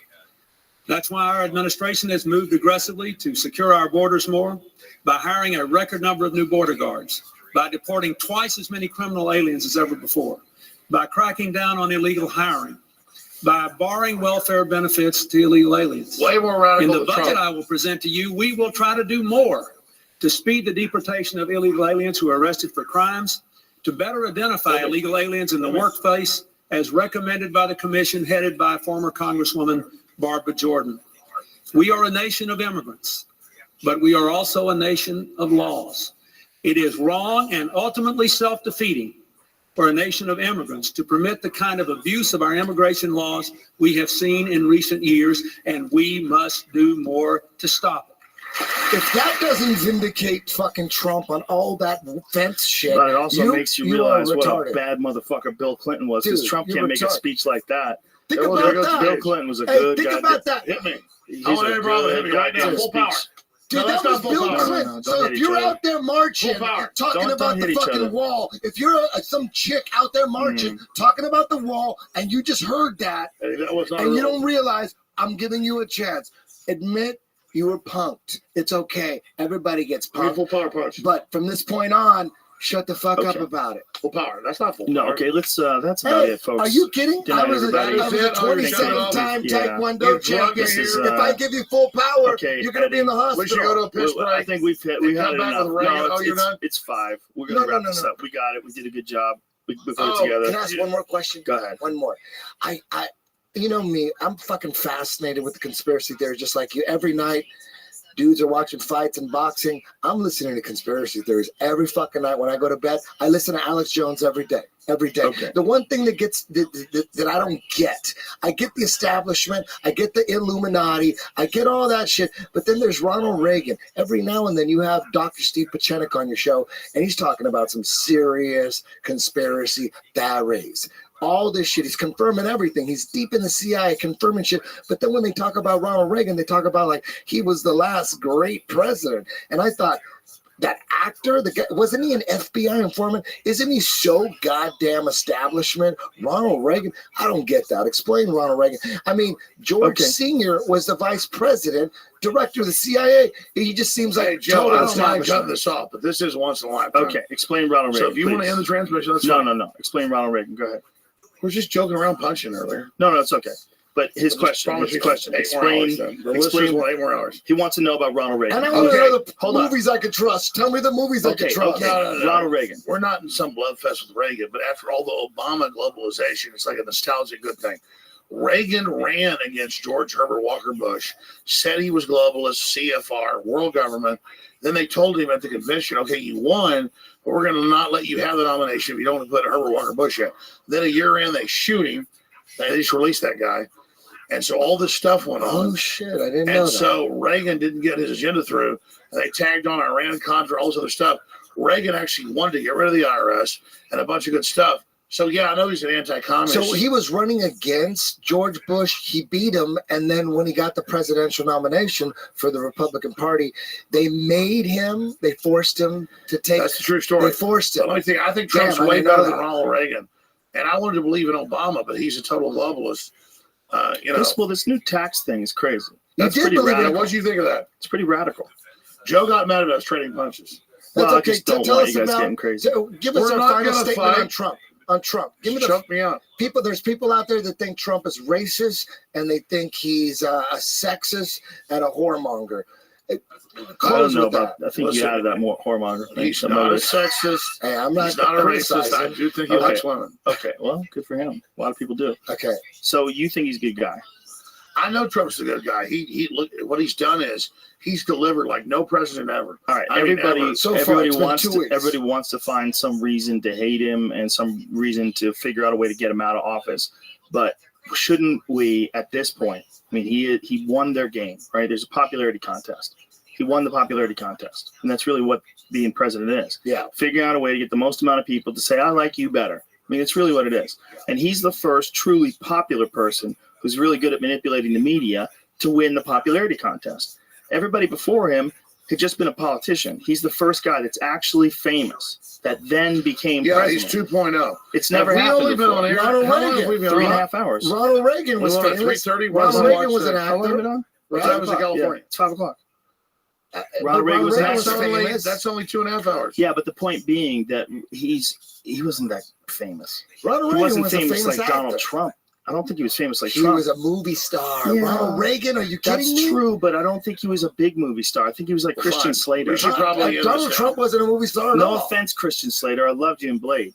Hey, He was in Blade. It was the Joe, other guy. this Fuck. one, Joe, No, he was in Blade, right? I'm Was ready Christian to- Slater in Blade? Joe, No. Joe. Stephen Dorff was. What was Christian That's what we're Slater saying. in? So was Ronald Reagan? God damn did it, he you get guys. all this? Did he get his? I'm ready to end this right now, but I'm telling you, once in a lifetime interview. We haven't got the real questions. We're only Well, 2.5 what are hours in. No, we're not. 3.5. It's 5. 3.5. It's 3.5 hours. It's 3.5. When did we go live? 1:30. 1:30. We went live at 1:30. We were sitting in the chair before 1:30. He's on Austin time. I understand. He's all Oh, confused. that's Look at the it. clock right next to you. See, it's 5 o'clock. Yeah. Fine, I'm ready to end What this. else? What else do you want to talk All about? I know is some of your listeners should know Okay. I've really told you the real truth Okay. of what I've researched. You shouldn't believe MSM. They're total corporate whores. What do you think is going to happen? How do you think this is going to play out? Now that you think this sort of silent, bloodless coup has taken place and this guy has gotten through this net that had been set there to make sure that no one other than the people that were already inside the system could ever run it. So he got through. That was well said. He's running it now. We're What do in you an think's gonna happen? incredible, once in a lifetime situation. Trump isn't perfect. He really wants to empower humanity. All of us have to work hard, be involved, hear our views, put out our ideas, and just move forward. They're planning to try to assassinate Trump.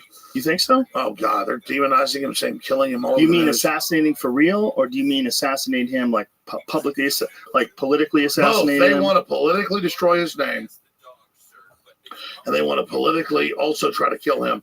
All I know is America had half the wealth of the world 20 years ago and 5% of the world population.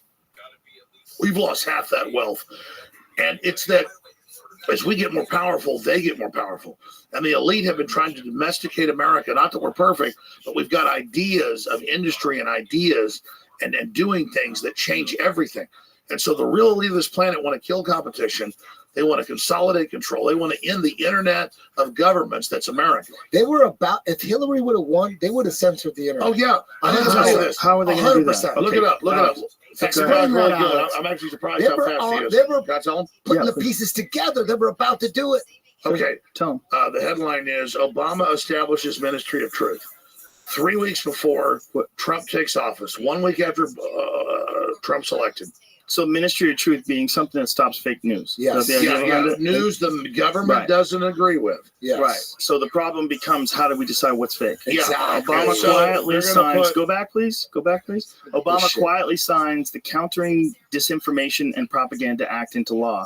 Wow. Late on Friday, with the U.S. population embracing the upcoming holidays and oblivious of most news emerging from the administration, Obama quietly signed into law the 2017 National Defense Authorization Act, which authorizes $611 billion for the military in 2017. In a statement, Obama said, blah, blah, blah, blah, blah. Where does it say? What you What's the read down, important he part? says It's to a lot. It's a federalize the long-ass media thing. over the governors, board of governors, the FCC. Federalize the media, meaning federalize television shows, Everything, HBO, all Netflix, transmissions, your all website, information, all galaxies. your website, my website, everybody's website.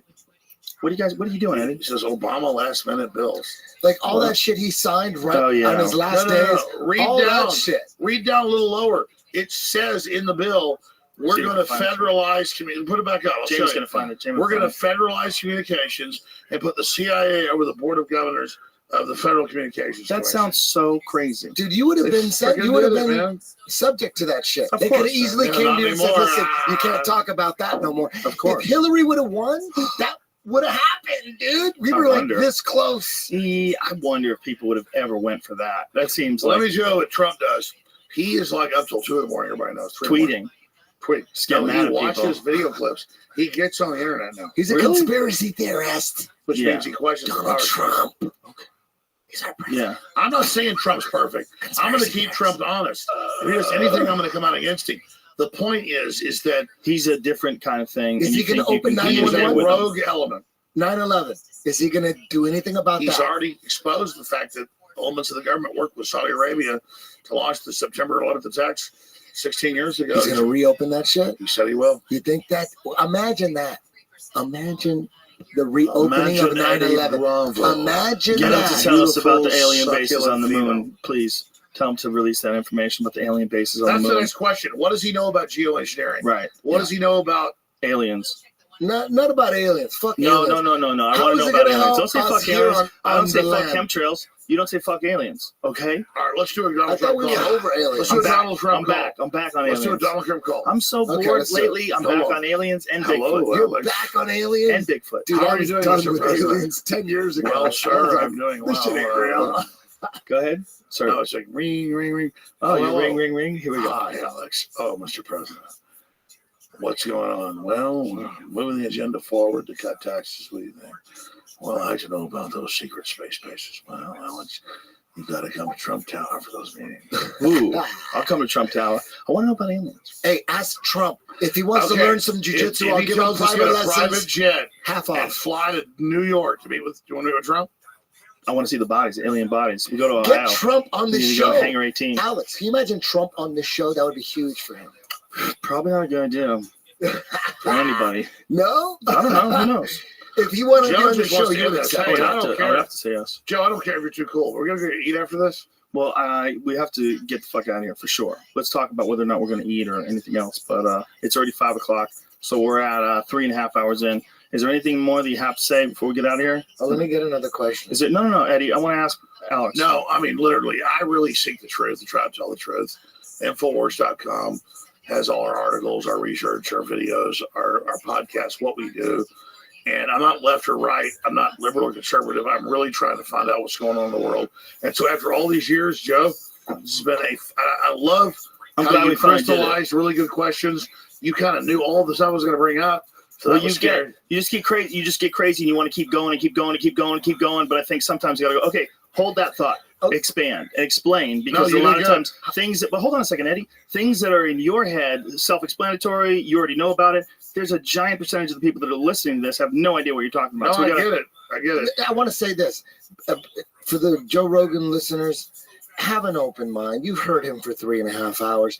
Download that app, that InfoWars app. Start listening to him. Eddie, why don't you do your show on InfoWars? That's the move. The Eddie Bravo Radio comes back on InfoWars. I would do that. There we go. No, we Listen, need but Joe listen. Rogan sample. Magic. But listen. Okay, but listen.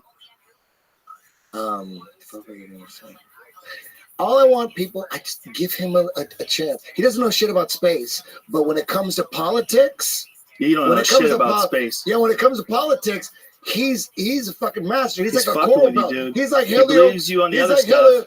He's like He Helio doesn't Gracie, know and that's a shit about compliment. space. He's Joe Rogan. Hold up, No, you're Jamie great pulled about- something up. No. Jamie pulled something I'm up. just What's it being say? honest. No, You that's can't the be an thing expert Obama on said. everything. Countering Foreign Propaganda and Disinformation Act of 2016. The bill expresses the sense of Congress that, what a weird expression. Okay, what are we looking at now? This is that bill, that anti-propaganda bill. Foreign governments, including the government of the Russian Federation and China, use disinformation and other propaganda tools to undermine the national security objectives of the United States and key allies and partners. The U.S. government should develop a comprehensive strategy to counter foreign disinformation and propaganda and assert leadership in developing a fact-based strategic narrative. And an important element of this strategy should be to help promote an independent press in countries that are vulnerable to foreign disinformation. Translate that. MSM is on the ropes. They're panicking.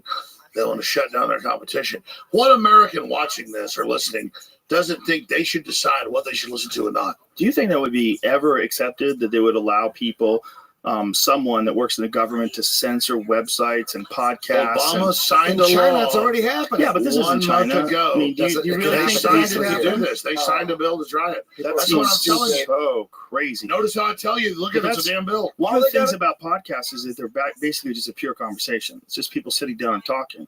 And if you stop pure conversations, I mean, that is like one of the most heinous forms of censorship. It's too late. You can't stop. You can't. They could try it. You could They've try. been trying it. But if they they really can't did, do it. if You Hillary can't do really did get into office and they really did try to implement She was some gonna sort try of a Exactly. Let me say filtration this in closing. process. I almost wish Hillary would have won because that could have been outside the power.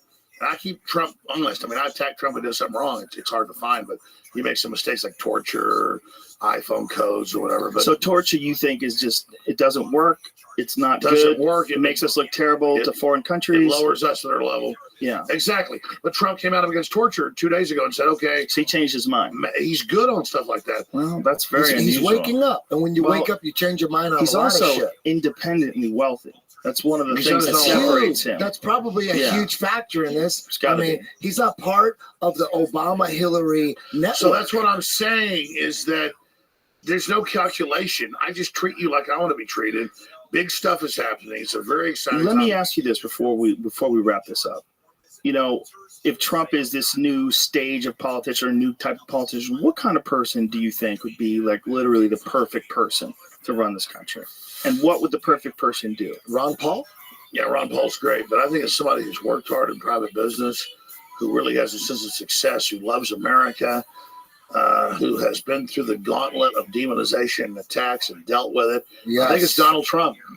I mean, you And look you know- at what he's been through, man. Who's been through this? Think about and it. been a winner over, and I'm not in some cult of Donald Trump. Right. In fact, I want to hate him. I want to not believe he's so good. But man, when he calls up and can like read your mind and knows what you were just thinking about, you're like, man, this guy is like God of the devil. This tax thing is very fascinating. It's Oh my it's going to be God. very interesting He's to see gonna how raise people taxes on receive rich that. people. It seemed to me, I'll pay it. the mainstream No, but I mean, media you're not even is rich. doing Billionaires everything. are going to pay. To me, every time I turn on my iPhone, you know what? I didn't ask for fucking Fox News Bulletin. They force feed you. CNN. They force feed me every morning. CNN. So when Yeah, I they turn don't on my feed phone, you Joe hold Rogan on. Experience or Yeah, InfoWars. yeah. That's why you They got to search feed it out you- because Joe's real, I'm real, you're real. Whether we're perfect or not, it doesn't matter. We want to be real. Everyone should human intelligence support this podcast and InfoWars and the Joe Rogan Experience and make this dominant, which it already is, just to say, listen, bitches, you may force feed Eddie Bravo a bunch of CNN, Fox News shit every morning, but you're fucking getting the Joe Rogan Experience up your fucking ass. Whoa, Holy Jesus shit. Christ. I That can't was believe you went amazing. there. Every time I turn on my phone, I look at what is CNN trying to fucking force feed me? Yeah. Since Boom. when does an iPhone force feed you the possessed demonic And it's always PCP jizz of fucking Anderson Cooper? Anti-Trump. Disease. Every day. I'm on the, Hold on. the You show. know, Anderson power Cooper structure's seems like bad. anti-Trump. They're anti-Trump. Taking a shit. What's that tell you? Anti-Trump. But isn't Taking a Anderson shit. Cooper a nice guy? Seems like a nice guy. CIA, admittedly. CIA? He worked there like in college, right? No, beyond that. Beyond that? He admitted it? He's part of the like WIMP CIA. Wimp Operation CIA. Mockingbird. Wait a Real- minute. hey, let's- Wait a minute. CIA has a WIMP division? They have if you're the Astor family like he is, Yeah. or the Vanderbilt or some John shit. Vanderbilt, John Jacob, Mr. Meyer Smith. His name is my name too. If you, All right, folks. That's a wrap. no, it's not. No? You have to Wanna make keep fun of going? me at the very end. We're talking about I understand. transcendental, transcending information here, Joe. I think. Sometimes we're talking about Now, that. Infowars.com and Joe Rogan Experience and Eddie Bravo. Eddie No Bravo. more radio. Hey, Eddie hey, Bravo if you Radio, wanna bring soon to Eddie return to Bravo Radio, we'll do a Infowars.com. rock and roll conspiracy theory Oh, on your Jesus. network. If not, He believes the CIA if created not, Jimmy be I'll honest, Epstein. say no, let you I don't go. give a shit. What? How does this go as well as you thought? Be honest. Better. Better. This was fun. I Yeah, enjoyed this it. is awesome. I enjoyed it. What do you think it would be? What? What did you think your 9/11 episode would be? Oh, I thought it'd be exactly like. This is as good as I could have hoped. We had a good time. We had a lot of laughs. We talked about some real shit. We brought up some news articles that confirm a lot of the crazy things that you're saying that make people like all those new arrests. They're new arrests about pedophiles and sex slaves. Like Holy shit! If that's real, what story was what news source was that story? That's And how many? KTLA. Yeah, it was right. And how many different? Is it like all over the place on the internet and a bunch of different news sources?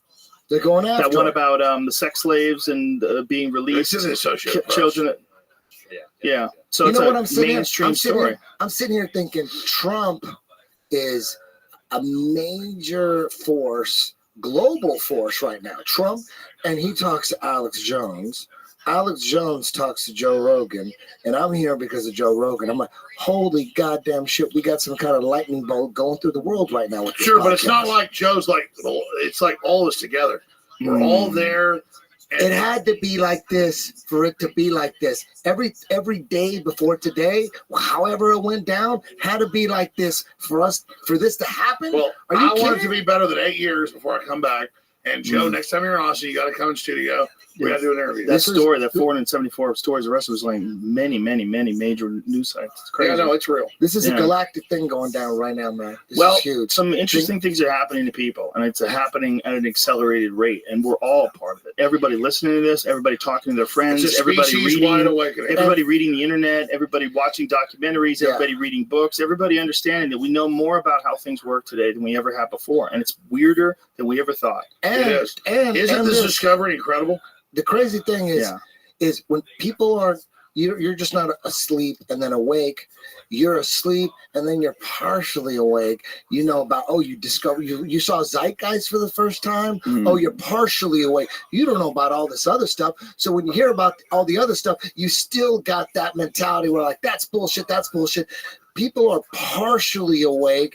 Not everybody Well, a lot is of it fully is awake. bullshit, though. Yeah, That's the problem. There's yeah. a lot of wacky conspiracies out there. Like dinosaurs aren't real. Loch Ness Monster. Dinosaurs aren't real. Hey, Loch Ness you know Monster, what? they Who believe knows? is a shark. They believe it's a Greenland shark, I think. Greenland sharks are Yeah, the way- they think it's a shark that's like millions of years old and got into that water back when it was connected to the ocean because it's an ancient creature. And they used to think they're extinct, but now they don't anymore. They found some. So they think the Loch Ness Monster, that makes sense. Or like a That's sturgeon. basically 25-foot great It's white. like it's all Yeah. about where you get your information from. No, You know, no, when no, you no, break no, it no, down like a sharks scientist, fly. like It's where did things you growing get the on top of information from? You know, Jesus, that's guys can't talk over each other. that's what it comes down Well, to. I'm hardly talking.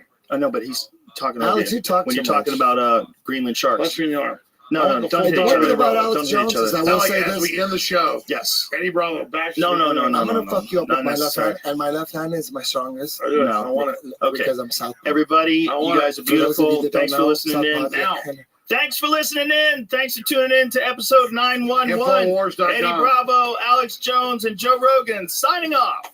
All right, Joe, we got to do it again soon.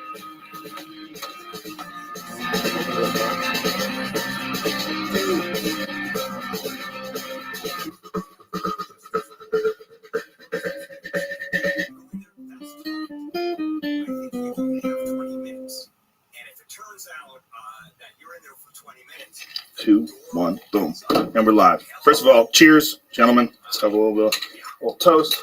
Relax. Bob, thank you very much for doing this. I really appreciate it. I understand that you've told this story many times. You've been grilled many times, and it's very stressful for you. So I really appreciate your time. For people who don't know the story, there's a documentary. Jeremy Corbell has a documentary out right now. It's called Bob Lazar, Area 51 and UFOs. And flying saucers. And flying saucers. Bob Lazar, Area 51 and flying saucers. Okay. I first heard your story decades ago. I told you last night when we went out to dinner. I've seen pretty much every interview you've ever given. I've followed the story incredibly closely. But for people who don't know the story, let's give them the bullet points. You used to work at Area 51. And Area 51, you let like, huh? Well, we want to be accurate. Okay. Area S4. S4. Okay. It's about 15 miles south of Area 51. Okay. You worked in how would you describe it? I guess within the Area 51 compound, you can call that a subset of Area 51. And you got that job. Before that, you were working. Before that, I had worked at Los Alamos Right. National Labs in New Mexico. And you were involved in what kind of work? Nuclear weapon development, physics. I mean, they do everything there. So how do they approach you? to say, hey, Bob, why don't you come on out to the Nevada desert? Well, the way this went down was, at that time, it was 1982. I had put a jet engine in my Honda, and Los Alamos put it on the front page of the paper. Said, Los Alamos man, physicist at the lab, built this 200-mile-an-hour, Honda jet car that I drove to work every day. So I was known in Los Alamos, the guy with the weird car, and you could hear it from a mile away. Anyway, the day that came out on the front page of the paper was the day Edward Teller, the father of the hydrogen bomb, was giving a lecture down there at the lab. And we didn't have much going on that day in our group, and I asked if I could go down there. And I went down there early, and Ed Teller was outside, leaning on a brick wall there and reading the front page of the paper. Now, this is a guy out of history, so I introduced myself. Hey, I'm the guy you're reading about there. And we talked for a little while, and it was cool. Fast forward to years later, I had moved out to Las Vegas and had, left Los Alamos and, went on to other things. And I wanted to get back into the scientific community. I left to start other businesses and that sort of thing. So I sent resumes out, and one of them went out to Ed Teller and referenced our meeting, back in the day. And anyway, he remembered me and gave me a reference, somebody to contact at EG&G. And that's pretty much how it started. So you get a phone call or a letter? Like, what do you get? Well, I got what did I get? I got a letter initially, and went down for an interview probably a couple times. And it was down at EG&G Special Projects, which was at McCarran Airport at that time out in Las Vegas. And did they give you any sort of job description, what you were applying for? They said it was for I can't remember exactly what they did. This was a long time ago, but I think it was advanced propulsion or something like that. Something relatively generic. And they said it's in a remote area. It's going to be some days on, some days off.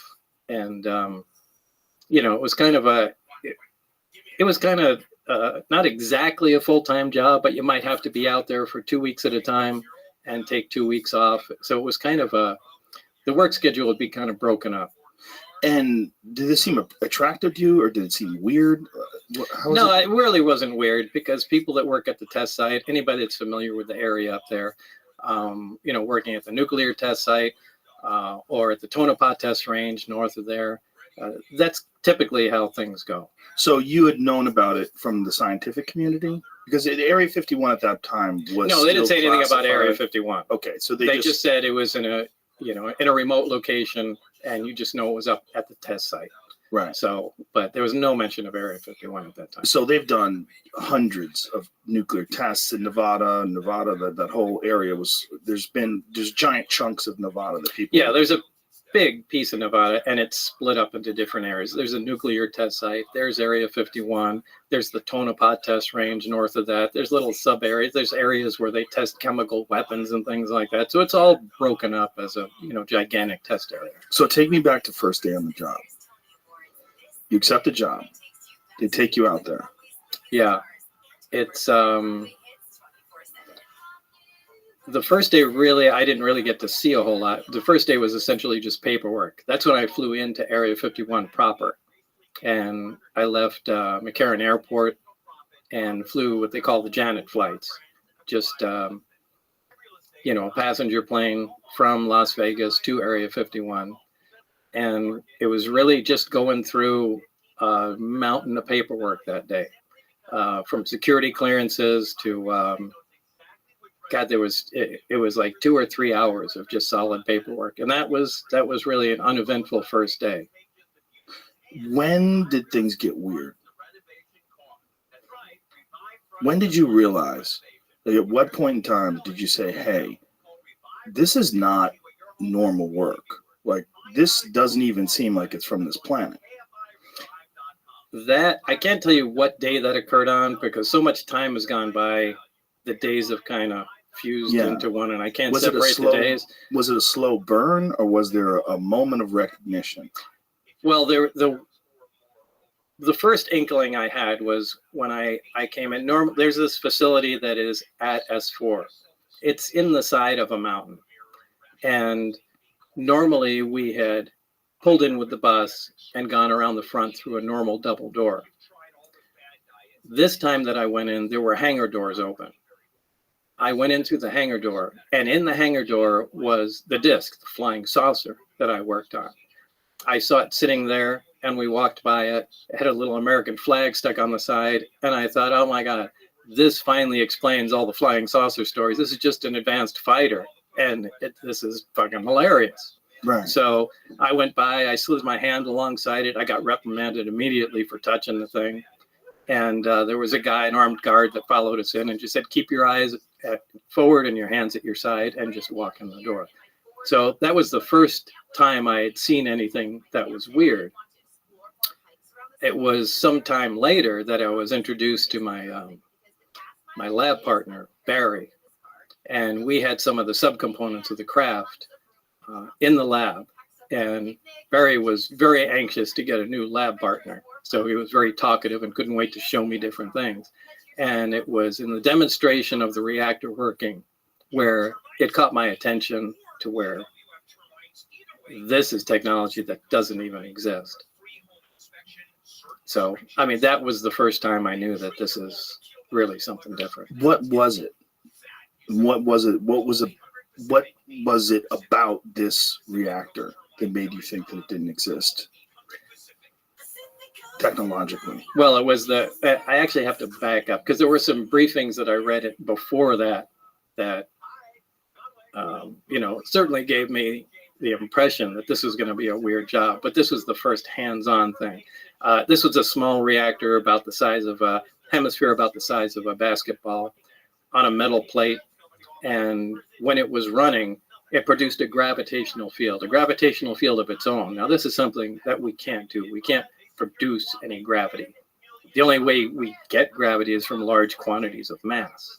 But there's no machine we can have that turns on that makes gravity. Like, you can turn on an electromagnet and it makes a magnetic field. We can't make a gravitational field.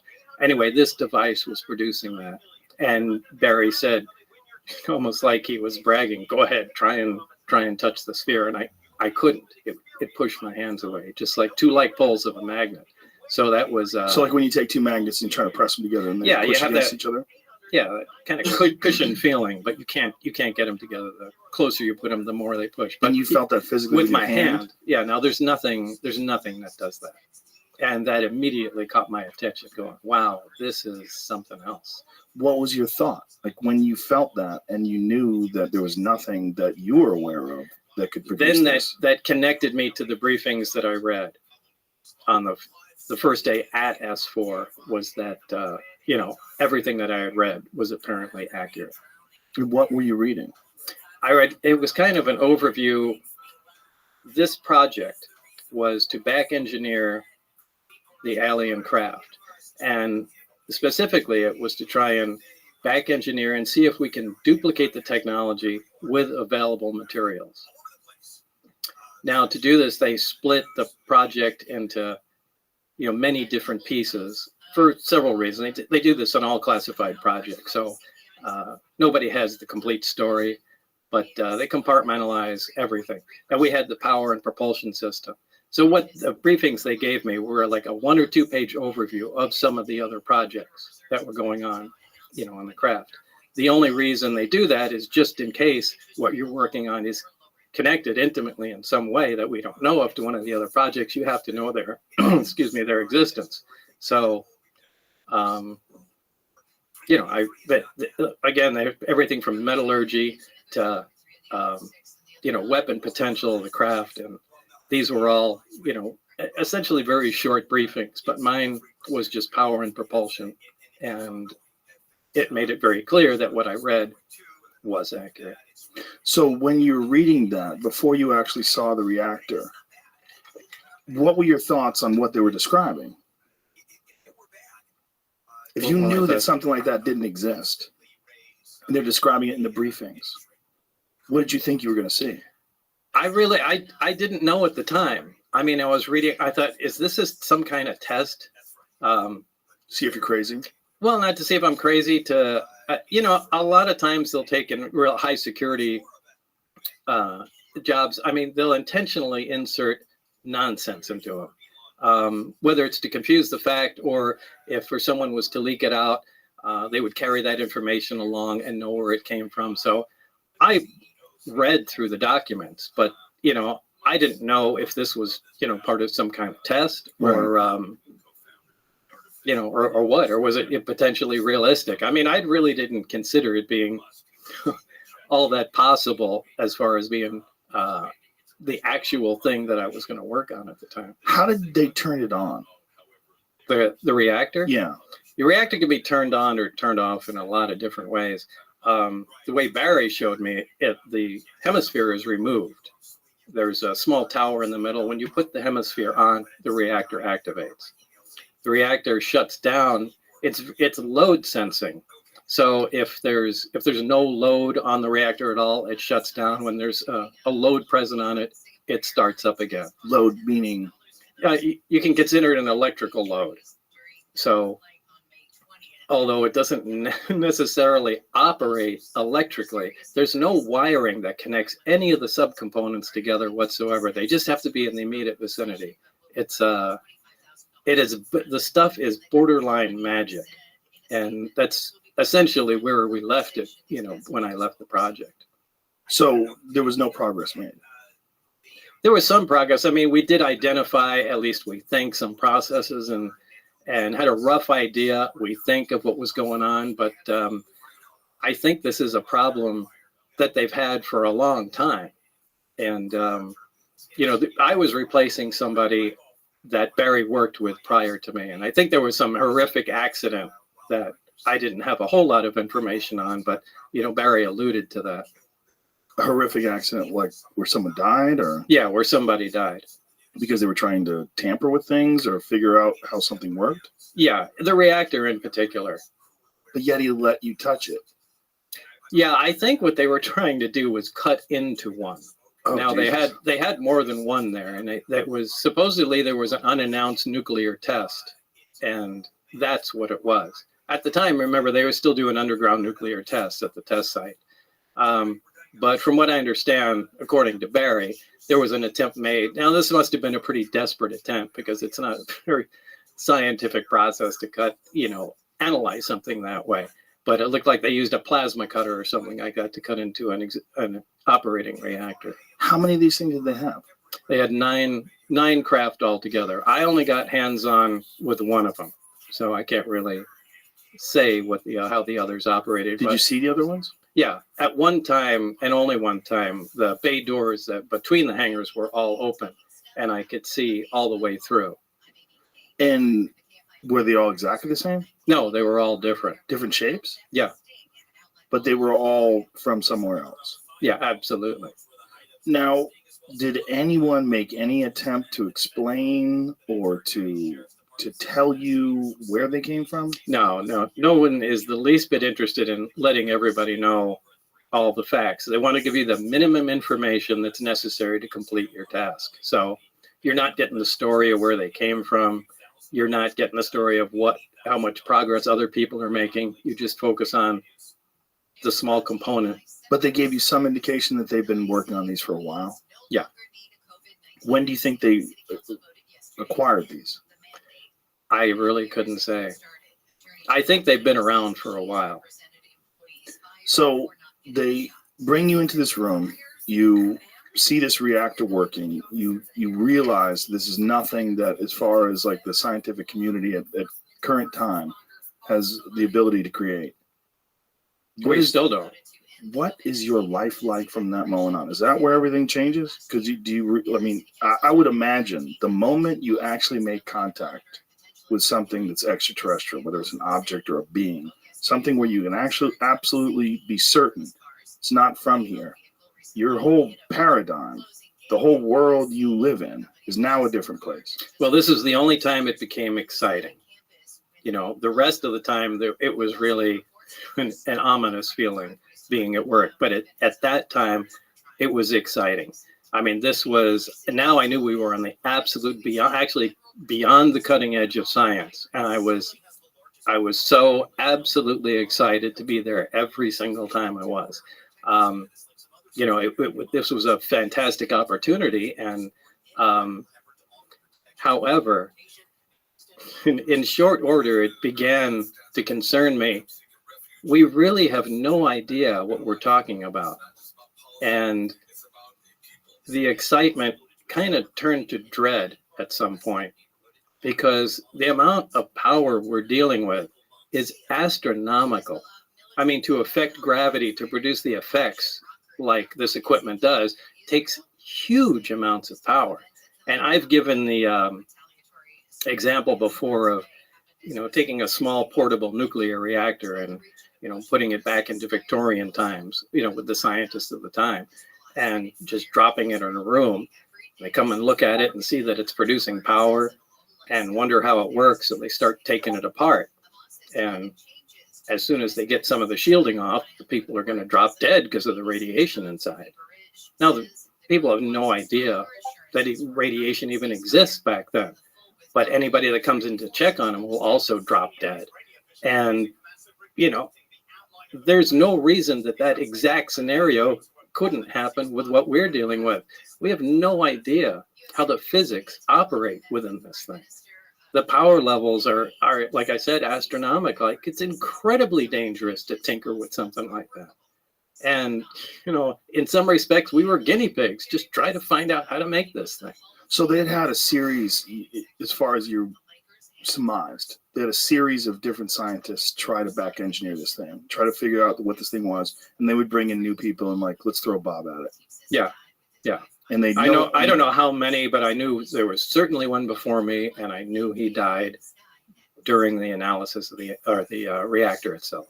And you don't know how many have worked on it, and no one gave. This any could have been there indication. for 50 years. It could have been there for 5 years. When they're giving you instructions, what are they saying? Like when they're giving you direction, they're showing you all this stuff. Like what are they saying? What specifically? What are they asking of you?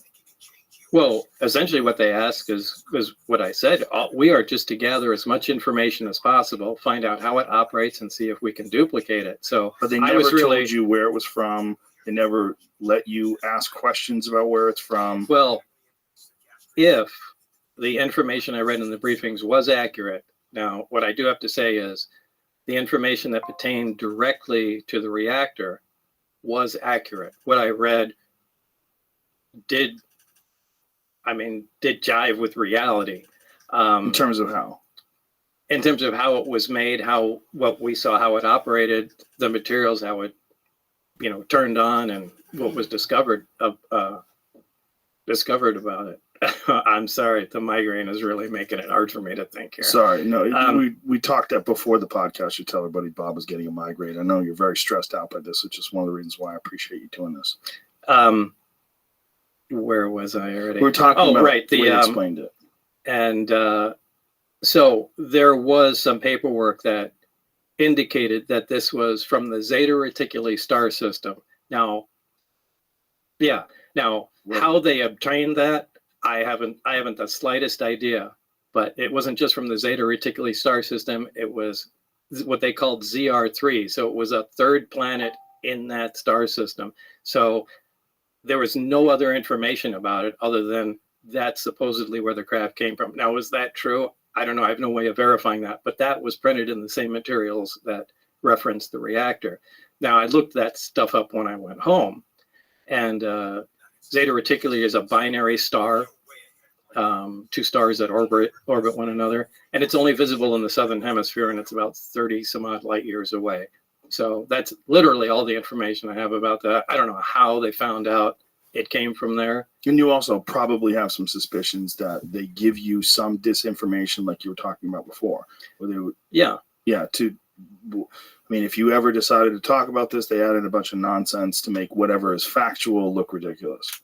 Right. Or be able to trace it down. Like, hey, this fax came out and, you know, this Lazar guy said it came from Zeta Reticuli, so they knew it would When be you me. read Zeta Reticuli, were you like, what in the fuck is this? Well, reading all of the stuff, it was, what in Right. the fuck is this? You're like, why did I sign up for this? Like, what? No, it would, to me, this was cool. This Right. was interesting. I said, I was just excited to be out in a secure area, in the middle of the desert. I said, Right. this is awesome. I How love old are it, you at the time?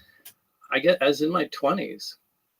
Yeah, so you're probably like totally geeked out. Oh yeah, this was great. I mean, I was excited. So I didn't care. I'm reading through everything, and So you read through all the Zeta Reticuli thing, but then when you see the actual starship with the little American flag sticker on it, well, I think- was that later or before? That was before. So before. So you see the thing before, and you say, "Oh, this is American." Wait, what's that before? Hard. So many years. Yeah, I can't. Either way, it doesn't matter. The days have fused together. It's so hard to separate what happened in each visit to Do you the remember place. the thought process when you read that it's from Zeta Reticuli? Yeah, it didn't hit me like a ton of bricks or anything. It was just like, yeah, okay. And, You think it was bullshit? I don't know. You just were I like, don't. okay. Now I don't. I mean, because when I Right. read it, I hadn't verified anything, and this was just a bunch of stuff I was reading, and I thought maybe after this they're just going to give me a test and see what I can remember in Right. crazy information, and, Right. and it would. But like I said, when I finally went in with Barry, and had hands-on experience with what they were talking about, it took on a completely different meaning. So there's a plate, there's this thing that looks like a half a basketball, and when it's on, you can't come anywhere near it. You can't touch it. Right. How is, what is gravity about that? Like the concept of gravity, most people is gravity is bringing something towards it. Right. Well, I guess you would say it's anti-gravity. It's gravity shifted 180 degrees. It's anti-gravity. And did they have any understanding about what could possibly create this effect? Did they have any areas where they'd like you to look into? No, they knew there was a fuel source in it, and they were proficient at making it work. And again, my analogy to something like this is you can drop a motorcycle off in the wagon train days and just leave it with the keys parked outside, somebody's place. Everybody will come around it and they'll poke and prod, and eventually they'll turn the key, get it to start, and become proficient at riding it. Yeah. But they won't be able to understand what the hell's going on. They won't be able to make the plastic fender, much less anything else. And I think that's exactly the state we were at.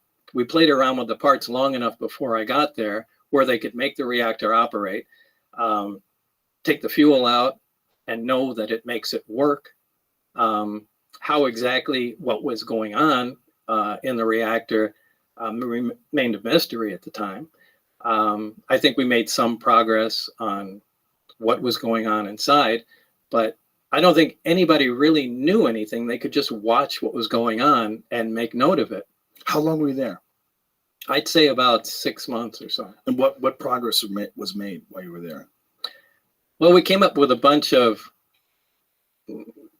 reasonably good ideas about how the reactor worked. And one of them was the square base of it was essentially like a cyclotron, which is a small particle accelerator, a circular one. Particle accelerators, linear particle accelerators, are just a, long tube essentially, and they accelerate particles with high voltage and, radio frequencies till they reach high speeds. But a cyclotron does that in a small circular area. And there's this very heavy element fuel, element 115, something that wasn't on our periodic charts at the time. But it is now. It is now, yeah. When did it become on the periodic table now, the way the charts now? I don't remember. Do you remember when they... 2004, Darmstadt, Germany, I think is where they first fabricated 4 atoms. They lasted 220 milliseconds with the atoms. It's nothing, right? And then it later was discovered a couple more times they could fabricate it. Then they gave it a place then on the periodic chart after that, called it Moscovium. So they told you about this stuff in 1982? Yeah, well, No, we not kind of... 1982. What year was this? It was 88 and 89 when I you were was there. Oh, okay. 82 is when 82 was I when you were at at Los Alamos. I'm sorry. Yeah. So 88, 89, they told you about this stuff. So this was not like... No, they didn't tell me about it. one of the things that this group came up with. Mm. God, I keep losing my train of thought with this thing.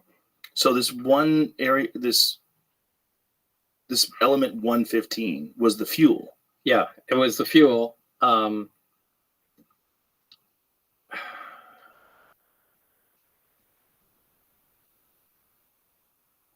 The world will forgive you for having a migraine. It's really hard to think through this. Just give me a minute. We'll just give you more booze. I just want to say one. Yeah, definitely. I was going to say one thing. You know, but for the last 30 years, people have just been on the attack on Bob. You know, getting to know him, the personal effects on his life. It's really hard to understand unless you meet his family and his wife. I mean, this is the last thing he wanted to fucking do was have to talk. Yeah, we should explain that, Jeremy. That you and I had this conversation. I watched your documentary. We had this conversation, and I said, I have to talk to him. Yeah. The document, there's been detractors. There's been a bunch of people that called bullshit on many of the things that you've said. But over time, many of the things that you talked about, even in the 80s, have proven to be true. Things that people said were not true were proven to be true. Element 115 was one of them. Right? Right. Element 115, the fuel they had, was stable. In other words, it didn't decay. It wasn't emitting radioactivity. When they synthesized the 2 or 3 atoms of the 115, it did decay, and it was not a stable element. So they're kind of 2 different things. But this is kind of typical. Elements always have, or pretty much always have, stable isotopes and unstable isotopes. Like I think cesium has like 30 unstable isotopes to it. So, hydrogen, for example, you're familiar with hydrogen gas. It's stable. It's not radioactive. But there's also 2 other types of hydrogen, deuterium and tritium. And deuterium isn't radioactive. It's another stable isotope of hydrogen. But tritium is radioactive. Now, they're all hydrogen, but they just have different amounts of neutrons. So it's the same thing with other elements and element 115. Depending on the amount of neutrons it has,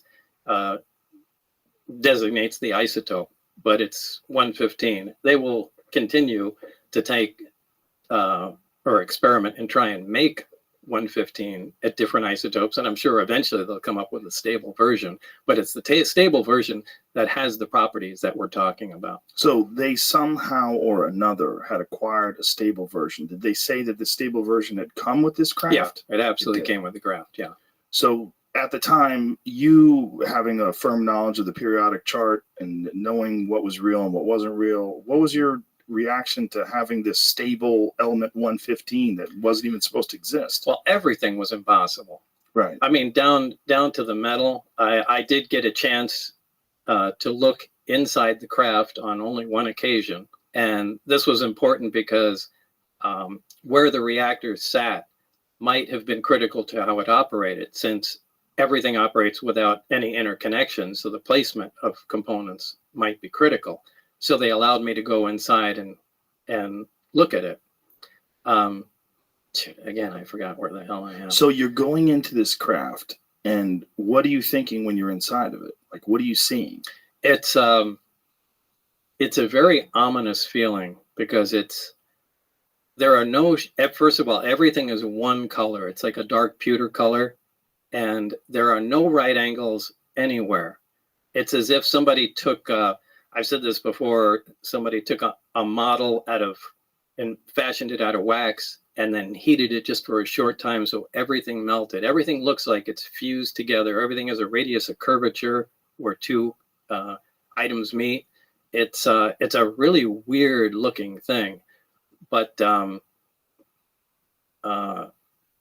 was almost nothing other than a small foldable hatchway that looked recognizable. Everything was really unworldly, to pick a way to describe it.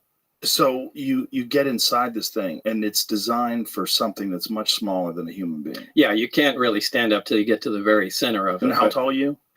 I'm 5'10". And what do you think this was designed for? I'd say something close to half my height. Wow.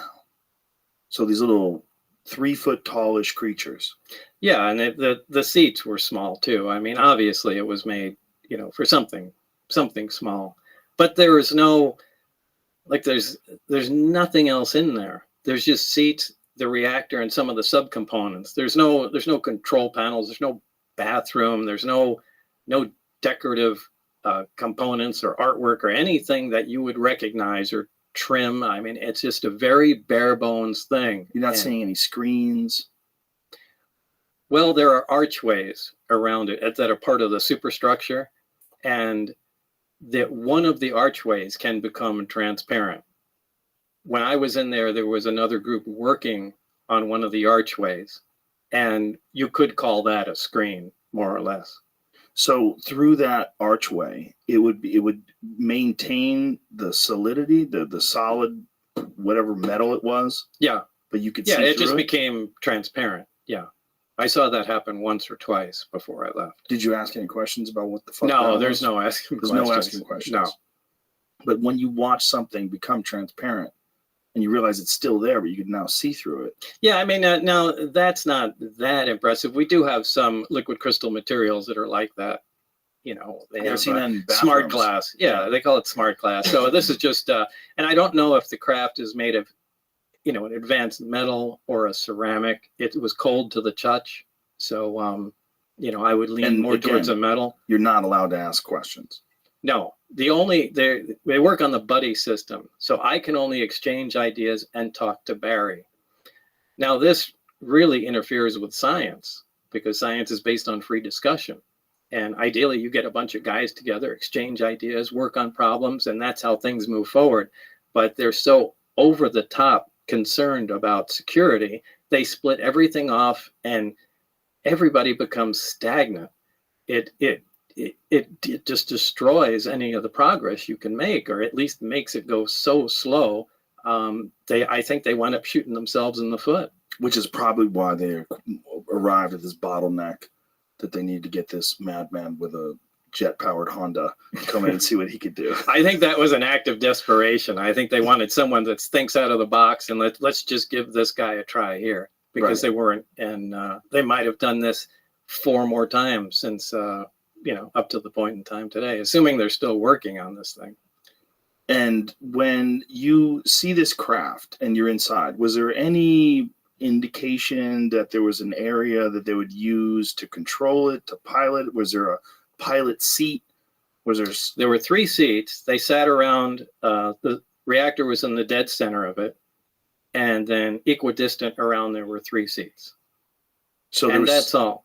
There was a large, they're not consoles, they're large rectangular objects, also spaced equidistant around the center. There's nothing on them. There's no buttons. There's no lights. There's no control. Look the same color, the same Everything thing. is the same It's color. just a different shape. Right. And directly underneath them, there's 3 levels in the craft. The main level is what we're talking about. Directly under that, those are the gravity amplifiers, the big rectangular objects. Underneath them are the gravity emitters that look like, for lack of a better word, a trash can hanging on a pipe. 3 of those. And then the top layer, this is just my personal belief, I think that has to do with a navigation or their version of a computer with some planar panels, sensor panels around the craft that we would call portholes, but they're not portholes, they're just black areas. And I think that just determines its, you know, position in space. But I physically was in the center section, and I stuck my torso in the bottom section and hung upside down so I could see how the gravity amplifiers were positioned. What is the roughly the size of this thing?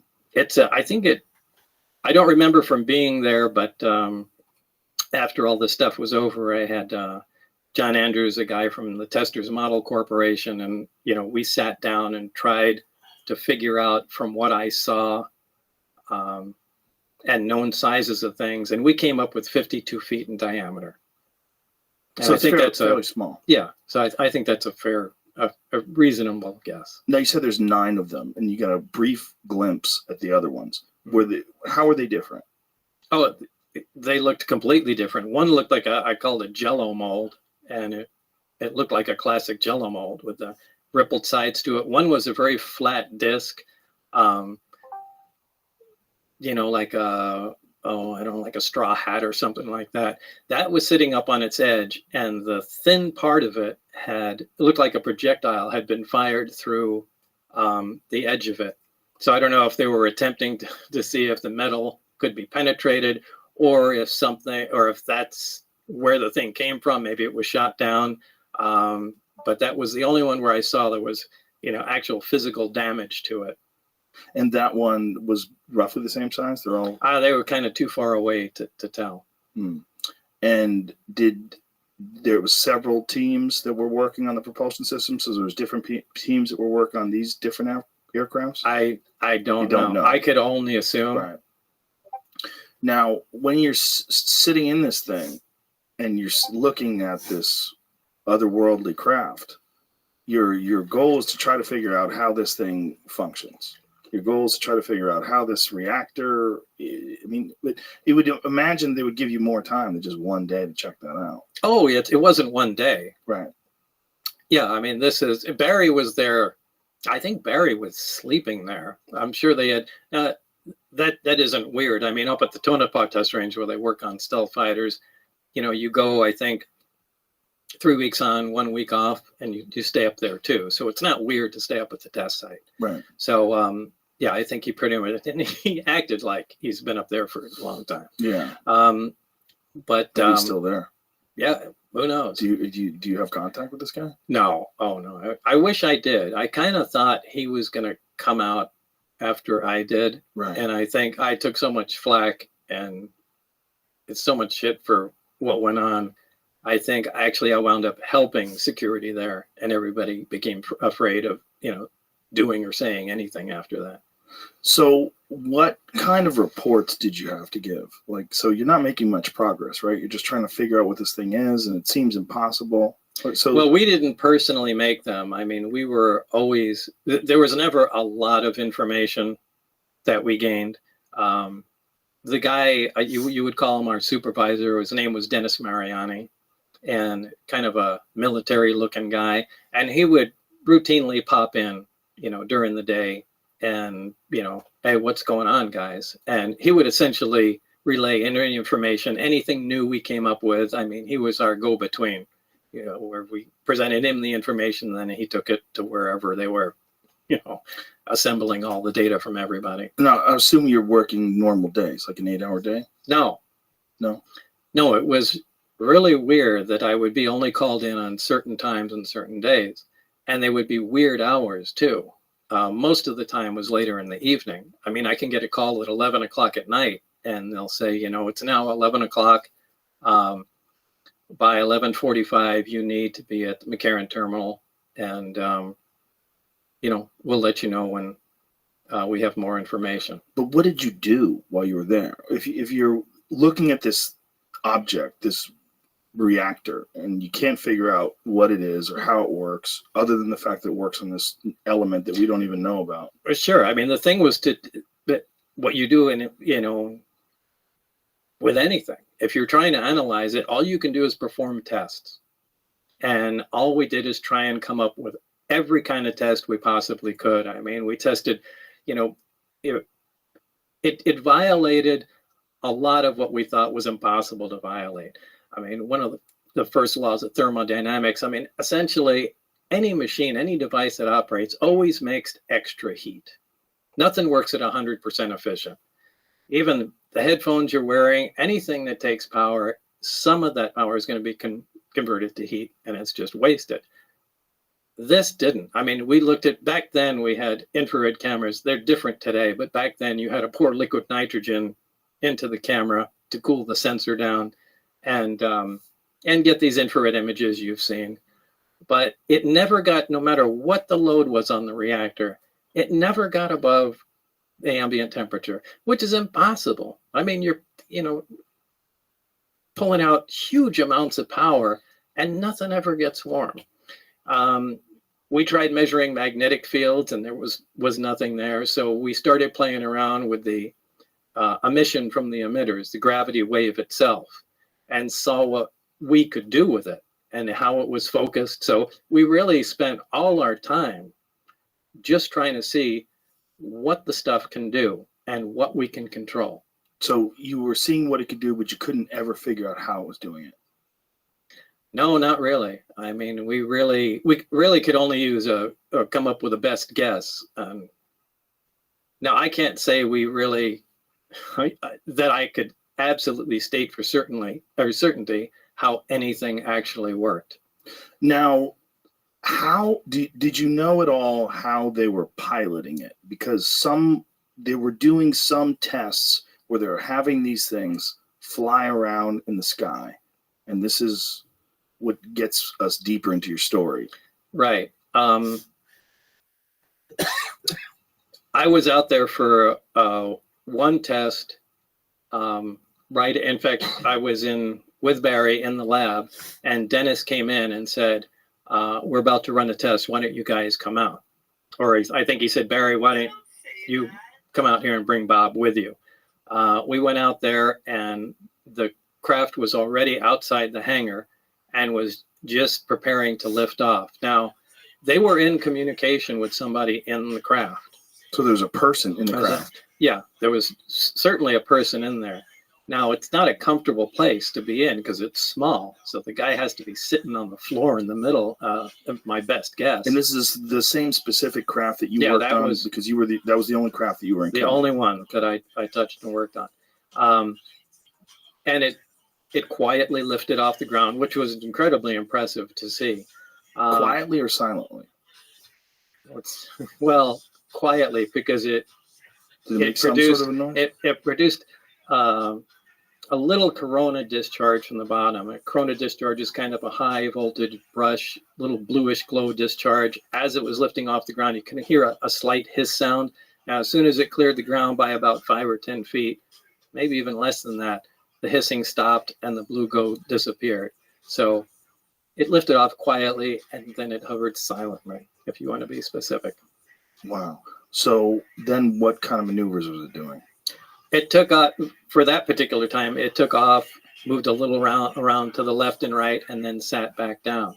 The craft itself, they communicated with it with because I saw the guy talking in a regular VHF radio to the person in the craft.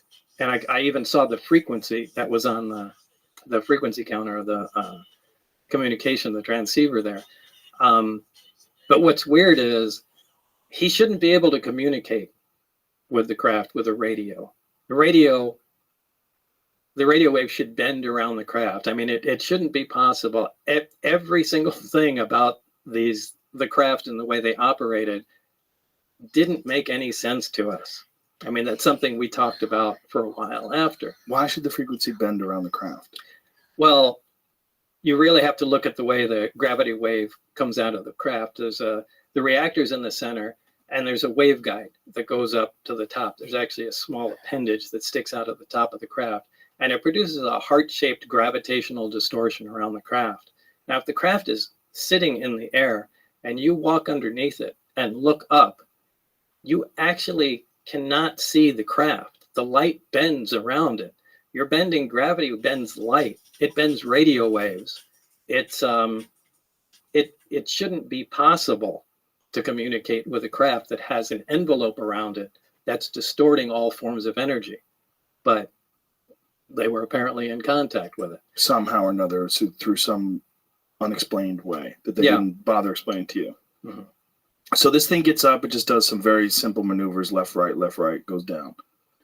And did they discuss this with you? I mean, they said they wanted you to see it. No, they just wanted, they didn't discuss anything with me. It sat down, we looked around for a bit, and Barry said, let's go back. We went back in the lab. All we got to do was see it. Fast forward to some months later, I did have the test flight schedule of the craft. Now, they had times they had designated high performance tests. This obviously wasn't one that was a high performance test. The high performance test goes above the mountain range, and they do much more radical moves with the thing. Look, this is a prized item, and they're not doing anything like taking it out of the atmosphere or flying around to other countries or anything like that. They just play with this thing right over the test site.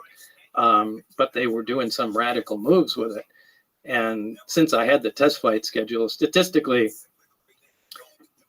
the amount of traffic in the surrounding areas on the highway was lowest on Wednesdays. And that's why Dennis told us that all the test flights occurred only on Wednesdays, because it'd be the least chance that anyone would see what's going on.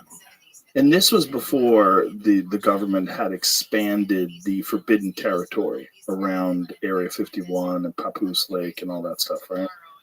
Yeah, I think that occurred after my story came out. Then people started going up on the mountaintops and trying to look down into there, and they kind of freaked out and then did the land grab and pushed everybody back. But yeah, that I think all that occurred long after that I came out. So you're working there, and while you're working there, you're under this crazy schedule.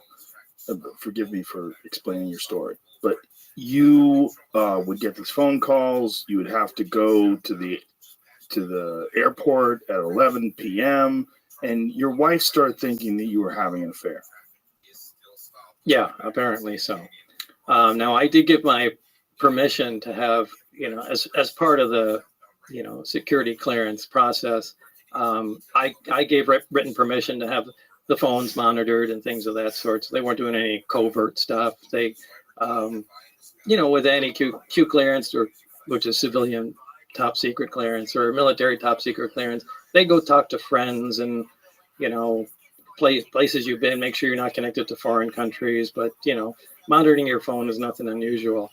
However, they insisted that, you don't even talk to your loved one, to your partner, to your wife, whatever, about what's going on. So she was essentially in the dark and didn't know the phone was being monitored. Well, part of the security clearance is that not only do you not have any connections to foreign countries and aren't a maniac, but you have to have a stable home life too. Well, she started having an affair with a flight instructor. Now, they were monitoring this on the phone, and they knew it, and I didn't. So they stopped me coming in, and their attitude at the time was, we need to see how this is going to play out, and if Lazar is going to get a little weird or anything. So let's just, hold him off from coming in and, see what happens. And they explained this to you, what was happening? Well, after the fact, yeah, because time kind of went on, and there were guys that were following me around, and I started getting a little concerned, going, well, shit, are they booting me out of the project? And if so, they're not just going to let me hang out at home and go get a new job knowing what I know. So as time went on, I started getting a little concerned, and I took my closest friends and just kind of got together and I said, hey, remember that job I told you about? This is what's going on. And you don't need to take my word for it. On Wednesday night, we need to all go out here. I want to show you what's going on. So I took everybody and we went out to, remember, since I had the test flight schedule, and went outside the base, out into the desert, and so everybody could see, one of the high performance tests. And, it left quite an imprint on everybody. So they knew I wasn't. And there's videos of these tests, right? Yeah, but remember, this is it's in the dark in the 80s with a big monster sized camcorder, and you got, a bright light jumping around. But yeah, I mean, we did video of it, but there's no, by today's standards, it's. But is your video specifically available? The video that you took?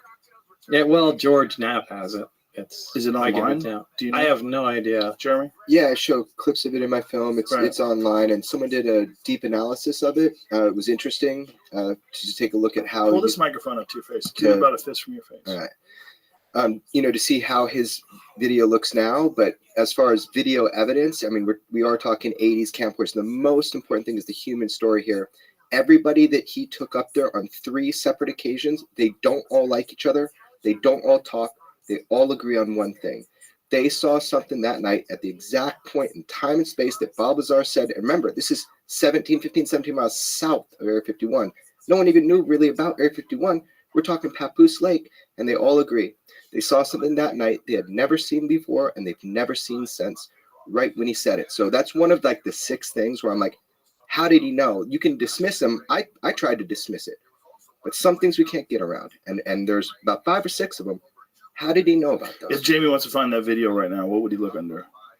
Bob Lazar, UFO, S4, Area 51, just kind of like that. So it's like the S4 UFO video, Bob Lazar, and a guy does an analysis, but you're analyzing these 80s videos. Right. He from the very beginning, Bob never said, I have proof of my story and I'm going to tell the world. He said at the very beginning, I cannot prove my story. That's not why I'm telling this. George Knapp convinced him to tell people, and he lived through it. And I didn't believe it either until I talked with George. Okay, so you filmed this test flight, one test flight, and then you get caught. Actually, it was, I think, the third time, because we went out there the first time. Everybody saw it. Everybody was amazed because it did some radical maneuvers, and everybody had a lot to say about it. Maneuvers that I've seen the video. It doesn't. I don't think there's something we have now that does that. No, in terms of like a human piloted craft. I mean, I don't know, obviously, with the government. No, it's impossible. Nothing can move like that. And remember, we didn't start filming from the very beginning. We were waiting for something, to happen. The craft took off and it came flying at us, stopped, turned at a right angle, flew back. And then, after it did some, amazing stuff to get the camera. And then we started filming. So it doesn't have all of it on there. It just has some. The way I describe it to my friends, and they said, what does this look like? I said, take a laser pointer and then have a wall and then move it around the wall. Like, how it moves around the wall? It doesn't seem like it has anything to do with inertia or physics, or it's not impeded in any way by the atmosphere. Yeah. That's what it looks like. You're essentially separated from reality, as crazy as that sounds, with being encased its own gravitational envelope. Inertia is not going to affect it. And,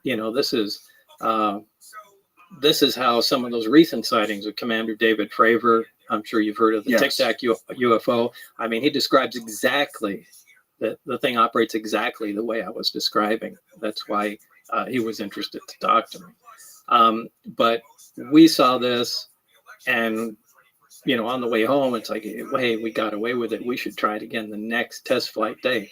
So this became a thing to do. And I think it was on the third time that we got caught. I mean, we started becoming a little careless. I think we took a motorhome out there. And, I mean, it was like the stupidest thing you could possibly imagine. Started tailgating. Yeah, it was ridiculous. And again, you're in your 20s.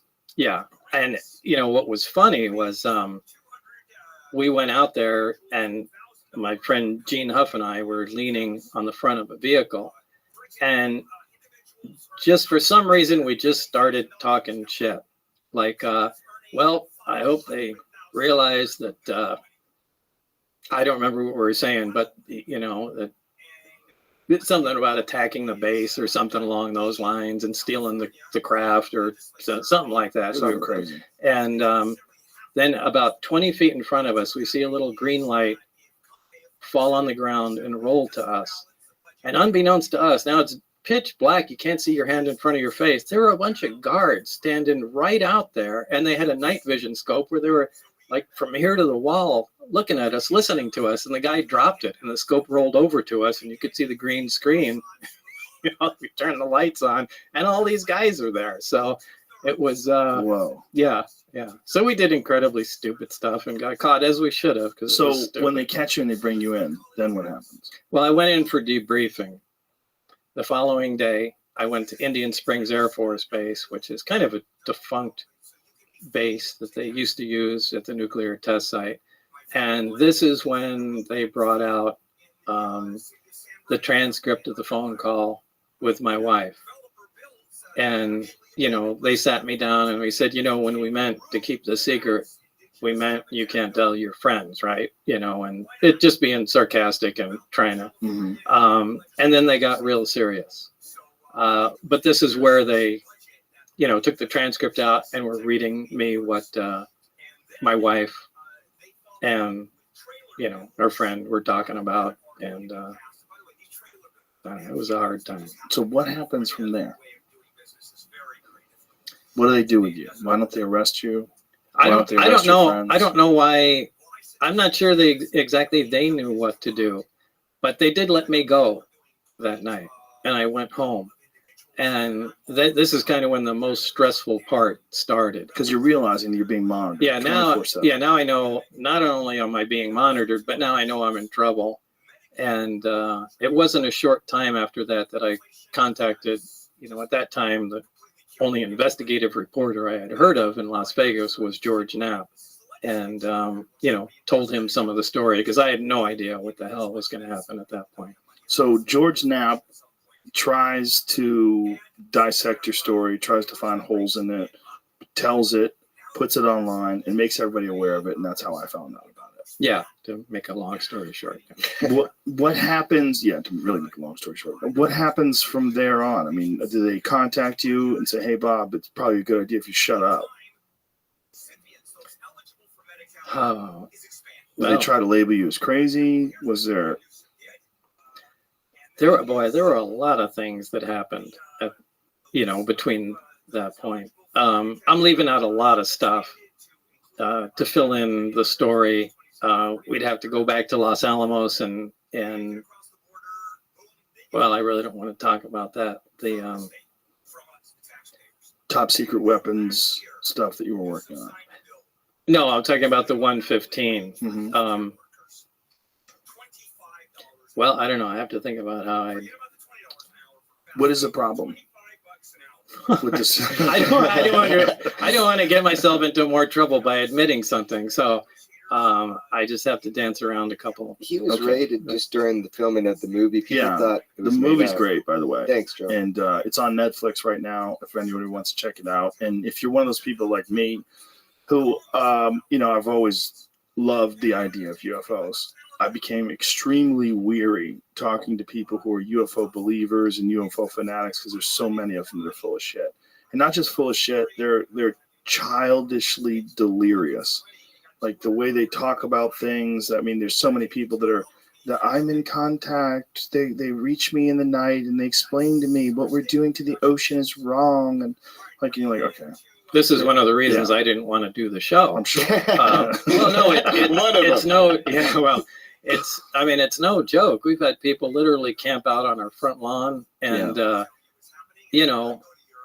in some ways I can relate to some of these people. Maybe some of them did really have some kind of experience or saw something, and all their friends think they're crazy. But hey, now there's this guy I heard on the radio, and at least he knows I'm not full of shit, so I gotta talk to him. Right. And so most of the correspondence I get are people trying to get a hold of me, going, "Bob, you gotta listen to me.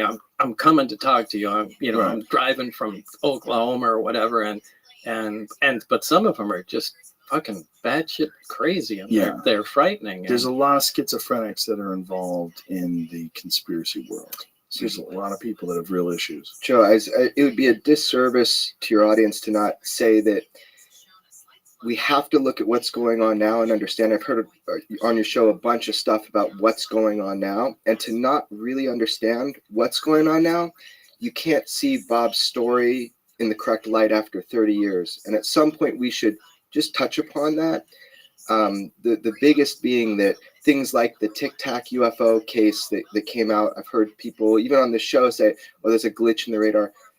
That's a data poor perspective. You just don't know yet what's really going on. Commander Fravor, I was able to get the interview with him to talk with him way before it became public. I got that from him. He saw it. Other pilots saw it. This is a big thing that's going on right now.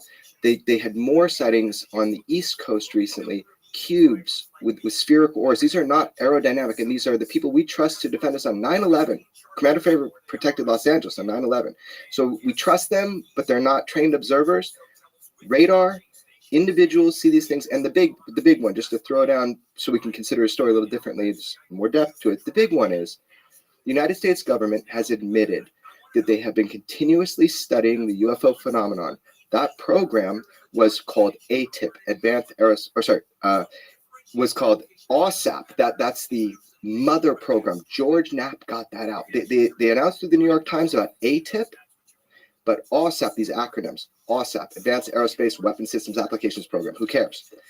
That was the mother program. So they've admitted we didn't stop studying UFOs in 1969 with Project Blue Book. We don't think it's crazy. We actually want to reverse engineer the technology. That's why on your other show, you said, what's this AAV thing? It's like they're making up another UFO name. Well, hold on. There's a reason. Because in the documents, the DIA documents that George Knapp released, that everybody said was fake till now they know is real, they call them AAVs, which is Advanced Aerospace Vehicles. People are getting the acronyms wrong. So the reason for the terminology change is so that we can mimic what we're reading in the DIA documents. People can look for that now. So they changed the names to get people away from UFO or UAP, even like Hillary Clinton said on air, right? So what are you talking about? Hillary Clinton. Hillary Clinton informed the public on Jimmy Kimmel, oh, Jimmy, we don't call them UFOs anymore. We call them UAPs, unidentified aerial phenomenon. Right, so she kind of was giving. The Clintons are very into the UFO topic. Senator Reid, he's done a lot for the subject, the study of it, right? So she informed the public so they could look for the right term. So these terms are important because the DIA in those documents, they've been calling them AAVs for quite some time now. And they changed the name to anomalous. No, that's kind of a misnomer. No, so they always mess around with things, but it's actually advanced. Right, but when they're describing it in the news, they were calling it anomalous aerospace vehicles. Totally, and that's cool. They were also saying anomalous aerospace threats, AAT, right? Because they want the sense of a threat. Right. So my point is, if people don't know this now and they think this stuff is fantasy, this part of it, that we're studying it, that we take it seriously, we're spending money on it, and that we're getting great data from visual pilots to radar. That's why we know it's aerospace. They dropped from 80,000 feet. But guess what? That's the top scope of the Spy 1 radar is 80,000 feet. So the radar system they were using, it was coming from above that. So my point is this. If you don't understand that this is happening, you're just behind the curve because you don't have the information because of the stigma that you're talking about. I saw you get totally upset with the UFO topic. I met you first when you were totally upset with the UFO topic. It's the people. When you're doing your, I'm sorry, man. When you're doing your show, the Joe Rogan Questions Everything, I could see how frustrating it is. Trust me, I have been frustrated to hell. Luckily, my mentor is George Knapp, and he's taught me the pitfalls as I went through it. My whole point in this rant right here is just that we have to now look at Bob's story, but knowing the facts, not someone saying it's a bird, it's a plane, it's a glitch. They're not. And so if you don't know that, you just don't have the information yet. Well, not just that, knowing the facts as we know them in 2019, not in 1988. Absolutely. Right. And so what has he said that has come true? He's totally unimpressed with it, right? What has he said that's come true? So I was like, Bob, they've announced gravity as a wave. You were right, man. You're vindicated. And he looks at me and he's like, well, if you think about it, Jeremy, I had like a 50-50 chance. He was not very impressed, right? When did they announce gravity as a wave? So they detected, in a sense, gravity waves. And that who is they? You might know more. There's two black holes that were colliding, and that's how they were able to detect. Yeah, somebody built, I don't know which group it was or what part of the government. That's what Google's for. Yeah. But they, built a gigantic gravity wave detector and pretty much detected that there are such things as gravity waves. First observation of gravitational waves. It says it was in 2016. Okay, the first observation of gravitational waves was made on 14th of September 2015, as announced by the LIGO and Virgo collaborators on the 11th of February 2016. Previously, gravitational waves had only been inferred indirectly via their effect on the timing of pulsars in binary star systems. Dun, dun, dun. The waveform connected by both LIGO observatories matched the predictions of general relativity for a gravitational wave emanating from the inward spiral and merger of a pair of black holes around 36 and 29 solar masses and the subsequent ring down of the single resulting black hole. Whoa. Well, he was in the 80s. The predominant theory was gravity is produced by gravitons. Okay. Theoretical particles, but they're not. They're waves. They're not particles. And that's so the thought is that the way we experience gravity it's based on mass, which is why the moon, which is roughly 1/4 the size of the Earth, has 1/6 of the Earth's gravity. So there's some sort of a computation you can make based on mass. Right. And remember, we can observe the effects of gravity, but we have no idea what it is. All we can do is observe it, and we can't make it. The only way you can make gravity is just put more mass together, and So- it's just a product of gravity. But if you can if you have a machine that makes gravity, you can pretty much do anything. You can affect time, you can have force fields, all of that stuff that's in science fiction becomes reality if you have a machine that can make gravity.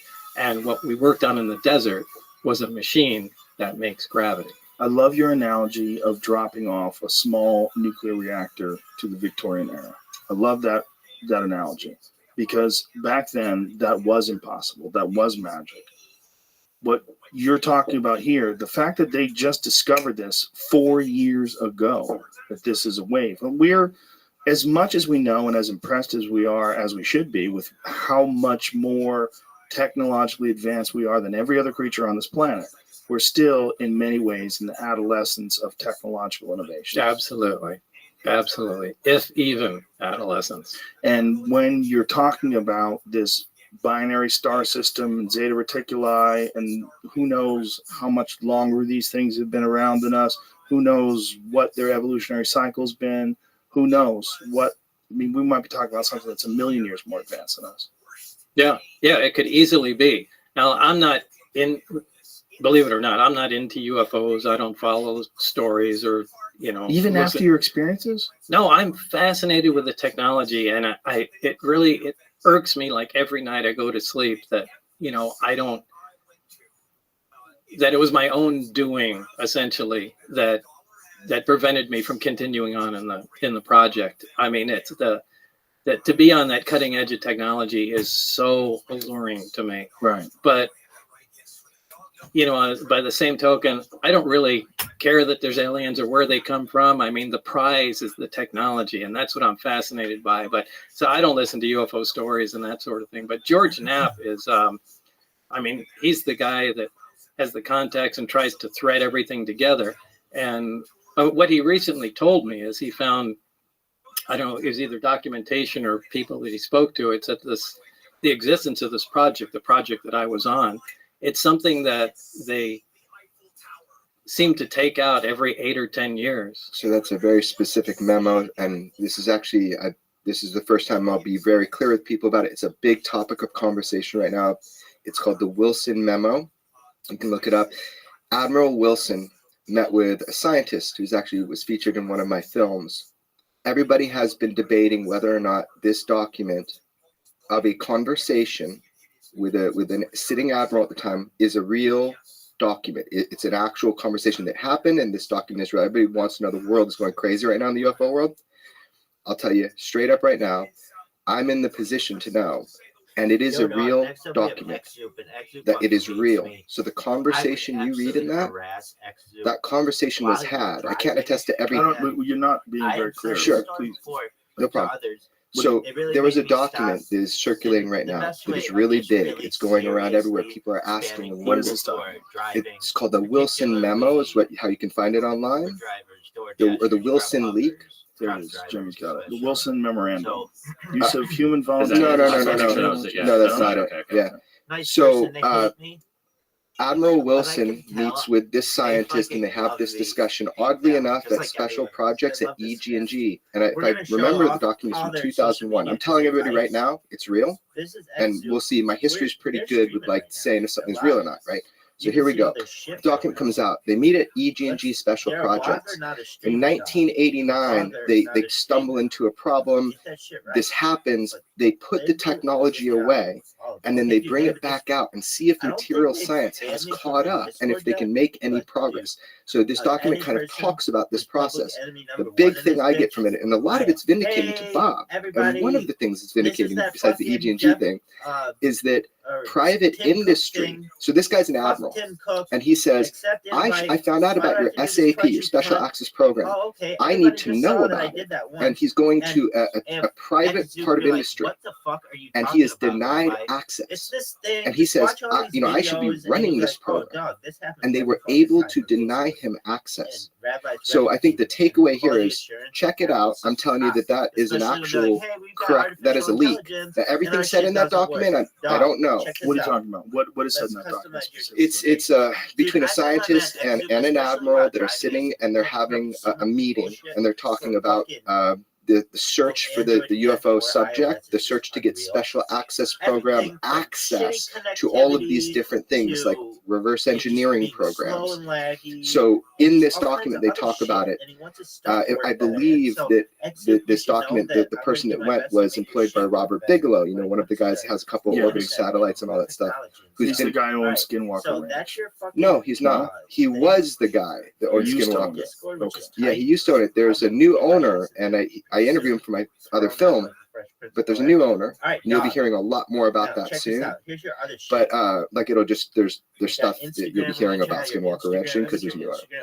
Anyway, the whole point of this insertion here is just that document kind of validates a lot of this idea Bob just said, that they make a little progress, then they can't go anywhere, they tuck it away, and then they bring it back out 10 years later and start working on it. What is the limiting factor? I think Bob should speak on this, but it's the material science. Yeah, it's really where physics is. So I can see them doing that. I mean, I didn't have any information on that, but I think what George uncovered is probably accurate. That we try and do what we can, and once we reach a roadblock going, we really can't figure it out. It's just friggin' put the thing away, wait for science to catch up, and a decade later, let's take the project out again and see, all right, now where can we go? But there's got to be someone who remains informed, right? Oh, yeah. So you've got your scientists like you and Barry. You got your people that you compartmentalize. You got these people working on this there has to be some people that know everything. You've got security, and then someone's going to be on the outside saying, hey, we need people to guard this building. Don't let anybody in for 10 years. I think a lot of that is private industry, and I think that's how they keep it. Yeah, I think that's how they because the government is just so leaky. I think that's kind of what they're doing. That's what the document kind of proves. You just articulated that it is in control of private industry. What private industry? Some aerospace company, something? I don't know. Yeah, the admiral wouldn't name it in the conversation. Right. So they still have these things, supposedly. I would guess. I mean, I don't have any information on that. Have you ever asked anyone that has any inkling of any idea of where they got them or how they got them? No, but something must have been said to me from Barry. But it was just too long ago, and I can't quite remember what was said, but it just left a seed in my mind. I think at least one of them was part of an archaeological dig. So it's old. At least one of them is old. I don't know if it was the one I worked on, but I remember something to do with an archaeological dig. Whoa. So that means it's not just old, it's ancient. It'd be a great Steven Spielberg movie. Yeah. Right?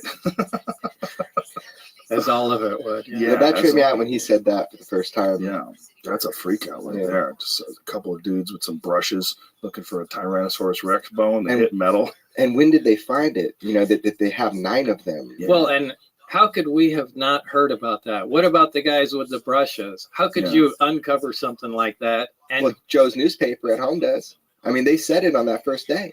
Oh, you mean the Roswell? Yeah, the one you told me. Yeah, I have a cover. What is this here, Jamie? This is the document, but I had to do some digging to find it. Yeah, it's just kind of, so this is where they meet at EG&G. This is Admiral Wilson, and there's a lot more coming out. Now, I want to be clear. George didn't put this out. He didn't leak this out to anybody. This is, I can tell you how Who recorded this conversation. So this was an employee of, at the time, Robert Bigelow. And this is in 2002? Right. Do you remember when he had that government contract called OSAP, the world all knows about now? And he had NIDS that studied the ranch. So that $22 million, everybody is saying it was for ATIP, Advanced Aerospace Threat Identification Program. The $22 million was for OSAP that was pushed through Congress, 3 congressmen, right? An astronaut. It was pushed through. And that's what that $22 million, by the way, they spend more money on Viagra every year than they do studying UFOs. If it was just this program, which I think is funny. They probably make a lot more money from Viagra. They probably do. From UFOs too. Well, you never know how it seeds into population. But anyway, this program, this is what was the mother program. So it got the 22 million. And really, it was to study Skinwalker Ranch. Oddly enough, that 22 million all was inspired by the phenomenon they were seeing at Skinwalker Ranch, because the scientists, they're seeing vehicles come through like a space in the sky. Yeah, we went there. I went there with Duncan. Yeah, we interviewed a bunch of people that seemed full of shit, but a couple that didn't. It was very, very interesting. Totally. And if you look, I spent a lot of time in the area. I'm not talking about those stories. I'm saying there were scientists hired by the government, right, through Bigelow to study the ranch because they thought it was important. And, whatever. The point is that 22 million was to study that. Then we have ATIP, which is like an auxiliary kind of program of military sightings, like Commander Fravers and that sort of thing. This document is just one of those things that has now come forward that through the Bigelow studies, it was government funded, and then it was personally funded and then government funded. It's just one of those things that kind of shakes you, because you got this military guy who can't get access because of the private industry that's holding these non-terrestrial materials, that they can't study it. So that's the claim right now. Give it some time, let people dig more into this. It's fascinating, man.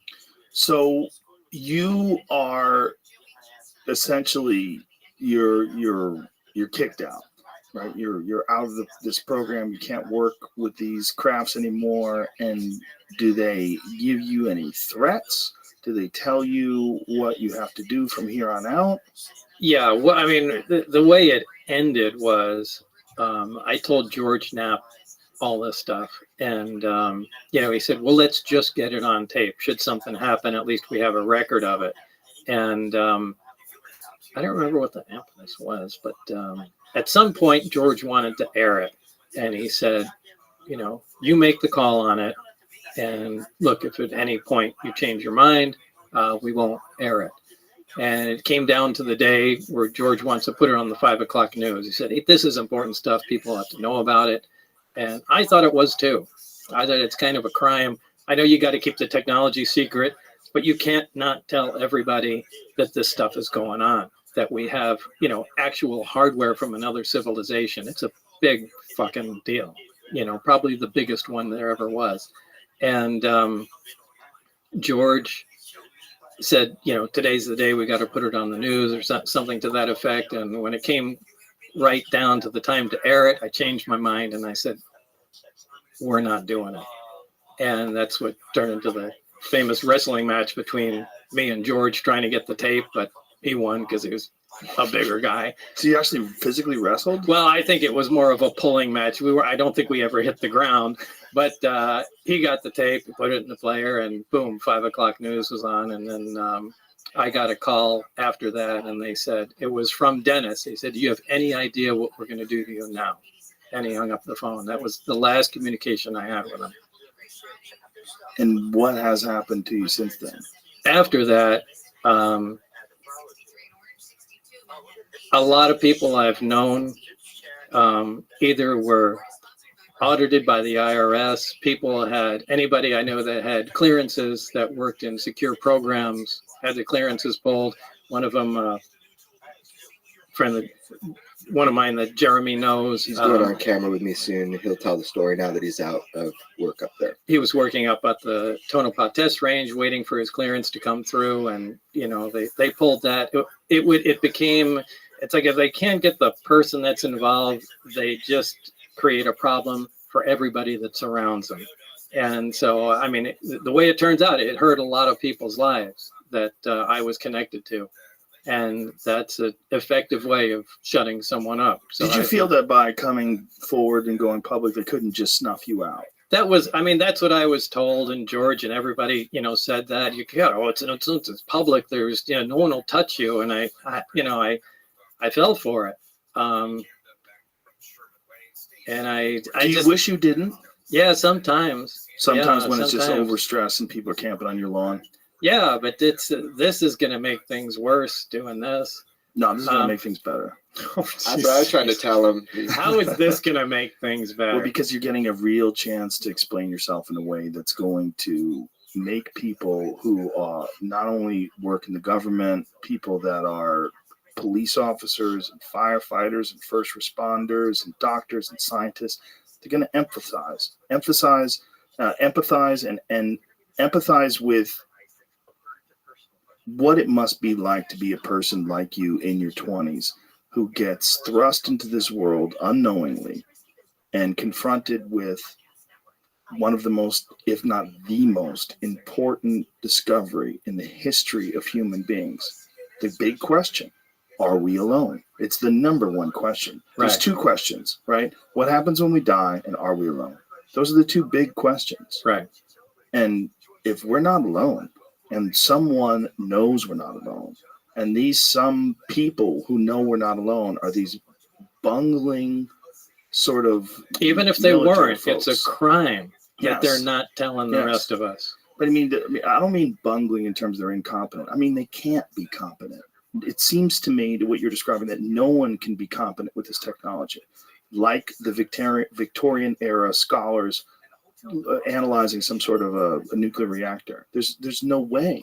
Why do you think they're not telling us? Let's just make an assumption that this is true right now. Why do you think that they're not telling us, that our government doesn't tell us? What's your best Well, thought? let me put it into what you do. If I'm the president, okay, and I get this information, what do I do with this? What do I do with this? There's something that we don't know. There's something we don't understand. There's something that came from another world. We got it tucked away in the mountains. And just wanted you guys to know about it. Hey, sleep tight. Hey, American Idol's on tonight. Who do you think's going to win? Yeah. Who's going to win America's Got that's Talent? not going to happen. So one is uncertainty, and the other one is what Bob and I have talked about a lot. Absolutely not knowing what to tell people because you don't really understand it yourself, even though you've got these. What do you say? If you want to run a government, you want to get people to pay their taxes. But there's something else. Yeah. Because, What do you say? So you have these objects flying with impunity, right? And you have something else. Well, not only that, what can you say? Like, how much do you really know? I think it's mainly the technology. They just want to keep the technology secret because Military. if there's, whoever gets this There's wins, dude. Yeah, They win. You Right. control you literally become invincible once you master the technology. You cannot penetrate a field like that. So imagine I know it's all science fiction, but science fiction turns into science fact. If you have real force fields around aircraft and battleships, you win. You win. You can force your will upon anybody. And like I said, there's so much more to the story. When I was first there were Russian scientists at S4. This was early on in the project. So this was before Operation Paperclip became public as well, right? So I would imagine. that was. I don't know what the dates were. When was that? When did that? Was that 98, I think. 98? Yeah. Yeah, I don't know the dates on that. So it's roughly 10 years later, Operation Paperclip becomes Freedom of Information Act. We're talking about Russia, not Germany. He's talking about Russian scientists. Yeah, but I mean, Russian scientists, a lot of them came from Germany. A lot of those rocket scientists that work with NASA, they all came from Nazi scientists. Got it. So some Russians got some of them. I just know at some point there was intense cooperation with I Russia. mean, even exchanging some ideas on nuclear weapons and EMP tests and stuff, things we would never have discussed with them. But at the same time, it was in the late 80s. They were involved and actually in the area at S4 with us. So And you got to communicate with these guys, or you saw them? no, I knew they were there. Barry would talk about the commies that were there. The commies. Yeah, the commies. And that was back when they were the commies. Right? yeah, It was the yeah, Cold they War. were real commies. At some point, it wasn't our group, but at some point, there was a big discovery made. And this did not happen when I was there. It happened in between my trips to there. And after that, apparently, they decided it was just too cool to share with anybody, and the Russians were never allowed back on the base after that. But you don't know what that discovery was? No, like I said, it wasn't my group. So one of the other groups really found out something. But in typical American fashion, it was, all right, this is ours. You guys get the hell out of here. Was there any inkling that any other government had something similar? No, nothing that I had heard. See, that was the thing that always freaked me out, was why, if something was so superior to human beings, it's almost like visiting an ant colony. Like, why would you go to the queen? I don't give a fuck who the queen is. I'm a human.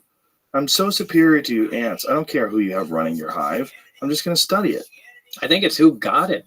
Who got it? Look at the, rocket technology in Germany. But they got 9 of them? Yeah, that doesn't make sense to me either. So they were either in the same area or, one had clues to where others were.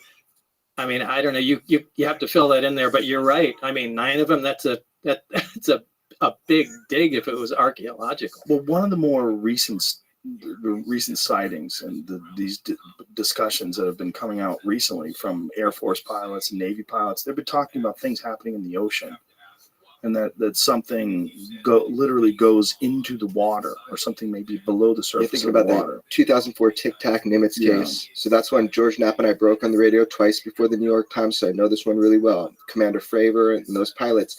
There was a disturbance on the surface of the water. Commander Fravor visually saw what looked like similar to a cross, some object. So it's like as if you have some coral under the water and it's breaking over. Right. The Tic Tac is doing this crazy maneuver that defies. It's a gravity propelled system. They saw it in the sky before they saw it in the water, right? Yeah. So there were radar that was picking these things coming down from 80,000 feet, dropping to 50 feet in less than a second. This is it, Jamie? What is this? Yeah, this is actually on the news today. There was a briefing. So a lot of people get this confused. Not this one then either? No, so that is called the gimbal. So there's 3 videos released by the Pentagon that are all actual. Just play and keep the volume off. Okay. I would really just pay attention to the source videos. So you've got the Tic Tac, which is this object that Commander Fravor saw. Another pilot filmed it with a FLIR pod, and it goes. But this one you see is really important to Bob's story. The gimbal craft. It's been recently analyzed. It's FLIR. Not only does it's definitive that it's not conventional anything by its movements, but there's a pocket of cold air around a propulsion source. So this object, by the way, sat stationary for days, if not weeks. It sat stationary. Yeah, they found it 11 hours later, and they were saying there's no way this thing, using that kind of energy to go that fast, could just hover for the amount of time. Hours. And by the way, you're seeing a very small part of what happened that day. This object was not alone. And so hopefully that information comes out, and we can, I wish we had video of it. I'm sure we'd all want to see it.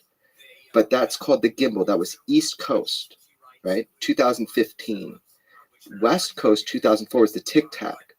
The disturbance on the water, Commander Fravor believes there was something under that water that was causing that disturbance when the Tic Tac was coming around and doing it.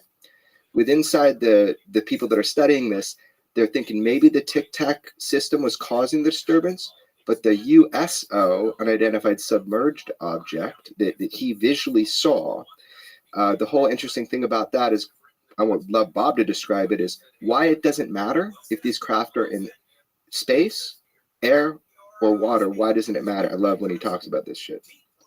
Well, first of all, Commander Fravor was the F-18 pilot off the Nimitz that was sent out to find out what this stuff is. But and it wasn't just, I got a chance to talk to him recently, and it wasn't just a radar image. I mean, Commander Fravor had eyes on it for over 5 minutes watching this thing, as 4 other pilots did. So this wasn't a radar blip or anything. I mean, these guys were watching this thing. But, one of the things I think in the gimbal video, the way the craft that we worked on flies is it doesn't fly like a conventional aircraft does, and it doesn't fly like a flying saucer would in a 1950s movie. It flies belly first. I mean, it may set down conventionally, but it always rotates. It does a roll maneuver, puts its belly towards the target, and then moves away at high speed. So it'd be like a car flying with the wheels forward. Right. I mean, it may land on the wheels, but at some point when it wants to leave, flips up, points the wheels where it wants to go, and takes off. And the gimbal video, you can see the craft do the roll maneuver. And it's really interesting. It behaves exactly like the crafts that I worked on. So much like we have different shaped aircrafts and fighter jets and cars, they probably have different shapes of these objects that operate under similar principles. Right, perhaps. But they all have the same power source. They all have the same power source. And we're also dealing with, if you think about the laws of technological progression. You know, you think of Moore's law and you think of how things accelerate.